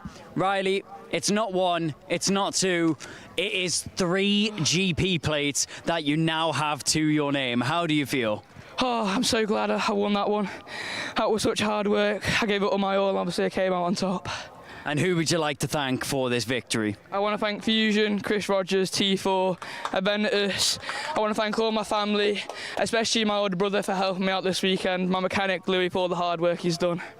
Thank you very much for your time, Riley. And we'll move very quickly over... Oh, sorry, I completely forgot. And I should not forget at all. Riley, this GP plate is yours. We'll get the photos with the GP plate. I almost forgot. It's as if he already has 2 of them. No, we have to give him his 3rd now. We will move over to Mayan Patel. Mayan, you started a little bit further down the grid. Here it says that you started in 13th position, 11 places to 2nd. What a drive that is. Yeah, thank you. It was really hard. Had to wait for my opportunities, even if I got overtaken, just be calm and just come back at them when they all fight. And obviously a lot of chaos in front of you. Was it just patience that got you this 2nd position? Yeah, definitely. And then making the moves at the right place so they don't come back at me, so I don't have to defend and lose time to the people in front. So yeah, definitely. Of course, under investigation, so a provisional 2nd position, but even still a brilliant result nevertheless. Is there anyone you'd like to thank for this weekend? Yes, Mark, Dave at MDL Motorsport, and my mechanic Jake. Thank you very much for your time, Ian. We will move over to our 3rd position finisher, the 232. I'm looking for your name all the way down the sheet, Isaac, and you started 25th. 22 places gained for 3rd position. You have to be proud. It might not be a win, but it's a win in everyone else's eyes. Yeah, it was a really tough race starting so far back. There's a lot of carnage as well as people going off. And yeah, just kept my head down the whole race. Well, even still, 22 places is a victory in itself. Who would you like to thank for that one? I'd like to thank my whole team, my mechanic and my parents for believing in me and supporting me, because this weekend was quite tough. We lacked quite a bit of pace, but it worked out in the finals. Well, thank you very much for your time, Isaac. That is your top 3 there for the Junior X30. Although I nearly tried to steal Riley Cranham's GP plate, I've never won one myself. One wouldn't hurt, but he takes his third. And that means that we now move over to our final class of the day. Senior X30, Senior Rotax, sorry, is coming up next. Thank you very much, Kai. What a race there for Junior X30. Well done to all of our drivers, whether they qualified for the final or not. They have put on a really, really good show, and we'll very much look forward to seeing the culmination of the 2025 British karting season within that category. 2 more races to go here for Kartmasters 2025. That is the IAME categories done. We turn our attention back to the Rotax categories with the Senior Rotax final up next. This is sure to be another absolute barnstormer of a race, penultimate race of the day. Let's once again head down to, no, let's not quite yet head down to Bachini. We'll go for a little ad break before we get to our next race.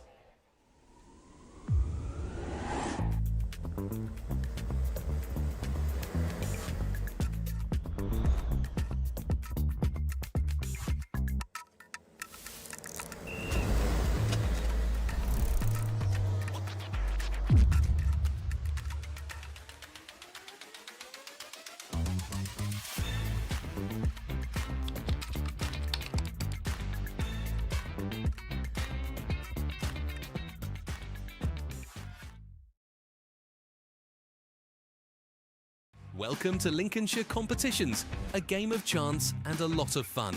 Not just in Lincolnshire, but for everyone. If you're looking for a competition site, then look no further. With a friendly community of 70,000 members, over £7 million in prizes have been won, and over £1 million in prizes given away. Instant wins are paid out within 24 hours, and our staff are always on hand to help. From cash and cars to laundry and food bundles, we have something for everyone.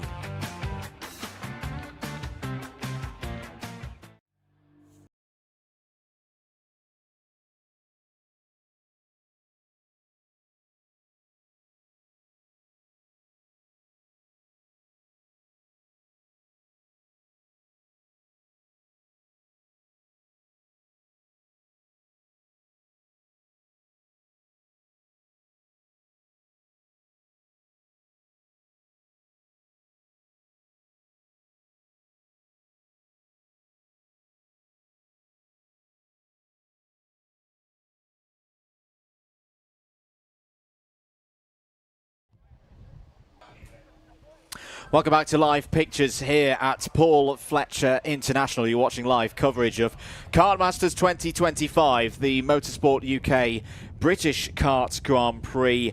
And we are getting ready for what could be a contender for Race of the Day, Race of the Week. Do I even say Race of the Year, if we're lucky as neutrals here round PFI. 36 drivers have qualified through 4 rounds of qualifying heats.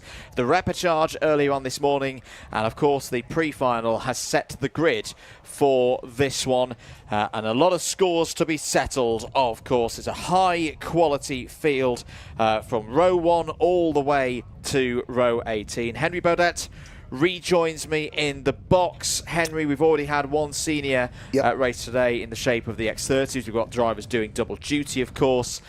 It's an atmosphere, isn't there, ahead of this one? Oh, yes, indeed. Already people are predicting absolute cinema. I hope you've got your popcorn ready and you are good to go. Bachini looks like he's ready to go, standing in front of what could be another classic race.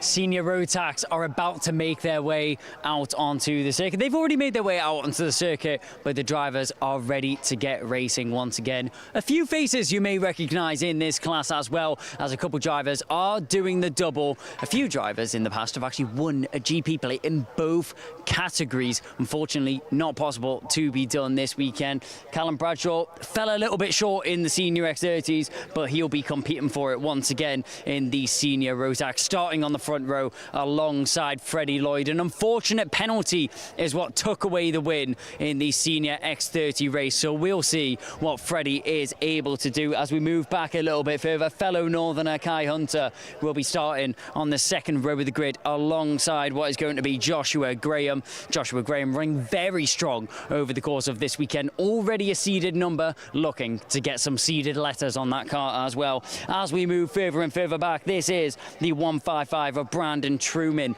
in the DHR colours. DHR have been running very, very strong over the course of the weekend. James Lowther is just alongside him on the third row of the grid. This is an action-packed grid indeed. Multiple drivers within a chance of winning this one. Macaulay Bishop just here. An unfortunate race in the senior X30. He'll be back at it in the senior Rotax, hoping to take home that GP plate. He's got the number one car. Can he take that number one spot of the weekend? As we make our way down, Harry Bartle here, the 373. He put it P3 in qualifying on Friday. Let's see if he can get 2 spots better in this race. Ewan Charman alongside him. It's just name after name that could be taken and written into the history books of this GP plate. You never know who is going to win this race, especially in a class like Senior Rotax. Expect the unexpected. That is my motto for the Senior Rotax class, and that is the motto you should go by at home as well. Expect drama, expect overtakes, and expect some blistering pace action, because that is what Senior Rotax delivers, as well as a GP plate victor at the end of it. Drivers getting ready by their cars. Henry Gregory just stood there taking it all in before he will very shortly step into the seat and get ready for racing. We now have to clear the grid, which means that you guys at home are treated to another brilliant race.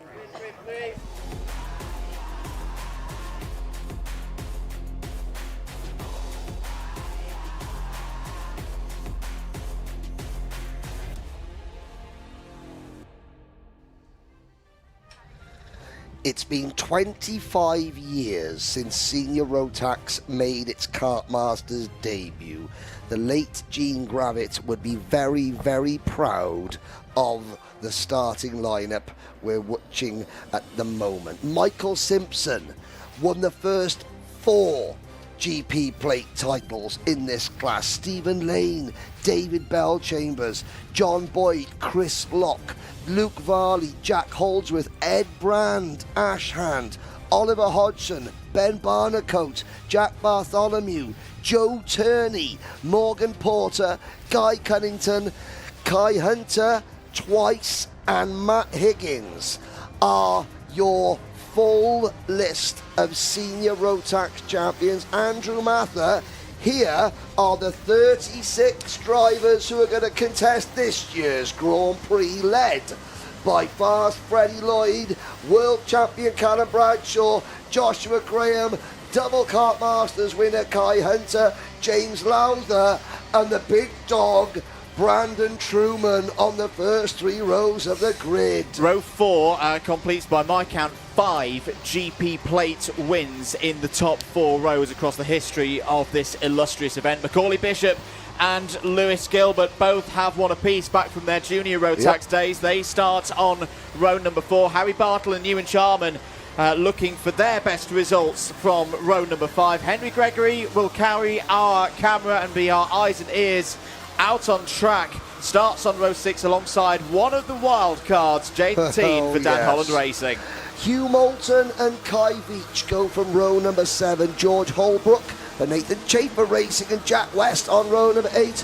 Lewis Goff out of position on row number 9 alongside Joshua Turnbull. We go further back. America's Charlie Smith and Ollie Goodyear on row number 10. Adam Wooden and walking along, singing a song, walking in a Mikey Walker Wonderland on row number 11. Finley Jones and Oliver Liversedge are next. Rest of the field then. Liam Hartley came through from the Repêchage. Starts on row 13 alongside Alfie Thompson. Next up, Jack Gillingham and Lizzie Mensah on row 14. Jamie Perilli could be an outside bet. We can see drivers fly through the order in these Grand Prix finals. Starts on row 15 alongside Connor Tubby. Wrapping out the rest of the order, it's Jack Lilly and Harrison Crowther going from row 16. Teresa Babichkova and Charlie Webb starts on row 17. Matty Hingley and James Tester, who does make the final, does make the Grand Prix in 2025.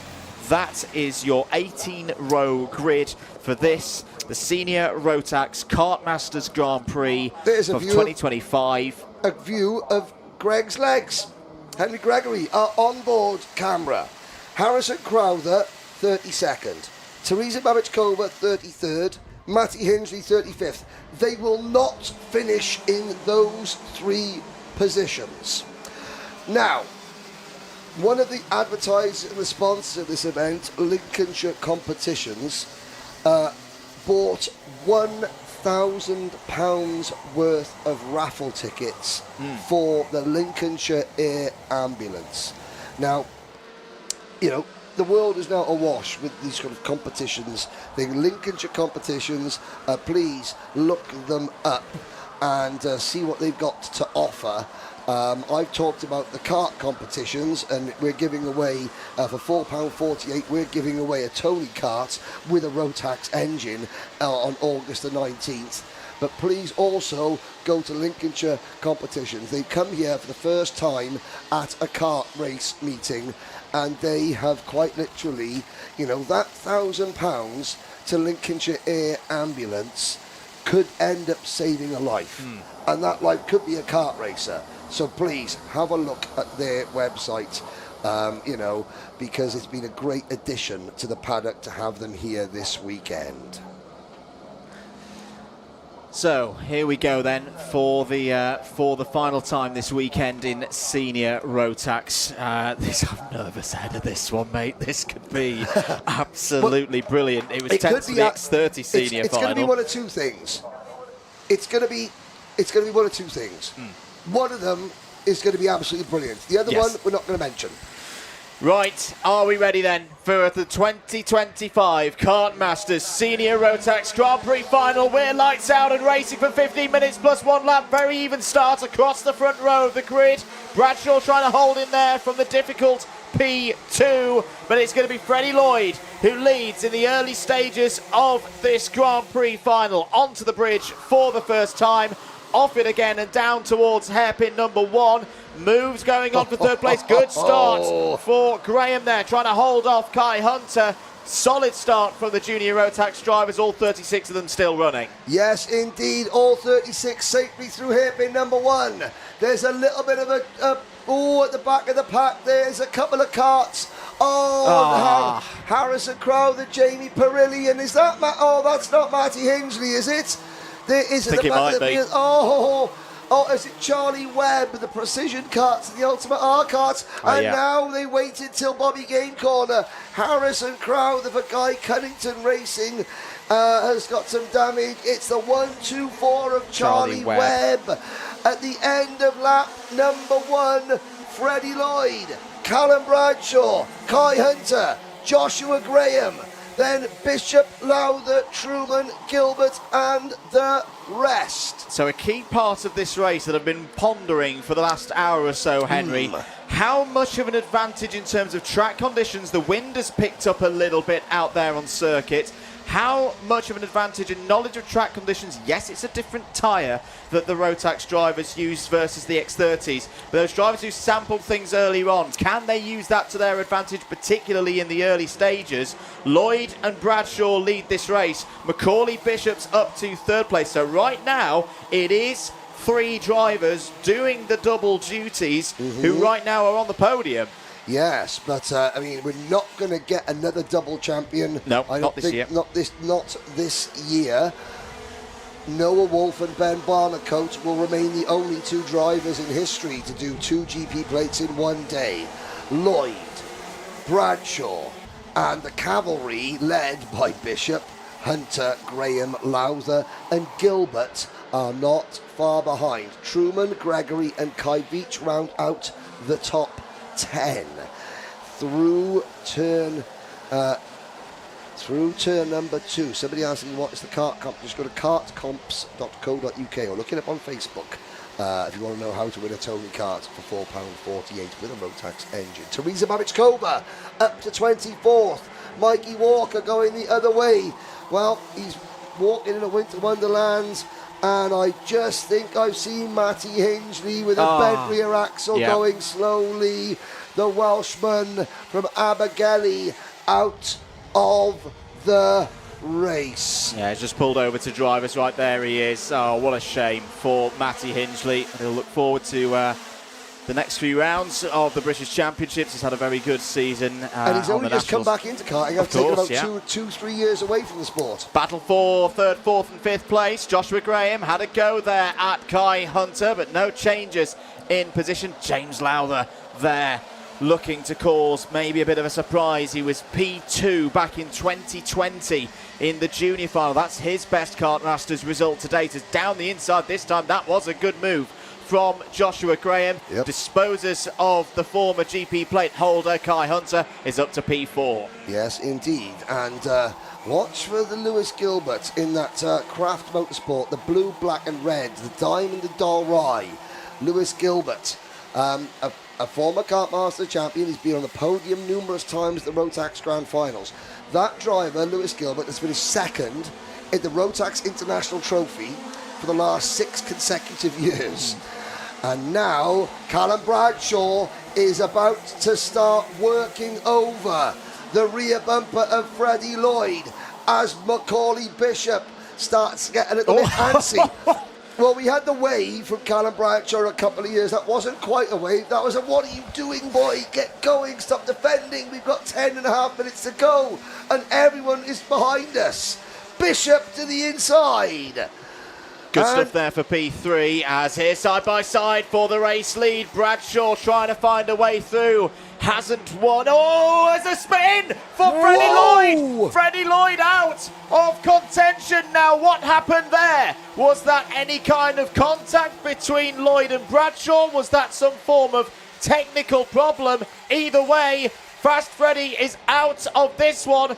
Callum Bradshaw is your new race leader, but now has Macaulay Bishop only a third of a second behind, and then everybody else is back into play. But more drama. Your heart has to go out to Freddie Lloyd. Twice today. He has led in Grand Prix finals, but he's going to leave with no GP plate here today. And here come the cavalry. Macaulay Bishop is bringing all his friends to the front. Graham to the inside. Kai Hunter up on the 2 wheels. What was going on there? Bishop is out as well. Hunter's out. We got 2 karts piggybacking up over the top of each other. One of them's Harry Bartle. The other one is James Lowther. We need to okie dokie. Let's have a little look back there. We've got a couple of replays. Hopefully we can show you. It looked like there was 3. I mean, Kai Hunter was making a move on Bishop. Here's Henry Gregory. He is in 8th position for MLC Motorsport. And Henry Gregory, I think probably was up close and personal in that video. Now he's on the outside of Hugh Moulton coming down towards hairpin number 1. Moulton has got the number 15 car to George Holbrook for Nathan Chafer Racing, pushing him along. Let's have a look back at this replay. There's Lloyd. Oh, he was trying to come back across that. Oh, I don't know about that. He was certainly coming back across the track into the path of Bradshaw. And that was the first incident.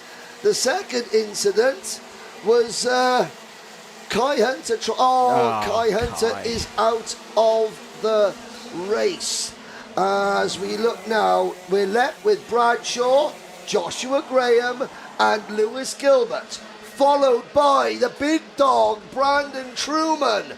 Then it's Kai Veach, Jack West, Dutchman Jaden Tian, the Charmander, followed by Hugh Moulton and Greg's on legs. Then it's George Holbrook, Josh Turnbull, Oliver Liversedge, Freddie Lloyd is avoiding. Now, here we go. This is the second incident. Gregory to the inside. Oh, that's on board. That was not the incident, but Gregory to the inside of Freddie Lloyd recovering. So this is live. I'm sorry, this is the live on board. Freddie Lloyd.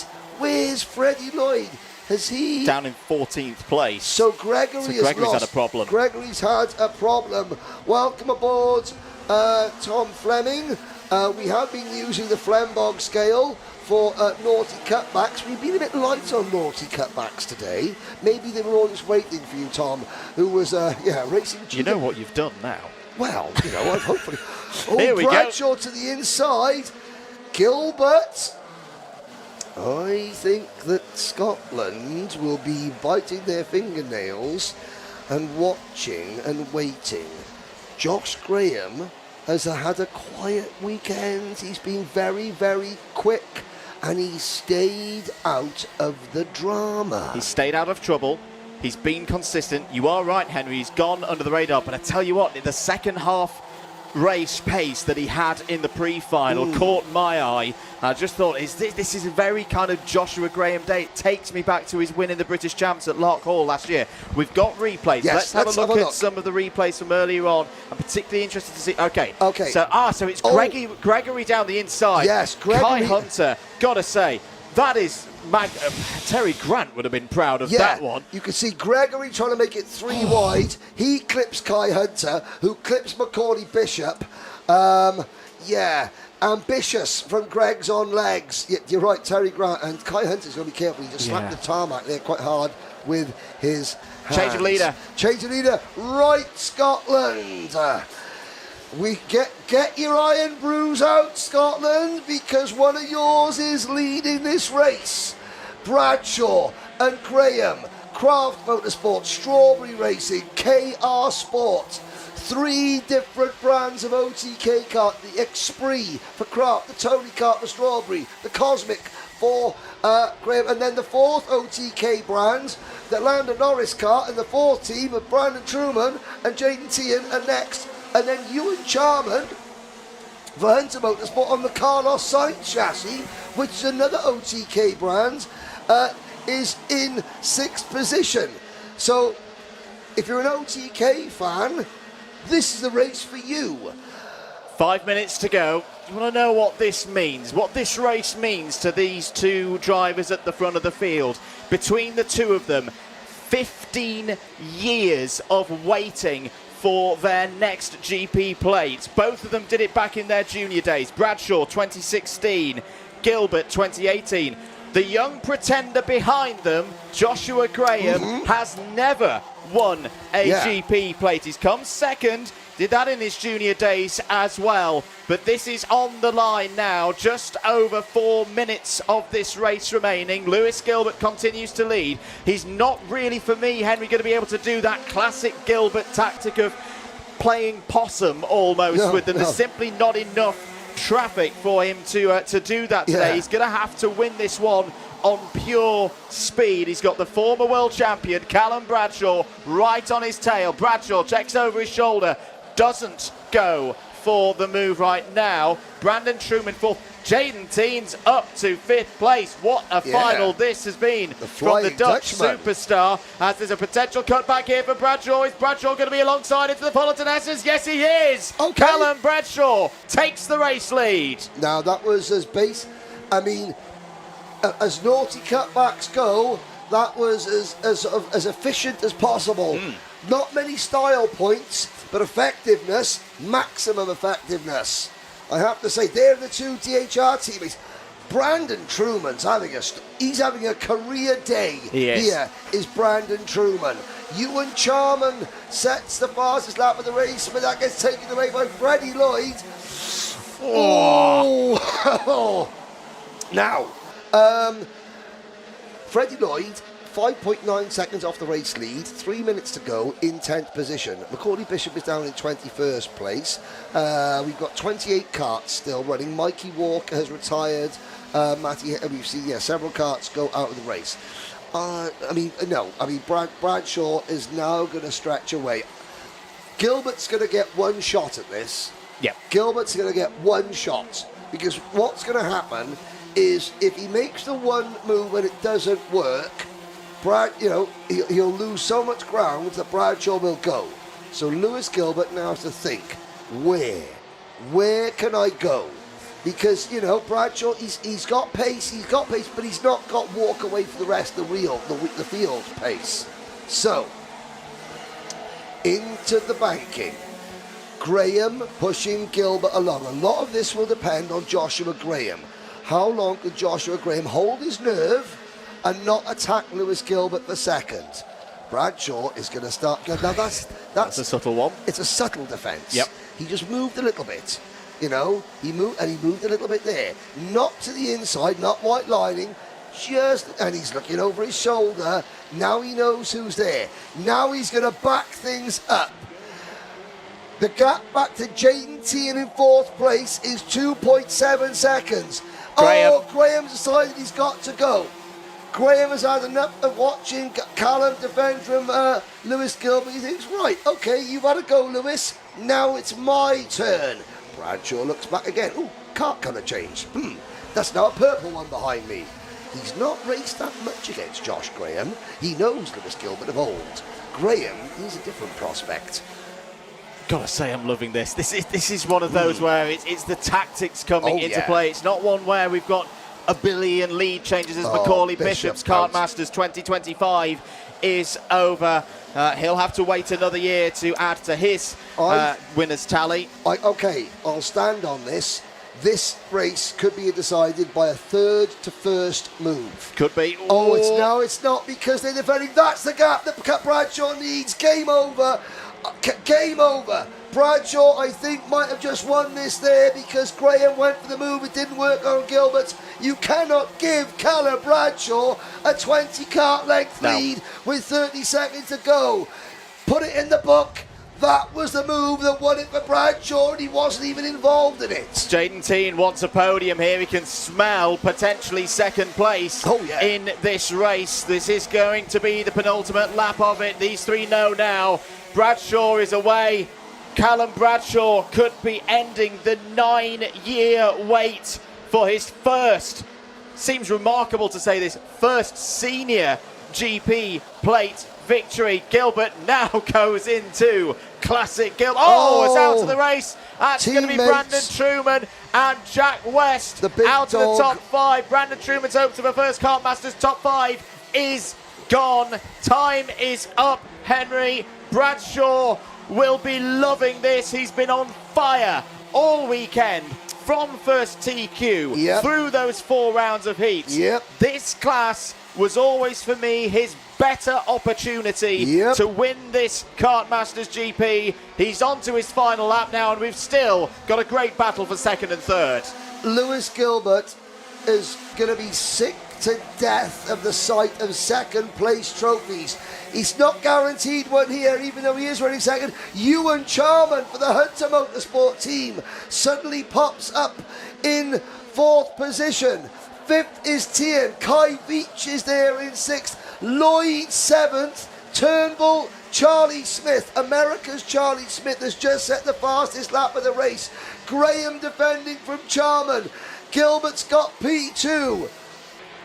I'm looking to see there's no investigation. Callum Bradshaw, he has been out of the seat for 8 months. He hops back in and beats the very best.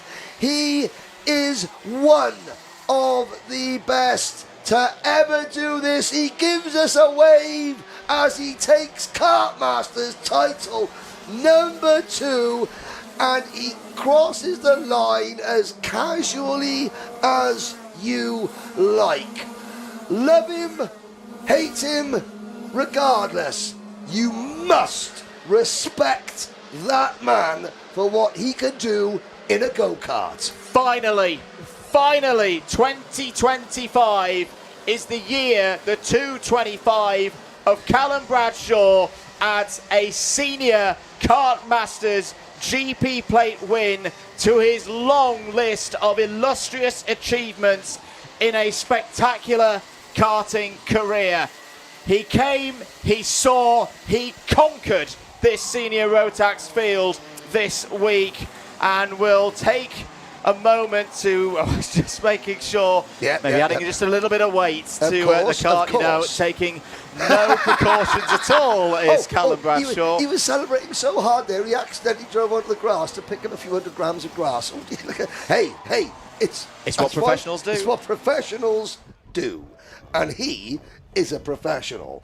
I know he's got a burgeoning driver academy. Yeah. He needs to stay behind the wheel in this sport for many, many reasons. As we look at karting not as a stepping stone, but as a sport in its own right. And for that, you need your Kai Hunters, your Sean Butchers, your Callum Bradshaws, your Gus Lawrences, people like that. Yep. But they need to be able to earn a living out of this sport. A lot of them do it in the UK by doing driver coaching and things like that. In the States, there's a lot more paid drivers. Now it's time for the UK to have a long look at itself as an industry, as a professional sport, even though it's classed as an amateur sport. There is nothing more professional than this. This is now where the karting industry and the governing body start to need to look at how we can make some of these athletes professional, paid sports people. Couldn't agree more. Could not agree more. Callum Bradshaw, I say, it's been a long time since he's had this feeling. 2016, the last time Callum Bradshaw won a Kartmasters Grand Prix final. Lewis Gilbert, I know it's second place, but again, what a season Lewis Gilbert is having. Yeah, add his name to the list of a driver who's been doing it for many, many years. Another great result for Craft Motorsport here at PF. And Kai Veach, in the midst of all that, Kai Veach passed Joshua Graham, Jaden Teehan and Ewan Charman on the last lap to finish third. Kai Veach, he's got a story behind that crash helmet, which we can see there now. There's Gary Walker, one of the technical scrutineers. Callum Bradshaw, well, maybe now he'll tell Kai Bachini what the secret is, what it would mean, and what his plans are. So a little bit of calm here at PF International, just waiting for the instruction for our top three to take the winner's drive down towards Kai Bachini. Let's head down to Kai Bachini now, who's there in front of the P1 board. Well, the Senior X30 wasn't meant to be, but Senior Rotax, he puts his name on the top step of the podium, just short of 10 years. 9 years is what it takes, and he celebrates in style. Callum Bradshaw will take home the Senior Rotax win after what feels like a long time coming. He deserves this one indeed. He'll get his congratulations, he'll get his helmet off, and finally, we will hear from Callum Bradshaw. What is the secret to winning the Kartmasters Grand Prix plate? Honestly, I don't know. Hard work from all the boys. Strawberry backed me for a long time. They supply the equipment and I just drive it. Obviously a little bit emotional, and understandably so. It's been 9 years since your last win, your first win in a senior class. This obviously means so much to you. Yeah, like to come back as well after just pretty much having half a year out. The last time I raced was the World, so to jump back in it and be on the top step is pretty special. Just a bit of a shame about the X30 because the spark plug broke. So I'd have loved to have had a bit of a shot in that, but I'll take this one. I was going to say, you can't be too upset about it. You do walk away with a GP plate. Who would you like to thank for this weekend's efforts? Just everybody back at Strawberry Racing. Paul Spencer, Matt Cooley, my mechanic Alex Ferris, who when I won my first one, he was team manager of BKC. So everybody knows sort of being a bond back together, and no, that's it. You said you were doing this one for fun, but I'm sure you've been waiting quite a while for this, Callum. You are now a GP plate senior holder. Callum Bradshaw, take a bow for the Senior Rotax GP plate win. We will walk over to our second place finisher here of Lewis Gilbert. Lewis will catch a quick word with you here. Obviously, a tough race there. Callum very, very quick out in front. Looked like for a few moments you might have got yourself in front and walked away with this one, but a tough battle nevertheless, and second place still a good result. Yeah, still happy with second. We've had a good run recently. I've been in top two really. But you know, it's always difficult to lose a win like this when you lead the race. But truthfully, I just think we're just a wee bit short today. We didn't quite have it fully together. So yeah, I mean it is what it is. Take second. Well, you know what you say, you always come back stronger, and we'll have to see that from you, Lewis. Obviously, who would you like to thank for this weekend? Massive thanks to Craft Motorsport, Potenza Racing Engines, Mum and Dad, Luke Hughes, Killing Craft. Everyone knows whom they are. They've got me here, so yeah, massive thanks to everyone at home. Lewis, thank you very much for your time. Congratulations on the second place as well. And we will now make our way over to the number 75 of Mr. Vage as we walk over third position for the KR Sport team. You've got a smile on your face. You're obviously happy with this one. Can't believe it. It's amazing. Yeah, how much does this mean to you? So much. I just wasn't expecting it all, and after the weekend I've had, it's just an amazing result. Of course, and who would you like to thank for this weekend? Aidan, my dad, my mum, Ash and Louis. Well, Kai, thank you very much for your time. That is your top three for the Senior Rotax Final. Just one class to go, but don't go anywhere because there's plenty of action to come. Junior Rotax is coming up next. It's, you know what? It's great. Lewis Gilbert, yeah, he's smiling, through there. But to see, Callum Bradshaw having achieved all he has achieved, that shows how hard it is to win one of these races because the emotion there. And Kai Veach, third place, that's really, really special to see. It's time for the final race of the 2025 Motorsport UK British Kart Grand Prix. We are getting word that Waterswift, the Waterswift final, the result has been overturned. There was a 1 lap penalty for Austin Newstead. So Christian Colby is your Waterswift champion. 1 to go. Kai Bachini is down for the final time on the grid. They say to save the best for last. Junior Rotax is going to be the last race out onto the track. We're going to have a little walk down, a little word with some of the drivers who are getting ready. They've waited all day. They've waited all weekend for this very, very moment. And there's only one victor who can walk away on top. Junior Rotax, full of plenty of drivers. Harry Freeman there, and we've got Kai Clark here on pole position. We'll have a quick word with Kai just as he gets ready for this race. Kai, on pole position for the biggest UK karting event of the year. How are the nerves feeling? A little bit nervous, but should win it really from pole. But we'll see how it goes. And you said you're confident to win it here. How are you going to execute this plan? Just try and get away at the start. Perfect, Kai. Thank you very much for your team. Right in behind, we have the number 8 of Cameron Nelson here. Cameron in the DHR colours once again. Quite a few of you competing this weekend. Second row of the grid.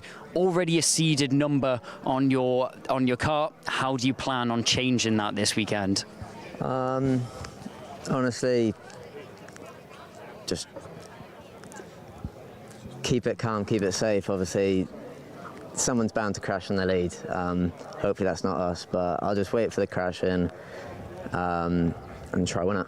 Cameron, thank you very much for the quick chat. We'll let him get ready and into the car. Eva Morris here, looking to be the second ever female Grand Prix winner. She's clocked us, so we'll come over, we'll have a little bit of a chat. Eva, brilliant position to be starting for this race, and you have the opportunity to be the second ever female winner of the GP plate. How are you going to make it happen? Make some good overtakes, make sure you get yourself in the right position. Obviously, you've proved that you have the pace over the weekend and over the course of the races as well. Is there anything that you've learned from the races so far this weekend that you're going to put into action for this? Yeah, definitely. The racing's a lot tougher. Learned a lot more defence moves and overtaking and how to overtake when they're defending. Brilliant. Thank you very much, Eva. She'll have to put those overtaking moves into action. Now, she does have 3 other competitors starting in front of her in the grid. As we have a look back, Eli Badan, as his team boss there, Kato Motorsport, Kato Adams, actually won the GP plate himself. Eli Badan will start from 6th on the grid alongside Albert Friens, who is getting ready for this race. Just a quick chat with the mechanic. 3 minutes for the drivers to now prepare for this race, and only a couple to go. Jared Fox-Whiteley, he's proven fast in the past, and we know that he's worthy of winning races like this. He'll start from 7th on the grid. Alongside him, Harry Taylor also in with a good shout. Let's actually have a quick chat with Harry Taylor. Actually, no, we'll get the mechanic in as well. Why not? Obviously, you've been running Harry this weekend. How do you feel he's been performing so far? Very well. Very, very well. He's doing a good job, but we'll see how we do this one. And Harry, how do you feel your mechanic has been performing this weekend? Yeah, he's doing well. He's doing fine. Yeah. Well, he must be doing fine if he's got the car into P8 on the grid, but that's not for your driving as well. You've managed to get it into P8. It looks like a long way up to the front, but anything can happen in this race, can't it? Yes, it's not too far, but yeah, I'll try and win the race, so I definitely won't be coming second. Yeah, you've got to give it a try. Obviously, hopes are high. Thank you very much, guys, for the chat. But as you make your way down, Leon Hasty here, he's just stood in front of his car. The Scottish driver starting from the 5th row of the grid in 9th. O plate on the car. It's happened 2 times this weekend. Can we make it a 3rd? An O plate turned in to a GP plate. We've got Lapa here, the number 29 for the strawberry cream colours. We'll have a look what he's able to do from 10th on the grid. Albie Lapa has been strong over the course of the weekend. We've seen his name in and around the top 3 as well. Josh Smith will start from 12th on the grid. The number 15 will be looking to make his way forward and as many places gained as possible. As we move further and further back, this is where the drivers, it's important for them to have a good start to the race and have a few positions gained on those first couple of laps, because once you get settled into a good position, that's when we've seen time and time again during these races, they get into a train, push forwards and try and win the race. That's what everybody on the grid will be doing today, and for the final time of the day, let's get racing for the Kartmasters GP.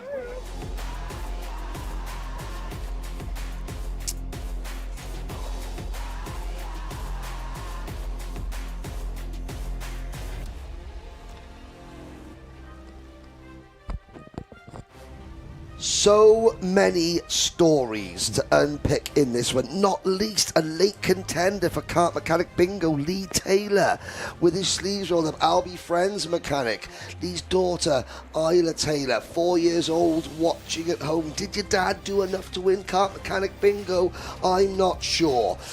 Ewan Allers Hankey and David Bellchambers, the first 2 winners of this class. Then Callum McLeod, Chris Brown, Adam Christodoulou, Mitchell Bayers-Goldman, Andrew Tooley, Neil Napolitano, Ash Hand, Sean Babington, Jack Barlow, Toby Sowery, Josh Price, Dave Wooder, Tom Gamble, Miles Apps, Bradley Barrett, Lewis Gilbert, Will Ellsworth, Harrison Collins, Dan Ginchard, Gabe Fairbrother, Macaulay Bishop, and last year Riley Cranham. 36 drivers aiming to join that list. Here is how they line up. Kai Clark for KR Sports. From pole position, Harry Freeman on the outside of row number 1. Cameron Nelson and Eva Morris on row 2. And then we have Albert Brand and Eli Bannon, row 3. Row number 4, Jared Fox-Whiteley is going to take us for a wild ride from row number 4. Harry Taylor joins him starting from 8th. Leon Hasty won the O plate here back in March. Can he add the GP plate to his list of achievements? He starts on the inside of row 5. This is going to be a big race. Inside the top 10 starts Albie Lapa.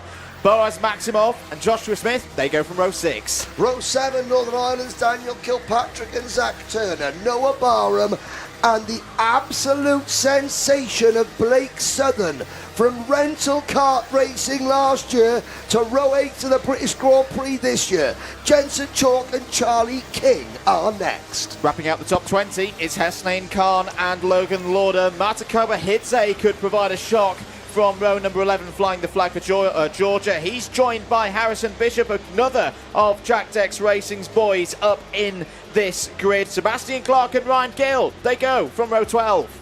Chinese Taipei's Eason Seng is on row number 13 alongside Benjamin Baker, Luca Holmes-Ballock and Kian Bernard. What can Kian do? From out of position, grid 28, James Kell, whose mum Janine is mechanicking for him, and Hani Sadiq on the 15th row.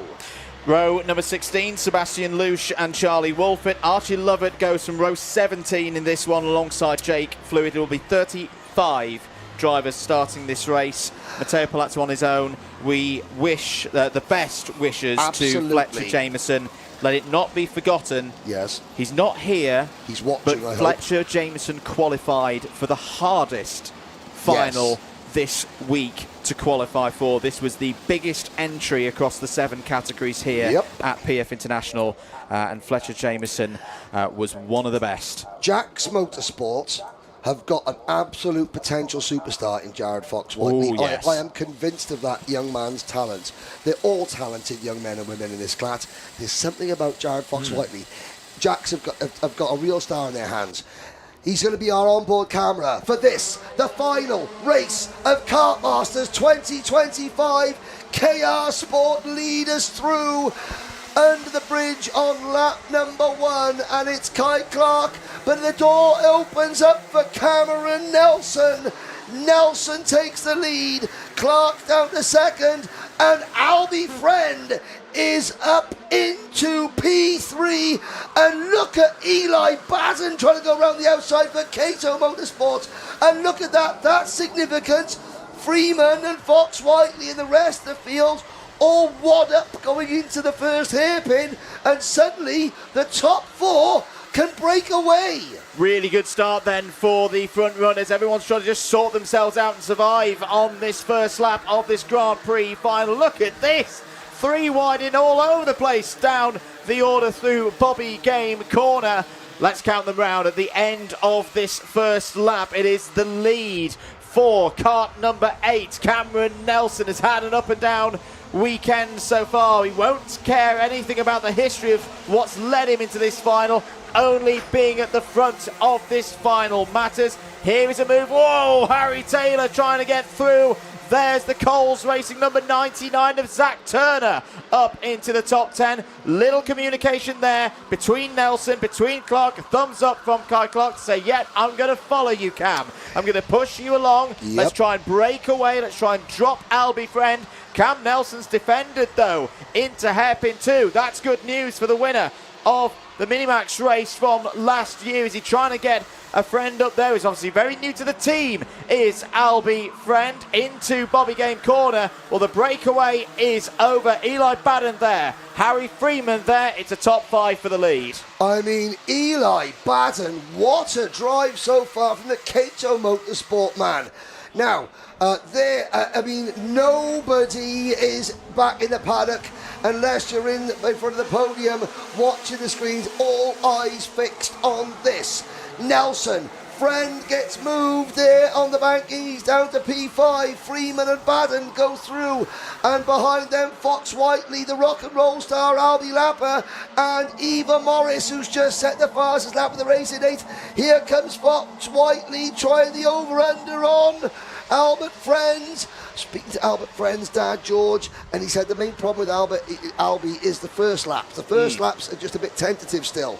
Well, there was no problem with Albie on the first lap of this race. He's learning quickly, is Albie Friend. And I've got to say, last year he finished second in the Rotax Grand Finals behind Denny Babacek. Over the course of the season, Albert Friend was the best Minimax driver anywhere in the world last year. Penalty, 5 seconds for Harry Freeman. Harry Freeman in 3rd place has got a 5-second penalty. That I said that Friend got moved in the bowl section this time last lap. Freeman's been given a penalty for it. Here comes Kai Clark to the inside. No.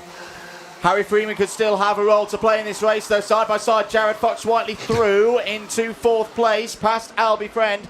5-second penalty indeed for Freeman, but he could help Kai Clark, his teammate, get through. We've been talking across the year how much the KR Sport drivers love to have a little bit of wheel-to-wheel action and maybe not work that well as a team. This is the most critical point now that they do for KR Sport as the brand. Focus, work together, Cameron Nelson is not going to be an easy driver to overtake. He's been on a very good form so far in 2025. He's had a shrewd set of tactics, particularly in his own inter-team battle amongst the DHR drivers. End of lap number 4. What's the pace like? 1 minute 0.6 for all of them. What have you spotted, Henry? Eli Baden gets a 5-second penalty as well for contact. Here comes Kai Clark, 3 wide. Freeman through the middle. Clark takes the lead. Nelson gets it back. And Fox Whiteley is there as well for Jack's Motorsports. Jack Marshall's been building and building and building this team, and they had a win last year with Sebastian Behrman in the British Championship. They're slowly working their way up, step by step, to becoming one of the top teams in the country. They got a star with Jared Fox Whiteley. I don't say it lightly. He is the real deal, and he's in 3rd place at the moment. And now he's got 2 of the biggest dogs in the junior yard, Nelson and Clark, to deal with. Freeman is 4th.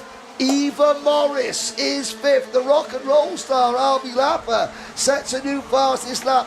We got all the big guns here as well. DHR, KR, Jax, Strawberry. And as well, we got always Albie Friend and Albie Lapper. Was that Friend and Lapper? Oh, it was Friend and Boaz Maximov. Thanks for coming, Boaz. That's going to be another investigation, I feel. And with all of this staying tight to the front, I tell you what, this is bringing some drivers into play who are having massive starts to this race. Up 17 places. There he is in the rear. It's all black and green. It's up 17 places to P11. One of the KRs was out, also moving through the field. Palazzo up 17 as well into the top 20. Charlie Wolfit's on the charge as well. Charlie. Gold Chain Charlie is up into the top 20, a gain of 12 for MLC. Archie Lovett. We saw it last year in the Senior X30 race. Gus Lawrence's charge from the back of the field to P2. It can be done. If there's going to be a race where it's going to happen, surely it's going to be today. Here goes Kai Clark trying to go around the outside of Cameron Nelson on the bridge. He's still keeping it in there. Here comes Harry Freeman back as well. Clark's got his rear gunner once again, but not if Freeman's going to go. Kai Clark gets his hand up, say, Harry, what's going on, mate? Down into hairpin 1. Freeman takes P2 on the road. Cameron Nelson continues to lead this race. Yeah, now Clark, he's got to get his team. You know, he says, I got to get you out the way. You've got a penalty. What are you doing? There's Nelson. Look at Cian Bernard. You said earlier, don't count out the Englishman from the South African the South African heritage. Oh, Lapper, Friend, Baden, all getting involved. This is going to open things up for Bernard to make a few places, I think. Albie Lapper to the outside. Maximov is still there. He's got his eyes set on Albie Friend after that. As we look, where's Matteo Palazzo? Because he was doing 16th, he's still going. He was doing a top gear from the rear. No! Oh, it's gone. The top 3 have gone. The top 3 have gone. Clark, Nelson, and Freeman. Jared Fox Whiteley, our camera cart, leads this race. Albie Friend is 2nd. Who has emerged in 3rd? I think it's Eli Baden. Okay, Baden's got a 5-second penalty. So it's Cian Bernard in 3rd place. What happened to Eva Morris? She was 5th at the start of this lap. I think she got delayed. Yeah, we got a little bit delayed, but she's still coming through sector number 2. I think she's okay at the moment. For Jared Fox Whiteley, this is a chance of a lifetime now for Jack's Motorsports. 7 minutes to go. Clean road ahead for kart number 23. Albie Friend trying to hold track position there ahead of Eli Baden. Cian Bernard is on for a potential podium here, but not if Boaz Maximov tries to we said goodbye to him. We said it was nice of you coming. He's still in it here for a potential podium side by side between Baden and Bernard, both of them wide on out of the bridge. Boaz nearly finds himself on the grass again. Yes. Albie Lapper's still in there as well. Baden's gone deep. Baden's gone deep and is out of this fight now for the top 5. I gotta say, there's the move. Don't spoil it now. Okay, this race has got it's got the potential to boil over now. you know, it's all getting a bit much here. Let's have a look back at the replay. Eli Baden, here we go, under the bridge. It was Freeman to the inside. Clark. Oh, I think Clark clipped into the back of Nelson. Freeman had gone for the big one as well. This will be a really good view on board with Jared Fox-Whiteley. Cameron Nelson, you've got to feel for him. I don't think there's anything he could have done about that. Okay, you know, these are juniors. I feel as I'm in a position, I speak to the families and all that. Harry Freeman knew he had a penalty, and he didn't drive accordingly. And that is something that that's a painful lesson that he has to learn, and he can't do that again. He wasn't in contention for the win, and he's just taken, well, not taken out, but he's just been involved in a crash that he shouldn't have done, because he should be driving accordingly once he had a penalty. Same goes, I've got to say at the moment, for Eli Baden. Okay, you know, I know they're so desperate that the adrenaline is running through their veins, but you know, you have to accept defeat sometimes. You have to accept defeat sometimes. Whiteley, Kean Bernard, Lapper, Friend, Baden, Maximov, and Eva Morris. Freeman is still there. Let's have a look. Penalties for Boaz Maximov. So Boaz Maximov is on the list now, plus 5 seconds. He sent Baden out of the way at the first hairpin. New leader, Kean Bernard. From 28th on the grid, Kean Bernard won in Micromax in 2023. Went on to represent the United Kingdom in the FIA Karting Academy Trophy. Nearly was going to do a double duty for this Kartmasters GP. He's been putting so much time, so much effort into getting ready for whatever opportunity is presented in front of him. Here he is, 4 minutes to go. Looking, as Baden's wide, another toe-to-toe there with Maximov. That promotes Eva Morris up into the top 5. Which could become the top 3, you never know. Which could become the top 3. Bernard, Whiteley, Lapper. Then a gap. Friend is down. What's happened to Albie Friend? He's down to 8th place now. Eva Morris, 3.5 minutes to go. Kean Bernard has been absolutely electric. He has been superb this weekend. And quick throughout.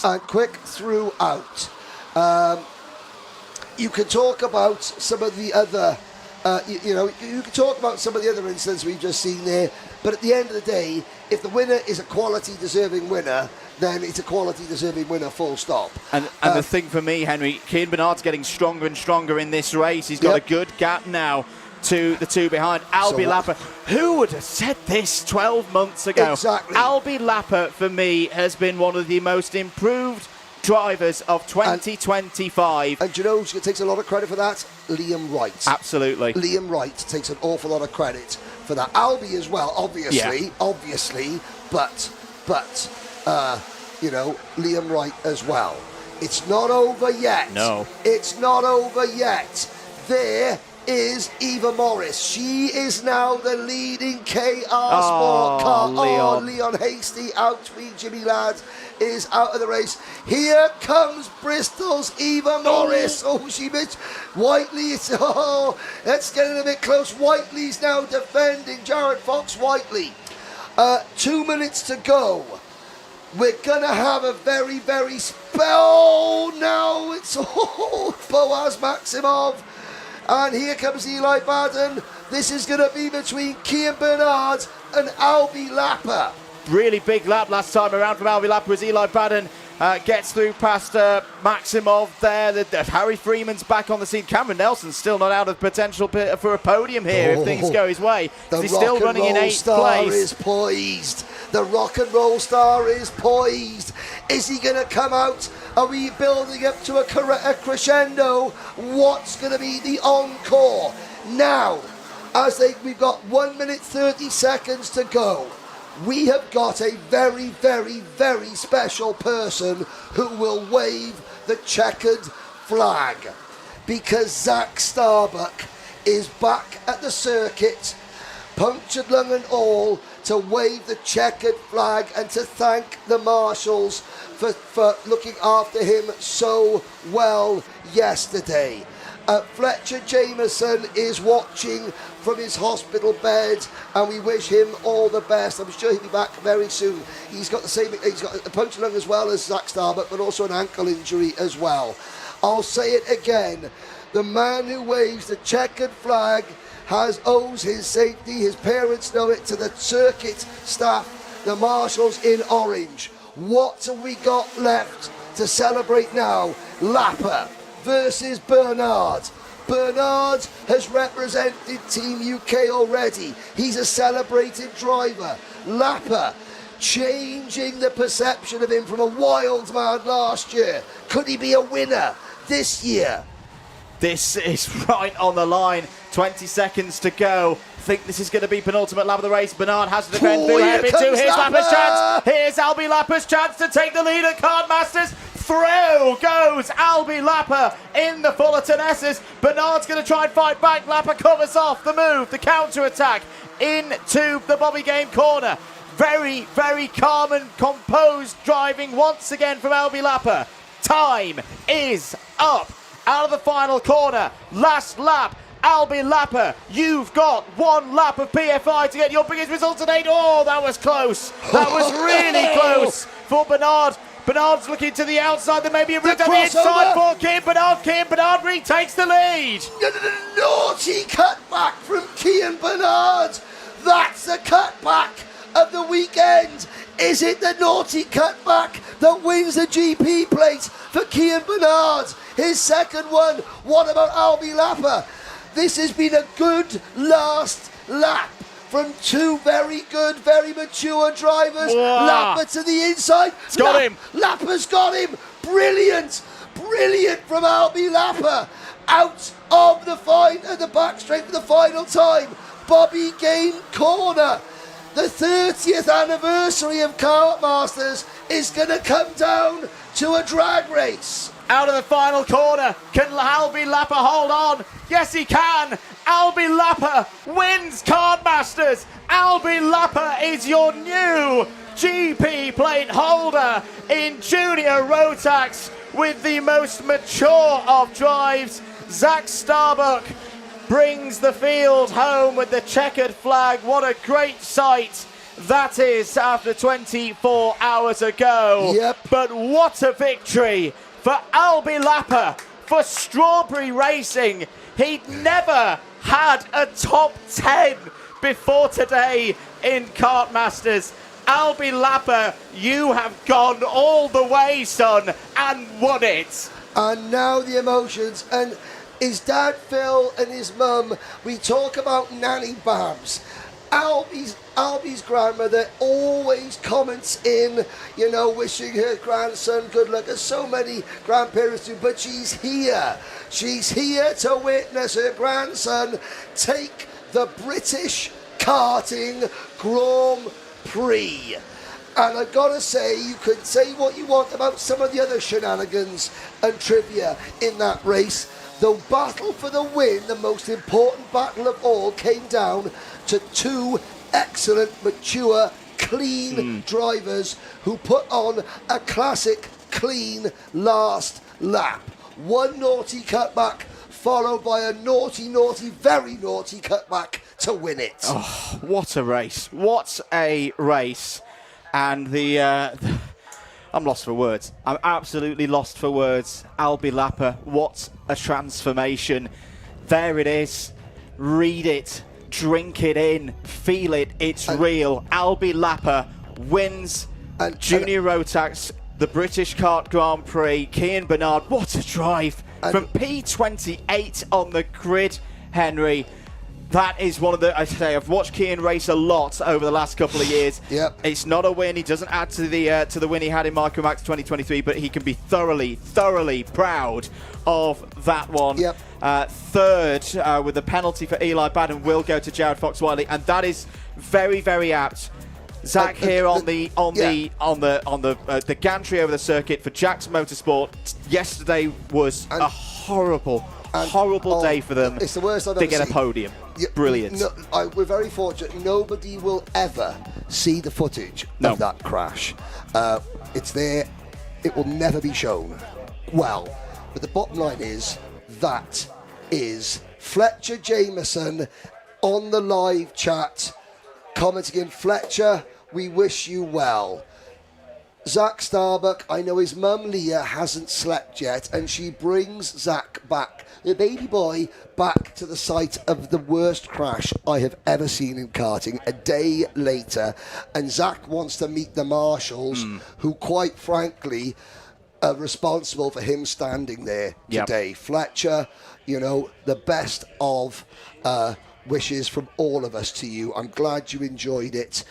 Yeah, they're not dancing because Fletcher Jameson's hurt his ankle as well, but he's in Queen's Hospital, Nottingham, and he's supporting Fletcher. Thank you, Fletcher, for there. Now the celebrations. Jared Fox-Whiteley, who finished third? Jared, because Eli Bunny's got a 5 second. Okay, there we are. There we go. I just want a couple more stories to say. We said it at the start of the race. There were stories up and down the grid. Eva Morris, P4. Yep. Another driver, like Lapper. What a transformation so far in 2025. Eva, be proud of that one. Keep going. Cam Nelson as well in the top 5. Do you know, sorry, Andrew. I said that who do you owe this? There's Liam Wright. There's Liam Wright, who has worked so hard with Albie, and Albie getting, because I'll say it now, last year Albie had a bit of a reputation of being a hazard. He did. He had more nose cone penalties in the British Championship last year than any other driver. They have worked so hard. He has matured. And when you put the spotlight on these drivers, like we do at Alpha Live and other streaming companies, then you put these young men and women, boys and girls, under such immense pressure, and you watch them grow and mature. You go through their growing pains with them. Blake, there's Gold Chain Charlie, and you just saw, putting their cart on the trolley, Blake Southern. Where did Blake Southern... 12th place. And that will become further higher up. Blake, if you're watching at home and you go rental kart racing, then and you think, oh, I'd love to do that. Well, 2 years ago, last year, in fact, Blake Southern was watching this, doing rental kart racing, and he's just come in the top 10. That's remarkable. It's just remarkable. If you want to know how to win a brand new Tony kart, like the one being put on the trolley there by Zach Bolton, with a Rotax engine, like that one on that kart there, go to kartcomps.co.uk. for less than £5. I'm sorry, that's a shameless plug, but it seems as though, hey, let's get more people in the sport. There's Janine Kell, James Kell's mum, who has mechanicked her son to a top 25 finish, I think. We're going to be delayed there because despite, you know, that just shows how many people are celebrating with him because, again, he's a nice lad. He's made mistakes, haven't we all? But people there, Tina Shield, and again, thank you so much to Tina and Gary Shield for being here this weekend. Jean would be very, very proud of what has occurred. I just want to very quickly say, Henry, before we pass down to Kai, I had a little chat with a driver earlier today who's not had their day and talked about how a video came up on my feed a few days ago of the late, great Nicky Lauda. I think it was the Autosport Awards a few years ago, who said he wanted to dedicate an award to the losers. To the losers on day, because you learn more from the days where you don't win than the days that you do. Albie Lapper has done that 100%. You know, he has got his head down, worked so hard at becoming a great driver. He is now a Kartmasters GP winner. Let's head down for the last time today to Kai Bachini. Well, what an outstanding race that was, and you can see the emotion already before the helmet comes off. Albie Lapper from 10th position on the grid comes home with the Kartmasters Grand Prix title, and he is very, very elated with that indeed. You do not blame him at all. We'll wait until he gets his gear off and gets his helmet off as well, and we'll have a quick word with the winner of the Junior Rotax class Kartmasters Grand Prix title. Obviously goes the way of Albie Lapper, just taking his gear off now, and obviously congratulated all of his team already over in the Parc Fermé area. Albie quickly gets his helmet off for us, and Albie Lapper, obviously emotion aplenty. It obviously means a lot to you. 10th on the grid to first, an outstanding result. It's amazing. I've just got no words, really. Never could have imagined it. Well, you can definitely imagine it now, as you are a GP plate champion. What went into making a result like this? So much hard work, dedication, you know, laps around this place, so I just can't. It's just so good. Of course, and who would you like to thank for this weekend? Obviously Strawberry, my mum and my dad, Project One, Callum Hardgrave, Ken Reeves, all the people that helped me start it, so yeah. Of course, thank you very much for your time, Albie. We are actually also going to welcome in a very honourable and brave individual of Zach Starbuck, who will award the GP plate there to Albie Lapper. So Albie Lapper will take on the GP plate there. We'll take a few photos, and we'll also make our way over to the second place driver, Kian Bernard, as we make our way over. Kian, brilliant result from you, the number 182. You can see the Werro Tools colours. What does that mean to you? I mean, yeah, it means a lot from where I started, but I can't believe I made that mistake in the second hairpin, but yeah. Just a massive thanks to the team and my brother for making me be in this position. But yeah, I can't believe I made so many positions. Like I remember during the race, my brother was going crazy in the sidelines, but you know, I kept my head after everything that happened, and it's not bad. But it's an honour I can win the GP plate. You know, keep your head up. It's still a brilliant result, and as you mentioned, clearly so many good memories have came from this weekend for you. Who would you like to thank to make this result happen? HRS Engines, Werro Tools, my brother, my family for all the sacrifices, Sam, Lewis, all my teammates, Ali, the driver coach, and just honestly everyone in the team. Awesome, very well done, Kian, and congratulations on P2 in the race. We'll move over to the driver in third position. Now, I've been watching this driver for a very long time now. Jared, for a few moments it looked like you were going to walk away with that win. It feels like just yesterday I was commentating on you in CKC. You've came a long way from there, third in the Kartmasters Grand Prix. Clearly not the result you were hoping for, but still a good result overall. Yeah, still happy, but obviously when you've got a gap, I just made a few mistakes and then got caught up too, but yeah. And do you feel that next year is going to be your year? You're going to come back stronger? Hopefully. Well, we'll have to wait and see. Who would you like to thank for this weekend's result? All of Jack's Motorsport, especially Dean and Spencer, Aram for the power, my dad on the spanners, and Fletcher for watching at home, well, at hospital. There you go, a big shout out there to Fletcher, and that is it. Junior Rotax is now done for this weekend, and that means that every class is now out of the way. We're going to welcome over a couple of our associates over. Xander Clements, Henry Beaudette, and what is Andrew Mathers are all going to come over for what is going to be the epic finale of what has been an epic weekend. Over to you, Henry. Well, I mean, first of all, thank you to everyone here at the circuit. It's been absolutely packed. Thank you to the sim company, to Lincolnshire Competitions, the sponsors, the restaurants, the food, the entertainment that has been off the track has only been equalled by the entertainment that's on the track. But I think the most important thing of all is that there's a young man standing behind us there that is here because of the wonderful training of the Trent Valley Kart Club team. I've got 3 Kartmasters rookies with me. So let's start with Kartmasters rookie number 1, Xander Clements.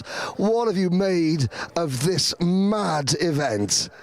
Well, first of all, to have a karting circuit lined all the way around 360 degrees across the trail with people is just a sight to see. It was so cool to feel the atmosphere, to be here for the first time. I followed along with the incredible Alpha Live camera crew and production crew's coverage over many, many years now, and had a lot of homework I had to watch on the flight over. But to be here in person, to be at this circuit, it's been an experience like no other. And a huge thank you to you, Henry, of course, to Andrew, to Kai, to Luke and James and the entire crew here for the event and for the Alpha Live staff for welcoming with open arms.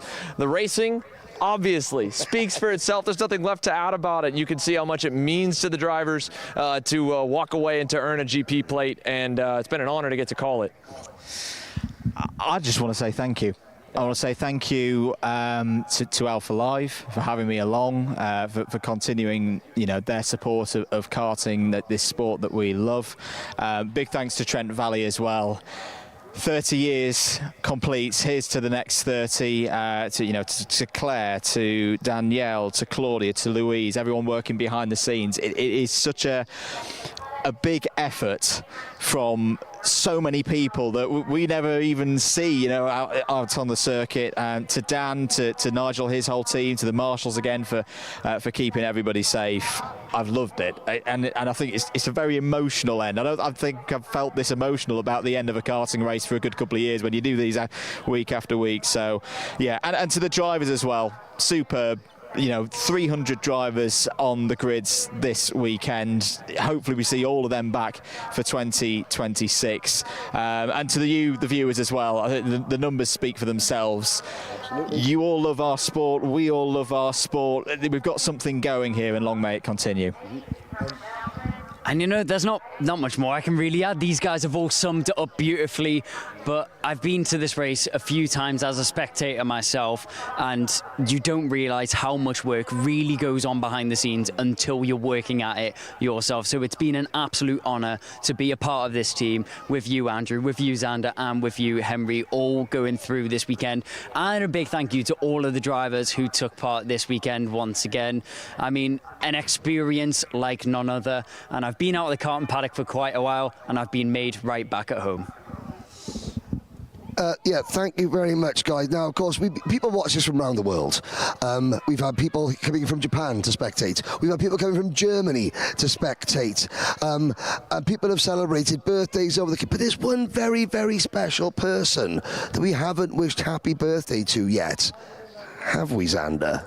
Yeah, no, I would be in big trouble. A huge happy birthday to my mom, who's probably watching along at home at this point. Most of America's woken up, so obviously I'm a good ways away from my friends, my family, my girlfriend back home. But happy birthday, Mom. I'm safe, I'm okay over here, headed back over to the stateside tomorrow. But what an experience. And again, Henry, I'll let you sign things off. Phenomenal. Thank you very much. And yeah, you've been a great addition, all of you, to this event. 7 more people are Kartmasters champions. They'll go on a list of winners and what have you. That's black and white. But Kartmasters is more than that. It is so colourful. It's the teams, it's the paddock show pooches, it's the entertainment, it's the music, it's the drama, it's the nans and granddads that come along and watch, it's the sisters and brothers who play out on the bank and don't even care about the karting. 30 years this event has been going, and as ever, from top to bottom, this event is number 1. Thank you for joining us. We'll see you very soon.